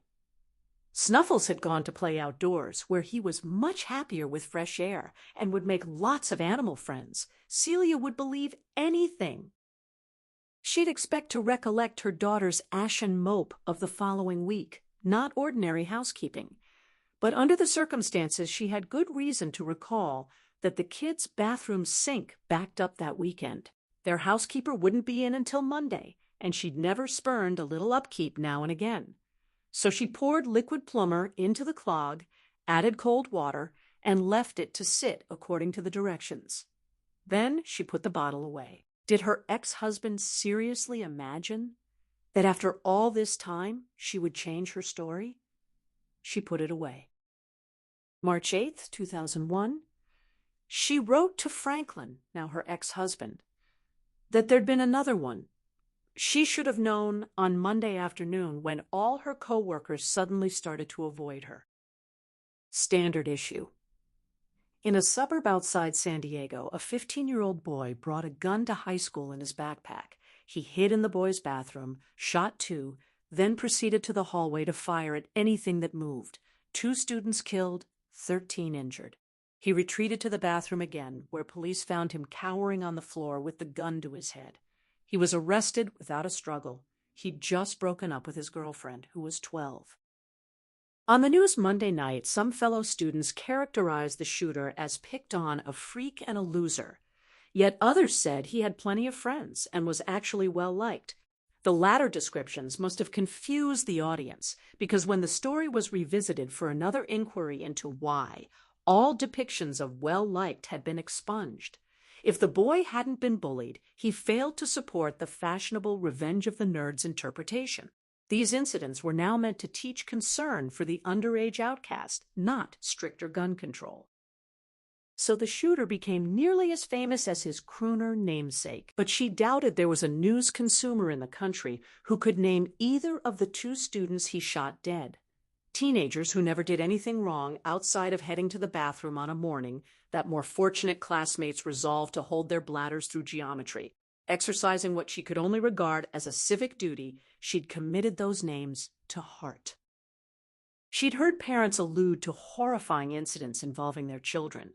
Prior to 1998, she'd casually assumed she knew what they were talking about. She'd always respected the private fence around such stories. Other people's personal disasters are exclusionary, and she'd be grateful for that. Don't enter sign behind which she might shelter a secret, offensive relief that her own loved ones were safe. She'd imagined she knew roughly what lay on the other side. Anguish is anguish. She apologized for her presumption. She'd had no idea. When you're the parent, no matter the accident or how powerless you were to avert it, a child's misfortune feels like your fault. You're all your kids have. Their conviction that you will protect them is contagious. So in case Franklin expected she was simply setting out to deny culpability, to the contrary, broadly it still felt like her fault, and broadly it felt like her fault at the time. At the very least, she wished she'd stuck to her guns on their child care arrangements. They'd hired a seismology student to pick up Celia from school and stay until one of them got home. Against all odds, they'd kept him too, though he threatened to quit.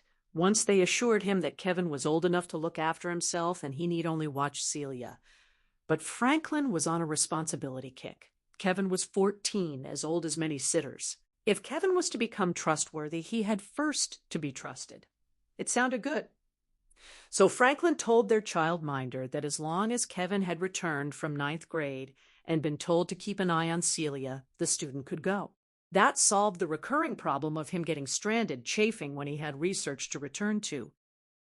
When she tried to remember that Monday, her mind shied like ducking a hurtling tetherball. Then the memory curved centrifugally back around again. She was once more working a little late. The new arrangement with Franklin made her feel less guilty for putting in an extra hour. Her company's preeminence in budget travel had started to slide. More competition and demand for cheap travel had dropped with the buoyant stock market. So she was working up a proposal for a new series when the phone rang. Franklin said to drive carefully. He said she was already in the hospital and there was nothing she could do now. He said her life was not endangered. More than once. All true. Then he said she was going to be all right, which was not true, though the urge to issue that groundless reassurance seemed irresistible. She had no choice but to drive carefully. The traffic on the George Washington Bridge was barely moving. When she laid eyes on Franklin's collapsed expression in the waiting room, she realized he loved Celia after all. She castigated herself for ever having doubted it. Kevin wasn't with him, to her relief, because she might have clawed his eyes out. Franklin's embrace rarely offered so little solace. She kept hugging him harder, like squeezing an empty bottle of hand lotion until it wheezes. She was already in surgery, he explained.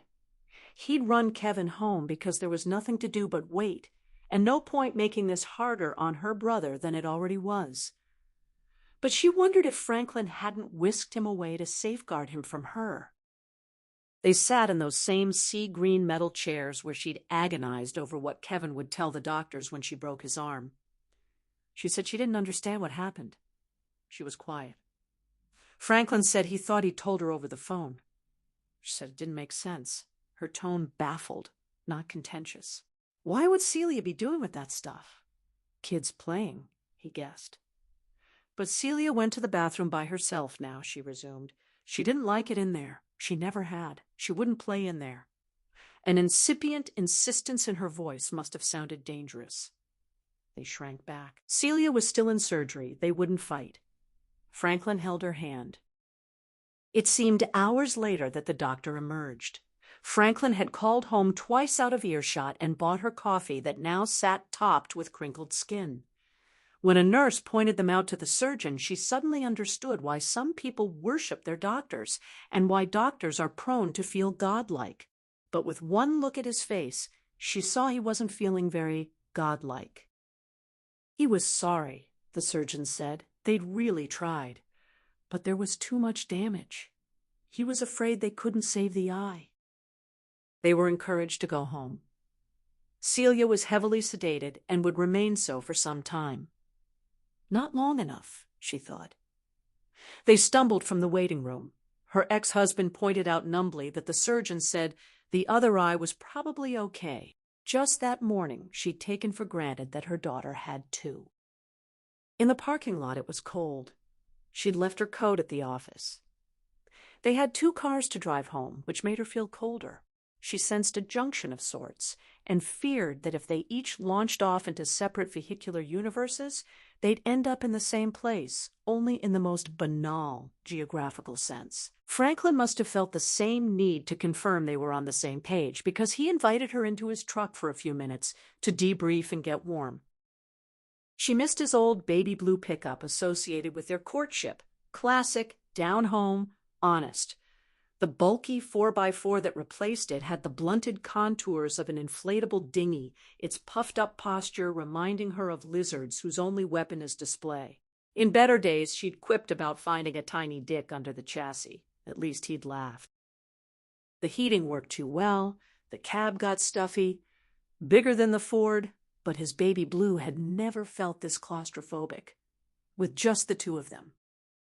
Finally, Franklin knocked his head back and stared at the ceiling. He couldn't believe she'd left it out. "Stunned?" She didn't respond. He said he'd thought about not saying that, but swallowing it would mean not saying it for weeks, which seemed worse.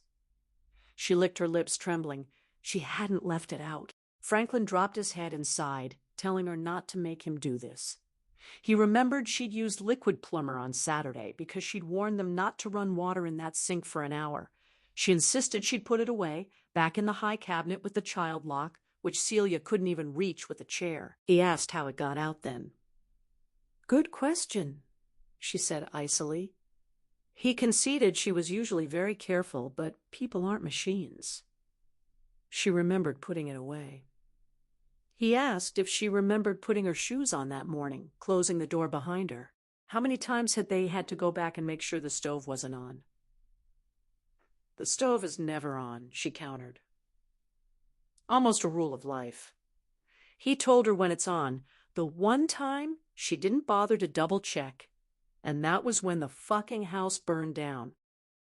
Why were they having this inane conversation with their daughter in the hospital? He wanted her to admit it, he'd forgive her. But part of getting through this had to be facing up. She suggested Janice left it out that morning. In truth, she never thought for a moment the housekeeper had been so sloppy, but she was desperate to keep at bay the picture forming in her head when she entertained a more credible suspect. Janice had no need for drain cleaner, Franklin said. All drains were clear. She steeled herself and said to ask Kevin how that bottle got left out. He knew they'd get around to this. First it was a mystery, then the housekeeper's fault. What a surprise that Eva, who never did anything wrong herself, should finger her own son. He was supposed to be taking care of her, she said. Franklin had said he was old enough. Yes, it was on Kevin's watch, but Celia was in the bathroom, the door was closed, and they'd hardly encouraged their 14-year-old to bust in on his sister in the John. The story didn't add up. Never mind why it was out. Why would Celia pour drain cleaner in her own eye? Franklin hadn't a clue. Kids were not only dumb, but creative. And the combination was death. What mattered was Kevin did everything right. When she started to scream, he came running. When he found out what it was, he rinsed her eye the best he could, then called an ambulance, even before calling Franklin on the cell. The order was just right. He was a star. He didn't call me, she said. Well, Franklin said, he wondered why. She took a breath. The damage was bad, wasn't it? It had to have been very, very bad. She started to cry, but stopped, because she had to get this out. If she'd lost the eye, and surgeons were better than they used to be, then it was a mess. It takes a while for that stuff to work. That's why the label told you to let it sit. Compulsively, she pressed her fingertips against her own eyes. Franklin asked what she was saying, because it was bad enough to accuse Kevin of neglect. The doctor said there'd be scarring burns across that side of her face.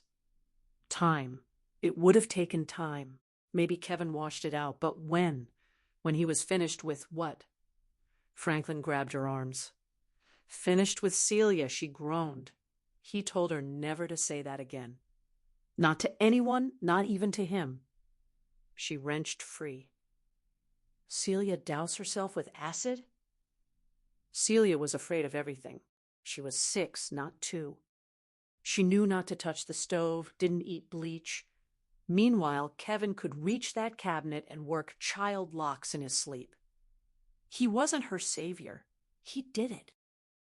Franklin said he was ashamed of her, demonizing her own kid just because she couldn't admit to her own carelessness. It was worse than craven. It was sick. She was flailing with outrageous accusations and had no proof. The doctor hadn't said anything about Kevin's story not squaring with her injuries.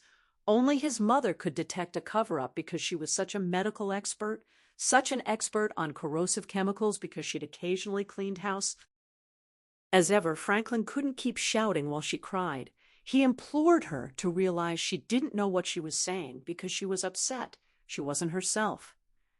The only thing that would make it easier was confronting her part in this. Celia, even Celia with that elephant shrew, admitted it was her fault. She left the cage open, she took responsibility, and she was only 6. Why couldn't Eva? She whispered that she wished she could take responsibility. She'd say she could kill herself for leaving that drain cleaner where Celia could find it. Didn't Franklin see how much easier that would be? Why would she be so upset if it were only her fault? In that case, it wouldn't be frightening. This was serious. She didn't know how Kevin got this way, but he was a horror, and he hated Celia. Franklin announced with liturgical finality that he'd had enough. He didn't often lay down the law. Kevin had been through an incredible trauma. His sister would never be the same. He kept his head in a crisis, and Franklin wanted him to be proud of that. Still, Kevin was the one babysitting, and he'd inevitably worry it was all his fault.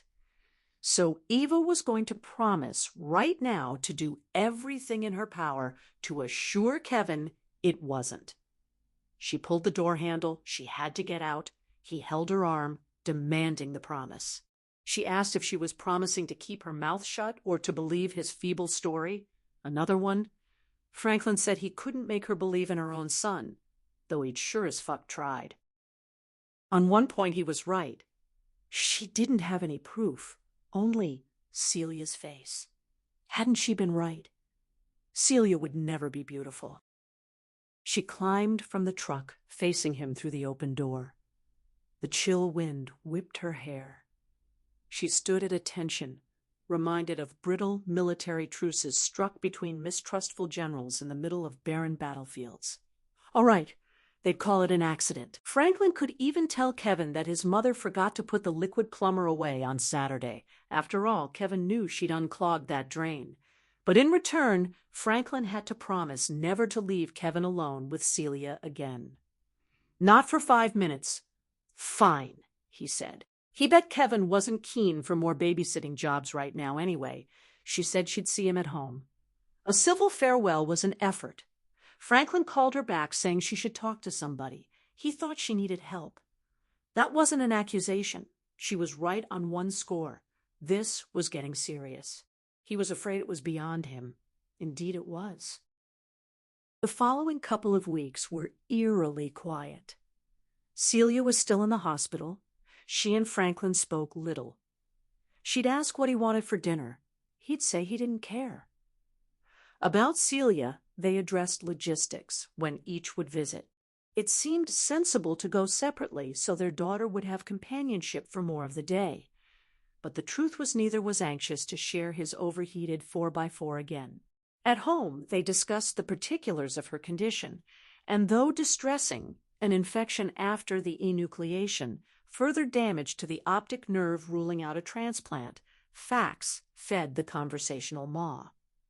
Shopping for an oculist, she seized on an Armenian name on the Upper East Side. Armenians look out for each other, she assured Franklin. He'd give them special attention. Franklin grunted that so would Dr. Kevorkian. Still, she was grateful for an exchange that almost qualified as banter. She remembered being on her best behavior, never raising her voice, never objecting when he barely touched a meal she'd gone to trouble to fix. Cooking, she tried not to make noise, muffling the clang of a knocked pot. About Celia's uncannily sunny disposition at the hospital, she swallowed many admiring remarks for seeming indecorous, as if her daughter's improbable good nature affronted lesser mortals who reasonably wailed from pain. Throughout, she made a concerted effort to act normal, which, along with trying to have fun and trying to be a good mother, could now be added to the list of inherently doomed projects. That remark about her needing help proved disquieting. She'd replayed the memory of putting the liquid plumber away so many times that the tape was worn and she couldn't quite trust it. She reviewed her suspicions, and sometimes nothing seemed clear-cut. Did she put that bottle away? Was the injury too severe for Kevin's story? Could she point to a single shred of solid evidence that would hold up in court? She didn't want to talk to somebody, but she'd have given her eye teeth to be able to talk to Franklin. A couple of days after the accident, Franklin convened a round table of 3. They'd just had dinner, loosely speaking, since Kevin had shoveled his food directly from the stove. Humoring his father, Kevin assumed his rueful, sideways slouch at the dining table. Eva felt like a kid herself, summoned, unwillingly, forced again at age 9 to apologize formally to Mr. Wintergreen for stealing walnuts. Sneaking a glance at Kevin, she wanted to tell him to wipe off that smirk, to put on a shirt that wasn't 5 sizes too small, but she couldn't. In their family culture, such commonplace parental admonitions, from her anyway, were impermissible. Franklin began assuring Kevin this wasn't an inquisition. He mostly wanted to tell Kevin how impressed they were with his quick thinking. Who knew? If he hadn't called those medics right away, it could have been even worse. And Eva had something she wanted to tell him. She started, avoiding Kevin's eye, thanking him for getting his sister to the hospital. Franklin prompted her to tell Kevin what she told him, that she was concerned Kevin might feel responsible. She looked at Kevin straight on and said she thought he probably felt responsible. Unflinching, he squinted back. She was looking in the mirror but had no idea what her own reflection was thinking. He asked why she'd think that. Because he was supposed to be taking care of Celia. But Franklin reminded Kevin that they'd never expected him to watch her every single minute, that accidents happen. So it wasn't his fault. What Eva had told Franklin in the truck, it was exactly like apologizing to Mr. Wintergreen. She told Kevin they didn't want him to blame himself. Her tone duplicated Kevin's own when he'd spoken to the police. She was the one at fault. She should never have left the liquid plumber out of the cabinet.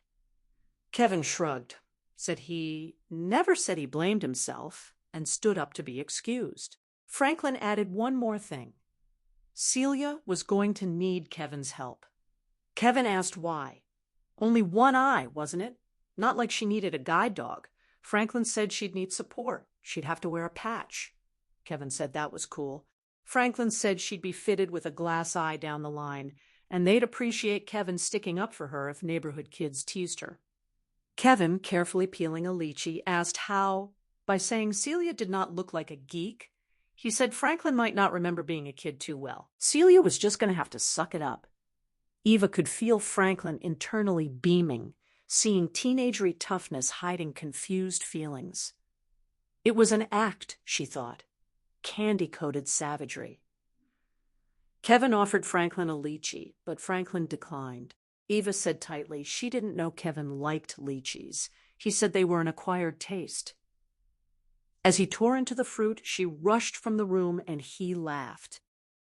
On the days she took early afternoon visiting hours, Eva worked from home. Kevin's school bus often dropped him off as she returned from the hospital.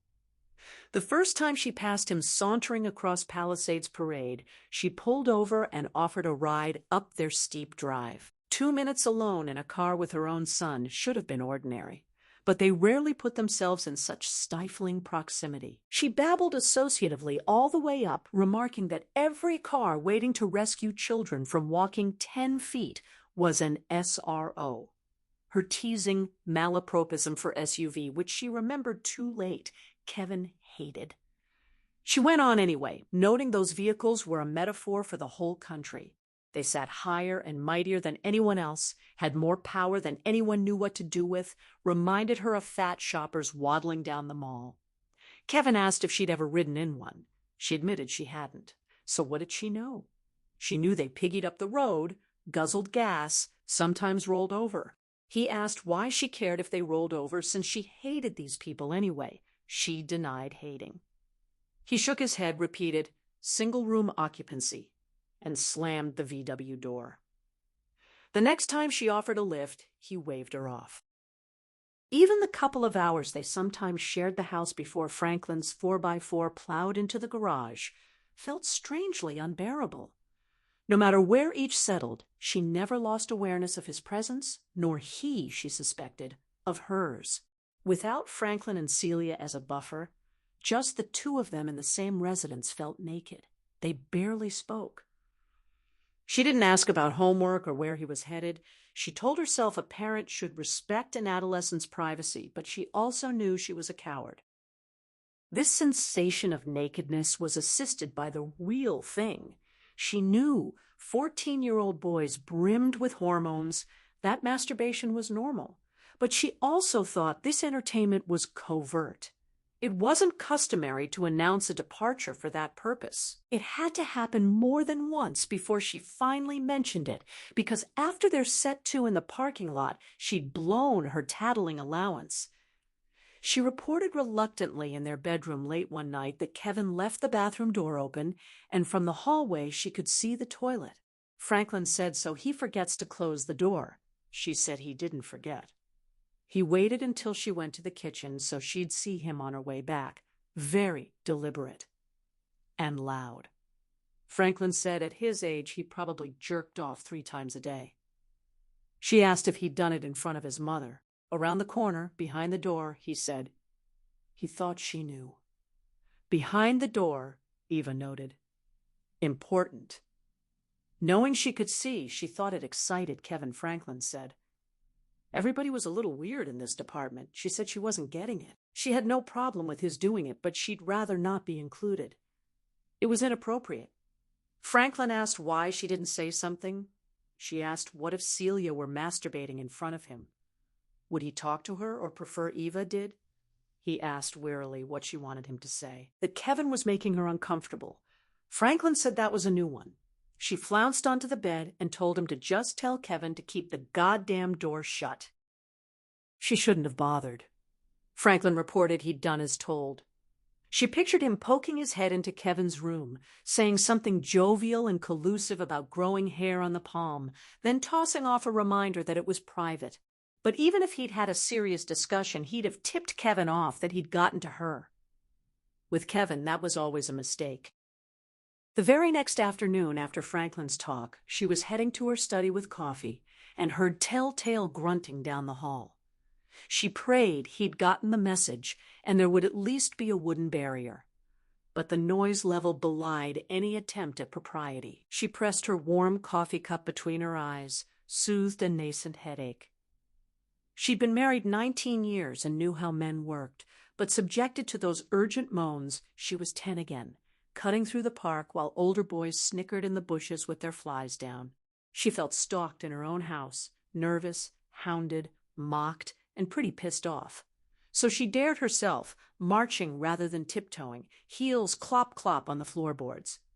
She reached the kids' bathroom. Door Agape, there was her firstborn in all his pubescent splendor. Rash of fiery pimples on his backside, feet planted wide, back arched, stance pivoted so she could see his handiwork, purple and gleaming, with what she first assumed was KY jelly, but which, the silver wrapper suggested, was butter. This was her introduction to the fact that her son now had fine, uncommonly straight pubic hair. Though most males closed their eyes, Kevin had cracked his open to shoot his mother a sly, sleepy glance over the shoulder. She glared squarely at his cock, probably what she should have done in the park instead of averting her gaze, since the appendage was so unimpressive head-on that it made her wonder what all the fuss was about. She reached in and pulled the door shut. Hard. The hallway rang with a dry chuckle. She clipped back to the kitchen. She'd spilled coffee on her skirt. So, she knew Franklin must have wondered, why didn't she simply walk out? Nothing stopped her from grabbing Celia while she still had one eye left and hightailing it back to Tribeca. She could have left Franklin with his son and that horrible house. A matched set, after all. She had all the money. She wasn't sure Franklin would believe her, but it never occurred to her to leave. She may have spent long enough in his orbit to absorb his ferocious conviction that a happy family couldn't be a mere myth.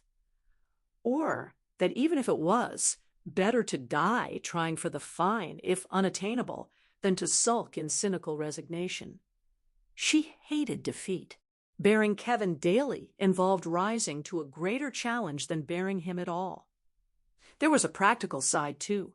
He was about to turn 15, had never spoken of college or any adult future, and for all she knew was sticking to his 5-year-old vow to go on welfare. Theoretically, he'd be out in about 3 years. Then it would be just Franklin herself and Celia, and then they'd see about that happy family. Those 3 years were almost over now, and if they'd proved the longest of her life, she'd had no way of anticipating that at the time. Lastly, and this might strike him as simplistic, she loved him. She still did. Nevertheless, she felt under siege. Her daughter half-blinded, her husband doubting her sanity, her son flaunting himself. Abetting the assault from all sides, Mary Wolford chose this of all times to make her first indignant visit to their house, and the last, since the next time they'd meet would be in court. Mary was still whippet slim then, dark-haired jet to the roots, pinned up a tad severe. Even for this neighborly call she was dressed to the nines, in a Chanel suit with a demure jeweled spray on her lapel. Who'd have guessed that 3 years later she'd be shambling through the grocery store in a streaked outfit, vandalizing another woman's cart?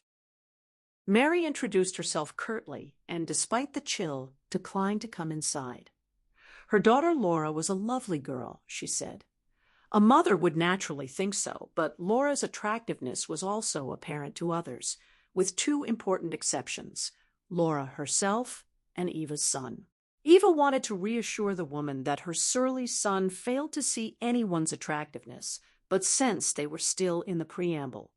She took an immediate dislike to Mary Wolford. This sounded unkind, considering her son would murder Mary's daughter in just over a year. Mary moved jaggedly, eyes shifting as if roiling from constant inner turmoil.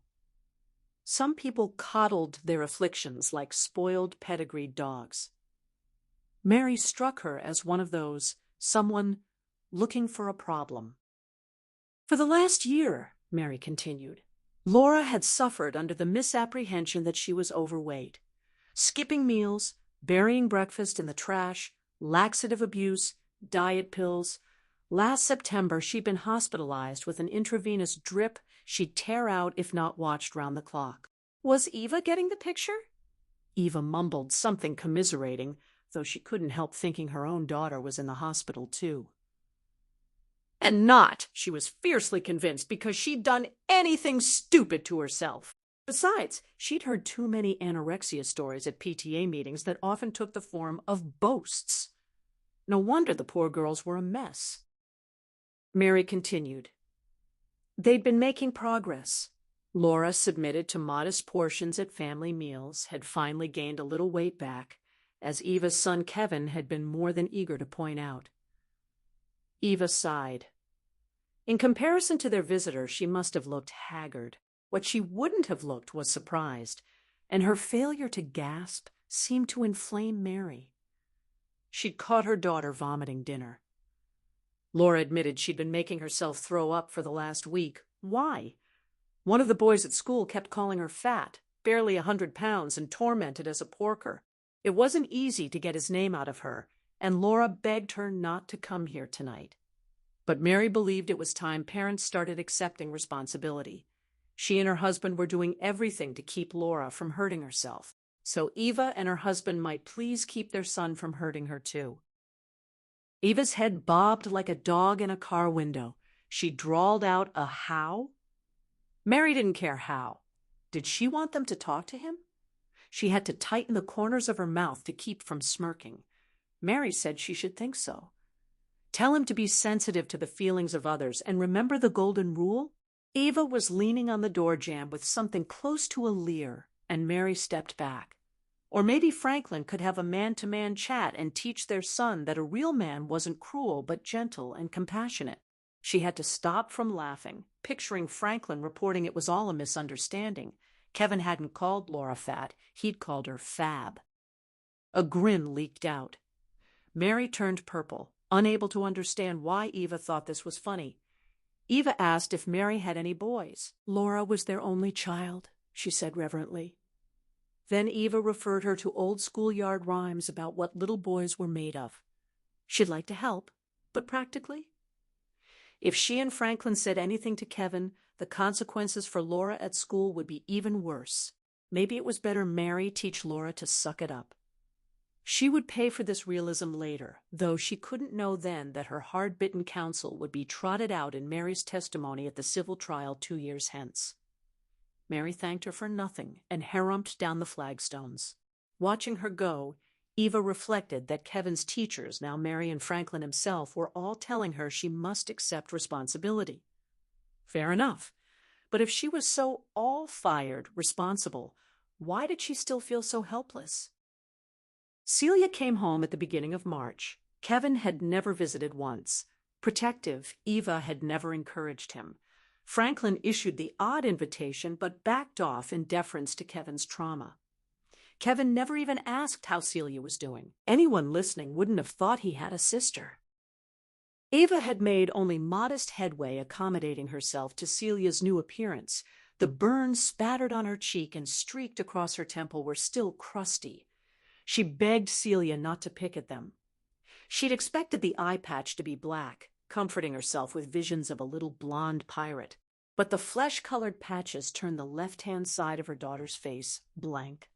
Swelling obliterated any defining structures.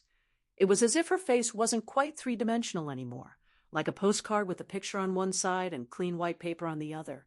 One glimpse of the right profile, and her cheerful moppet was unchanged. A glimpse of the left, and she was erased. This now-you-see-me quality gave expression to Eva's painful new awareness that children were a perishable consumer good. Though she didn't think she'd ever taken Celia for granted, she pretty much gave up on disguising her preference for one child over the other. Celia couldn't leave her side, and Eva allowed her to shadow around the house and join errands. Franklin was right that they shouldn't let Celia fall further behind in school, that the sooner she got used to her disability in public, the better. But Eva still took time off work and kept her home 2 more weeks. Celia lost skills she'd mastered like tying her shoes, and Eva went back to doing it for her. She watched Celia around Kevin like a hawk. She admitted Celia didn't act afraid of him, and he went right back to issuing board orders. Ever since Celia got old enough to run and fetch, he'd treated her like a pet with limited tricks. But even in response to some harmless request, grab him a cracker, toss the remote, Eva thought she now detected a momentary hesitation, a little freeze, like a hard swallow. Though Celia had once begged to carry his quiver, the first time Kevin casually suggested she resume those duties, Eva put her foot down. She knew he was careful, but Celia had only one eye left and was not to go near that archery range. She'd expected Celia to whimper. She was always desperate to prove useful and had loved watching her brother release arrows into the bullseye. Instead, Celia shot her a grateful glance, and her hairline glistened with light sweat. She was surprised when Kevin invited Celia out to play frisbee, playing with his sister at first, and even impressed. She told Celia it was all right so long as she wore her safety glasses. But when Eva looked out the window a few minutes later, Kevin was playing with his sister, only in the sense that one plays with the frisbee itself. Celia's depth perception was poor. She kept grabbing too early, missing, and the frisbee would hit her chest. Very funny. The hardest part was addressing that hole in Celia's head, which had to be swabbed with baby shampoo and a moistened Q-tip. Dr. Sahachian assured them the secretions would subside once the prosthesis was fitted, but at first the cavity oozed yellowish discharge. Sometimes in the morning, Eva had to soak the area because the lid had crusted shut. The lid itself sagged, sulcus, her oculist called it, and was puffy, partially reconstructed with a small flap of skin from Celia's inner thigh. The swelling and slight purpling made her look like one of those battered children in posters. With one eyelid depressed and her other eye open, she seemed to be winking hugely as if they shared a lurid secret. Eva had told Sahachian she wasn't sure she could clean that hollow daily. He assured her she'd get used to it. He was right, but she fought nausea when she first lifted the lid with her thumb. No one was home. The effect recalled Modigliani's pupilless figures, hypnotic mildness, tranquility, but also a hint of stupidity. The cavity went from pink at the rim to merciful black toward the back. Under the light administering antibiotic drops, she could see that incongruous plastic conformer keeping the socket from collapsing. She might have been staring into a doll.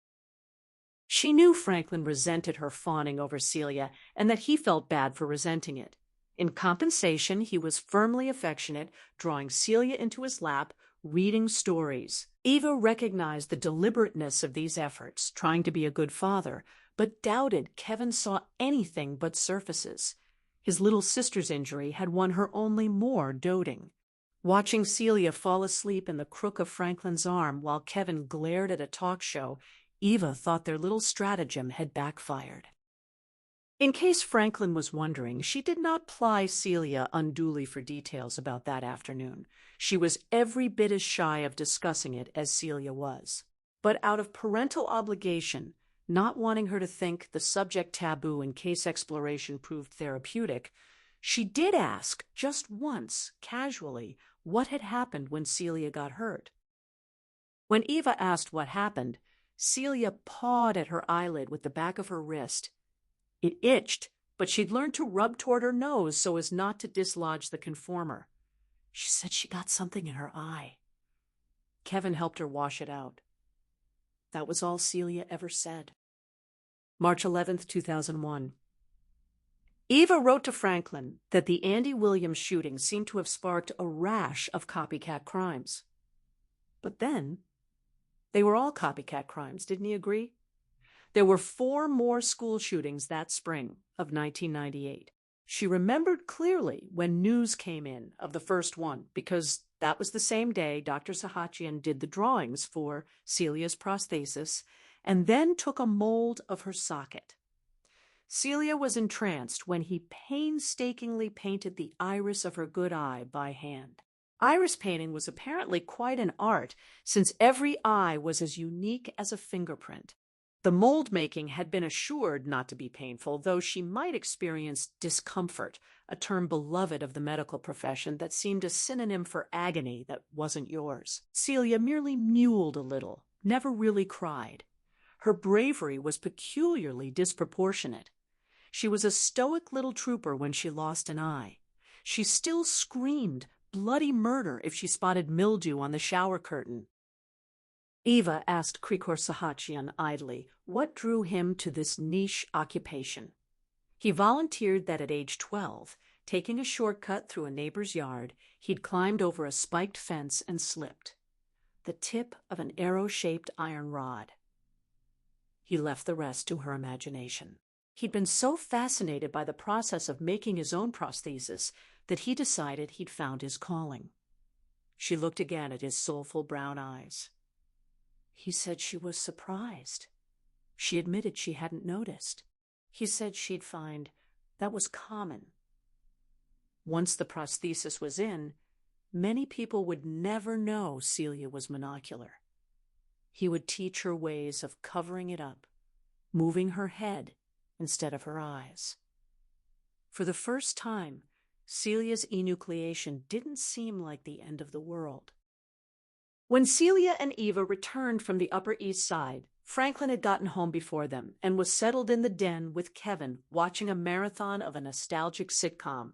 Eva commented from the doorway about the 1950s that never were, waiting for someone to tell the young actor about Sputnik and McCarthyism. She added ruefully that she saw they were bonding. In those days, she always lavished a laden irony on trendy American buzz phrases. She'd always thought of American culture as a spectator sport. But real culture you didn't observe but embody. She lived here. There was no opt-out clause. Kevin asked if there was anything or anybody she didn't feel superior to. She said stiffly. She'd been candid about her problems with this country, but didn't know what gave him the idea she felt superior. He asked if she'd ever noticed she never talked about Americans as we, always they, like she'd talk about the Chinese. She'd spent a large amount of her adulthood out of the country. She started. Kevin cut her off, saying he just wanted to know what made her think she was so special. Franklin chimed in, telling her to grab a seat and join the fun, describing the sitcom plot. She asked how many episodes they'd watched in a row. Franklin said this was the first, with 5 more to go. She mentioned she'd gotten Dr. Sahachian to agree to glass. Franklin sang her name, not in the mood for a fight, countering that polymer was state-of-the-art. So was German cryolite, she said. Polymer was just plastic. She hated plastic. Materials were everything. Franklin pointed out to Kevin the sitcom plot twist. Eva said it was almost 7. Could they please watch the news? Franklin cried, boring. She said not lately, it was X-rated. She turned politely to Kevin, asking if he'd mind switching after the episode. Kevin, slumped in his easy chair, said whatever. At the hour, she switched to a news program, the lead story. Outside a middle school in Arkansas, 2 boys had lain in wait in camouflage after setting off the fire alarm. As students and teachers exited, they opened fire with a pistol and a hunting rifle, killing 4 girls and 1 teacher, injuring 11 others. The older boy had warned a friend the day before that he had some killing to do, while the younger had sworn he was planning to shoot all the girls who'd ever broken up with him. A single boy was injured. The other 15 victims were female. Eva growled that they were fucking idiots. Franklin told her to watch her mouth. She said they were drowning in self-pity. Oh no, my girlfriend doesn't love me anymore. I'm going to go kill 5 people.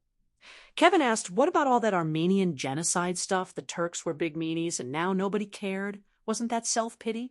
Eva snapped. She'd hardly put genocide on a par with being jilted. Kevin mocked her under his breath, telling her to give it a rest. She jeered about wanting to kill all the girls who'd ever broken up with him. Kevin told her to shut up. Franklin scolded him. Kevin said he was trying to follow the news, and she'd said she wanted to watch it. Eva said the younger boy was 11 years old. How many girlfriends could that be? Kevin said about 20. She asked how many he'd had. 0, he said. Hump 'em and dump 'em. Franklin said this was what they got for telling a kid the facts of life at 7. Celia asked who Hump 'em and Dump 'em were. Eva suggested Celia go play in the playroom. Kevin calculated appreciatively. 27 bullets, 16 hits on moving targets. For little kids, a decent percentage. Celia said she wanted to stay. She was Eva's friend. Eva said she wanted a picture. Celia hadn't drawn her one all day. Celia lingered, then gave her a hug so hard it was painful to pry her off. After Celia shuffled out, pausing to wave, Eva caught Franklin rolling his eyes at Kevin. A reporter interviewed the younger boy's grandfather, from whom the stockpile had been stolen. The grandfather called it a terrible tragedy. They'd lost. Everybody's lives were ruined. Eva said what was ever going to happen, but they'd be caught and put away forever. What were they thinking? Franklin said they weren't thinking. Kevin disagreed. This stuff took planning. He said they'd probably never thought harder in their whole crummy lives. Kevin owned these incidents, assuming an air of authority. Eva said they weren't thinking about what came next, the next 5 minutes, much less the next 50 years. Kevin said she wasn't listening. They were under 14. According to Arkansas law, they'd be back on the street by 18. She said that was outrageous. Records sealed, too, he added. She said they couldn't seriously imagine the boys had checked statute books beforehand. Kevin hummed noncommittally. How did she know? Anyway, maybe thinking about the future all the time was dumb. Franklin said they had lower sentences for juveniles, for good reason. Those kids had no idea what they were doing. Kevin said caustically that Franklin didn't think so. Franklin said no, 11-year-old had any real grasp of death or other people's existence. His own adult future wasn't real to him either. Kevin said maybe his future was real to him. Maybe that was the problem. Franklin said all these kids were middle class, looking at a life with a mortgage and a job. Kevin purred that that was what he said. Eva said, who cared? The problem was guns. If guns weren't kicking around people's houses like broom handles, none of this happened. Franklin said, here she went again. She said, in Arkansas, it wasn't even illegal for minors to possess firearms. Franklin said, the boys stole them. She said they were there to steal. No guns, and those 2 creeps go kick a cat or punch their ex-girlfriends. Bloody nose. Everybody goes home. Franklin said he could see restricting automatic weapons, but guns were here to stay.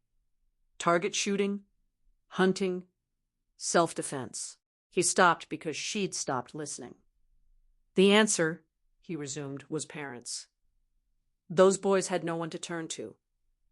When you loved your kids and were there for them, this kind of plunging off the deep end didn't happen.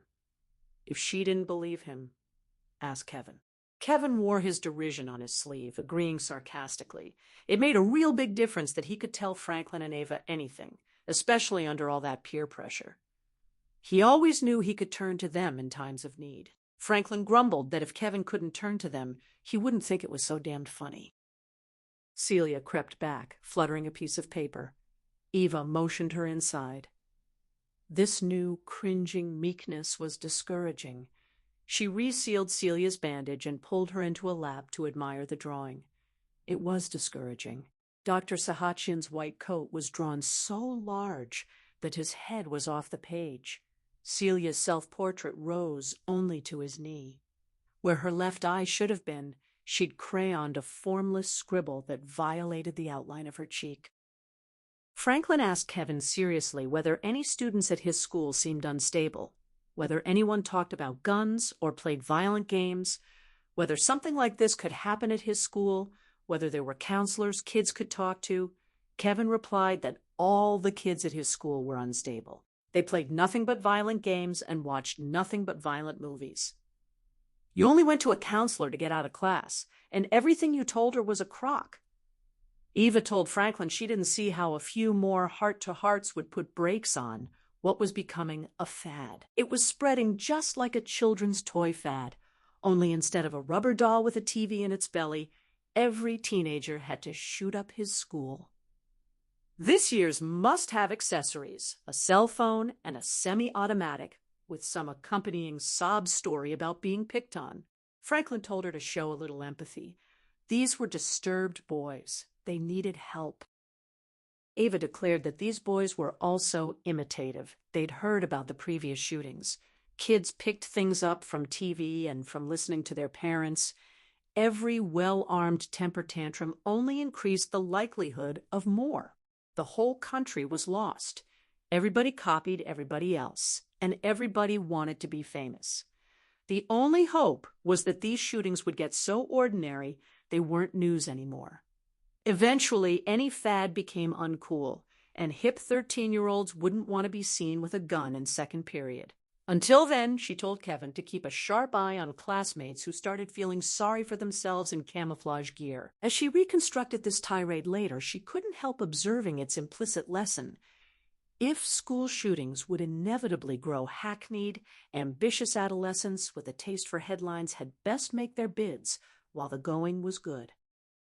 Just over a month later in Pennsylvania, a 14-year-old promised to make his 8th grade graduation dance memorable. And the next day he did. At 10 o'clock on the patio, where middle schoolers were dancing to a love song from a blockbuster film, the boy shot a 48-year-old teacher fatally in the head with his father's handgun. Inside, he fired several more shots, wounding 2 boys and grazing a female teacher. Fleeing out the back, he was apprehended by the owner, who was carrying a shotgun, and convinced the fugitive to back down. The theme of the dance was, "I've had the time of my life."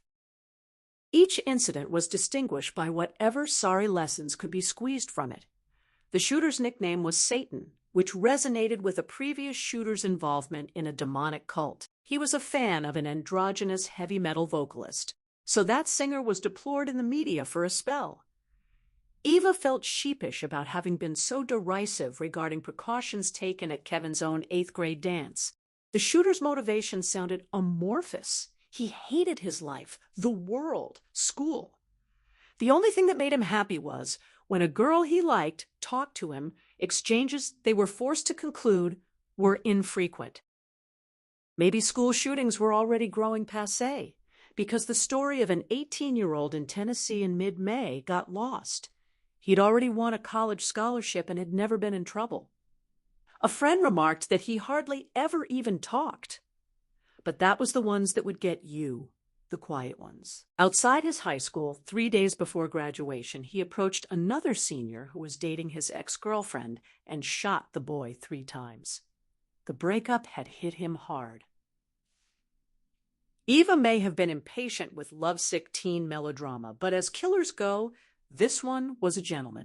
He left a note assuring his parents and ex-girlfriend how much he loved them. Once the deed was done, he put down his gun, sat down, and put his head in his hands. He surrendered without incident. Eva was touched.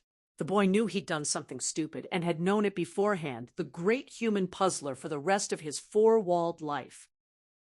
Out in Oregon, a 15-year-old had digested the lesson that wasting a single classmate was no longer a sure route to immortality. 3 days after the previous shooting, this scrawny boy walked calmly into his school cafeteria, bearing 2 handguns and a semi-automatic rifle under a trench coat. Deploying the most efficacious weapon first, he sprayed the room with rifle fire.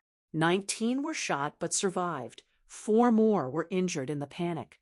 1 student was killed outright, a second died in the hospital, and a third would have died as well, had the boy's semi-automatic not run out of ammunition. Pressed to a boy's temple, the rifle went click, click, click, click. As the shooter scrambled to reload, a 16-year-old wrestling team member who'd been shot in the chest lunged at him. The killer pulled a pistol from his trench coat. The wrestler grabbed the gun and wrenched it away, taking another bullet in the hand. His younger brother jumped on the shooter, and other students piled on top as the shooter shouted for them to shoot him now.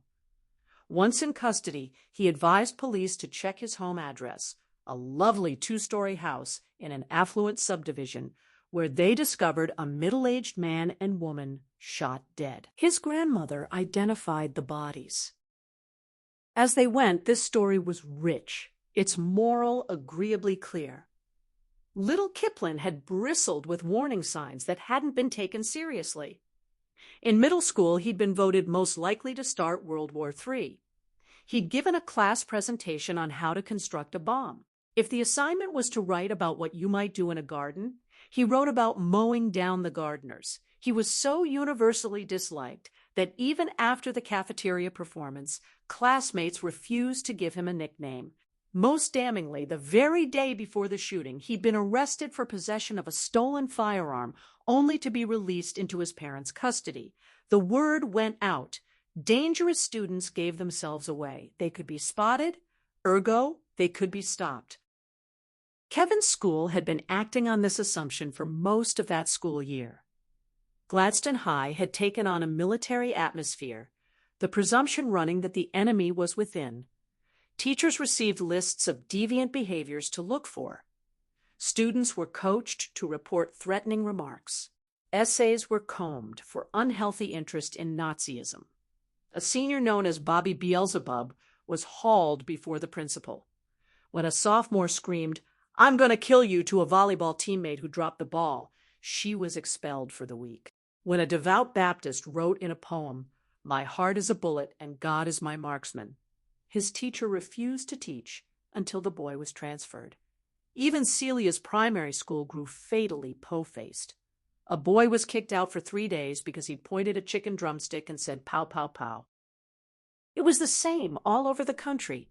In Pennsylvania, a 14-year-old girl was strip-searched and suspended for saying she could see how teased kids might eventually snap. In Louisiana, a 12-year-old was locked up for 2 weeks because his warning to fellow 5th graders to leave him enough potatoes was construed as a terrorist threat.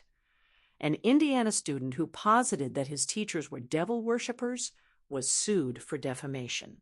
A 13-year-old was suspended for asking at a museum if they'd teach how to build a bomb. Kids were expelled for wearing trench coats or just for wearing black.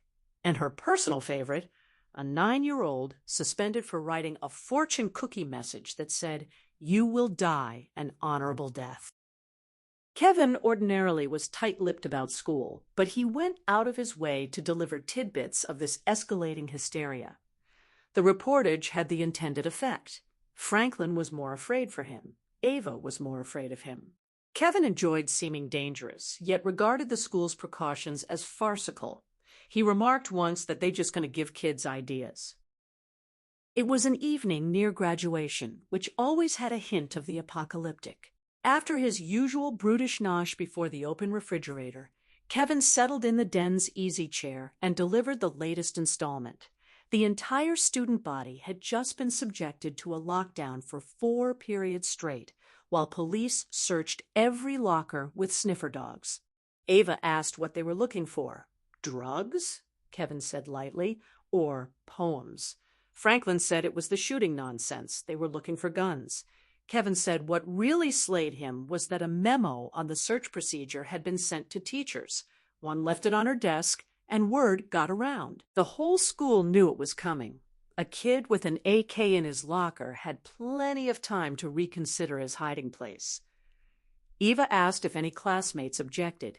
Kevin said a few girls did after a while. Nobody could take a leak. One girl wet herself. Eva asked if something had made the administration especially alarmed. Kevin said probably an anonymous tip. They ran a telephone hotline now so you could rat out your friends. For a quarter, he could get out of class any day. Eva asked who the anonymous tip came from. Kevin said if he told her, it wouldn't be anonymous. Did they even find anything? Sure. Kevin purled. Overdue library books, old French fries, a juicy evil poem till it turned out to be song lyrics, and a hit list, with "They all deserve to die" scrawled at the top. Franklin sat up, said that wasn't funny. Kevin said they didn't think it was funny. Franklin hoped they were planning to give this kid a good talking to. Kevin said they'd do better than that. Eva asked who it was and where they found it. In his locker, Kevin said, last guy you'd expect, a Latino student. Franklin warned him about that kind of language. Kevin corrected himself and guessed the kid was just busting with ethnic hostility and pent-up resentment on behalf of the Latino people. Eva asked if that student hadn't won some big academic prize last year. Kevin said he couldn't recall, but the 3-week suspension was going to nasty up his record, something terrible. If everyone knew the search was coming, Eva asked, why wouldn't the boy clear such an incriminating list from his locker beforehand? Kevin didn't know. Guess he was an amateur. Eva drummed her fingers on the coffee table. She asked about the lockers. The kind she grew up with had slits in the top for aeration vents. Did Kevin's? Sure, he said, heading from the room. So the French fries kept better. They suspended the valedictorian in waiting. They made a girl pee her pants. They punished poets, hot-headed sportsmen, the morbidly dressed. Anyone with a jazzy nickname, extravagant imagination, or less than lavish social portfolio became suspect. As far as she could tell, it was war on weirdos. But she identified with weirdos. In her own adolescence, she'd had strong Armenian features and wasn't considered pretty. A funny name. A quiet, dour brother who scored her no social points. A shut-in mother who never drove her anywhere. And she was a dreamer who fantasized about escape from Racine and the entire United States. Dreamers didn't watch their backs. Were she a student at Gladstone High in 1998? She'd surely have written some shocking fantasy or recounted the Armenian genocide with gruesome detail or expressed sympathy with a killer sitting beside his gun. One way or another, she'd be out on her ear. Kevin, though, wasn't weird. Not so's you notice. He didn't wear all black or skulk in a trench coat. His grades were straight B's, and no one found this astonishing but her. He applied his intelligence to keeping his head below the parapet. His essays were so boring, lifeless, and monotonous as to border on deranged. Those choppy, stultifying sentences were sticking 2 fingers up his teacher's butt. Socially, Kevin camouflaged himself with just enough mediocre friends so as not to appear a loner.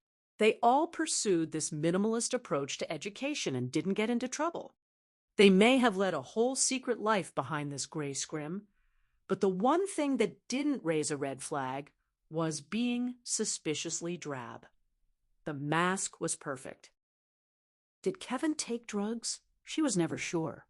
Franklin agonized about how to approach the subject.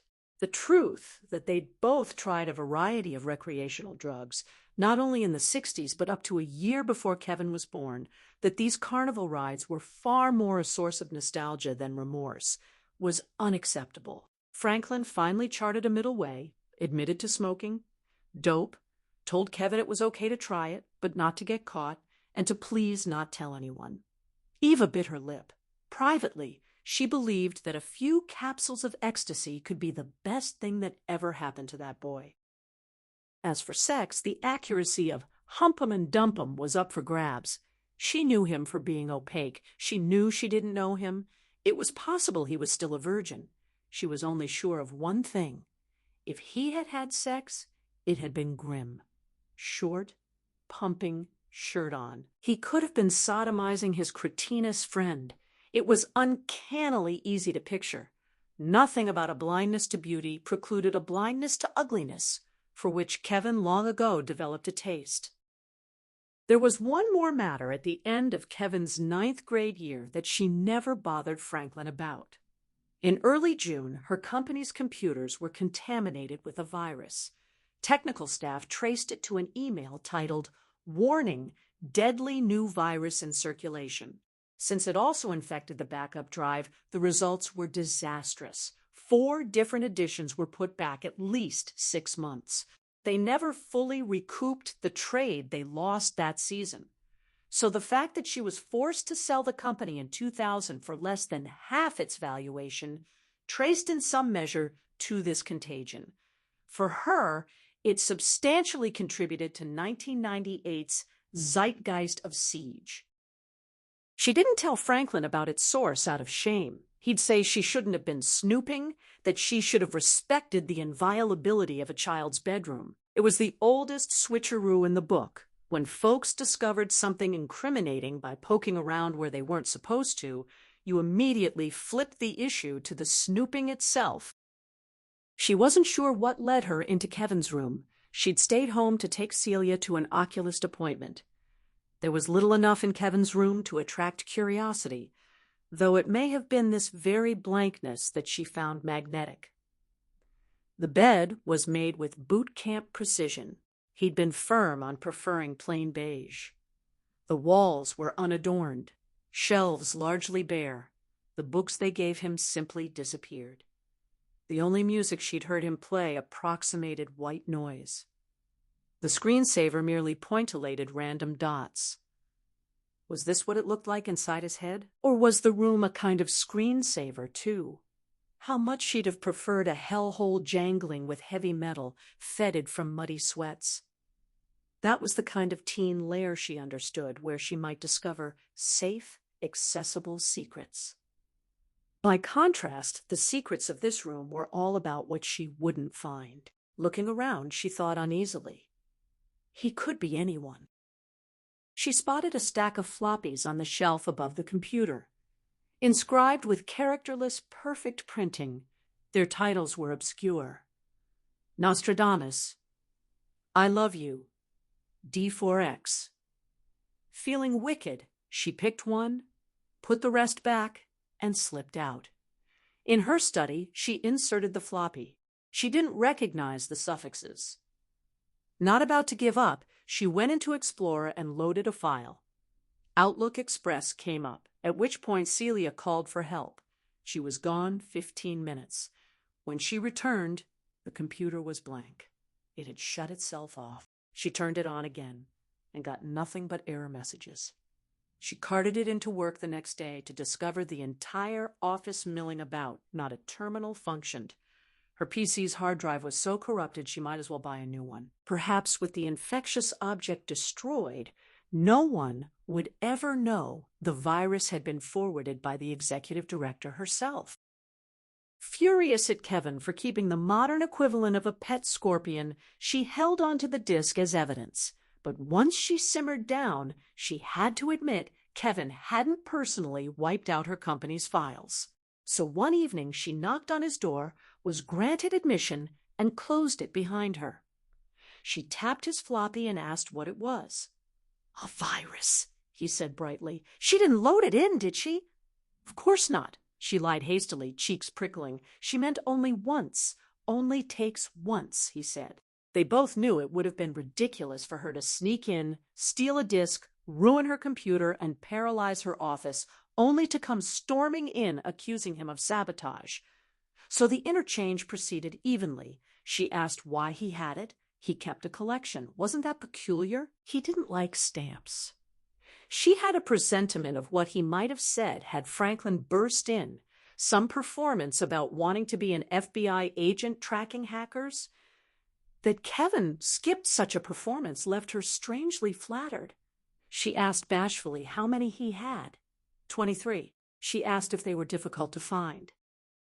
Kevin looked at her gamely with that old sense of indecision, but on some whim decided to experiment with talking to his mother. He said the viruses were hard to capture alive. They got away, they bit. You had to know how to handle them, like a doctor who studied diseases in a lab but didn't want to get sick himself. Eva asked if that meant keeping them from infecting his own machine. Yes. A friend had been teaching him the ropes. Since he collected them, maybe he could explain why people made them. She didn't get it. They didn't achieve anything. What was the appeal? He said he didn't get what she didn't get. She understood hacking for free phone calls or stealing credit card numbers, crime where somebody benefited. But this sort? Nobody benefited. What was the point? That was the point, he said. She was still lost. Viruses were kind of elegant, pure, like charity work, selfless.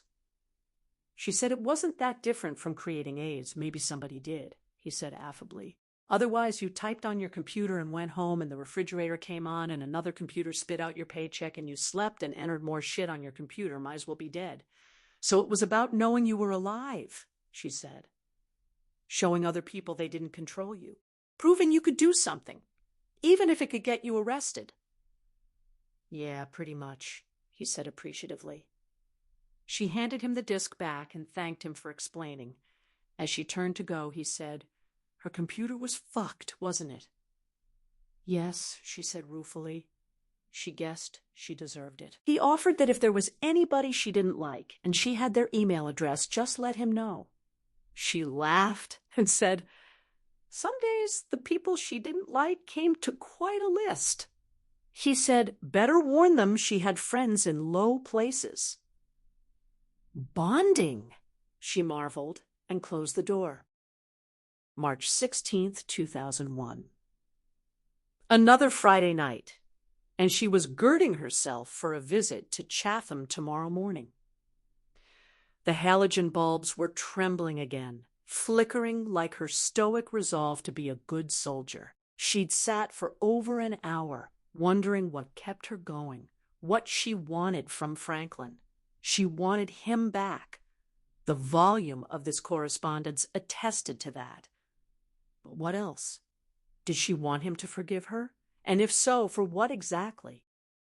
She'd been uneasy with the unsolicited tide of forgiveness that washed over the shipwreck of their family in the wake of Thursday. Kevin had received dozens of letters offering to share his pain, apologizing for society's failure to recognize his spiritual distress, granting him blanket moral amnesty. Amused, he'd read choice selections aloud in the visiting room. It made a travesty of the exercise to forgive the unrepentant, and she spoke for herself as well. She'd received a torrent of mail, much of it invoking a God in whom she was less disposed to believe than ever, sweepingly acquitting her shortcomings. Nearly all this deliverance was bestowed by strangers, which made it seem cheap. By contrast, her brother's staunch incapacity to pardon them was a grudge she treasured. In the early months, still asthmatic with grief, she'd been more in the mood for the bracing open air of the pariah than the close confines of Christian charity. The vengefulness of her hate mail was meat red and raw, whereas the kindness of condolences was pastel and processed. She wanted to shake those people and scream, "Do you know what he did?" But it grated on her most that this big, dumb absolution was doled out so selectively.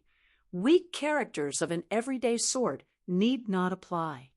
A murderer harvested sheaves of pity. An addled drama teacher was blackballed, from which Franklin might correctly construe that she wasn't so bothered by the caprices of all America's compassion as she was by his. He bent over backward to be understanding about school shooters. So why had he no sympathy to spare for Vicky Pogorski? The first semester of Kevin's sophomore year in 1998 was dominated by that scandal. Rumors circulated for weeks, but they weren't in the loop. So the first they heard was when the administration sent a letter to all the drama teacher students. Eva had been surprised Kevin elected to take drama. He tended to shy from the limelight lest scrutiny blow his regular kid cover. But he could be anybody, so he may have been interested in acting for years. One November evening, she handed Franklin the letter. He determined that this teacher had a taste for tenderloin. Eva noted they had to infer that, but if someone had made an accusation, the letter wasn't defending her. They were digging for more dirt. Franklin called Kevin in. He asked if Kevin liked Miss Pogorsky.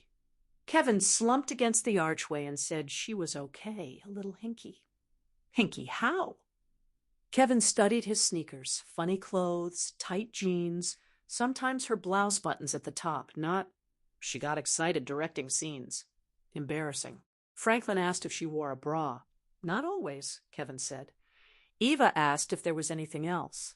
Kevin said she used a lot of dirty words. Franklin asked if it was damn and hell or harder core. Kevin raised his shoulders helplessly, and then, meeting Eva's eyes, said the teacher, used the word fuck, telling a guy to look at a girl like he really wanted to fuck her till she squealed like a pig. Franklin raised his eyebrows. Eva asked what the teacher looked like. Kevin mimed large breasts and a huge butt. Old. A hag. Was she a good teacher? She was sure into it anyway, always trying to get them to stay after school. Most teachers wanted to go home. Not Pogorsky. She couldn't get enough. Eva said, some teachers were very passionate. That's what she was, Kevin said.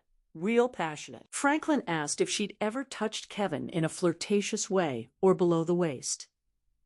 The squirming became extravagant. Kevin said it depended on what they meant by uncomfortable. Franklin looked alarmed and said they had to know if anything happened. Kevin said bashfully he'd rather talk to Dad in private. Eva minded very much, but excused herself to the kitchen. 15 minutes later, Franklin was steamed. The teacher had gone beyond the pale. He was going to report it. She should be fired, arrested. Kevin was underage. Eva didn't ask if he believed Kevin. She didn't bother. She left, turning state's evidence to Franklin while she volunteered to meet Kevin's English teacher for a routine conference. Mary Wolford passed her in the hallway with barely a nod. When Eva entered, Miss Rocco had that having just taken a deep breath expression, but recovered readily. She'd been looking forward to meeting Kevin's mother. Her son was quite an enigma, and she'd hoped Eva could help crack the code. Eva said she relied on his teachers to explain the mystery. Kevin turned in homework, wasn't a truant, didn't take knives to school. That's all his teachers had ever cared to know. Ms. Rocco said she'd noticed Kevin right away. She seemed about to say more and stopped. She asked what his game was. He tried to hide it, but he was smart. A savage social satirist. Those three-letter word essays were tours de force. Was there anything he didn't find ridiculous? Archery, Eva said miserably. She didn't know why he didn't get tired of it. What did he like about it? Something about the arrow, the focus, purposiveness. Maybe he envied it. Otherwise, he seemed aimless. Miss Rocco didn't want to put Eva on the spot, but had anything happened in the family she should know about? She'd hoped Eva could explain why Kevin seemed so angry. That was odd. Most teachers described him as placid, even lethargic. It was a front, Miss Rocco said confidently. He rebelled by doing everything he was supposed to. Very clever. But she looked in his eyes and he was raging. Why? Eva said he wasn't too happy when his sister was born, but that was over 7 years ago, and he wasn't too happy before she was born either. They were well off, tried not to spoil him, but he lacked for nothing. His father adored him. His sister had an accident last winter in which Kevin was involved, but he didn't seem very bothered by it, not bothered enough. Otherwise, she couldn't tell any terrible trauma. They led the good life, didn't they? Eva's son's English teacher suggested that maybe that was what Kevin was angry about. Eva asked why affluence would make him mad. The teacher said maybe he was mad that this was as good as it gets, the big house, the good school. The country's very prosperity had become a burden, a dead end. Everything worked, at least if you were white and middle class. It must often seem to young people that they weren't needed, as if there was nothing more to do, except tear it apart. Eva said. Yes, the teacher agreed. Eva said she tried to tell her kids about hardships in other countries, but it wasn't their hardship, and she couldn't tuck them in on a bed of nails every night so they'd appreciate comfort. The teacher asked about Franklin adoring Kevin. How did Eva get along with him? Eva folded her arms and said, he was a teenager.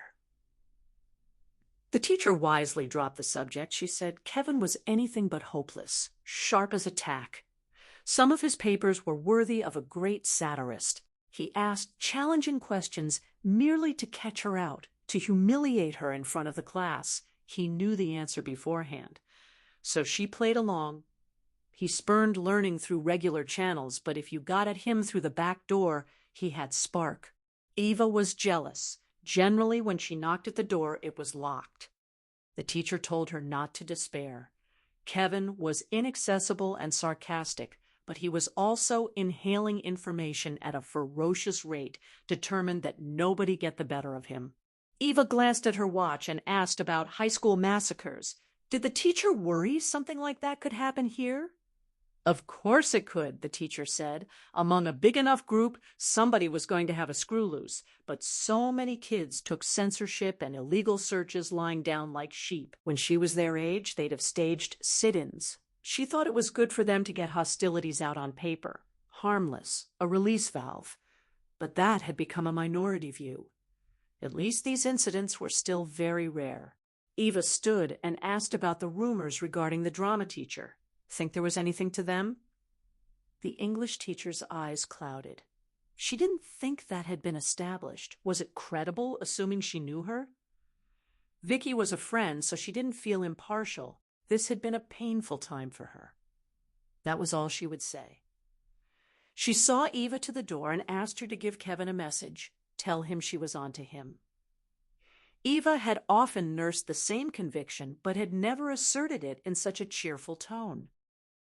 Anxious to avert legal action, the school board held a closed disciplinary hearing to which only the parents of 4 of the drama teacher's students were invited. They put the meeting in a regular classroom. The other 3 mothers had dressed up. Eva realized she'd made classist assumptions about one boy's parents. She scanned for trailer park trash, but found a banker type and a stunning redhead. So we all have our crosses to bear. The school board and principal scowled with rectitude, while parents sat in infantilizing desks. 4 folding chairs were arranged on one side of the teacher's desk, where there sat 2 nervous boys she didn't know, along with Kevin and Lenny Pugh, who kept whispering. On the other side sat Vicky Pogorski. So much for adolescent description. She was hardly a hag. Eva doubted she was even 30. She would never have depicted her figure as exaggerated. Hard to say if she was attractive. Snub nose, freckles, a lost, girlish look that some men liked. The drab dun suit was doubtless donned for the event, but her hair frizzed in all directions, suggesting a ditzy state of mind. The round, oversized glasses gave her a pop-eyed appearance, inducing an impression of dumb shock. The chairman called the group to order. He hoped to clear up allegations without landing this in court. Talked about teaching and trust. Emphasized that nothing said should leave the room. Pogorski had declined to have her attorney present. Then he asked Kevin to sit in the chair placed in front of the teacher's desk and tell, in his own words, what happened that afternoon in October. Kevin was wearing plain slacks and a button-down. On command, he assumed the shuffling, averted-eye squirm he'd practiced in their den. He asked if they meant the time she'd asked him to stay after school. Pogorski blurted that she'd never asked him to stay. The chairman said she'd get her chance. For now, they'd hear Kevin's side. Kevin ducked and weaved his head. It got kind of intimate. He wasn't going to say anything, but then his dad started asking questions. The chairman asked him to tell them, what about? Kevin sandwiched his hands between his thighs. The chairman said they'd need details. His teacher's career was on the line. Kevin looked to Franklin, who said he was afraid so. Kevin addressed the chairman. The teacher had always been nice, asking if he needed help, saying he had a great dramatic face and tight build, that with his looks he could be in the movies. He wouldn't want to get her in trouble. The chairman told him to leave that to them and just tell what happened. Kevin said she'd asked him several times to stay after school, but he'd always said no. It felt weird when she'd pick Lynn off his shirt or tuck his belt back in the loop. Eva whispered that Kevin never wore a belt. Franklin shushed her. Kevin said this one time she was insistent. He didn't want to go, but felt he had no choice. He waited till 4, walked into her classroom, and thought it strange she'd changed clothes. A stretchy t-shirt scooped low, clingy enough he could see her nipples. He said she got up, closed the door, and locked it. She said they needed privacy. He asked if he should start his monologue, and she said first they had to work on his posture. She put her hand on his chest and left it there, then put her other hand on his lower back and smoothed around. He started his monologue, but she interrupted after a few lines. She said the play was all about sex. When he blinds those horses, it's an erotic act. She asked if he'd ever seen stallions up close. Had he ever noticed what a big... He asked if they wanted him to say what she really said. The chairman said it would be better to use her exact words. Kevin inhaled and said she wanted to know if he'd ever seen a horse's cock. All this time he felt funny, restless. She put her hand on his fly. He'd gotten a little worked up. The chairman said he had an erection. Kevin asked if he had to go on. The chairman asked him to finish. Kevin crossed his legs tightly and said he told Miss Pogorski maybe they should work on the scene some other time. He kept saying he wanted to stop. It didn't seem right. She could be his mother or something. The chairman clarified that these were unwanted advances. Kevin said, yeah, she's ugly. Pogorski flinched. The chairman asked if she stopped. No, Kevin said. She rubbed through his jeans, saying every time she saw a horse's cock, she wanted to suck it. And that's when he ejaculated. He dropped his head. It was a mess. He just ran out. He skipped class a couple times, then came back and tried to act as if nothing happened since he didn't want to wreck his grade point average. Eva murmured under her breath about how Kevin would manage that by getting another B. Franklin shot her a glare. The chairman thanked Kevin for being forthcoming and told him to take a seat over with the other boys for now, since they might need to ask more questions. The chairman was sure Kevin's parents were very proud of him. Kevin hove back to his perch, curling with a tinge of shame. The classroom was pin drop, silent as parents shook their heads. It was a bravura performance. Eva could not pretend she was not impressed. Then she looked at Vicky Pogorski. Early in Kevin's testimony, she'd emitted odd, repressed squeals, dropped her mouth open. But by the time it was over, she was beyond histrionics, and she was a drama teacher. She drooped so bonelessly in her folding chair that Eva feared she would fall off, her frizzy hair evanescing as if her whole head were in a state of dissolve. Strickland turned to Pogorski. It was her contention that this encounter never happened? That's right, she said, clearing her throat.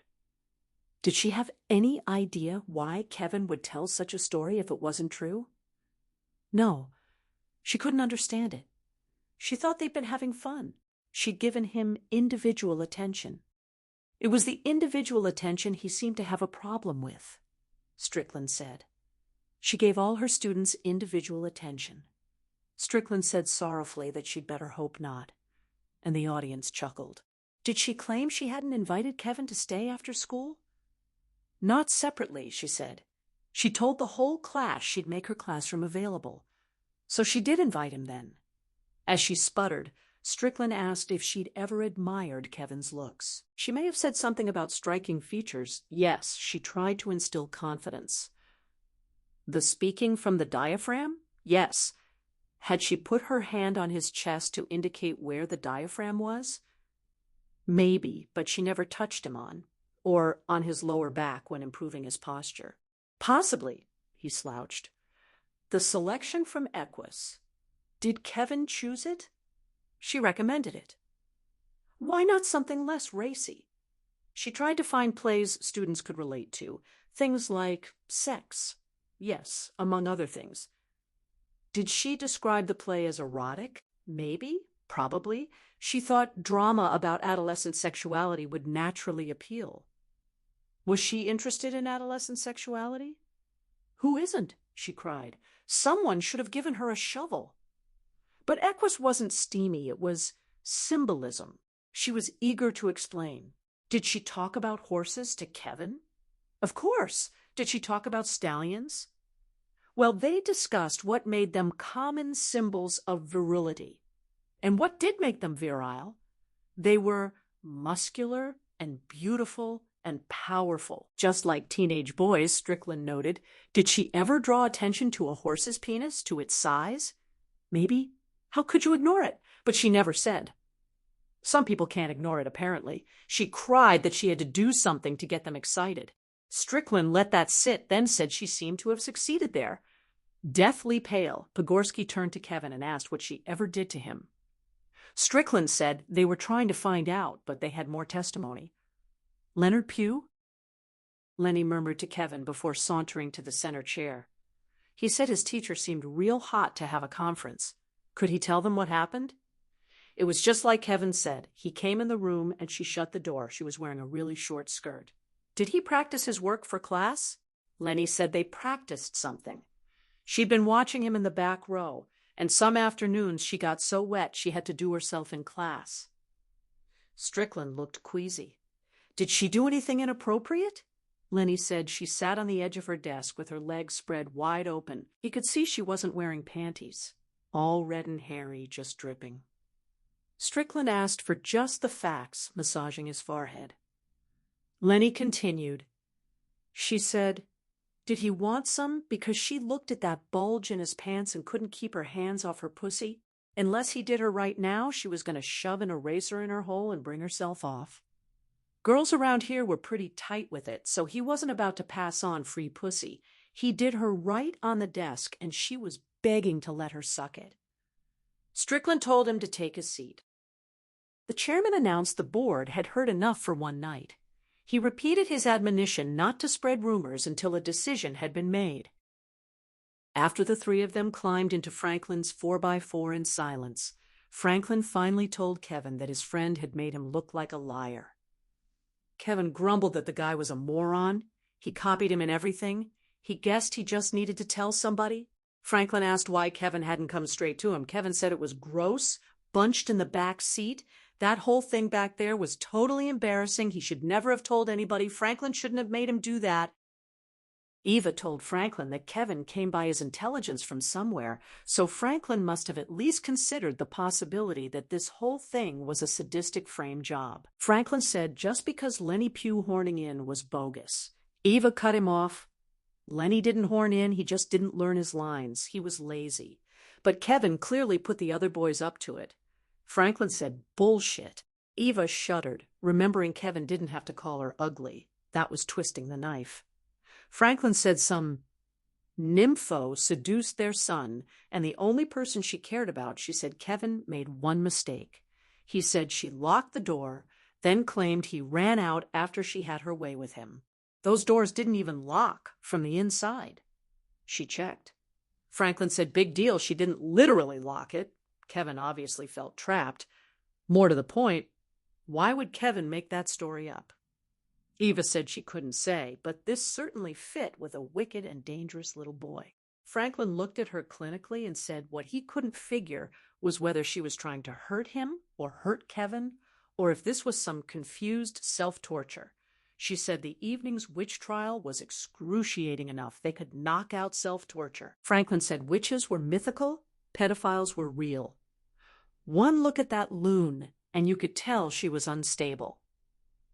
Eva said she was a type she wanted them to like her, broke rules, chose racy plays, said fuck in class. She might even like the idea of their ogling her, but not at this price. Nothing illegal about being pathetic. Franklin said Kevin didn't claim she spread her legs and begged like Lenny. She got a little carried away and crossed a line. Kevin kept his pants on. He could see it happening. That's what convinced him. Kevin wouldn't make up that part about through his jeans. Eva said, interesting. That's exactly how she knew he was lying. Franklin was lost. Through his jeans, she said, calculated authenticity. The believability was crafted. Franklin said she didn't believe his story because it was too believable. That's right, she agreed. He may be scheming and malicious, but his English teacher was right. He was sharp as a tack. Did he seem as if he wanted to testify? Of course not. He was a genius. Then Franklin collapsed into the chair opposite. His face sagged as if all his features had been artificially held up by tacks that had suddenly fallen out. Ava had never appreciated how much energy he expended to maintain the fiction that they were a broadly happy family. Maybe every family had one member whose job was to fabricate this attractive packaging. He had abruptly resigned. He pressed his fingers into his eye sockets and said he thought they could make it until the kids were out of the house, 10 years from now. But it was too many days. He could take the years, but not the days. Eva had never so fully wished she'd never born Kevin. She could have lived without children. She couldn't live without Franklin, but she would have to. She'd created her own other woman who happened to be a boy. Franklin asked what she wanted to do. She felt lightheaded. He said last out the school year, if they could, make arrangements over the summer. At least, custody was a no-brainer. Didn't that say it all? They had no way of knowing he would keep Celia, too. Had she imagined this scene, and she had not, for to picture such things was to invite them, she'd have expected to stay up until dawn. But she sensed they would turn in early. Though she'd have expected to cry, she found herself all dried up. Franklin was right. It had already happened. For the first time since she could remember, she relaxed. Her shoulders dropped a good 2 inches. She sat. All she was doing was sitting. Then a flicker of motion in the hallway. Kevin took a deliberate step into the light. He'd been eavesdropping. He looked different. He stood up straight, his features at rest. She thought he really was striking. He looked older.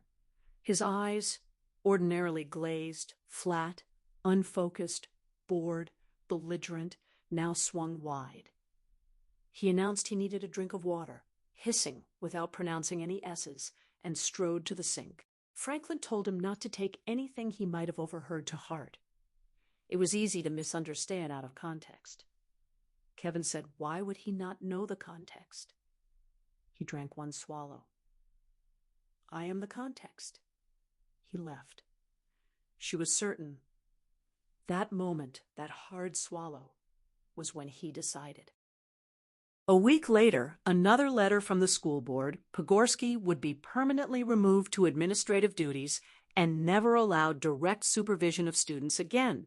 But without evidence beyond the boy's word, she was not to be discharged. They both found the decision cowardly. Eva thought she was either guilty or not. No justification for taking an innocent from an occupation she adored. Franklin was outraged she wasn't fired, and none of the other parents planned to sue. Kevin slumped around the house, then confided in Franklin that he'd grown depressed. Stunned by the injustice of the slap on the wrist, Kevin felt humiliated. Franklin also fretted. Kevin had intuited the impending divorce. Kevin wanted to go on Prozac. A good half of his student body was on one antidepressant or another, though he did request Prozac in particular. Eva had always been leery of legal restoratives, but she'd acculturated to the notion that in a country with more money and freedom and opportunity than anywhere else, of course, an abundance of its population would be out of their minds with sorrow, so she went along with it. The psychiatrist seemed as happy to hand out prescriptions as their dentist to issue free lollipops. Most children were mortified by their parents' divorce, and she didn't deny the conversation Kevin overheard sent him into a tailspin. Nevertheless, she was disconcerted. That boy had been trying to split them up for 15 years. Why wasn't he satisfied? And if she really was such a horror, why wouldn't he gladly jettison his awful mother? In retrospect, she could only assume it was bad enough living with a woman who was cold, suspicious, resentful, accusatory, and aloof. Only one eventuality must have seemed worse: living with Franklin. Getting stuck with Dad, the dupe. March 25th, 2001. Eva confessed to Franklin that for all her ragging on him, she'd become shamefully dependent on television. One evening last month, in the middle of a sitcom, the tube winked out cold, and she rather fell apart, banging the set, plugging and unplugging. She was long past weeping over Thursday on a daily basis, but she went into a frenzy when she couldn't find out how a character took the news of his love interest's engagement. Tonight, after the usual chicken breast, she was flicking channels when the screen suddenly filled with Kevin's face. She wasn't used to it yet. And this wasn't the 9th grade school photo all the papers ran, but Kevin's more robust visage at 17. She recognized the interviewer's voice. Jack Marlin's documentary. Marlin had ditched the dry title for the punchier Bad Boy. Kevin was the star. Marlin must have gotten Klaverak's consent, for interspersed with shots of the tearful aftermath was an exclusive interview with Kevin himself. Rattled, she almost switched it off. But after a minute, she was riveted. Kevin was interviewed in his dormitory cubicle, kept in rigid order, unadorned. Tipping his chair on 2 legs, he looked thoroughly in his element. She'd never seen him so animated and at ease. He basked under the camera's eye. Marlin was off-screen, his questions deferential. He asked delicately whether Kevin still maintained he was among the tiny percentage of Prozac patients who had a radical antipathetic reaction to the drug. Kevin said he definitely started feeling a little weird. Marlin noted that a causal linkage was purely speculative. Did Kevin think more research was needed? Kevin raised a palm. That defense was his lawyer's idea. He wasn't looking for an excuse. He didn't blame some satanic cult or a pissy girlfriend or a big bad bully. One of the things he couldn't stand about this country was lack of accountability. Everything Americans did that didn't work out had to be somebody else's fault. He stood by what he'd done. It wasn't anybody's idea but his. Marlin asked about the sexual abuse case. Might that have left him feeling bruised? Kevin said. Sure, he was interfered with, but that was nothing compared to what happened in prison. The documentary cut to an interview with Vicky Pogorski, whose denials were apoplectic with excess. She really ought to do something about her hair. Marlin asked about Kevin's parents. Did he get along with his father, or did they fight? Kevin snorted. He should be so lucky they'd have a fight. It was all cheery, chirpy hot dogs and cheese whiz, a total fraud. His father was into some Little League fantasy stuck in the 1950s. He'd get this, I love you, buddy stuff. And he'd just look at him like, who are you talking to? What did it mean that your dad loved you and hadn't a clue who you were? What was he loving? Some kid in a sitcom, not Kevin. What about his mother? Kevin snapped, though until then he'd been affable. Marlin mentioned the civil suit for parental negligence. Kevin said it was totally bogus. Rank opportunism, more culture of compensation. The lawyers knew Eva had deep pockets and that Wolford Cow couldn't take bad news on the chin. The camera panned to the room's only decoration taped over his bed. A badly creased photograph of Eva.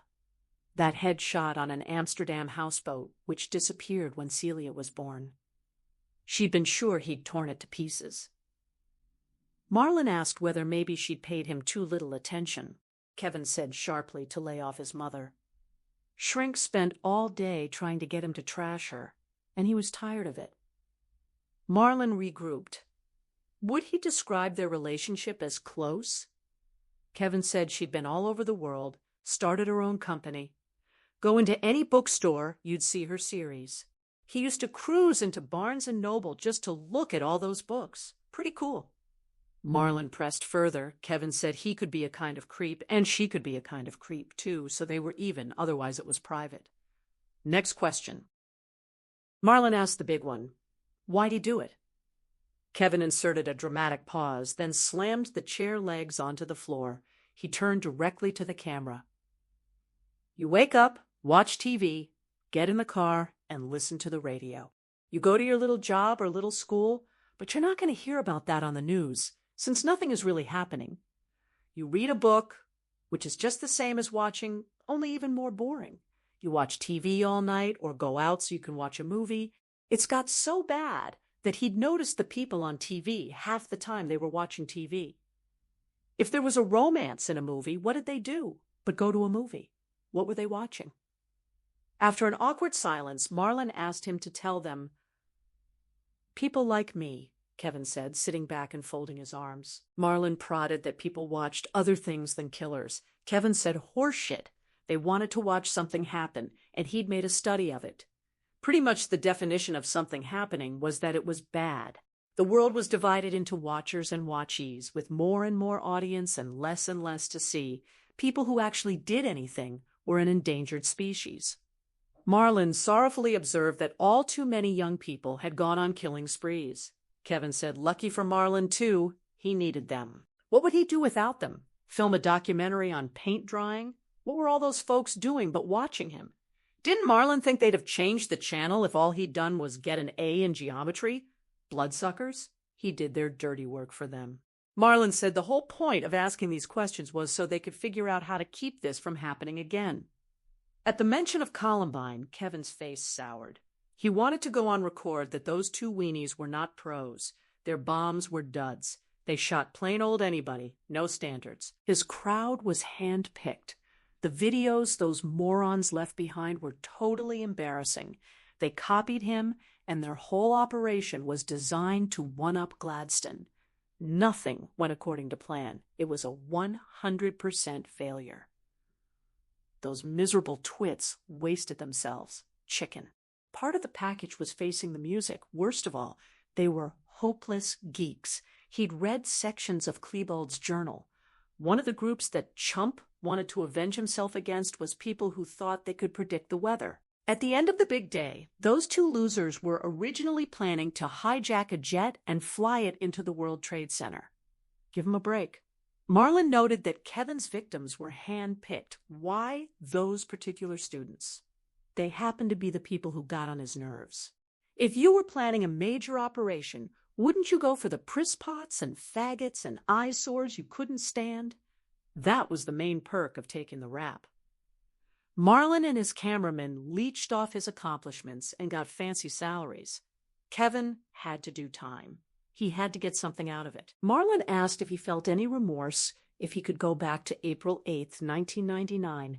Would he kill those people all over again? Kevin said he'd only do one thing different. Put one right between the eyes of a particular dork who'd been making a mint off his ordeal ever since, now acting in a movie. While they were on that, he wanted to complain that the film company should be paying him some kind of fee. They were stealing his story, and that story was a lot of work. Marlon said it was against the law for criminals to profit from their crimes. Kevin swung to the camera. His story was about all he had to his name right now. That's why he felt robbed. But a story was a whole lot more than most people had. All those people watching were listening to him, because he had something they didn't. Plot. Bought and paid for. That's what they wanted, and why they were sucking off him. They wanted his plot. TV and video games and movies and computer screens. On April 8th, 1999, he jumped into the screen, switched to watchy. Ever since he'd known what his life was about, he gave good story. It may have been kind of gory, but admit it, they all loved it. Ate it up. He ought to be on some government payroll. Without people like him, the whole country would jump off a bridge because the only thing on TV was some housewife winning money for remembering the name of the president's dog. Ava turned off the set. She couldn't take any more. She could feel another interview coming up, bound to include an appeal for a scholarship fund set up in one of her son's victims' honor, to which she'd already contributed more than she could afford. Eva acknowledged that this flashy thesis about passive spectating was just a twinkle in Kevin's eye 2 years ago. He had time on his hands at Claverick, and he'd knocked together that fancy motive like older convicts manufacturing vanity plates. Still, she reluctantly admitted his post hoc exegesis contained a nugget of truth. Were NBC to broadcast endless documentaries on sea otter mating habits, viewership would dwindle. A sizable proportion of the species fed off the depravity of a handful of reprobates, not just journalists, but think tanks, university conflict studies departments, filmmakers, courts, police, National Guard. How much of government was the management of the wayward 1%? With prison building, one of the biggest growth industries in the country, a sudden conversion to civilization could trigger a recession. Was it such a stretch to say they needed Kevin? Jack Marlin had sounded grateful. He wasn't interested in sea otters. Otherwise, her reaction to that interview was very confusing. Customary horror mixed with something like pride. Kevin was lucid, self-assured, engaging. She was touched by that photograph over his bed, chagrined that he hadn't destroyed it after all. She'd always assumed the worst. Recognizing snippets of his soliloquy from her own tirades at table, she was mortified but also flattered. She was thunderstruck that he'd ever ventured into a bookstore to gaze at her handiwork, but she was dismayed by his unkind remarks about Franklin, which she hoped he didn't take to heart. Franklin tried so hard to be an attentive, affectionate father, yet she'd warned him that children were unusually alert to artifice. It made sense that it was his very effort that Kevin derided. Ava was grilled at length by lawyers about the warning signs she should have picked up sufficiently in advance, but most mothers would have found the tangible signals difficult to detect. She did ask about the purpose of 5 chain and padlock bike locks when they were delivered by FedEx. Kevin already had a bike lock for a bike he never rode. His explanation seemed credible. He'd found a deal online and planned to sell them at school for a profit. If he'd never shown such entrepreneurial spunk, the aberration only seemed glaring now that she knew what the locks were for. He laid in a generous supply of arrows for his crossbow over months, but never ordered more than 6 at a time. The stockpile, kept outside in the shed, didn't attract her attention. The one thing she did notice through late 1998 and early 1999 was that Kevin's Gi-Dad routine now extended to Gi-Mumsy. Gosh, were they having some of that great Armenian food tonight? He sure wanted to learn more about his ethnic heritage. Lots of guys were plain white bread and super jealous that he was a member of a real live persecuted minority. He'd always hated Armenian cuisine, and this disingenuous boppiness hurt her feelings. With her, Kevin's behavior had been as unadorned as his bedroom, stark, lifeless, sometimes abrasive, but uncamouflaged. She preferred that. It was a surprise to discover her son could seem even farther away. She interpreted his transformation as induced by that conversation in the kitchen he'd overheard, to which neither she nor Franklin had alluded again. Their prospective separation loomed like a great smelly elephant in the living room. Yet, astonishingly, their marriage blossomed into a second honeymoon. They pulled off that Christmas with unequaled warmth. Franklin secured her signed Armenian classics. She gave him a book about America and a biography of Ronald Reagan. If they were poking fun at one another, the teasing was tender. They indulged Kevin with sports clothes, grotesquely too small, while Celia was as entranced with the bubble wrap as with her antique doll. They made love more often than they had in years, under the implicit guise of "for old time's sake." She was unsure whether Franklin was reconsidering a summer split or merely impelled by guilt and grief to make the most of what was irrevocably terminal. There was something relaxing about hitting bottom. If they were about to get a divorce, nothing worse could possibly happen. Or so they thought. April 5th, 2001. Eva wrote to Franklin that she knew it was a touchy subject, but if Franklin hadn't given Kevin that crossbow for Christmas, it would have been the longbow or poison darts. Kevin was resourceful enough to have laid hands on conventional pistols and rifles. Frankly, traditional school shooting instruments would not only have improved his margin of error, but would have heightened the likelihood that he could best the competition in fatalities. Before those Columbine upstarts came along 12 days later, he topped the charts. Kevin said himself at 14 that choice of weapons was half the fight. On the face of it, the archaic selection was peculiar. It handicapped him. He may have liked that. Maybe Eva passed on her own inclination to rise to a challenge.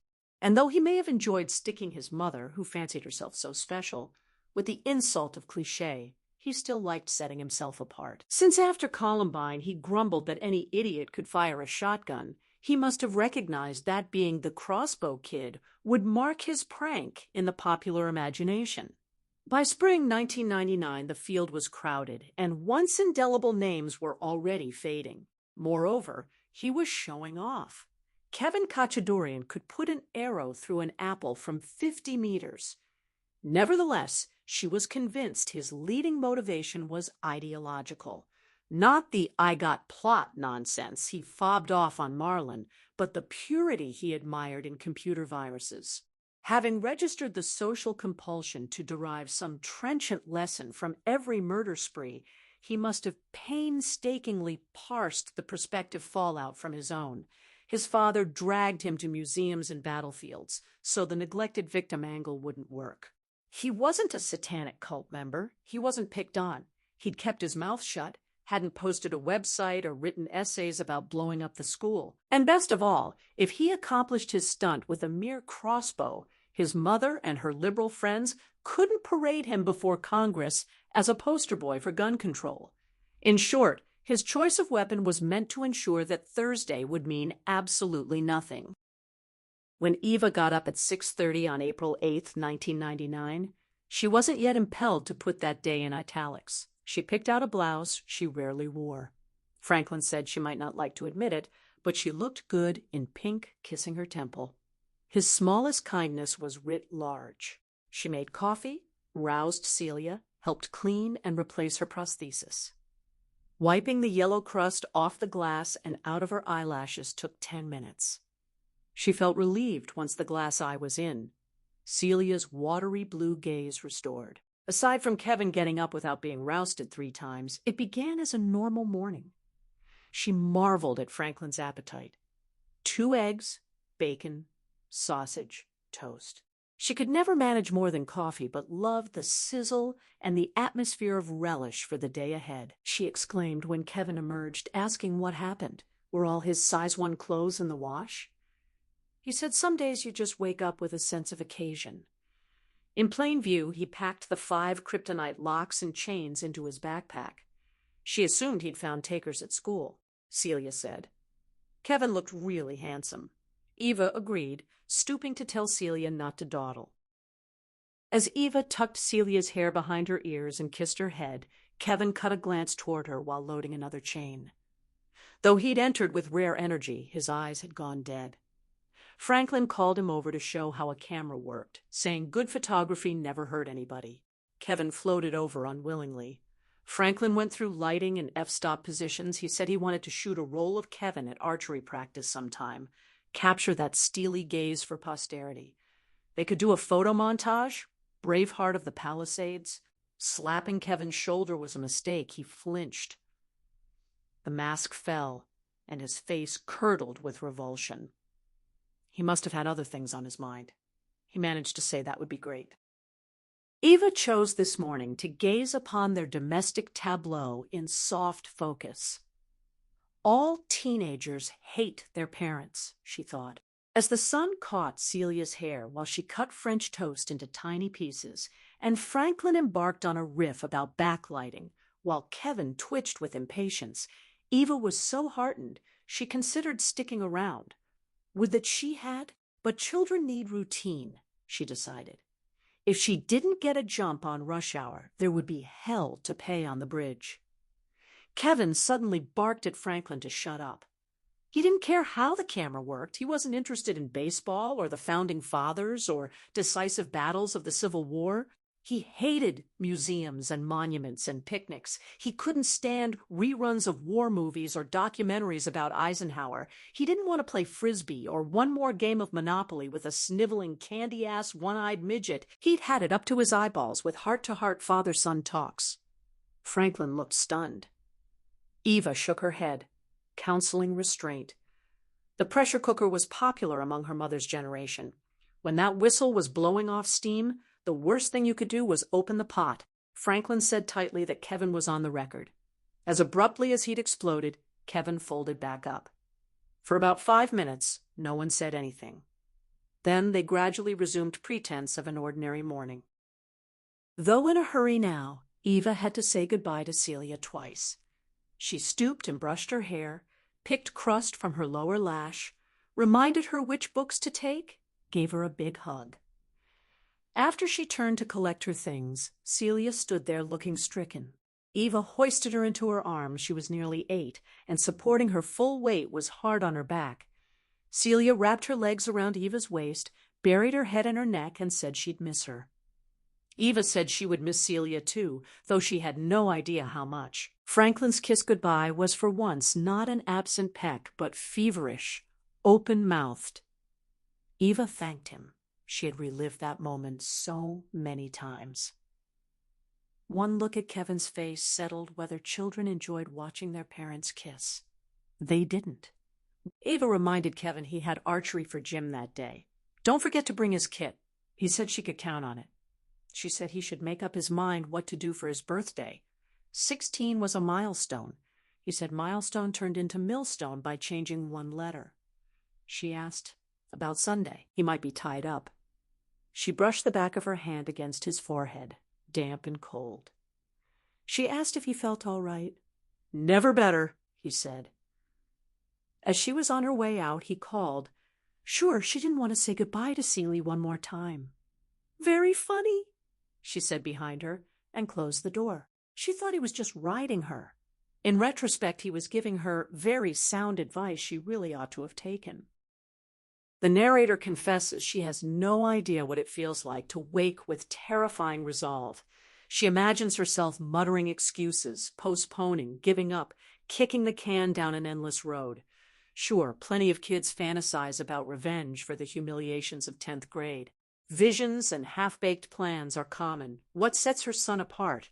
His staggering ability to actually move from plan to action.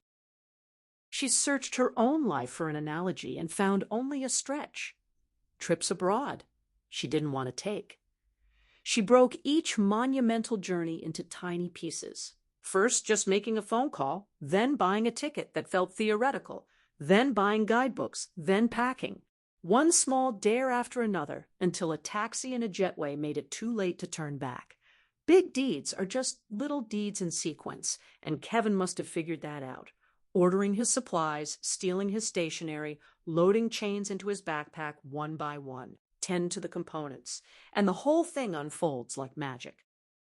That Thursday, still an ordinary Thursday, she was busy racing a printer's deadline. But in idle moments, she thought about Kevin's strange outburst that morning. His diatribe had lacked the usual teenage filler words and slouching posture. He'd stood straight, speaking clearly.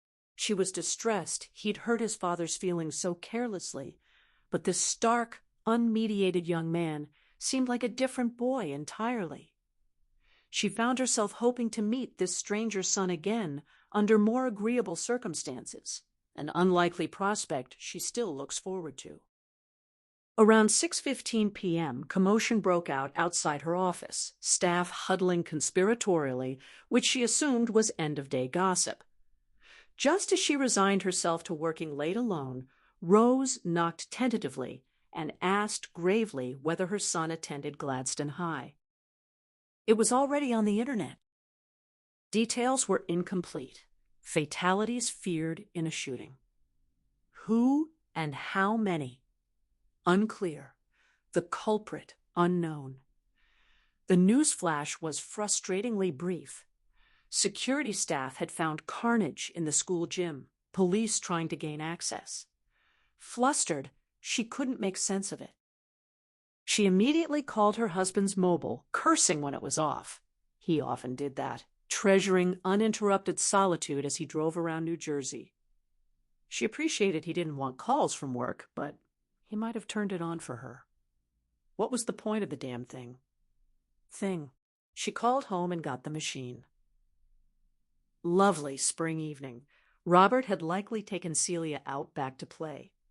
Kevin not picking up made her stomach churn, but she reasoned frantically that he might have slunk off with Lenny Pugh, with whom he'd patched things up. Maybe the trade in sidekicks wasn't so brisk. She grabbed her coat and resolved to go straight to the school. As she left, her staff regarded her with the awe reserved for anyone tangentially connected to a news flash on the AOL homepage.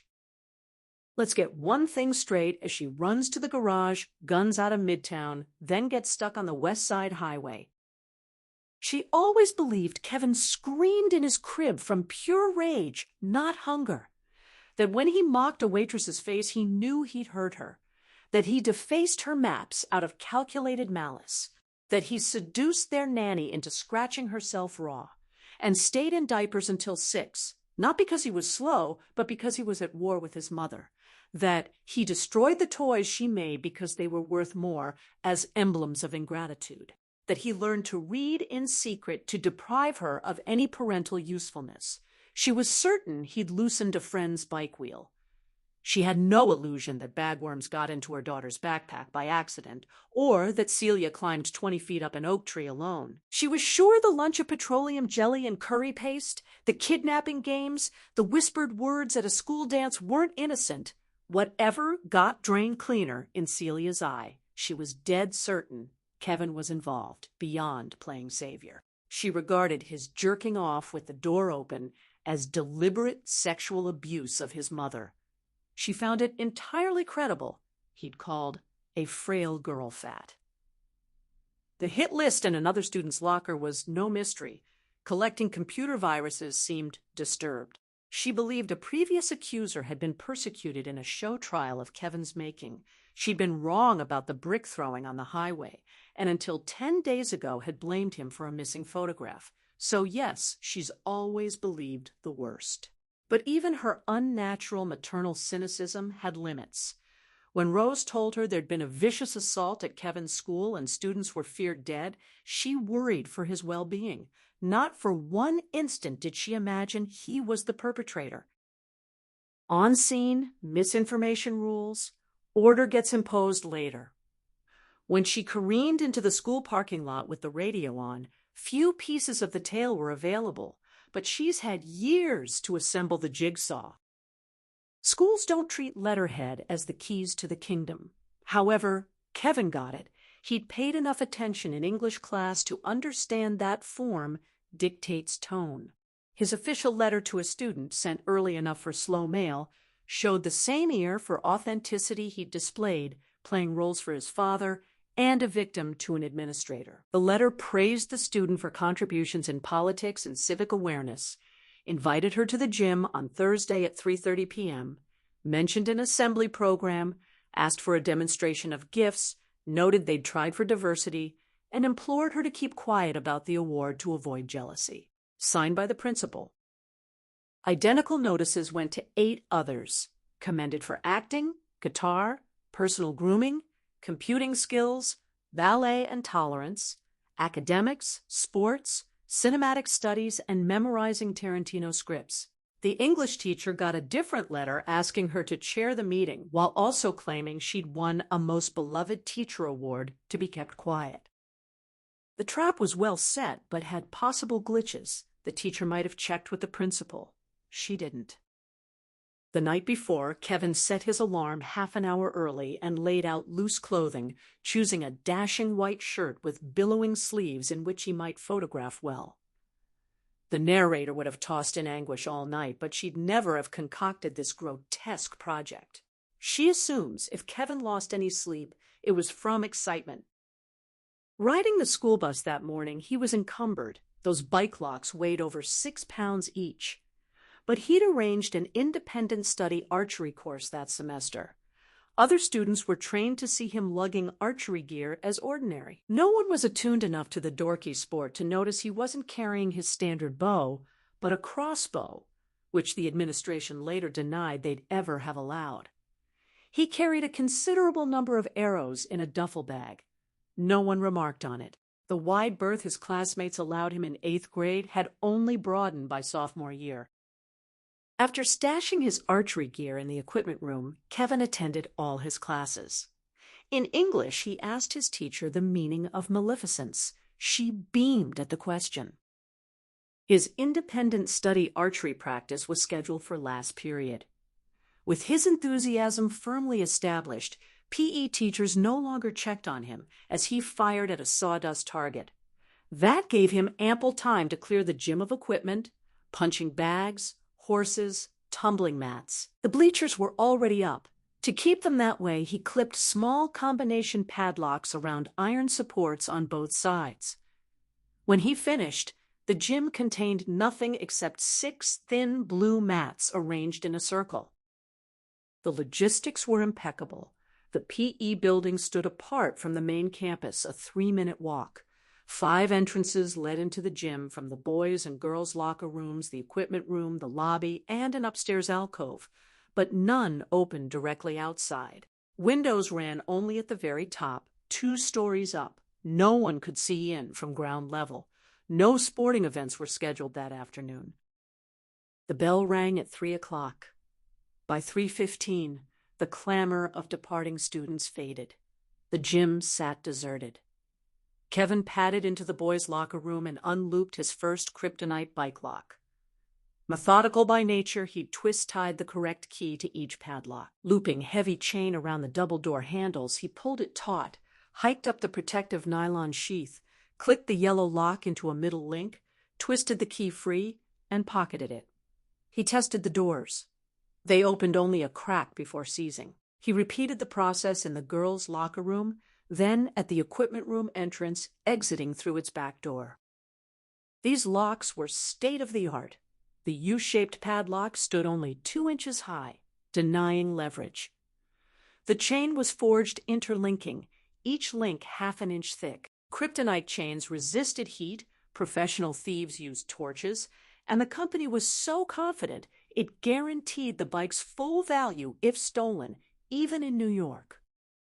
By 3:20, giggling with self-congratulatory glee, the first BSPA winners arrived through the main lobby entrance, still unlocked.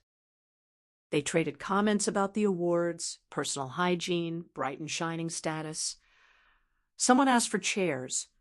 When a student went to scrounge fold-ups from the equipment room and found it locked for the day, another suggested sitting cross-legged like around a campfire. A girl in a revealing Versace skirt refused to sit on sweat-stained mats. A boy teased her about how close she'd ever come to sweating. Up in the second-floor alcove, an inset shelf overlooking the gym, Kevin listened. He stayed against the back wall, invisible from below. The stationary bikes, treadmill, and rowing machine had already been dragged away from the railing. His stash of maybe 100 arrows bristled from 2 fire buckets. Down in the gym, a student emoted lines from a play at top volume. Another, who made a habit of flouncing around school in a leotard to show off his calves, couldn't resist a dramatic entrance, dancing turns across the gym floor and finishing with a grand jeté. But the girl in the Versace skirt only had eyes for a handsome, blue-eyed boy with a long, blonde ponytail, known to be the crush of a dozen girls. His guitar mastery might not have been the only reason he'd been named an award winner. A pudgy Latino student plunked himself on a blue mat and burrowed into a book. Beside him, a girl made the common mistake of assuming outcasts liked each other, trying to engage him in a discussion of foreign policy. Their teacher arrived at 3:35, rallying them to focus. She reminded them this was a happy occasion, but still after hours, and she wanted to get home before late-night television. A cafeteria worker then appeared with a tray of sandwiches, saying the principal had ordered refreshments. The teacher found this thoughtful. Kevin may have been over-egging the pudding. The gesture would cost him collateral damage. The cafeteria worker asked if he could shoot some basketball in the far end of the gym since his shift was over. The teacher hesitated at the noise distraction, but the worker was black. Kevin must have been kicking himself for leaving that basketball in the corner. But by 3:40, a bigger problem. Only 9 of his 10 invited guests had shown up, plus 1 gatecrasher. As the meeting got underway, he frantically concocted a contingency plan for the latecomer. More complaints about the turkey roll sandwiches, a waste of calories. The teacher began congratulating them on being picked for the award. Then the lobby doors burst open. The latecomer announced his arrival dramatically. Kevin, for once, was genuinely happy to see him. As the circle enlarged, Kevin crept out of the alcove and slipped downstairs with another kryptonite. The chain rattled slightly, but the bouncing basketball covered the noise. Back upstairs, he looped his last padlock around the inside bars of the alcove's double doors. Fish in a barrel. 5 more minutes passed. Down below, students planned their accolades, a speech about abolishing the special prosecutor's office, calling a political figure evil incarnate. The teacher suggested something less divisive, warning against alienating Republicans. A student challenged that. A soft rushing sound. That tiny pause between lightning and thunderclap, a single dense instant of silence between the arrow piercing the Versace blouse and the moment the screaming began. Panic, shouts, blood everywhere. Another arrow caught a student in the gut before he could struggle to his feet. Another nailed the blond boy between the shoulder blades as he bent over the first victim. Hours spent shooting in the backyard in Kevin's mind's eye. That little black bullseye had been a perfect circle of Versace fabric. Struck through the heart, she was dead. Someone pointed upward. The teacher ordered the kids to run, but the uninjured had already stampeded toward the main exit, slamming into the panic bars. Given the alcove's position, not 1 square foot of that gym could escape fire from above. A student looked up, recognized the shooter, and screamed his name. Another arrow. As someone pounded on the main doors calling for help, a shaft sank into the back of the blond boy's neck. A student streaking to the boys' locker room found the doors giving only a little, then took an arrow in the rear. It wouldn't kill him, but hobbling toward the last exit on the girls' side, he must have realized there was plenty of time for one that would. The teacher reached the girls' exit at the same time, dragging the first victim's body, a fruitless, valiant effort. She met the wounded student's eyes. He shook his head. As shrieking classmates circled from door to door, he shouted over the uproar. All the doors were locked. Take cover. Behind what? The cafeteria worker, less attuned to the school shooting script than students drilled by assemblies, had been easing along the walls, feeling for a secret passage. Finding only cinder block, he curled into a fetal ball, holding the basketball between the archer and his head. Kevin was likely annoyed at leaving any obstacle in the gym. The ineffective shield just drew fire. The ball was skewered. The English teacher called out, begging him to stop. From overhead, Kevin distinctly hissed a single word, the one he'd asked about that morning. For the duration, that was all he said. Then he fixed his staunchest ally on the faculty steadily in his sight and put an arrow straight between her eyes. As she fell, the wounded student was exposed in the corner. Crouching behind her body, he took another shaft through a lung, a lesson about sharing computer viruses with cyber dilettantes who were really more interested in archery. But he'd had the right idea. The latecomer, scrabbling up thin blue mats to fashion a shield, found it wasn't working like in the movies. Arrows had already whizzed inches from his head. While Kevin occupied himself with another student's thighs, the latecomer scooted to the corner and built a lean-to from blue foam rubber, the dead teacher, the first victim's body, and the groaning, half-conscious computer student. From that stuffy tent, peering from under a dead girl's armpit as the wounded boy's breath bubbled, he observed the denouement. The air was hot, rank with fearful sweat, and another more disturbing smell, nauseously cloying. Giving up on safe haven, the girl who'd wanted to abolish the special prosecutor marched right up to the wall beneath the alcove, standing 20 feet below their malevolent Cupid. She had finally found a villain more odious than the one in her speech. The girl screamed her hatred at Kevin, called him a stupid creep, said she hoped he'd fry, hoped they'd shoot him full of poison so she could watch him die. A rapid conversion. Only a month earlier, she'd written an impassioned essay against capital punishment. Leaning over the railing, Kevin shot straight down. The arrow struck through her foot, pinning it to the wooden floor. As she blanched and struggled to pull it free, he pinned her second foot as well. He could afford the fun. He still had 50 or 60 arrows in reserve. The other injured had all crawled to the far wall, flopping like voodoo dolls. Most bunched on the floor, trying to present the smallest targets, but one boy, still unscathed, strode to the very center of the gym. He presented himself with chest out, heels together, a striking, fine-featured boy with a commanding presence, though effeminate in manner. The narrator has never been sure if such gestures are innate or studied. His voice resonated over the sobbing. He told Kevin he didn't have to do this, urged him to put the bow on the floor and talk. He pointed out that many would be all right if medics came right away. A reminder, after a 1997 shooting in Kentucky, a preacher's son was celebrated nationwide for approaching the shooter, urging him to put down his weapon. According to legend, the shooter dropped his pistol and collapsed. Hungry for heroes, the media spread the story widely. The boy appeared in Time magazine on Larry King Live. That parable may have bolstered this student's courage. An assembly earlier that semester had met his coming out with unprecedented admiration, further enhancing his faith in his persuasive powers. He continued, suggesting the shooter must be really upset about something, hurting inside, but this was no way out. Unfortunately for him, the apocryphal nature of that story wouldn't emerge until spring 2000, when a lawsuit came to trial. Under oath, the celebrated hero confessed that his initial account had been embellished by the media and taken on a life of its own. Trapped in a lie, he'd been miserable ever since.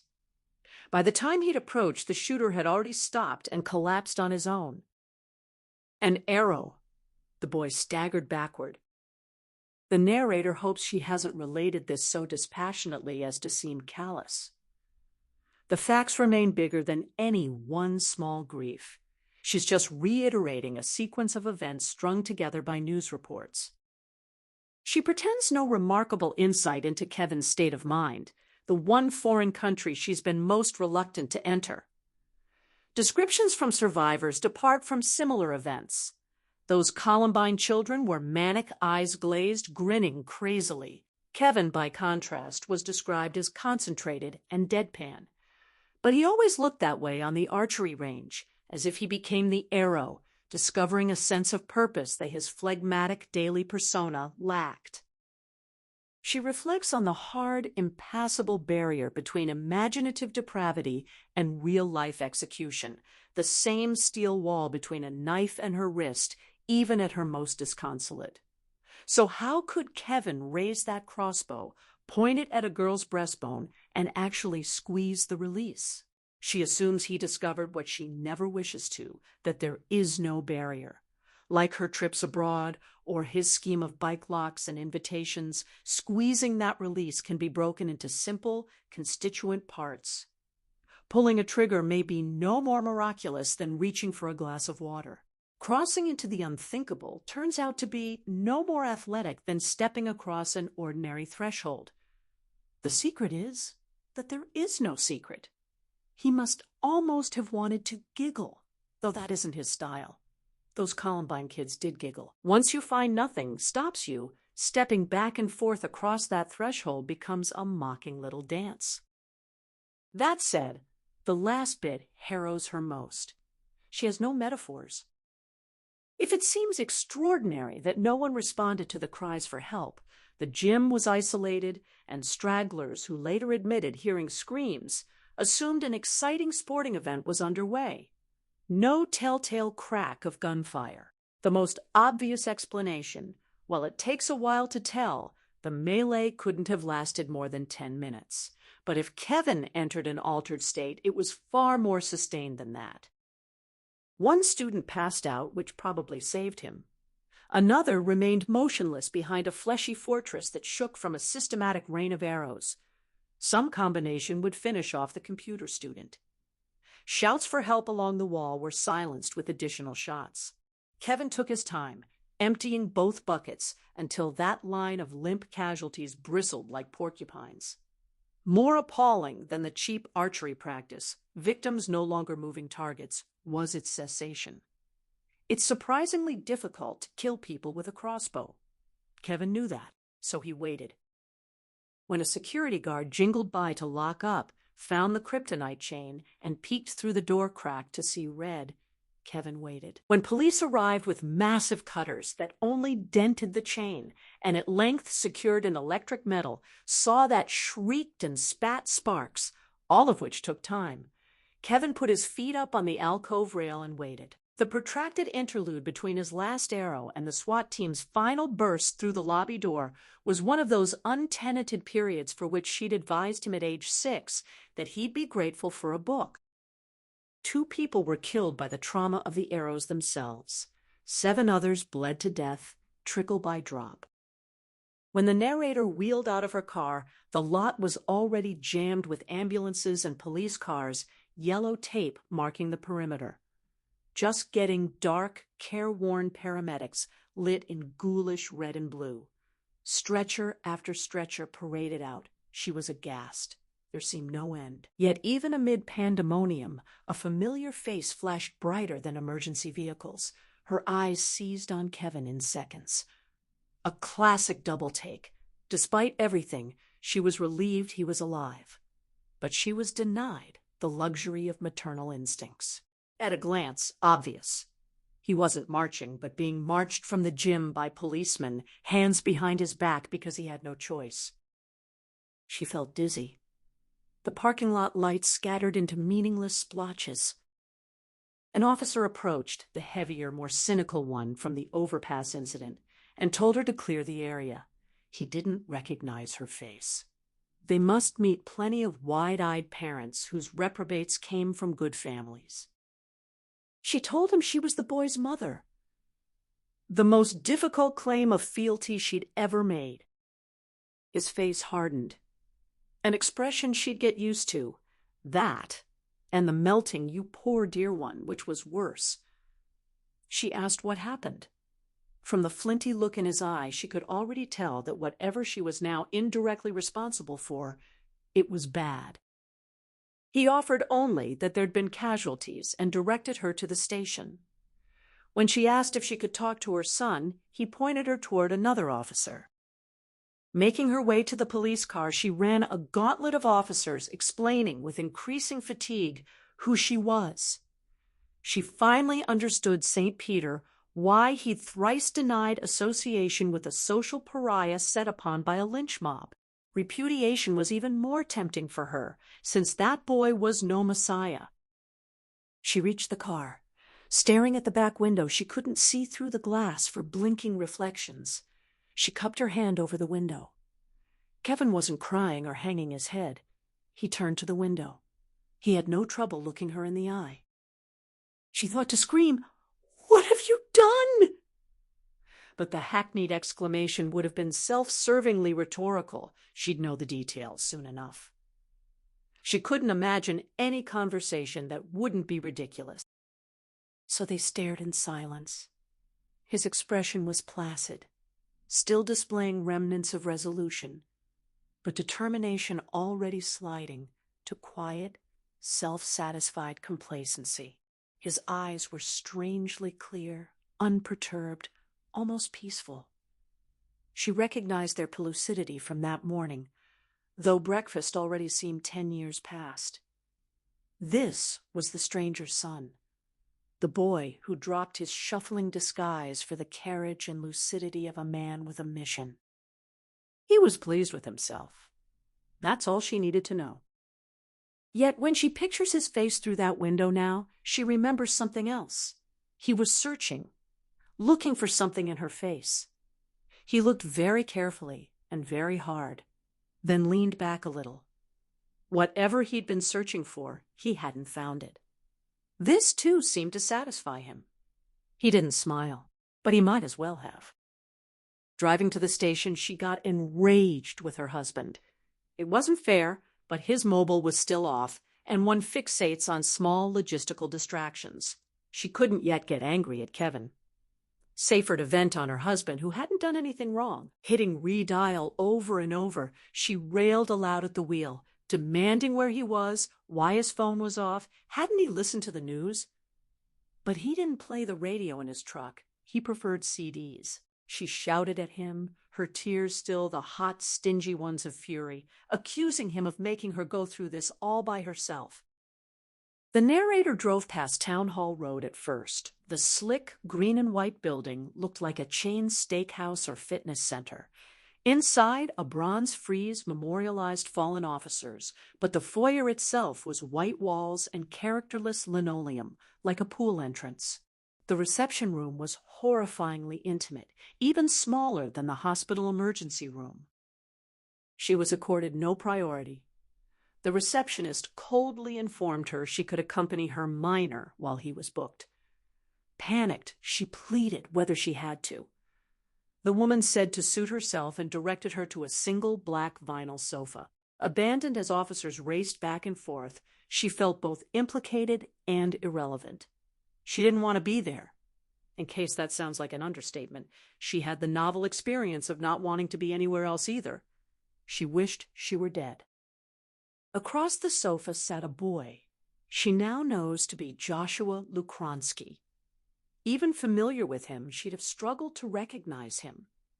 He no longer resembled an adolescent, but a child closer to her daughter's age, lacking the wisecracking swagger he was known for. Shoulders drawn in, cropped black hair disheveled, hands shoved inward in his lap with wrists bent at an unnaturally severe angle. He sat perfectly still, never seeming to blink. A police minder stood nearby, trying to interest him in a glass case of model police vehicles. With fatherly tenderness, the officer explained the collection. Joshua stared blankly ahead. If he knew she was there, he didn't show it. She wondered why he hadn't been taken to the hospital. There was no way to tell that none of the blood drenching his clothes belonged to him. After a few minutes, a large, plump woman flew through the door, swooped Joshua up, and lifted him into her arms. At first limp, gradually those dystrophic wrists curled around her shoulders. His shirt sleeves left red smears on her ivory raincoat, the small face buried in her ample neck. The narrator was simultaneously moved and jealous. This was the reunion she'd been denied. She was no longer entirely relieved that her own son was all right. From that glance in the car window, it was his very all-rightness that tormented her. The receptionist ignored her. She worried her mobile like a rosary. Dialing gave her something to do. She switched to calling home, but kept getting the machine, hanging up in the middle of that stilted recording. She'd left 4 messages. The first controlled, the last weeping. Her husband was obviously running late and had taken their daughter to McDonald's. She loved their hot apple pies. Why didn't he call? He had her mobile number. Hadn't he listened to the news? McDonald's played Muzak, and he wouldn't turn on the radio for a short trip. But wouldn't someone mention it online? How could anyone in Rockland County be talking about anything else? When 2 officers fetched her to take her statement, she was so distraught she was less than polite. She couldn't see the purpose of contacting a lawyer when there was no question their son did it. This was the first time anyone had given her even the sketchiest lowdown. The casualty estimates an officer rattled off would later prove exaggerated, but she had no reason to know. Atrocity figures are almost always inflated at first. Besides, what difference really between bearing a son who murders 9 people instead of 13? Their questions seemed obscenely immaterial. How Kevin did in school, what he'd been like that morning. She snapped that he'd been testy with her husband, otherwise nothing special.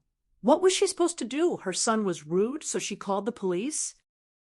They told her to calm down, then mangled her name. She corrected them. They asked where Kevin might have gotten the crossbow. She admitted it was a Christmas present. She told her husband it was a mistake. Could she please call her husband again? They allowed it. After another fruitless redial, she wilted and apologized, saying she didn't mean to be unkind. She didn't care about her name. She hated her name. She never wanted to hear it again. An officer patted her shoulder and suggested they take a full statement another time. She mentioned she had a little girl at home. They said they understood, but Kevin would have to stay in custody. Would she like to speak to him? Picturing that smarmy, implacable serenity through the police car window, she shuddered and covered her face. She begged not to be made to face him. She couldn't. The officer gently suggested she just go home. She stared stupidly, so ashamed she honestly believed they were going to keep her in jail. He added that once they got a warrant, they'd have to search her house, probably tomorrow, but not to worry. Their officers were respectful, wouldn't turn the place upside down. She said they could burn that house for all she cared. She hated it, always had. The two officers exchanged a look, hysterical, and ushered her out. Freed in the parking lot, she wandered past her car, failing to recognize it the first time. Everything in what was already her old life had grown alien. Dumbfounded. How could they just let her go? She already felt a deep need to be called to account. She had to stop herself from pounding on the station door, begging to spend the night in a cell. Surely she belonged there. The only pallet she could lie peacefully on would be a cheap, lumpy mattress with a scratchy sheet. The only lullaby, the grit of shoes on concrete and distant clinking keys. Yet once she found the car, she became strangely calm. Sedate, methodical, like Kevin. Keys, lights, seatbelt, wipers on interval, a thin mist. Her mind went blank. She stopped talking to herself. She drove home very slowly, braking on yellow, coming to a complete stop at the four-way, though no other traffic. When she curved up the long drive and noticed none of the lights were on, she thought nothing of it. She preferred not to. She parked. Her husband's truck was in the garage. She moved slowly, turned off wipers and lights, locked the car, put keys in her bag, paused to think of some small, everyday thing to do before walking in, picked a leaf off the windscreen, scooped up a jump rope, and hung it on its hook. In the kitchen, she thought how unlike her husband to leave greasy breakfast dishes. The skillet for sausage was in the drainer, but not the one for French toast. Most plates and juice glasses still on the counter, newspaper sections splayed on the table, though taking the paper out to the garage every morning was one of his neatnik obsessions. She flicked the next light switch. No one in the dining room, living room, den. The advantage of a house with no doors. Still, she walked through every room. Slowly. She called out for her husband, for her daughter. Her voice unnerved her, small and tinny, nothing coming back. She paused at her daughter's bedroom and forced herself to walk in. Dark, the bed empty. Same in the master bedroom. Bathrooms. Out on the deck. Nothing. Nobody. Where were they? Had they gone looking for her? She had a mobile. He knew the number. Why wouldn't he have taken the truck? Was this a game? Hiding in a closet? Giggling? This of all nights? The house was empty. She felt a surging, regressive urge to call her own mother. She walked through it twice. The second time, only deeper trepidation, as if a stranger was just out of view, stalking behind her, ducking under cabinets, clutching a cleaver. Finally shaking, she returned to the kitchen. The previous owners had installed floodlights in the back for lavish garden parties. They didn't incline towards such parties and rarely used the lights, but she knew the switch. Left of the pantry, beside sliding glass doors opening to the backyard, this was where she used to watch her husband throw a baseball with Kevin, feeling wistful, left out. She felt a little that way now, left out, as if they'd held some sentimental celebration to which she hadn't been invited. She kept her hand on the switch a good 30 seconds before flipping it. If she had it to do over, she'd have waited longer. She would pay good money for every instant in her life without that image in it. On the crest of the hill, the archery range lit up. She would soon understand the drollery behind Kevin's lunchtime phone call when he told her husband not to bother picking up their daughter from school because she was unwell. Backed against the target was Celia, standing at attention, still and trusting, as if eager to play William Tell. She wrenched the door open and flailed up the rise. Her haste was irrational. Celia would wait. Her body was affixed to the target by 5 arrows, holding her torso like stick pins, tacking one of her crimped self-portraits to a bulletin board. Stumbling nearer, calling her name, the narrator saw her wink grotesquely, head knocked back.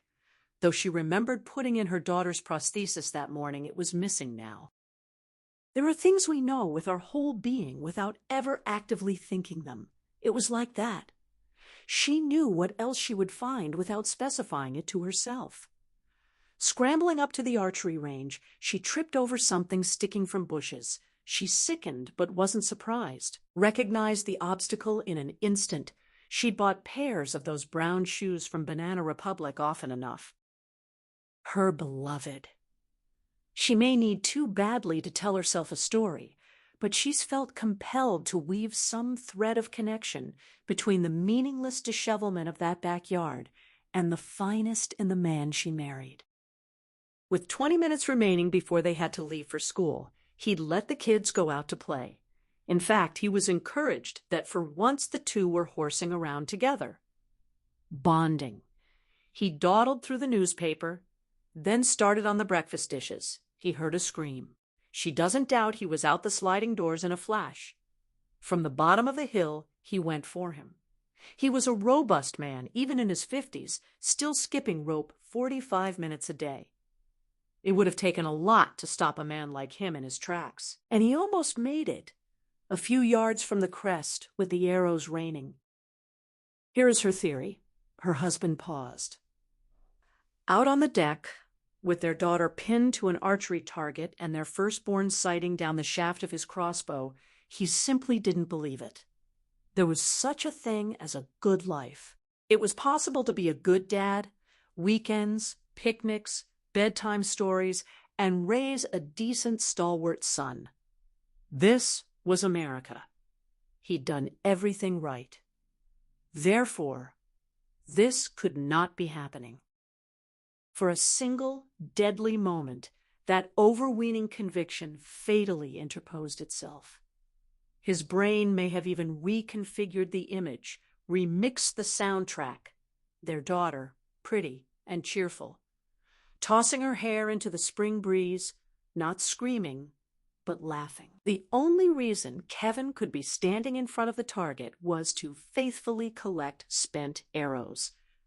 As for their handsome son, 6 years of practice, trained by professionals, scrupulously safety-conscious, he would never point a loaded crossbow at another person's head. Least of all, his own father's. Clearly, sunlight played a trick. He's merely waving an upraised arm. He wants to apologize for those harsh repudiations at breakfast. He's interested in how the camera works, hopes his father will explain f-stops another time. He deeply admires his father's quirky profession. It's just awkward for an adolescent boy. They get competitive. Still, he feels awful. The fit of pique was a lie. He treasures those Civil War battlefield trips. Back in his room some nights, he takes out those autumn leaves they press together and sees the colors fading, reminding him of mortality, especially his father's. And he cries. See? The waving? He's waving for the camera. He's changed his mind. With 5 minutes left before the bus, he wants those photographs after all. This masterful remake may have lasted only a second before it corrupted, but it lasted long enough for Kevin to sink his first crippling shaft, perhaps the one she found angled through her husband's throat, severing an artery. Under the flood lamps, the grass around his head was black. The 3 other arrows, in the chest, the calf, the groin, were just to be on the safe side touches, like extra stakes around a tent. She wonders just how hard he really struggled up that hill, wheezing, choking on his own blood. It wasn't that he didn't care for their daughter, but he may have grasped with a glance that it was too late to save her. The fact she'd stopped screaming was a bad sign. As for saving himself, maybe it just wasn't in him. Stark in the floodlight glare, sharpened by the shadow of the shaft in his neck, the expression on his face was so disappointed. She doesn't know if he keeps up with these things, but about a week ago, a Chinese fighter plane collided with an American surveillance craft over the South China Sea. The Chinese pilot was probably drowned. The crippled American plane landed on Hainan Island. Now China holds 24 crew members hostage, demanding an apology. World peace hangs in the balance over the sole matter of remorse. Before her education in such things, she might have found this exasperating. Just say you're sorry then. But nowadays, the matter of remorse looms large. Besides, this conundrum is relatively simple. So much more often, an apology brings no one back.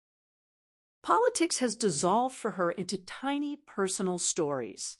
She doesn't seem to believe in it anymore. They're only people, and what happens to them. Even that Florida fracas, to her, it was about a man who wanted to be president since he was a little boy, who got so close he could taste it, about his sadness and desperation to turn back the clock. Similarly, she thinks less about trade restrictions than about those 24 young people in a strange building with strange smells, fed meals, nothing like the takeout they grew up with, sleeping badly, imagining the worst, being charged as spies, rotting in a prison while diplomats trade acid communiques no one lets them read, young people who thought they were hungry for adventure until they got one. She is sometimes awed by the naivete of her own younger self.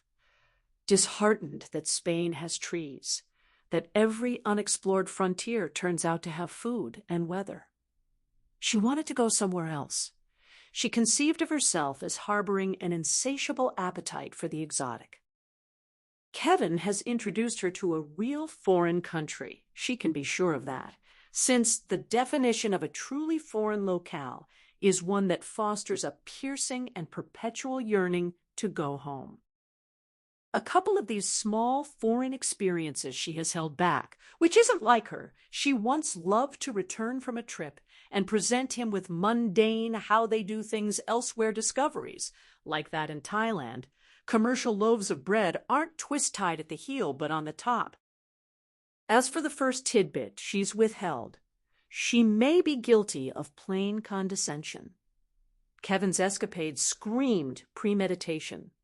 In another life, he might have done well, staging professional conferences, anything requiring strong organizational abilities.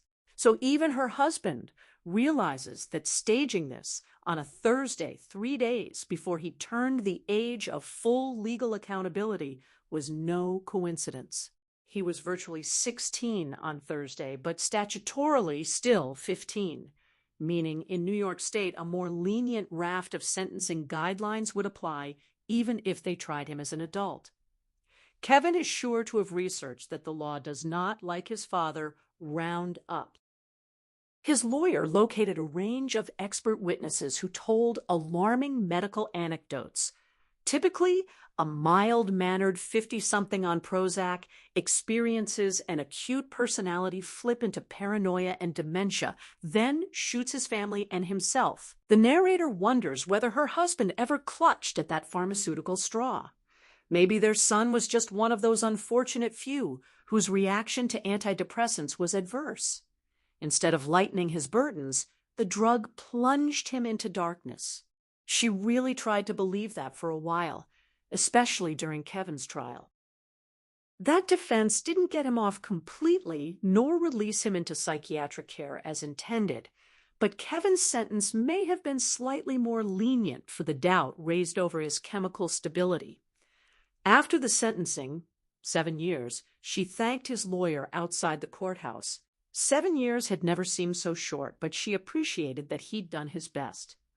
She commended his inventive approach, saying she'd never heard of Prozac's alleged psychotic effect, or she'd never have let Kevin take it. The lawyer said not to thank him, thank Kevin. That whole approach was his idea. He'd hardly needed to lift a finger. Kevin knew all the citations, even the names and locations of expert witnesses. He called Kevin a bright boy, but didn't sound upbeat. He sounded depressed. The second tidbit about how they do things in that faraway land where 15-year-olds murder their classmates, she hasn't held back because she thought her husband couldn't take it. She just didn't want to think about it herself, though, until this very afternoon, she lived in eternal fear the episode would repeat. 3 months after Thursday, Kevin tried and sentenced. She'd installed robotic Saturday visits to Chatham. They still hadn't learned to talk. But time dragged. Kevin's conceit ran that her visits were an imposition, that his real family was inside among his worshipful juvenile boosters. When she told him a victim's mother had just filed suit, he seemed not gratified but disgruntled. Why should she get all the credit? She said that was a fine how do you do, losing her husband and daughter and then getting sued. He grunted something about her feeling sorry for herself. She asked if he felt sorry for her. He shrugged, noting she'd gotten out safe and sound, not a scratch. She asked, why was that? He said smoothly that when you're putting on a show, you don't shoot the audience. She interpreted, leaving her alive was the best revenge. She couldn't talk about anything more to do with Thursday, about to resort to asking if he was being fed. All right. Her eye was drawn to an object he kept palming hand to hand, palpating rhythmically like worry beads. She just wanted to change the subject, though if she took his fidgeting as moral discomfort, she was sadly mistaken. She asked what he had there. With a small, crafty smile, he opened his palm, displaying his talisman with shy pride. She stood so quickly her chair clattered backward. It isn't often that when you look at an object it looks back.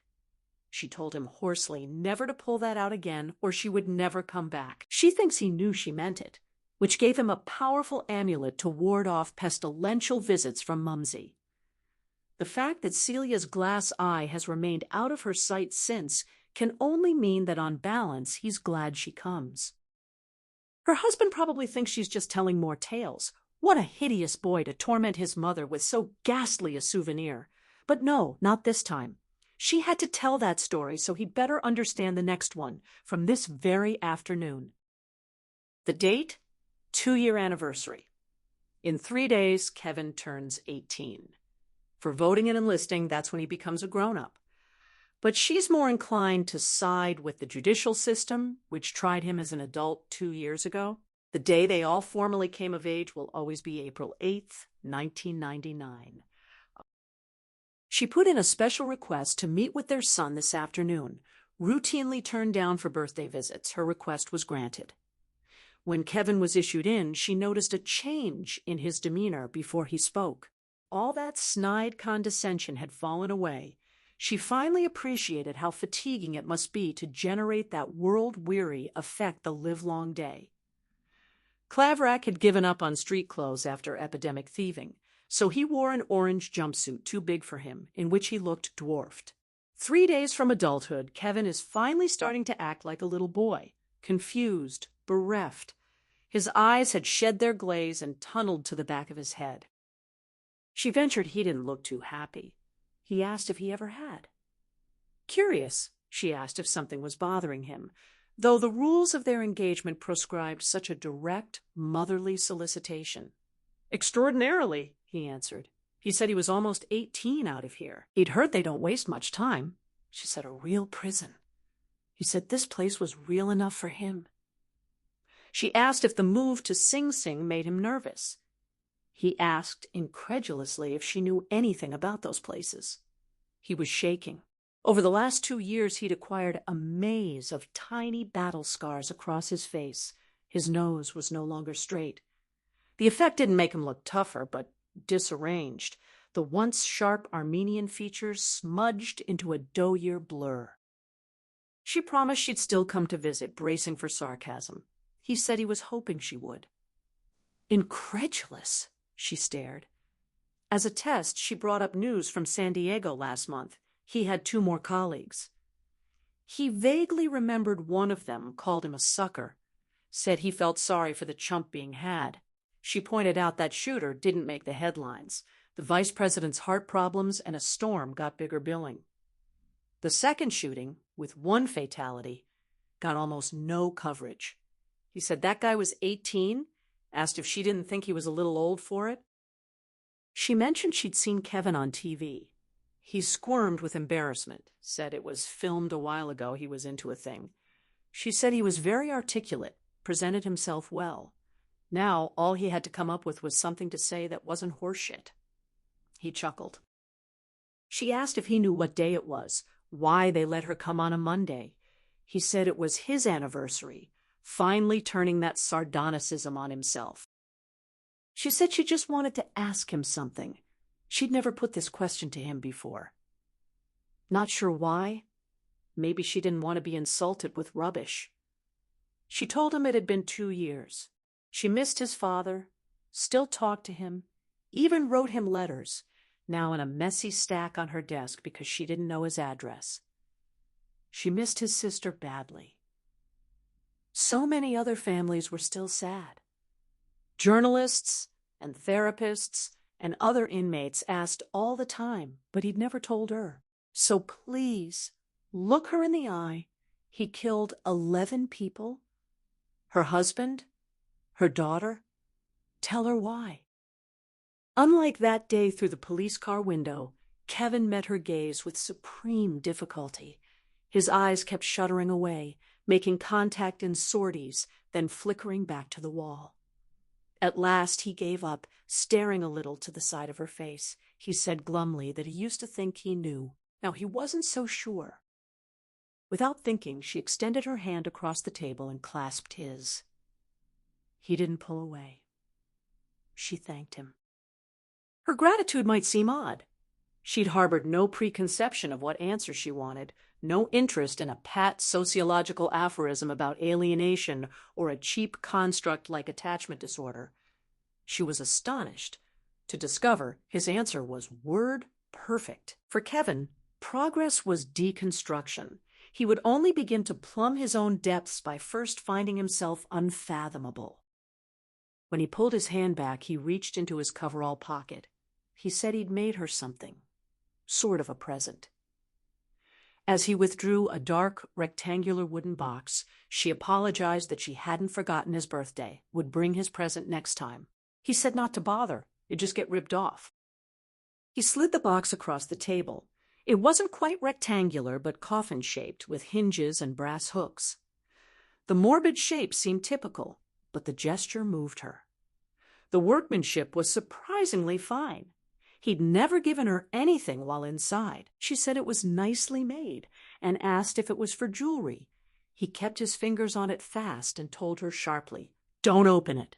Whatever she did, don't open it." She shrank back. In an earlier incarnation, Kevin might have crafted this same present, but he'd have relinquished it blithely, suppressing a grisly smile as she unhooked the clasps. Today, his warning, "Don't open it," may have constituted the greatest measure of her gift. She asked why he would give up one of his most precious possessions. She was flushed, a little shocked, her tone stinging. He said sooner or later some goon would swipe it for a cheap gag, turn up in somebody's soup. Besides, it was like she was looking at him all the time. It started to get spooky. She told him she is looking at him, so is his father. Every day. Staring at the table, he shoved the box a little farther toward her, then removed his hand. He thought maybe she could take it and, well, maybe she could bury it. She finished for him, bury it. She felt heavy. It was an enormous request. Along with his dark-stained homemade coffin, she was to bury a great deal else. Gravely, she agreed. When she hugged him goodbye, he clung to her childishly, as he never had in childhood proper. He muttered into her upturned collar. She likes to think he choked out an apology. Taking the risk she'd heard correctly, she said distinctly that she was sorry, too. She will never forget sitting in that civil courtroom and hearing the judge announce primly that the court found for the defendant. She'd have expected to feel relieved, but she didn't. Public vindication of her motherhood meant nothing to her. If anything, she was irate. Supposedly they would all go home now, and she would feel redeemed. To the contrary, she knew she'd go home and feel hideous, desolate, dirty, as usual. She'd wanted to be cleansed, but her experience on that bench was like a sweaty afternoon in a Ghana hotel room, turning on the shower to find the water main off. That disdainful, rusty drip was the only baptism the law would afford her. The sole aspect of the verdict that gave her satisfaction was being stuck with her own court costs. Though the judge may not have thought much of Mary Wolford's case, she had clearly taken a personal dislike to the narrator. Throughout the trial, she'd been aware she cut an unsympathetic figure. She had disciplined herself never to cry. She'd been loath to use her husband and daughter for so venal a purpose as ducking liability, so the fact that her son had killed not only classmates but her own family tended to get lost. Though they didn't mean to undermine her defense, testimony from her in-laws about her visit to Gloucester was disastrous. "We don't like mothers who don't like their own sons. She doesn't much like such mothers either." She had broken the most primitive of rules, profaned the most sacred of ties.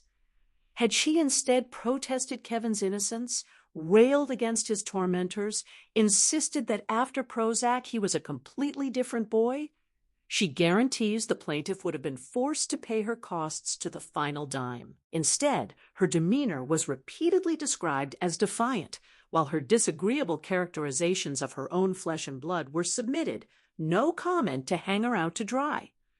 With such an ice queen for a mother, little wonder their local paper observed that KK turned bad boy. Her lawyer was outraged, whispered they should appeal. Paying costs was punitive. But she was cheered up. She wanted a verdict that was punitive. She had already depleted their liquid assets for Kevin's defense and taken a second mortgage on their business. She knew immediately she would have to sell that business and sell their awful empty house. Now that was cleansing. But since then, throughout writing these letters, she has come full circle, making a journey much like Kevin's own. In asking petulantly whether Thursday was her fault, she has had to go backward, to deconstruct. It's possible she's asking the wrong question. By thrashing between exoneration and excoriation, she has only tired herself out. She doesn't know. At the end of the day, she has no idea, and that pure, serene ignorance has become a funny kind of solace.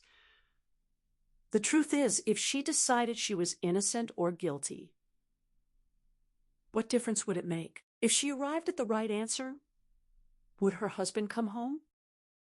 This is all she knows. On April 11th, 1983, unto her a son was born, and she felt nothing. The truth is always larger than what we make of it. As that infant squirmed on her breast, from which he shrank in distaste, she spurned him in return. He may have been a 15th her size, but it seemed fair at the time. Since that moment, they have fought one another with an unrelenting ferocity she can almost admire. But it must be possible to earn devotion by testing antagonism to its limit, to bring people closer through the very act of pushing them away. Because after 3 days short of 18 years, she can finally announce that she is too exhausted, too confused, and too lonely to keep fighting. And if only out of desperation or even laziness, she loves her son. He has 5 grim years left to serve in an adult penitentiary, and she cannot vouch for what will walk out the other side. But in the meantime, there is a second bedroom in her serviceable apartment. The bedspread is plain. A copy of Robin Hood lies on the bookshelf, and the sheets are clean. The end. Thank you for spending this time with the story and allowing it to unfold with patience and curiosity. Lionel Shriver conceived We Need to Talk About Kevin after wrestling with her own decision not to have children, a choice she feared might secretly mask an inability to love. The idea crystallized following the 1999 Columbine shooting, but Shriver refused to write a simple condemnation. Instead, she asked a darker question. What if a mother simply doesn't like her son? Published just 2 years after Columbine, the novel arrived during America's first wave of post-millennial fear, when suburban safety shattered and parents began whispering, "Could my child do this?" Philosophically, the book drags nature versus nurture into a third, more uncomfortable territory, the possibility that some bonds are not automatic. Shriver faced 7 years of rejection. 30 publishers said no. Many found the narrator, Eva, too cold. Others feared the epistolary format, the entire story told through letters, was unmarketable. Shriver persisted, and when Serpent's Tail finally took a chance, the novel won the Orange Prize in 2005. The story's power lives in its unreliable confession. Eva's letters to her estranged husband, Franklin. Themes of complicity, performance, and the lies parents tell themselves pulse through every page. Shriver later explored similar moral discomfort in The Mandibles and Should We Stay or Should We Go, always unafraid to make readers squirm. The novel reached screens in 2011, directed by Lynn Ramsey and starring Tilda Swinton, John C. Reilly, and Ezra Miller. The film is remarkably faithful in spirit but ruthless in pruning. Gone are most of Eva's letters to Franklin. Gone are Franklin's long replies. The screenplay strips the story to visual gesture, a bowl of fruit hurled at a wall, a model of a high school meticulously assembled. Ramsey faced near impossible conditions. The film lost financing twice. Original star Swinton remained loyal through years of delays. Shooting in Connecticut and New York, the crew battled brutal winter conditions. Most challenging, adapting Eva's interior monologue into silence. Ramsey's solution? Extreme close-ups. Swinton's face becomes the novel's pages. Swinton's Eva is a masterpiece of withheld emotion, earning her an Oscar nomination. Ezra Miller, as Kevin, channels unsettling precision, not cartoon evil. Director Lynn Ramsey, known for You Were Never Really Here and Ratcatcher, brought her signature style, fragmented, haunting, allergic to explanation. She once said, "I wanted the film to feel like a wound." The novel's title is never spoken in the film. Another, Ezra Miller, would stay in character between takes, refusing to smile at Swinton for months. And the infamous yogurt scene, where Kevin deliberately stains his shirt, was entirely improvised. Yet the original novel still holds layers only the written word can fully reveal. Eva's voice, bitter, intelligent, brutally honest, lives most vividly on the page. Shriver's prose offers no easy redemption, and that is its gift. If you enjoyed this retelling, subscribing helps support more stories like this. And please share your thoughts below, whether appreciation, disagreement, or your own interpretation. Every perspective deepens the conversation. If this story moved you, consider sharing it with someone who appreciates fiction that asks difficult questions. Some stories end when the last page turns. Others linger, making us glance differently at a child on a playground or wonder what silence in a family truly conceals. Thank you for listening. Until the next story.